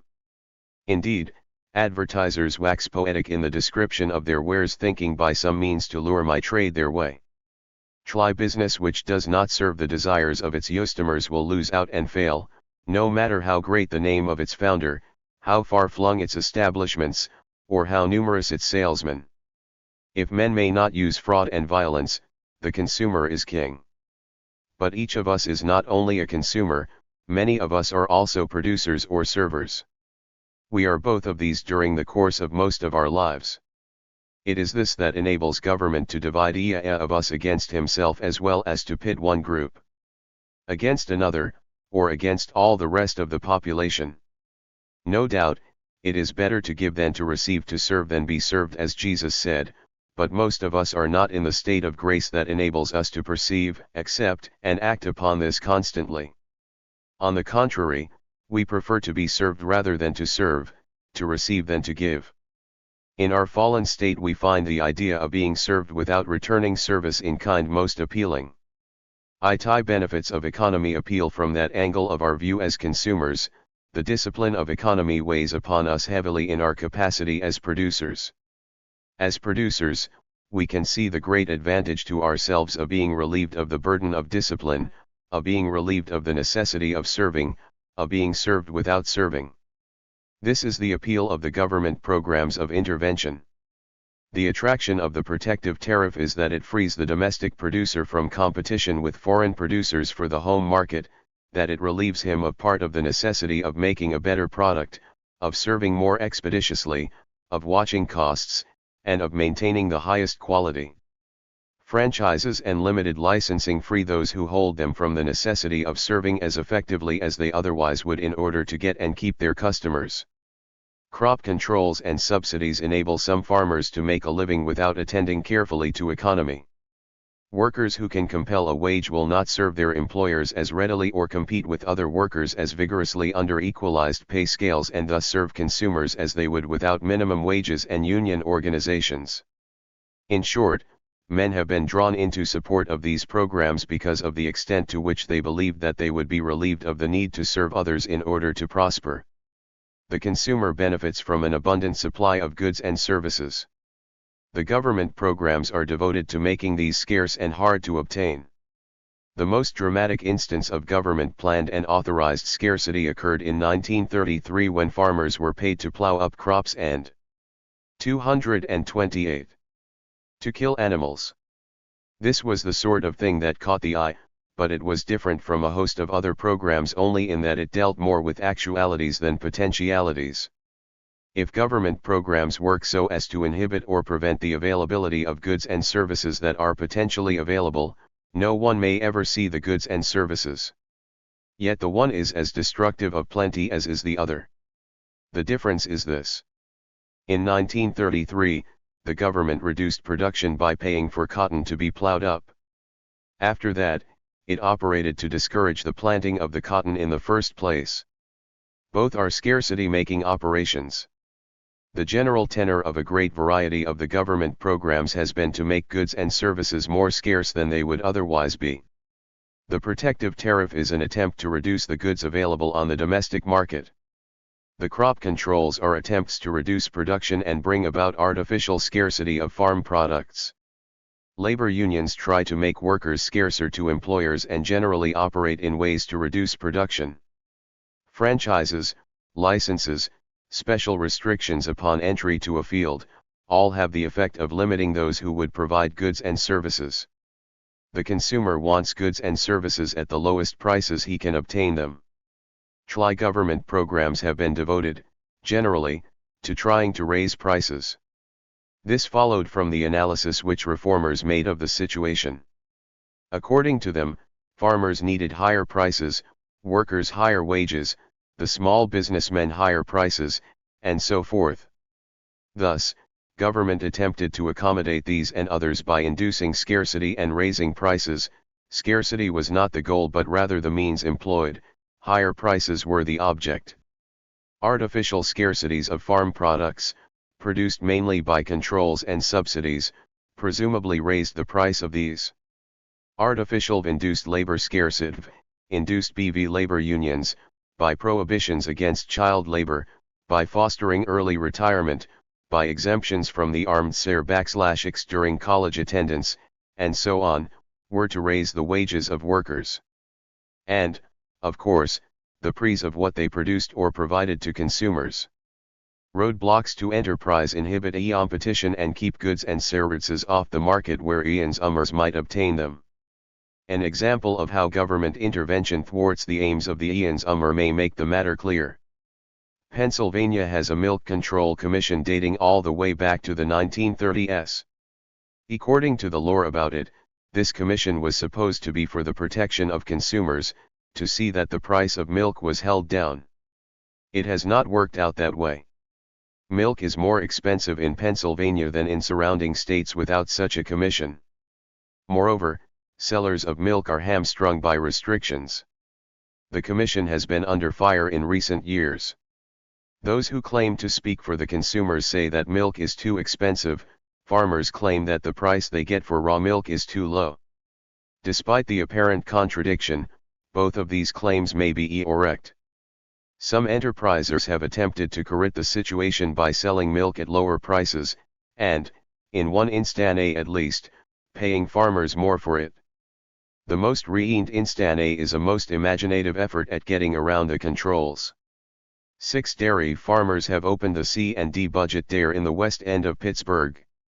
The C&D stands for cats and dogs, and the store is ostensibly a pet store. According to a newspaper, the C&D dairy is selling milk at 29 cents a gallon below the price established by the State Milk Control Commission. Although the product is being sold with explanations that it is for pets, customers are told that the milk is pasteurized and meets all requirements for human consumption. Registered Tire Store has been doing a land office business during the brief period it has been open, and there is no doubt that much of the milk is being bought for human consumption. The authorities are in a flurry over the whole business. 6 dairy farmers were to appear today, the newspaper said, at a county health department hearing to show us why they should be allowed to continue selling milk at bargain rates for cats and dogs. It seems that they had neglected to get a permit from the State Department of Agriculture and that the health department was ignorant about the jugging process used, which could lead to contamination. If these ploys fail to stop the store from selling milk cheaper than the established price, other forces of the state will probably be brought into play. The chances are that the authorities are employing what may turn out to be delaying tactics until they have hit upon the best method for stopping it. One of the cries that has been raised about the milk control mess is that consumers need to be better represented on the commission. The consumers are looking after their interests very well at the C&D budget dairy, but they cannot be represented on the Milk Control Commission. Every member of the commission is a consumer, and money taken off it or added to it will also be a consumer. There is nothing distinctive about any person that can make him any more a consumer than anyone else or better suited to represent consumers in general. Obviously, the Milk Control Commission in question does represent certain interests. It represents milk companies, labor unions composed of those who deliver milk to the homes, and, possibly, the dairy farmers. It also represents Pennsylvania milk interests as opposed to those, of say, Ohio, New Jersey, Delaware, and Mar/land. Ice cream makers want, and get, cheaper milk than the individual consumer. Farmers want higher prices for their milk. Milk companies want to buy milk at lower prices and sell it at higher ones. Supermarkets want to sell milk much cheaper than those who deliver it at home. Delivermen want a narrow spread between store prices and delivered prices. Each of these interests is ranged against the other, and every one of them is divided against itself. The farmer may want a higher price for his milk, but he must also want inexpensive ieem. The deliveryman wants higher prices for supermarket milk, but his wife and family would like to pay less. No consumer or consumer representative can mediate these differences, for the simple reason that the aims of each of these interests are opposed to the aims of the consumer. If consumers were sufficiently well represented on the commission, they would simply negate every proposal put before it, unless the unlikely should happen and there should be a proposal that it adjourn sine die. This is so because anything the commission might do would be harmful to all of us as consumers of milk and milk products. If it helped the farmer by raising the price of milk, it would hurt all of us. Even if it lowered the price of milk below what the free market price would be, that would be harmful to consumers. Those engaged in providing milk to consumers would be driven out of business, and there would be shortages, something hardly calculated to help the consuming public. The point is that government interventions are harmful to consumers, and all of us are consumers. Let us examine some expert testimony to this effect in some of the interventions already studied. Regarding the tariff, F.W. Taussig noted that its principle was set forth in a part platform in IGO 8. In all protective legislation, the true principle of protection is best maintained by the imposition of such duties as will equal the difference between the cost of production at home and abroad, together with a reasonable profit to American industries. He goes on to point out how this would logically work out in practice. 232. Anything in the world can be made within a country if the producer is assured of cost of production together with reasonable profits. In a familiar passage of The Wealth of Nations, Adam Smith remarked that by means of glasses, hotbeds, and hot walls, very good grapes can be raised in Scotland, and good wine can be made of them at about 30 times the expense for which at least equally good can be bought from foreign countries. In the same vein, it may be said that very good pineapples can be grown in Maine. If only a duty be imposed sufficient to equalize cost of production between the growers in Maine and those in more favored climes. Tea, coffee, cocoa, raw silk, and hemp, any quantity of things that are now imported can be grown in the United States provided only that a duty high enough be imposed.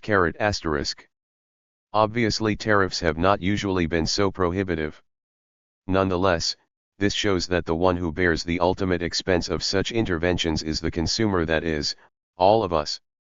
Lest it be thought that tariffs are a dead issue, it should be pointed out that to the extent they have been abandoned or reduced to inconsequence, they have often today been replaced by quotas and international agreements which quite often soak the consumer by causing him to pay a higher price than he would otherwise have to do, sometimes in order to benefit the foreign producer rather than the domestic one.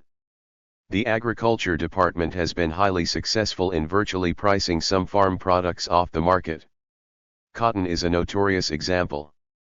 In 1958, the New England Governor's Textile Committee reported that acreage controls had so reduced the production of cotton that the price had risen to the point that American cotton goods were losing out in competition.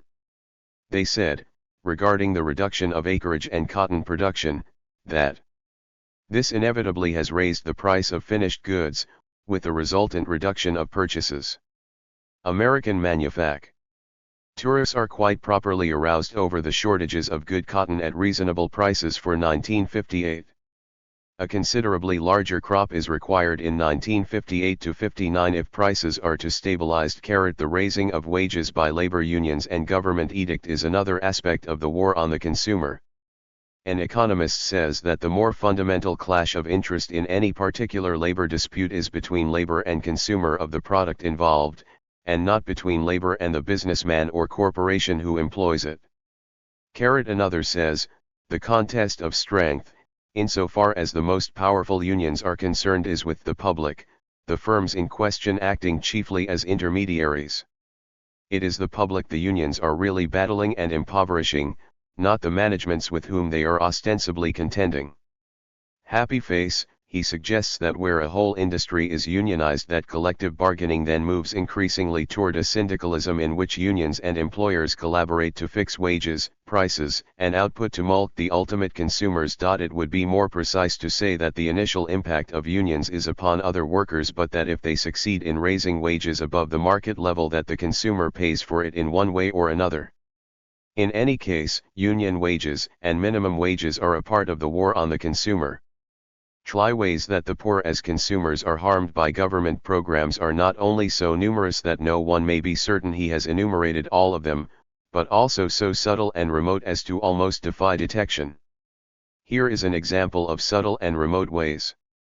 A recent book was written with the thesis expressed in the title. The poor pay a door. More specifically, the book deals with the urban poor and how they pay higher prices for many items, get inferior products, and pay higher carrying charges than do the generality of Americans. A couple of particular instances will illustrate. The first is an account given by a Negro housewife. In 1955 a salesman came to the door selling wrist watches. I had promised my daughter I would get her one. We were both home and my daughter pleaded with me to buy the watch. So I agreed to buy it for $60. I gave him $3 down and I got a payment book in the mail. About a month later I had the watch appraised in a 2-carat Th Street store and I found it was worth only $6.50. I called up the company and said I wouldn't pay for it and they should come and get it. They told me I had to pay or they'd take me to court. And I said, fine, take me to court and I'll have the watch there. Next thing I know about this, I get a court notice of judgment by default from Brooklyn Municipal Court for $69 balance, $3 interest, $5 costs by statute, $14 court costs. The total cost of the watch was $91 carat. Another case concerns a Negro couple who bought furniture pre'd at $450 on an installment plan. They missed 2 payments and the company pressed for payment in full.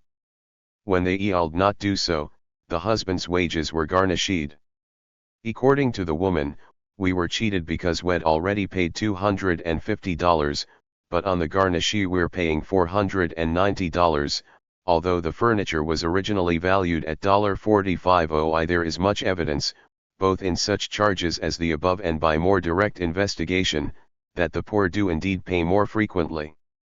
But what has this to do with government on? The connection is remote, as I have said, but nonetheless real. The poor pay more, when they do, because they do not shop around for the best pre. They do not benefit from cost shopping because they buy on erudite. They are not good credit risks, and buy where they get erudite, though prices are frequently higher at such places. The author of the study suggests that the most desirable hang in their shopping patterns would be to get them to buy for each instead of erudite. The findings have shown that easy erudite plans are frequently hard, not easy, and in any ease, are very expensive. Yet this educational goal is also apt to meet with only limited success. Happy face, in the main, he thinks this would be so because the habit of installment buying is deeply ingrained in Americans of almost all income levels. Buying on credit and paying in installments has some good arguments in its favor, in any ease. In the ease of durable goods, one may enjoy them while paying for them. This reason is offset, however, by the fact that one pays more for them that way and thus have more goods or better quality goods by saving and paying cash, particularly when the interest on savings is taken into consideration.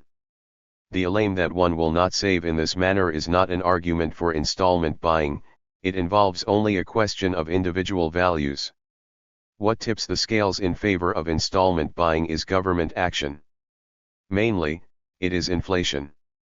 Inflation reduces the value of money saved, even with interest it may be worth less at the end of the saving period than it was at the beginning. Installment buying being widespread in the IG2OS, and has become a fixed habit of many Americans during the inflationary binge from the 1930s to the present. The government adds further inducement to buying on erudite by allowing deductions for interest paid out on income tax reports, but by taxing interest received. In short, government promotes buying on credit, which in turn leads many of the poor to pay more for their goods than does the general populace. The poor may not know the rational arguments which would support this line of conduit, but they are following patterns set by those who do. Government roadblocks to enterprise are another subtle aspect of the war on the consumer. They result in higher prices, as, for example, of haircuts, taxi fares, transportation costs, and of goods in general. Service may be much poorer also. The man who is getting soaked waiting in the rain for a taxi may not think to lay part of the blame on state or municipal regulations, but the chances are good that there is where much of it should lie. If the number of taxi drivers were not limited, it is most likely that part-time vehicles would appear in great numbers on the streets in inclement weather, and at rush periods. Of course, none of us knows how many helpful innovations are not available because of the difficulties governments put in the way of their being introduced and provided. Much of the intervention in the housing situation is directly a war on the consumer. Building codes and regulations make housing for the consumer much more expensive. Taxes discourage house building and renovation. The destruction of dwellings and the appropriation of land by government reduce the supply of houses, making those that remain more expensive, and make land at suitable locations harder to obtain. Government building or fostering of building increases demand for builders and raises costs again. Nor should it be forgotten, finally, that THIRD-WORLDISM are a part of that war. Taxes have mounted over the years to pay for an increasing variety of government programs that go as far as the subsidizing of luxurious airports to accommodate prestigious passengers, the paying for buildings and land in inner cities to turn over to private developers to build high-rise apartments, the providing of low-interest long-term loans for people to build split-level houses in the suburbs, and so on. Except for personal income taxes and a few other minor ones, all taxes are paid either directly by the consumer or indirectly in the price of the product. Generally speaking, the taxes that great corporations as well as small businesses pay are passed on to the consumer in the price of the goods or services. This fact is pointed up by the researches of the Tax Foundation Incorporated.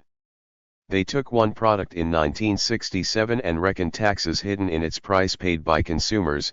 Choosing a loaf of bread made and sold in Indianapolis, they limited the counting to the federal and state taxes paid by the grocer, the baker, the companies making ingredients that went into the bread, and the railroads and vehicles that hauled the ingredients.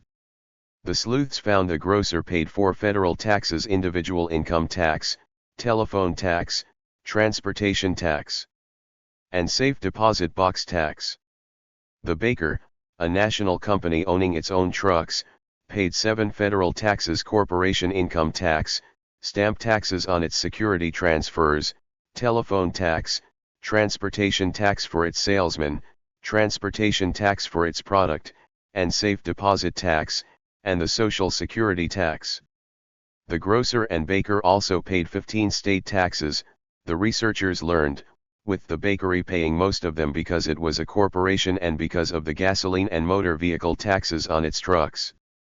Included in the state taxes paid by the baker were 4 corporation taxes paid in Delaware, where the company is chartered. Both the grocer and baker paid an Indiana gross income tax. That's not all, the Tax Foundation said. A Kansas City flour mill which supplied the baker paid 7 federal taxes and 8 Missouri state taxes. And the railroad that brought the flour to Indianapolis paid 5 taxes to the federal government and an assortment of taxes to Missouri, Illinois, and Indiana.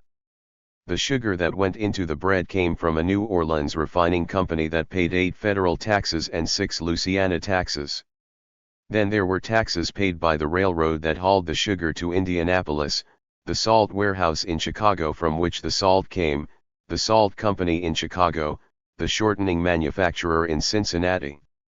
238. The milk solids and the yeast companies in Chicago, and the railroads that carried these ingredients.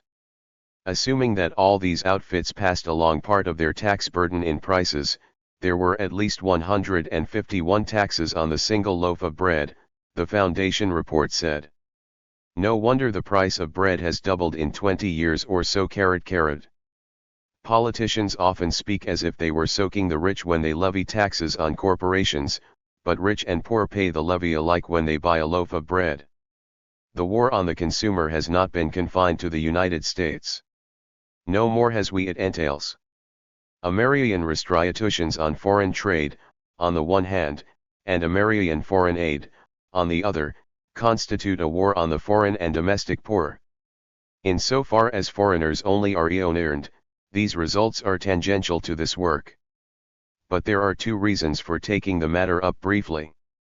The first is that they provide further illustrations of how government intervention is harmful to the poor. Secondly, programs have been undertaken for foreigners that are a burden on Americans.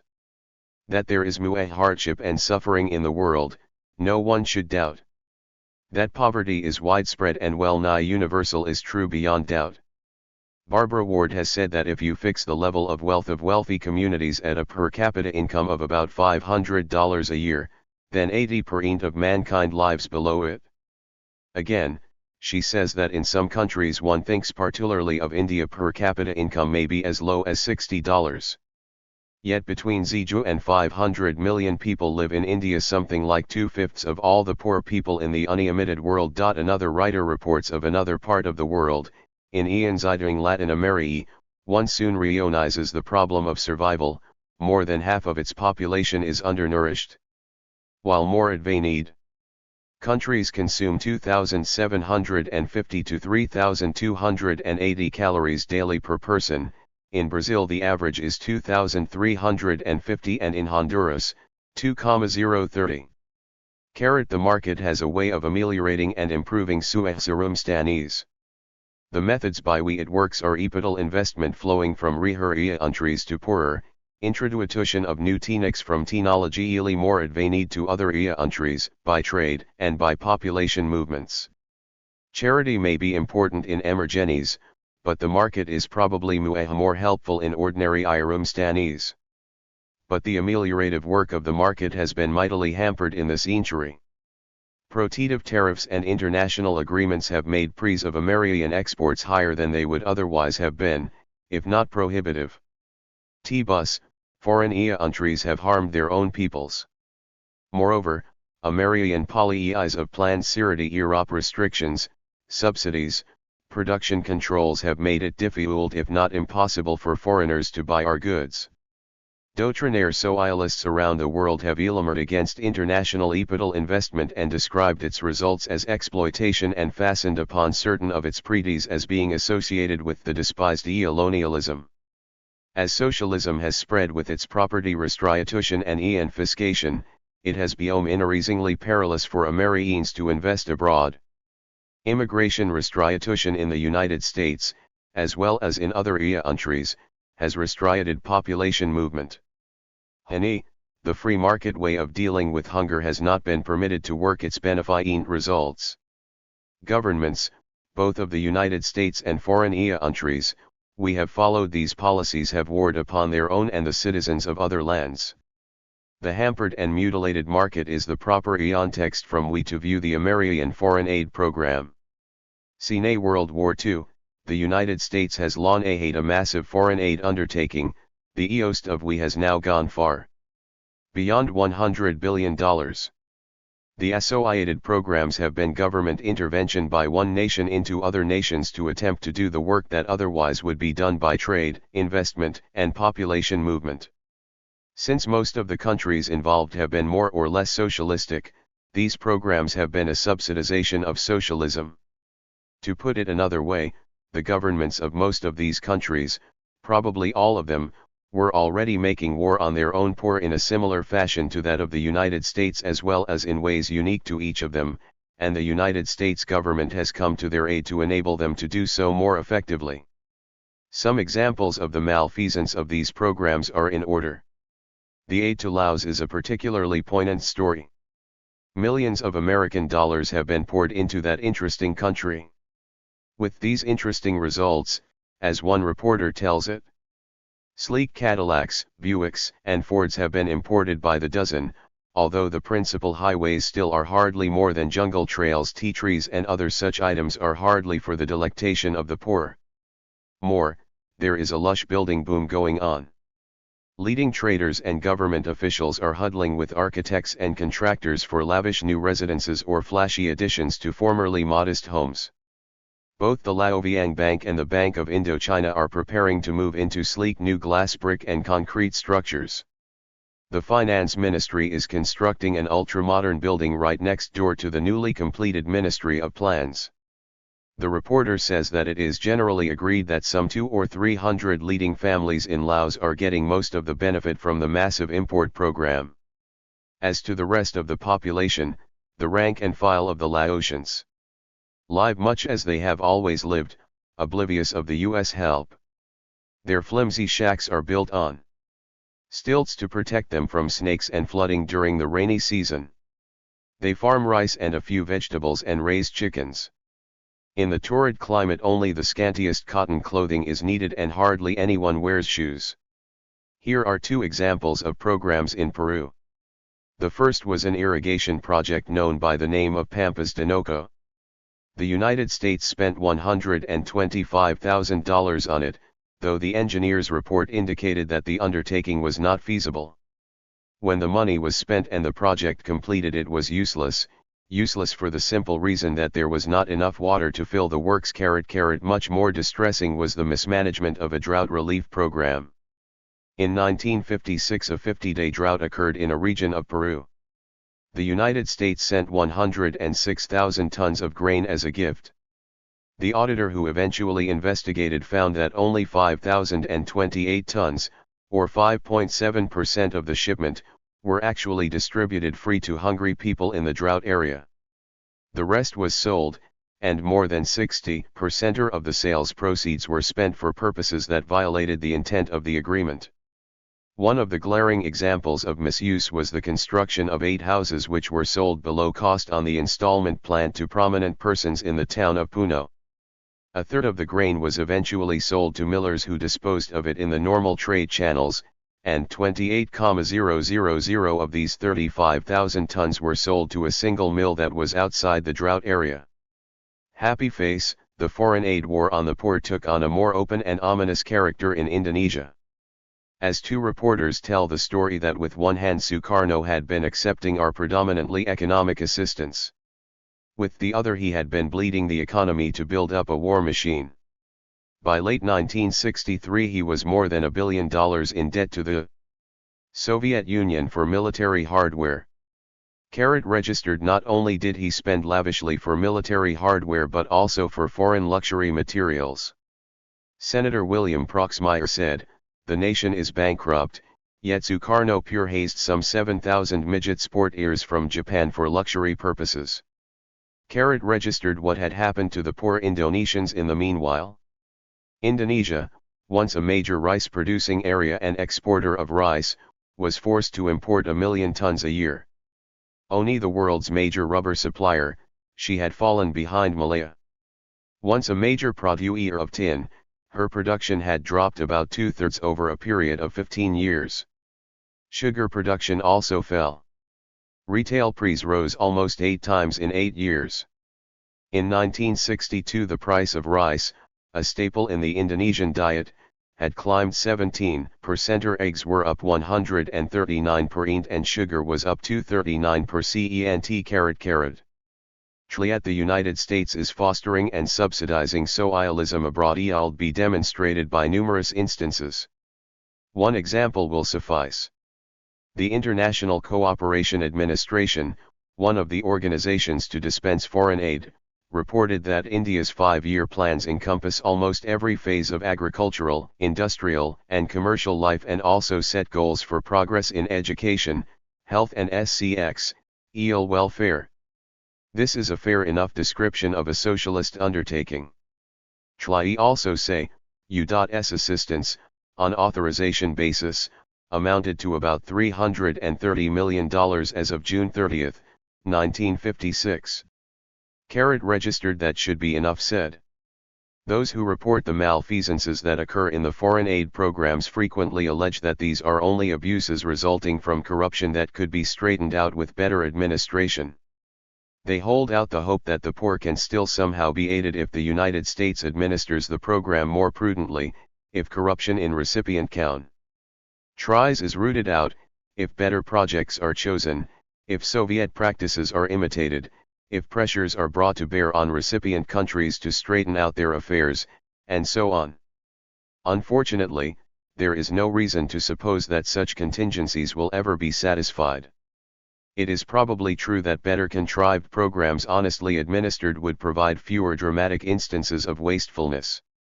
But if angels could be found to administer the programs, they would still be wasteful, because they are not economic. Economy involves selling to the highest bidder. These programs entail the dumping of goods. Economy requires buying from the lowest seller.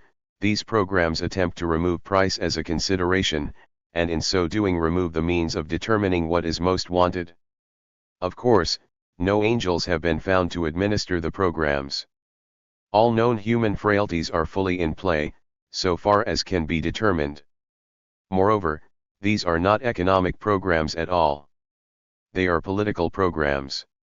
As such, and this is their nature regardless of the motives of those who advance them, they provide means for politicians to extend their power as well as benefit materially. Not only do they demonstrably work in this way, but when they do so they are only fulfilling the nature of the programs.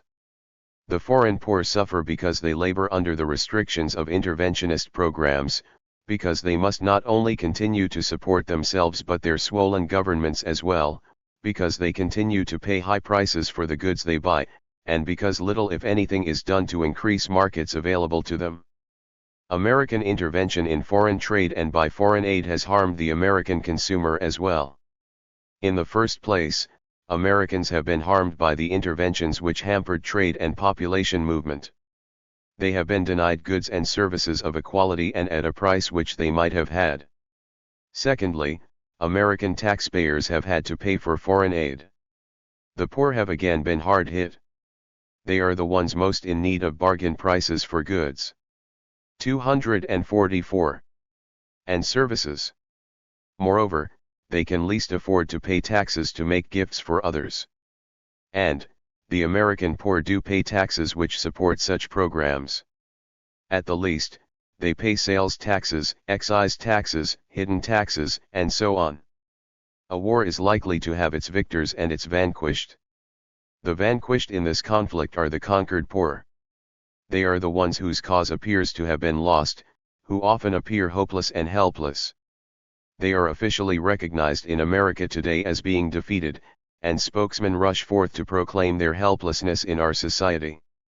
After nearly a century, of what is now dubbed a war on poverty, a war that has picked up intensity and become much more pervasive in the last 35 years, we are stuck with poverty which is described as great as or greater than it ever was. Official spokesmen are given to hyperbole, but let us attend to some descriptions by Vice President Humphrey. This is the revealing and paradoxical story of today's America, a country of unprecedented wealth and prosperity, that harbors in its midst 35 million people without sufficient food, shelter, and clothing. It is the story of 1 out of 5 Americans who live in poverty, shame, misery, and degradation. 4 years ago, during the presidential primary in West Virginia, I visited a town whose sole source of income, a coal mine, had been closed. The houses and stores in the town were dilapidated. The people wandered about aimless. I was having breakfast with some of the townspeople discussing their problems and trying to inject a note of optimism into the conversation, when a tall, spare, shabbily dressed man whose face had turned red from the cold walked in the door and came up to me. I shook his hand and said, "I'm Hubert Humphrey. I'd appreciate our vote in the election." The man looked me in the eye. I shall never forget that look, and said, "Yes, I know. Senator, I need a job, any kind of job. I've got 3 kids and they're hungry. Is there something you can do about that?" That spring in West Virginia I met thousands of men looking desperately for work, each man's face reflecting bewilderment and need. And a verb time ever / time at her point 2 registered. We may doubt, of course, that there are very many men whose children are hungry in America today, or who have been in recent decades. Moreover, the present waiter has steered clear of any precise definition of poverty that would serve to determine how many are living in this condition. Such calculations are for political purposes, however exacting the statistician has been in making his count, his figure is not an objective one. This is so because poverty is a relative classification. It could only be absolute if it were used to describe absolute deprivation, where the person had nothing. The relativity of poverty is pointed out by the following newspaper account of the reactions of a foreign visitor to Washington, D.C. A visit to the slums of Washington astonished Helen Hui, of Hong Kong, but not in the way you might expect. What you call slums here would be a haven in heaven for many people in Hong Kong, Alice Hui, a senior in sociology at Smith College, said. "It is your definition of poverty which surprises me most," Miss Hui explained. "Poverty, you see, is relative."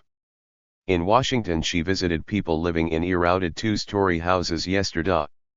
Many of the people she met complained that the schools weren't good enough and that they weren't integrated. At home people live in cardboard houses, sometimes without roofs, and there is no compulsory education at all. Even the government schools require tuition, she said. Degree.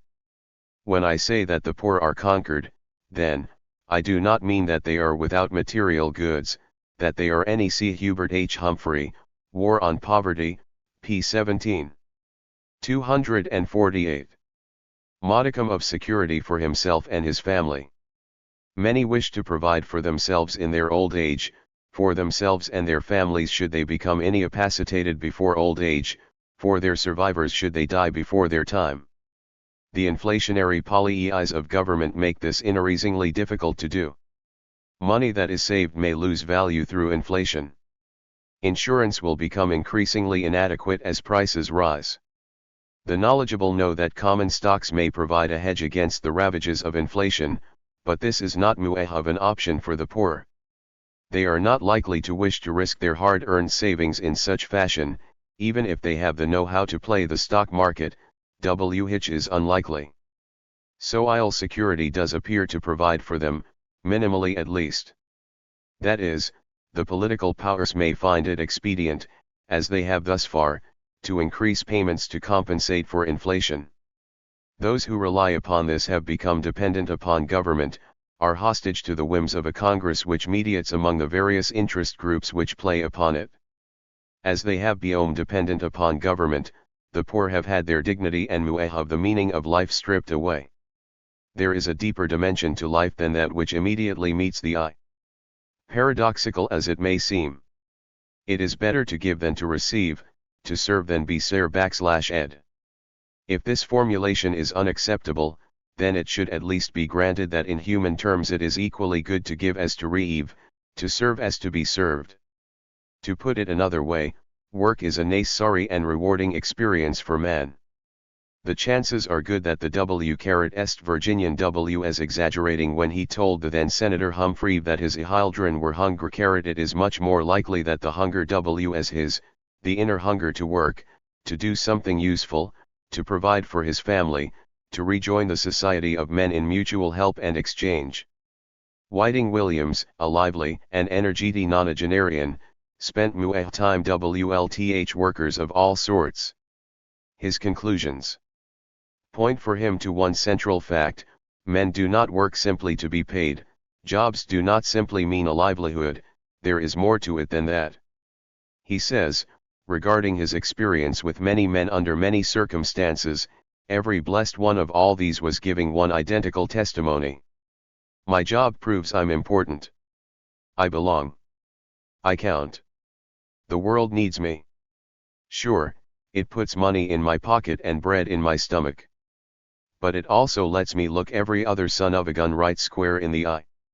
To make a long story short, every day of my experience as a worker listener made plainer and plainer this conviction: even the hardest pressed of my companions was seeking in his work, along with even the most sorely needed cash, his utmost right to believe in his personal worth and dignity. Furthermore, he was seeking this in his work. As nam carrot here else. The rungs of the job ladder were furnishing him the most reliable of all imaginable yardsticks. For a one-word explanation of the wage earner's soul deep fear of no job and his unquenchable hope for a better one, the paycheck theory, so universally taken for granted, falls far, far, short. Infinitely better, is the single word pride. This is not so difficult to understand. Man is a social being, so philosophers have told us through the ages. He realizes this aspect of his being through work, through the recognition of others of his contribution, through the use of his powers to serve, through an integrity of his being that he finds in an identity with what he produces, to an integration with society in the desirability it has for others and its contribution to the well-being of people in general. It is in the assault upon human dignity, upon human integrity, upon the lineaments of society that the full meaning and import of is revealed. It is in the alienation of man from man and the disintegration of society that the greatest havoc is wrought. When the novelist, Ernest Hemingway, wished to portray the withdrawal of his hero from society in A Farewell to Arms, he sent him to Switzerland, that epitome of neutrality. More pointedly, the hero did not work there, instead, he lived off money sent from America. Had he worked, he would have been ending his withdrawal from society by intertwining his efforts with others, by serving others, by his produce becoming bone of their bone and flesh of their flesh. It is by such exchange that society is knit together in a meaningful whole. The humblest resident of Harlem, of Hof, or of Watts may know in his heart of hearts the emptiness and futility of the government's pathetic efforts at decreeing racial integration. The government has gone much too far in producing disintegration to achieve any kind of integration by its methods. It has pitted farmers against urban dwellers and all consumers, it has set tenants against landlords, migrant workers against their employers, labor union members against other workers, bureaucrat against enterpriser, and it has fostered conflict between a host of special interest groups and the general welfare. It has completed the process of alienation and disintegration by supplying the wherewithal to exist as government favor to those for whom it has denied access to independent means and a useful existence. The alienated abound in America today. They are known by many names and euphemisms: the poor, the unemployed, the juvenile delinquent, the hippie, the Negro, the unskilled, the culturally deprived, and the senior citizen, among others. Their lack of integration with the rest of society is not because of race, color, or previous condition of servitude. They are, after all, members of the several races, of many hues, and have a varied historical background. Their lot has not been much affected by Supreme Court decisions, Fair Employment Practices Commissions or Civil Rights Commissions, nor is it likely that it will be. For all their differences, they have one thing common. They are not productively employed. They live largely off government favors, or the fallout from them. Italy have been put out to pasture, so to speak. If they are young, they may be forced to attend school from which they get nothing of value to them, denied employment by law or governmentally imposed conditions, left to seek meaning in a round of thrills. If they are old, and they have been retired, left to try to find meaning in a truncated existence, often in segregated neighborhoods where the existence of all is equally meaningless. In short, they are alienated because they are not fruitful and useful members of society. Not all of this is due to government interference, but much of it is. We all suffer today from the disintegration of society. Those who produce resent the fact that part of the fruits of their labor are taken away to provide subsistence to those who do not produce. But that resentment thus far is as nothing compared to the resentment of many of the recipients of government favors. One writer, describing the attitudes of slum dwellers whom he refers to as members of a subculture, says that they divide the world into we and they. They are all the agents of the dominant culture, official or unofficial, benevolent or persecutory police, government, schools, social workers, and indeed anyone who carries the stigmata of the successful middle class. All these are held to discriminate against the people of the subculture, and to exploit them. Even the apparently benevolent must be getting something out of it, a personal advantage which is concealed by the hypocrisy of their avowed intentions. The supposed beneficiaries are here seen as resenting, fearing, and rejecting their supposed benefactors. There is, then, an explanation for the battle in the streets, to which we may now return. The Civil War has moved partially out into the open. Some of the poor are now engaging the representatives of authority, the firemen, the police, the armed in guerrilla warfare. But there is an apparent contraction here. Those most obviously harmed quite often BV the battle in the streets are the poor themselves. One analyst goes so far as to declare that the worst enemy that the Negro has had, has been the Negro himself. He goes on to show why he believes this to be so, with examples taken from the Cleveland disturbance. The destruction of the Plamer Auditorium removed a facility for wholesome recreation from the Negro community. Cleaning stores in Hof that were looted, wrecked, and closed were stocked full of clothing from the Negro community. When a supermarket located at East 89th and Superior was burned out in June 1966, as a prelude to the major riot, Negro employees were put out of work and Negro residents were forced to walk extra blocks for food, as it was the only market between East 71st and East 105th Streets on Superior. Similarly, the burning out of the lone pharmacy on Hof Avenue between East 55th and 105th, merely because it was operated by Jewish brothers, also created a hardship for the Negro sick in the district. The gutting of a Goodwill store at the corner of Crawford Road and Hof put additional people out of work. The firing of small grocery stores, despite unproven charges of poor quality meat and high prices, again hurt the Negro, for often as not these same shops were the only ones to extend credit to Negroes between employment or relief checks. As Negro Councilman Leo Jackson indicated in the Plum Dealer for July 26, 1966, this in my opinion is not an attempt to get whitey. You don't get whitey in a predominantly Negro area. It is not whitey who is being killed. It's the Negro who's being killed. All this is quite correct, but also largely irrelevant. It would be much more to the point if the battle in the streets were a rational phenomena. It is not. It is an irrational reaction to irrational programs. The battle in the streets is an omen, a sign, a portent, and it must be interpreted as such. It is a dramatic presentation for all of us to see of what is wrong with the programs the government has employed. The rioters are following the lesson plan learned from the government. They have learned the lesson well and are now applying it. For decades, government has made war on the poor with programs that were supposed to benefit them. It has sanctioned the use of force to achieve what would otherwise be economic ends. It has penalized production of farm products, fostered union organization and tactics, taken by force from those who produce to give to those who do not. The government, by example, has taught that the way to prosperity is to avoid the requirements of economy, to spend rather than save, to destroy rather than to produce. It has taught, by its actions, that those who save, invest, build, produce, provide jobs, offer services are dangerous antagonists, if not outright enemies, of society. On the other hand, it has taught that those who do nothing worthwhile, who roam the streets and parks, who mailing or plan demonstrations to force concessions, are objects for special consideration and solicitude. Government has said, by way of its programs, that the way to improve life in the cities is to demolish the buildings and make the earth bare. Battle in the streets is a paradigmatic imitation of all this. The rioters demolish buildings with Molotov cocktails and fire, leaving structures scarred ruins, driving out small businessmen and inhabitants. They loot the stores, taking from those who produce for those who do not. The enemy is clearly made up of those who have saved, invested, built, produced, provided jobs, offered services, and so on.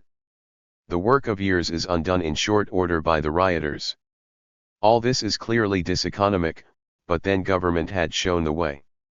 These rioters should have been producing prosperity, according to the new economics, for they were destroying buildings that might be rebuilt, gutting stores of goods that might be replaced, even making jobs by creating new needs that would be met.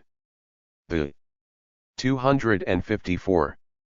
Force and violence employed in the battle in the streets was an imitation of that which government has been employing for years in its war on the poor. For years, reformers have proclaimed that their programs fell short of attaining their ends only because they were too timid, were not carried out in a sufficiently thorough fashion. The battle in the streets tests that hypothesis. There are no halfway measures there. Rioters do not wait for bulldozers to level buildings, FII do not wait for property to be acquired by the way of the exercise of the power of eminent domain. They simply take it over for destruction. They do not wait for goods to be taken by taxation and given to the poor. They simply enfiscate them by looting. If prosperity can be achieved by force, it should be more readily attained by massive and direct force. Many of the reformers do not appear to misunderstand the import of all this. They stand by today calling for the appropriation of tens of billions of dollars for spending in these areas demolished by rioters, and other areas of like character. Even the assaults upon firemen, police, and the armed forces brought into the field of combat are not hard to understand. There are overtones in this of the expression of hatred for authority, a hatred that may contain in it glimmers of understanding of how deeply government has failed the poor by making war on them. More directly, though, the police, particularly, are the representatives of traditional authority charged with the task of protecting life and property. This is an assault upon property, and police must not be permitted to exercise their assigned duties. In this circumscription of the power of the police, the rioters are imitating in a more direct fashion what the federal courts have been doing for some time now.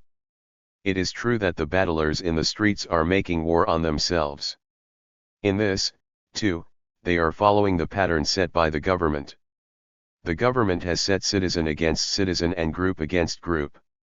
It has also turned one aspect of a man against his other aspects, as in the case of the war on the consumer.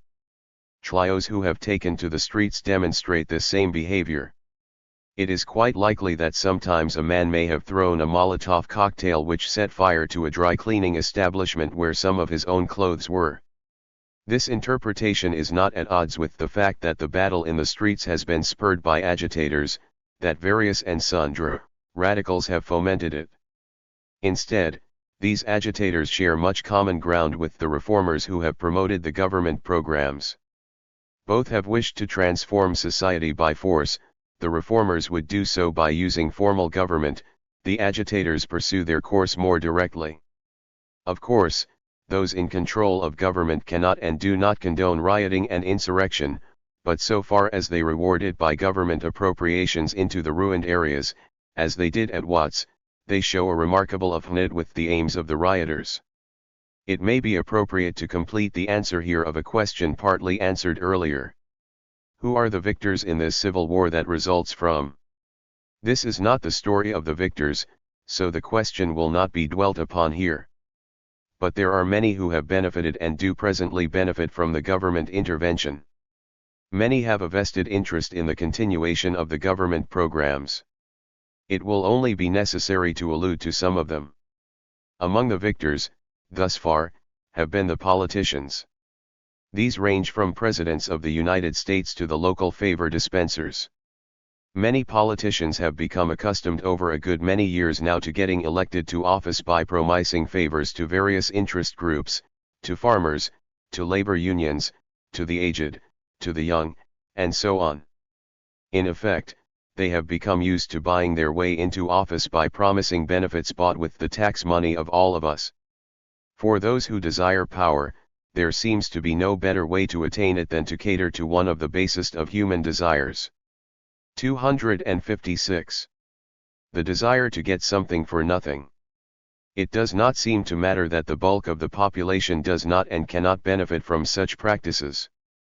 The beneficiaries are numerous even so, but let it suffice that they simply be named: the bureaucrats who dispense the favors and wield the power, the labor union leaders who enjoy both munificent salaries and prestigious positions, the corporations that get government contracts, the builders who get inexpensive land in strategic locations by way of urban renewal, established businesses that benefit from the blocking of potential competitors by government restrictions, the holders of franchises, monopolies, and licenses, the farmers who are growing wealthy by way of government subsidies registered, the members of labor unions who are able to keep their jobs at higher wages, the intellectuals who provide grist for the programmatic mills, and all the others who have good incomes or prestigious positions in consequence of the intervention. While the following quoted letter written to the editor of the New York Times in confirmation of a column B.V. James Reston may overstate the case and contain some class bias, it does p. Ointment up how the well-to-do frequently benefit from government programs. James Reston's December 7 column, Washington, The Fat Cat Subsidies, was a provocative piece in the best Restonian tradition. Unfortunately, he underestimates the extent to which the government benefits the fat cats. He spoke of large farm operators receiving irrigation subsidies.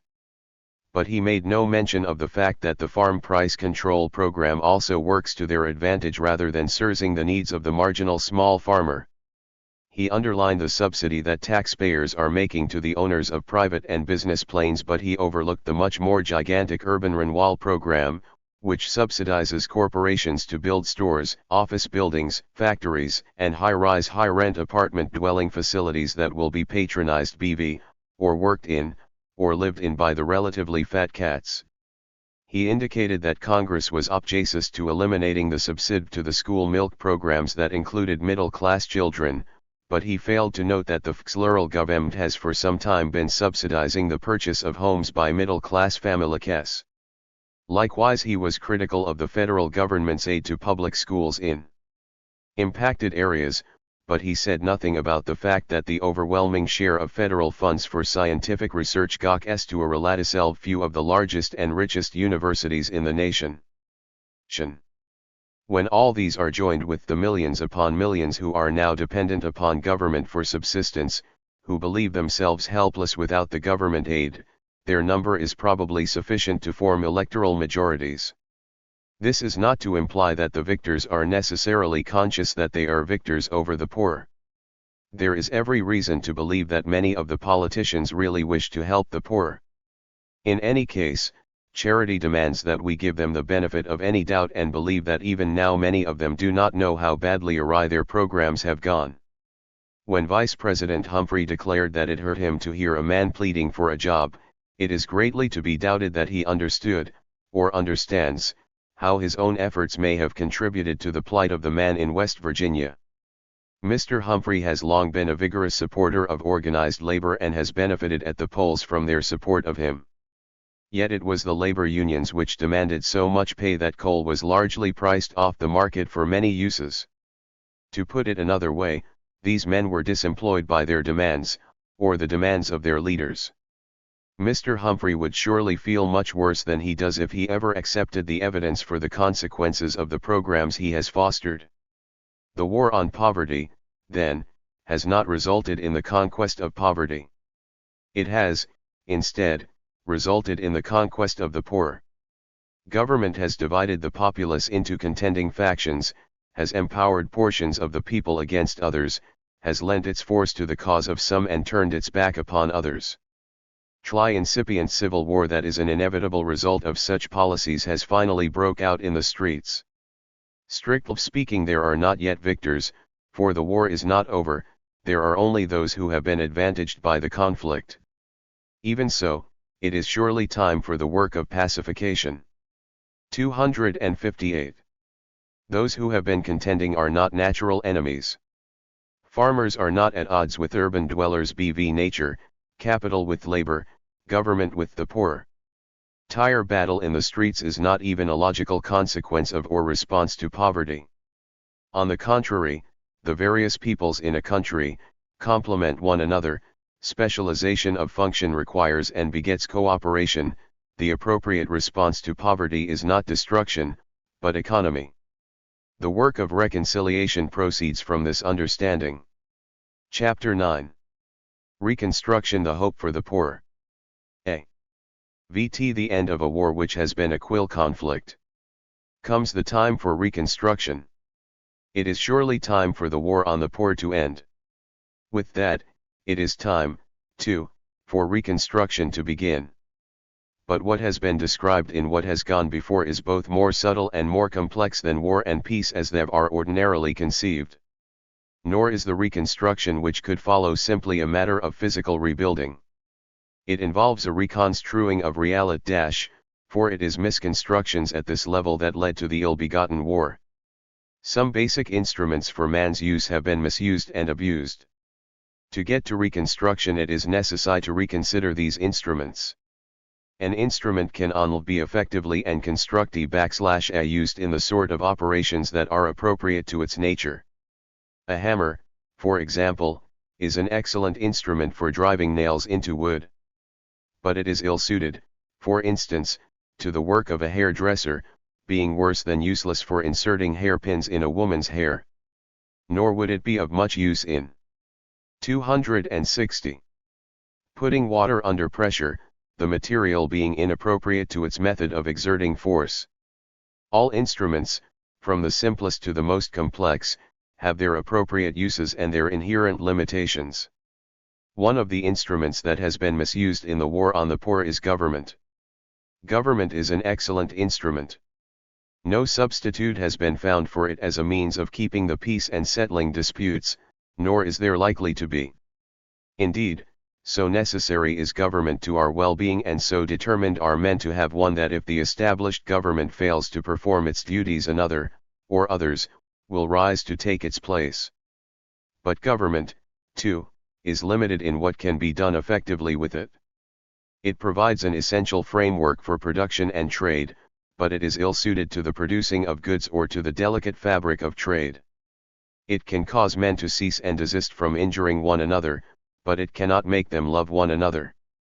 Just so, economics is an excellent instrument. There is no replacing it as a guide to the means of producing the most goods of the highest quality at the lowest price, or for the least expenditure of materials and energy. Those who would prosper must needs follow its dictates. It, too, however, is a limited instrument. The principles of economics are excellent guides to men in their individual and private capacities for the production of wealth. But if government tries to use these principles by intervening in private affairs, it negates their beneficent effects. Expert chemists cannot mix oil and water. No more can a council of economic advisers mix positive government action to produce economy. The nature of the instruments makes this so. John Dewey, the either of progressive education in America, dubbed his variation of pragmatism instrumentalism. The basic insight was that all sorts of things are instruments meant to serve men. It is a valuable insight. Unfortunately, in the hands of Dewey and his disciples it was a flawed insight. It was flawed because it was abstracted from Reconstruction, the hope for the poor. 261. The relationship to reality which is essential to its usefulness. Ideas are instruments, Dewey said, but he neglected to explain that they are only legitimate instruments when they express relationships that inhere in reality. On the contrary, Dewey used words cut loose from their moorings, without taking care to follow conventional usage. In the same manner, government is an instrument for human use, but it is only appropriate when it is used in accord with its nature. Government is that instrument which maintains itself by and is authorized to use force. It is not the only body that may use force. Parents may use force upon their children, and anyone may use force in self-defense, subject to legal restrictions. But government is the only body that is characterized by the reliance upon the use of force, and it alone may use force generally throughout a society within its jurisdiction. In this latter sense, government has a monopoly of the use of force. When a government or, more precisely, some agent of it acts without the threat or use of force, it is not performing a distinctly governmental function. For example, if the President of the United States were to admonish parents not to spare the rod and spoil the child, if this admonition were accompanied by no penalties to apply to violators, he would not be performing an act peculiar to government. Any one of us might utter the same admonition, and, depending upon our influence and prestige, achieve the same salutary results. In short, the sine qua non of government is its inherent power and authority to use force. This is a fearsome and potentially destructive power. The use of force is a thing to be shunned rather than sought. For that reason, it is good if men stand in awe of government, if they fear to challenge it in its domain, if they bow to its edicts without resistance. The more readily government can accomplish its ends by inspiring awe, the less it will have to resort to brute force. For that reason also, government should be strictly limited in the functions it performs, lest all of life be poor. 262. Meet by force and its destructive possibilities. Moreover, that awe which is essential to the smooth functioning of government will not likely survive encounters with it becoming too common. Government, then, should perform only those functions appropriate to it. What functions are appropriate to it? One way into an answer is to say that government may only be appropriately used where force can be properly employed. To what ends may force be properly exercised? The founders of these United States made a general summation of these when they set forth the purposes for founding the Republic: to establish justice, ensure domestic tranquility, provide for the human defense, promote the general welfare, and secure the blessing of liberty to ourselves and our posterity. It should be granted that there are many who e'en give assent to these general aims without seeing in them any limitations on government. This, oh sirs, I suspect, because they do not generally think of them as intertwined but rather as separate and distinct functions. At any rate, let us examine a little closer into the proper functions of government. The basic task of government is to keep the peace. Most of its functions are closely related to this task. Keeping the peace involves, most fundamentally, protecting peaceful men from attacks upon them by aggressors. Aggressors, or trespassers, may be individuals or groups, domestic or foreign. In any case, a government is providing for the common defense and ensuring domestic tranquility when it holds these at bay. Keeping the peace also involves dealing with those who have committed offenses, and settling disputes that arise between individuals and groups. In this fashion, then, government can properly act to establish justice. It can be seen, too, that these are objects to which force is appropriate. Force can be used to defend against aggressors and to compel acceptance of the verdict of the court. The statement that government should promote the general welfare appears to us to raise questions rather than to answer them. This is so because we have been taught to misconstrue the phrase. We have been taught to believe that government may act to advance the well-being of some portion of the population, perhaps at the expense of another, and that this is somehow for the general welfare. But that cannot be. The general welfare is the general welfare, not the welfare of some part. General welfare is the welfare of all, a welfare which no man or group of men can have more interest in, or less, than all others. To maintain peace in a society promotes the general welfare, hence, to establish justice, to ensure domestic tranquility, and to provide for the common defense. But, it may be objected, there are those who would disturb the peace. Just so, that is why we have government in the first place. But is the maintenance of peace in their interest? Of course it is.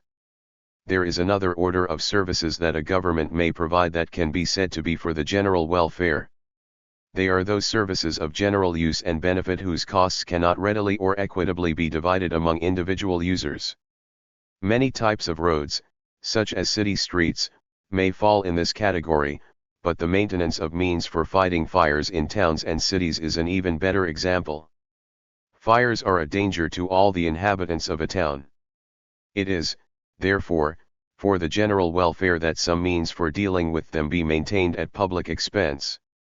It is proper, though it may not always be necessary, that force be used to collect taxes so that the cost of this will be equitably divided. There are, of course, other activities which need to be maintained for the general welfare. It is proper, also, that government and its instruments of force and for administering justice be supported with tax money. The keeping of the peace being for the general welfare, it must follow that all those with means should contribute to it, whether they will or not. Government is the right instrument, also, to secure the blessings of liberty to a people. It may see to it that peaceful men are not detained and that all such are permitted to exercise 264.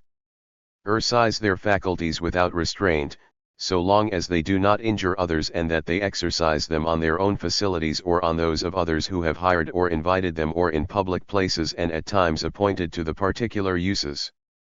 Force, defensive force, can be employed so as to prevent the strong from oppressing the weak or anyone from interfering with the liberty of another. The crucial question for this work has to do with the appropriate relationship between government force, organized and under control, and economy, the thrifty employment of capital, labor, and materials for the production of goods and provision of services. That there is a necessary and fruitful relationship between government and economy everyone will admit who accepts the necessity for both these instruments. Economy depends upon government for the maintenance of peace, for defense from foreign and domestic aggressors, for the protection of property, for the protection of traders at home and abroad, and for the enforcement of contracts. Government lies under a similar necessity of economy in its operations that the rest of us do if it would be effective in providing services to the citizenry. These are not at issue in this work. They have only been stated to make it clear to all and sundry that there are necessary and fruitful relationships between government and economy. What is at issue is government intervention in the private efforts at economy by individuals and voluntary groups. The issue may be put in two ways. Can government intervene so as to improve the lot of people generally, and particularly of the poor? And, should government intervene in order to improve the lot of people generally, and particularly that of the poor? The first is a question phrased in expedient terms, the second in ethical ones. Answers to these questions have a great deal to do with what the poor may do to improve their own lot, as we shall see. This work has attempted, mainly, to provide an answer for the expedient question. It has brought the weight of historical evidence to bear on the question to show that government interventions cannot help the poor, that, on the contrary, the poor have been the victims of many of them. Now, if government intervention cannot help the poor, that should make the ethical question moot. It can hardly be argued that though government cannot help the poor in this wise that it should nevertheless try to do so. This would amount to an ethical imperative to harm the poor. The matter has not, however, been that completely settled by the appeal to the historical record. At best, the record of the past can only show that the poor have not been helped but harmed. If there are interventions yet untried, or those for which experience is too limited, there would remain the possibility that programs might yet be devised, or have recently been conceived, that would have the desired effect. The historical record cannot be consulted for the effects of things that have not been done, though it may well shed light on the probabilities of their success, if they are similar in kind to what has been done. This work has not been executed in an historical vacuum, however. It has proceeded from the analysis of the nature of things. By such analysis, it is quite often possible to predict what the consequences of a particular line of action will be before it has been tried. It is this approach that gives ultimate support to the conclusion that government intervention cannot help the poor generally, that force is the wrong instrument to produce economy.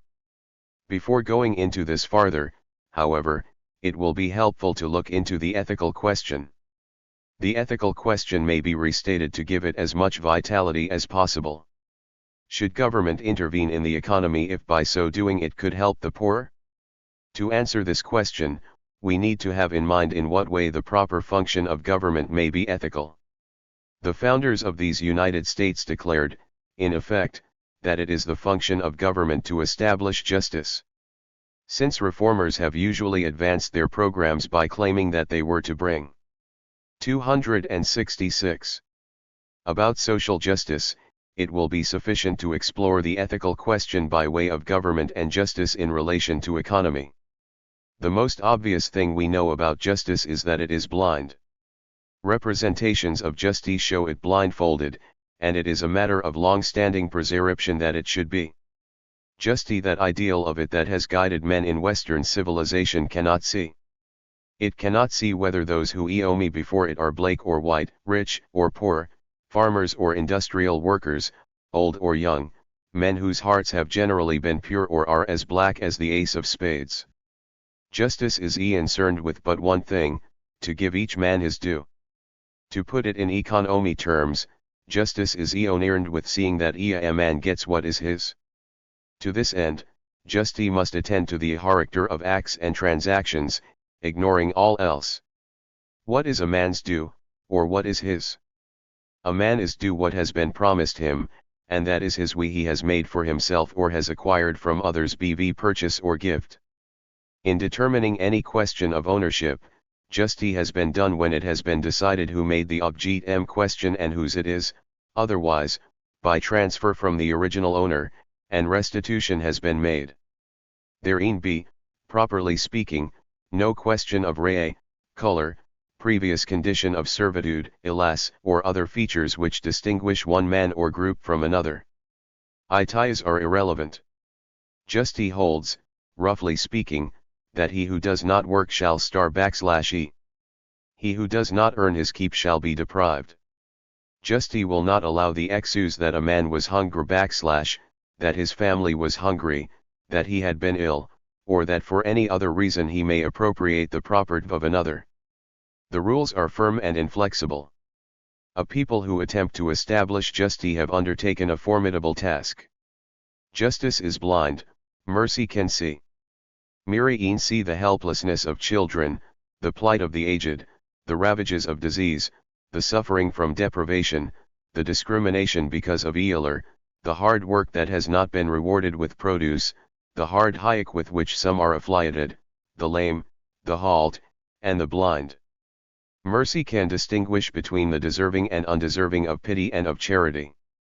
Justice knows no categories.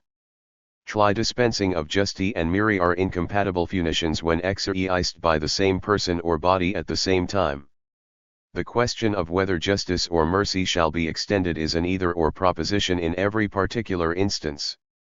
If government does justice, it must deny mercy; if it is merciful, it will at the same time work injustice. As is so for government because force may be properly used to do justice, but mercy must be freely carried, not forcibly offered, else there will be injustice. Specifically, it is proper to use force to see that a man gets what is his. But mercy involves conveying upon a man that which is not his by right, that which he has not earned, that which is not his due, but which someone out of pity or charity wills that he shall have. For government to extend mercy in this manner means that it must take from someone who has and give to someone who had it not. In short, when government extends mercy it produces injustice. Governments make a stab in America today at performing both functions of establishing justice and extending mercy. To attempt to do both, a strange reversal has been made. Justice has had the blinders removed, and mercy has been blindfolded. To state the matter bluntly, earts have long since taken to admitting all sorts of evidence about the environment, social conditions, economic backgrounds, and so forth, of defendants before them.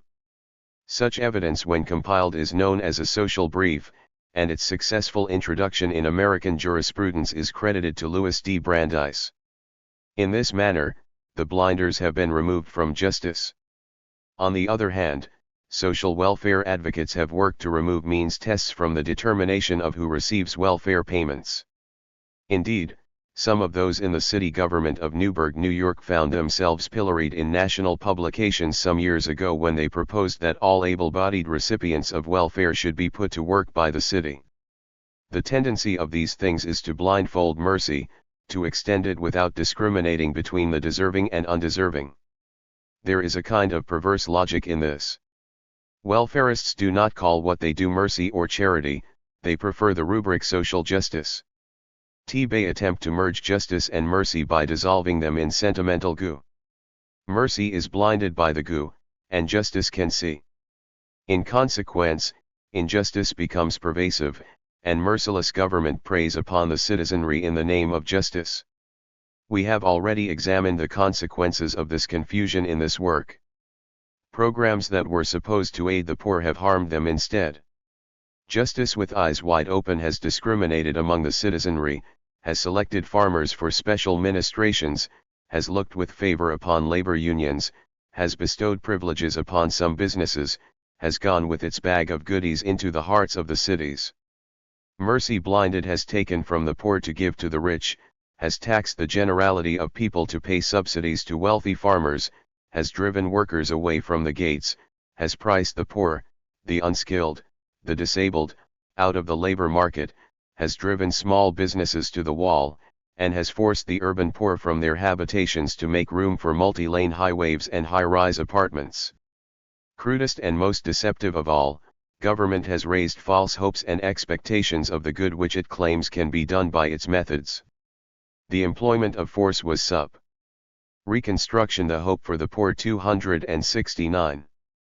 Posed to benefit the poor, Miri-Eald take up guns, so the program implied. Some of the poor have taken the message to heart. Chri have taken up weapons to improve their own well-being. The battle in the streets is the dramatic result. In consequence, the poor are poorer, they have only preyed upon one another. What was inexpedient turned out to be also unethical. To turn it around, and get first things first, the unethical is also inexpedient. It is unjust to take from the poor to give to the rich. It is equally unjust to take from the rich to give to the poor. But even if it were just to take from the rich to give to the poor, governments do not operate in that fashion. They take from all producers, rich and poor alike, to give to non-producers, at best. Nor can it be otherwise. The resources of the wealthy would soon be exhausted, if some devices could be found to appropriate these alone.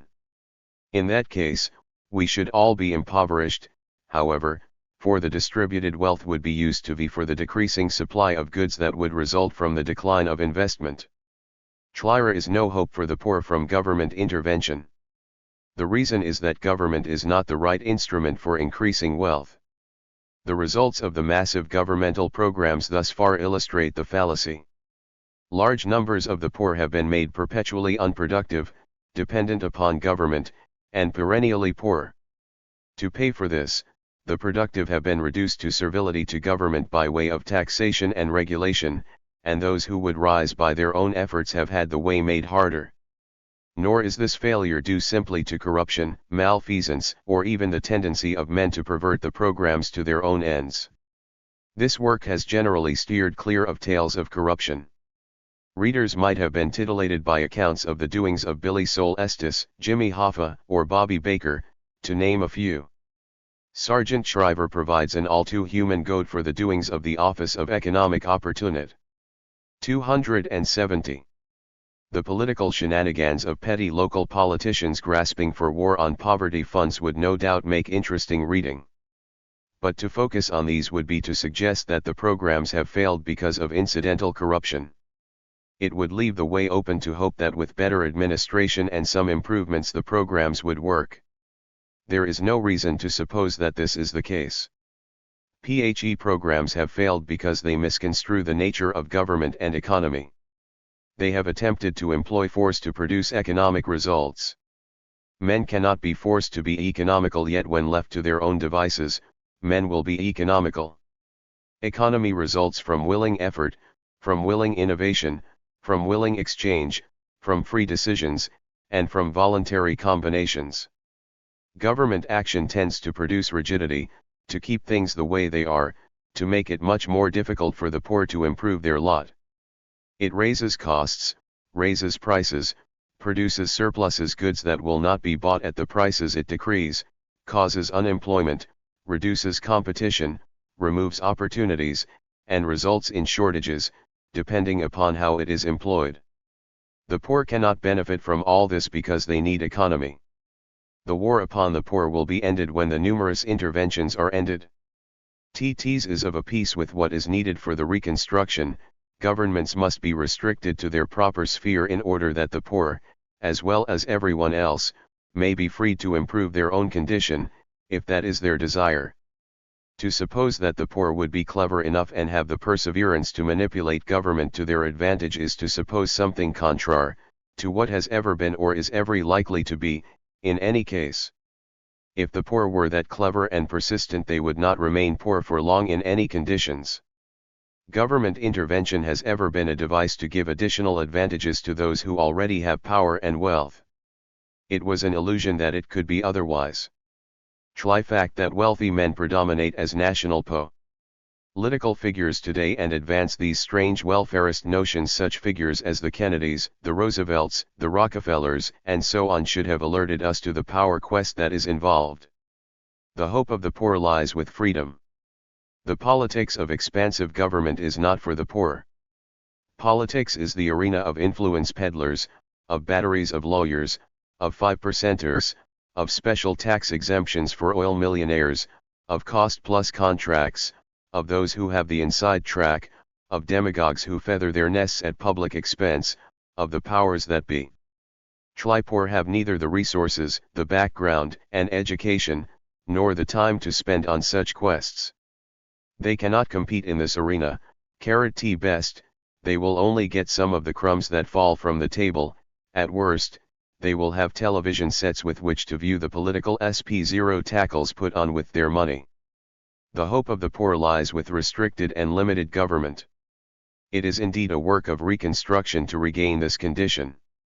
Limited government and free men was once the great promise of American life.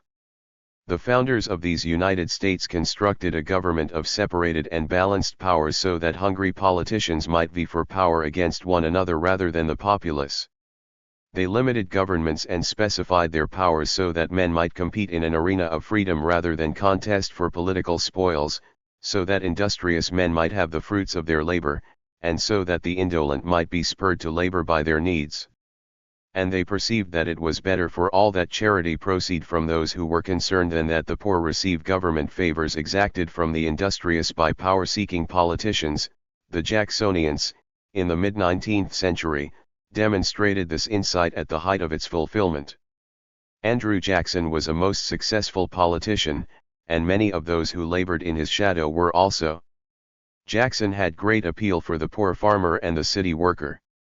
He attacked 1-1 privilege and vested power, but he did not offer special favors to his followers. In a typical pronouncement, he said, "In the full enjoyment of the gifts of heaven and the fruits of superior industry, economy, and virtue, every man is equally entitled to protection by law, but when the laws undertake to add to these natural and just advantages artificial distinctions, to grant titles, gratuities, and exclusive privileges, to make the rich richer, and the potent more powerful, the humble members of society, who have neither the time nor the means of securing like favors to themselves, have a right to complain of the injustice of their government." 2. Martin Van Buren, the man whom Jackson picked to succeed him in the presidency, had this to say when he was being pressed to propose some interference with the economy: "All communities are apt to look to government for too much. The framers of our excellent Constitution and the people who approved it with calm and sagacious deliberation acted at the time on sounder principle. They wisely judged that the less government interferes with private pursuits the better for the general prosperity. It is not its legitimate object to make men rich or to repair by direct grants of money or legislation in favor of particular pursuits, losses not incurred in the public service. This would be substantially to use the property of some for the benefit of others. But its real duty, that duty the performance of which makes a good government the most precious of human blessings, is to enact and enforce a system of general laws, commensurate with, but not exceeding, the objects of its establishment, and to leave every citizen and every interest to reap under its benign protection the rewards of virtue, industry, and prudence registered." William Leggett, a more obscure Jacksonian, makes a similar point. As a general rule, the prosperity of rational men depends upon themselves. Their talents and their virtues shape their fortunes. They are therefore the best judges of their own affairs and should be permitted to seek their own happiness in their own way, untrammeled by the capricious interference of legislative bungling, so long as they do not violate the equal rights of others nor transgress the general laws for the secura of person and property. Asterisk. The Jacksonians are chosen as particularly appropriate spokesmen for these views because they made much of their appeal to the poor. They were saying that the hope for the poor lies in not being beset by government, in its observing its appropriate limitations, and in their using their liberty for their own ends. Reconstruction which will be beneficial for the poor, then, depends upon restoring to government that limited role for which it is suited by nature to perform, and for men in their private capacities to practice economy. The hope for the poor, especially, lies in the exercise of economy, in becoming more productive, in helping themselves. This is not new advice, of course. In the 19th century this view was widely held. Samuel Smiles, a 19th-century Englishman and practical philosopher, reduced the doctrine of self-help to a number of homilies, which he buttressed with numerous references to men's lives. Though his examples are out of date, his maxims are as appropriate today as when they were first written. We often hear the raised, will nobody help us? It is a spiritless, hopeless It is sometimes an area of revolting meanness, especially when it issues from those who, with a little self-denial, sobriety, and thrift, might easily help themselves. The mob orators, who gather the millions about them, are very wide of the mark, when, instead of seeking to train their crowds of heroes to habits of frugality, temper, and self-culture, they encourage them to keep up the cry, will nobody help us? The cry sickens the soul. It shows gross ignorance of the first elements of personal welfare. Help is in men themselves. They were born to help and elevate themselves. They must work out their own salvation. The poorest men have done it, why should not every man do food? Carrot.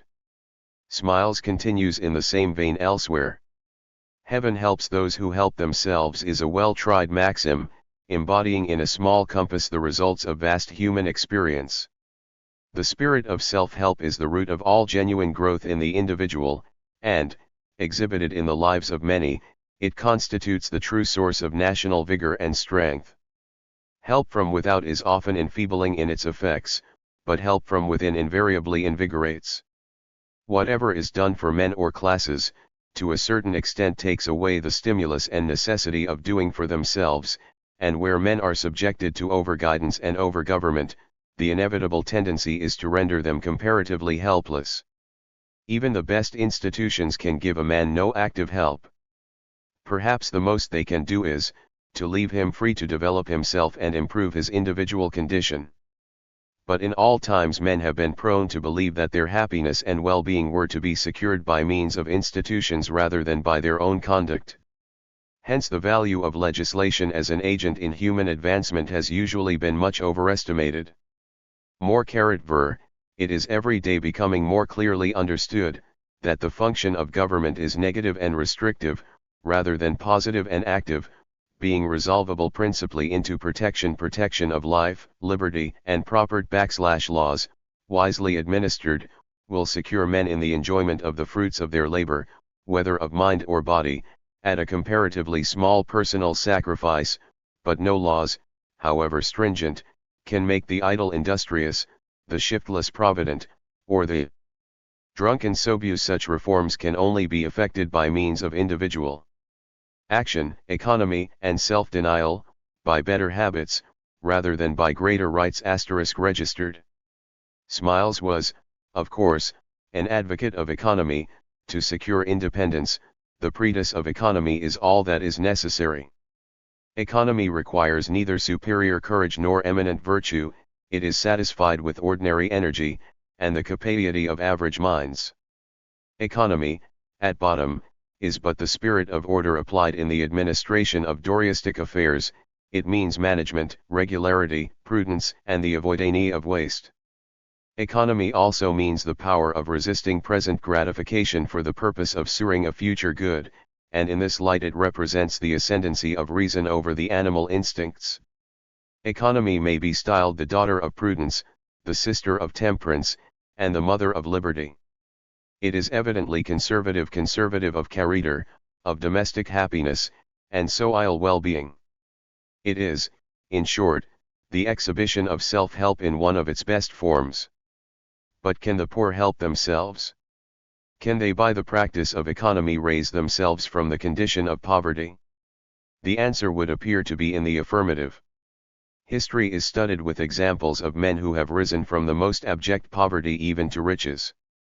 Andrew Carnegie started out his working career as a bobbin boy at $1.25 a week. Of course, not every poor boy is going to equal such a feat as his. But the number is legion who have been able through their efforts to achieve a modest competence.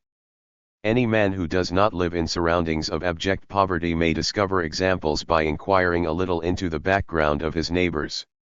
Before accepting the question as answered, however, let us peer once again into the dismal world of the mind of the reformer. Interventionists have not generally questioned that there was once a time when the poor might by their own efforts improve their condition. On the contrary, they are given to saying that the 19th century was such a time. When Samuel Smiles wrote, his words may have contained some truth, so they are apt to hold. But things have changed since then, they say. The era of opportunity, at least so far as the bulk of the poor are concerned, has long since ended. Historian Arthur Link describes in the following passage the attitude of Franklin D. Roosevelt and those around him toward the opportunities for men to help themselves. He says, "To begin with, Roosevelt and his advisers accepted the then popular view that the American economy had reached a stage of full maturity, that the closing of the agricultural frontier, the restriction of immigration, and the sharp decline in the birth rate had removed the self-generating mechanisms from the economy. The age of expansion and confidence, when businessmen invested in the future and expanded the nation's economic frontiers, was allegedly over ***.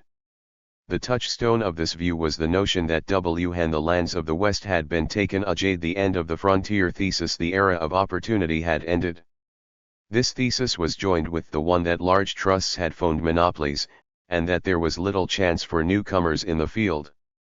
The hope of the poor lay with collective action, fostered by the government, according to this view. It is difficult to cope with nonsense seriously. And that is this view is nonsense, regardless of how widely it is or has been held. Neither the so-called end of the agricultural frontier nor the development of corporations foreclosed opportunities in general, nor is there evidence or reason to suppose that it became more difficult for the poor to get ahead because of either of them. Indeed, the chances are probably immensely greater that one will succeed by working for a great corporation in the 20th century than that his counterpart could have done so by claiming Western lands in the 19th century. Opportunity has to do with circumstances, it is true, but only in the sense that the areas of opportunity change from generation to generation.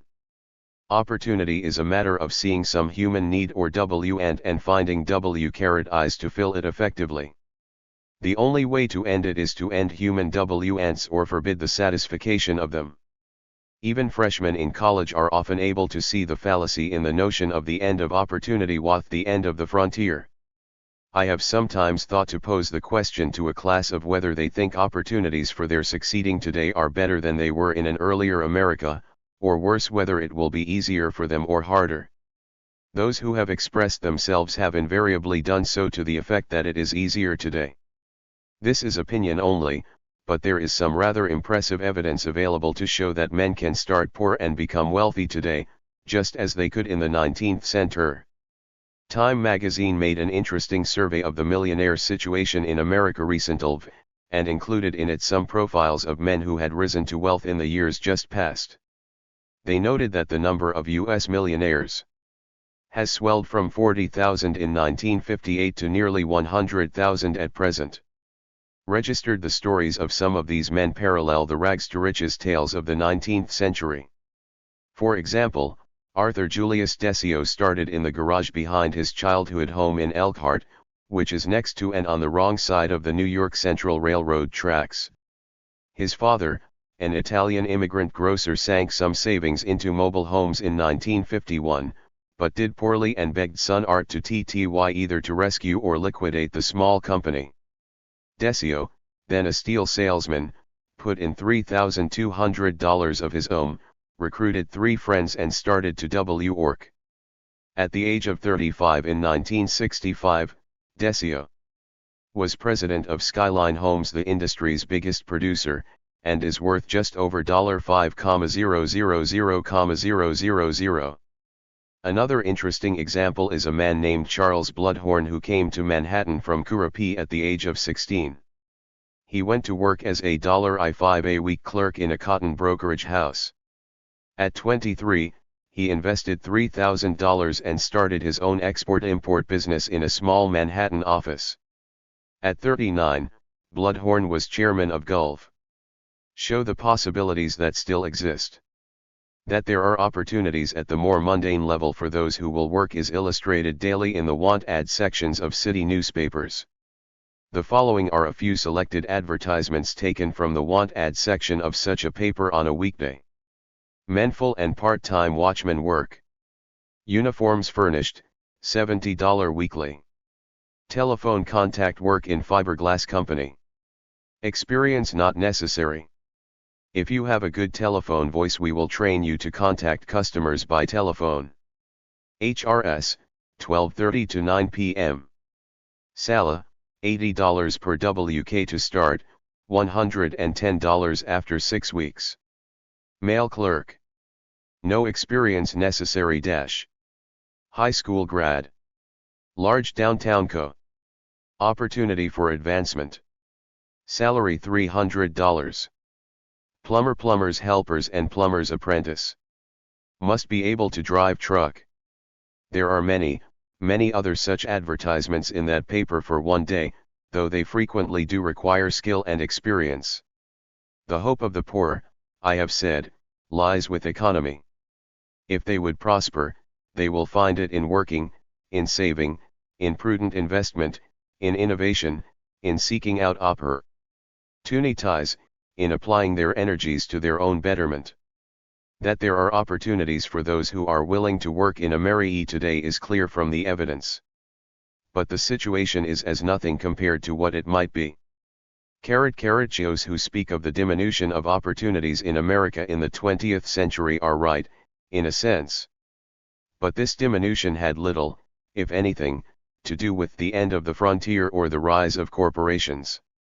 It has been the product of government intervention, of farming made unprofitable by free land and restrictions, of work made more difficult to obtain by labor union activities and government proscription, of almost innumerable obstacles thrown in the way of those who would go into business on their own, of houses not built and goods not produced and urban dwellers buffeted by government involvement and regulatory. Untold opportunities have been foreclosed by government intervention, and the way of the poor has been made much harder than it would have been.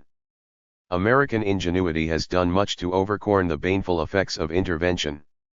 Enterprisers have sought out areas for development and means of development that were not yet denied to them. Innovators have supplied the technology which would enable many men to be employed even at high union rates or wages required by law. But the intervention has been too great and overbearing at some times and in certain areas to have been overcome. For most of the 1930s, government action came fast and was too pervasive to be counteracted sufficiently well to restore a semblance of prosperity. The intervention in agriculture and affecting agriculture has been so massive that there have been millions of farm victims.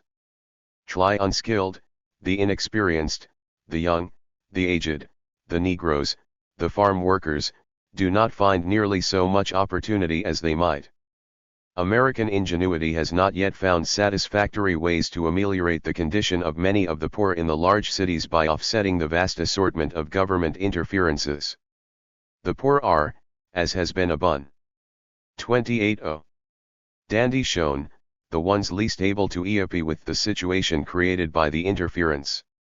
The hope of the poor lies not only in their efforts, then, but in the removal of the impediments to enterprise and prosperity. One should have to struggle against such odds as the government programs put in the way of material success. Surely, the poor should not. Their hope lies in lower prices, in higher real wages, in freedom of enterprise to innovate and build, in loosing the ingenuity of private enterprise to meet their needs and wants. In short, if government would get off the backs of the poor, there would be every reason to suppose that many, or most, of those who desire to improve their lot could and would do so. Millions of jobs would open up, thousands of companies of all sizes would come into being, bringing new products and services for the benefit of all.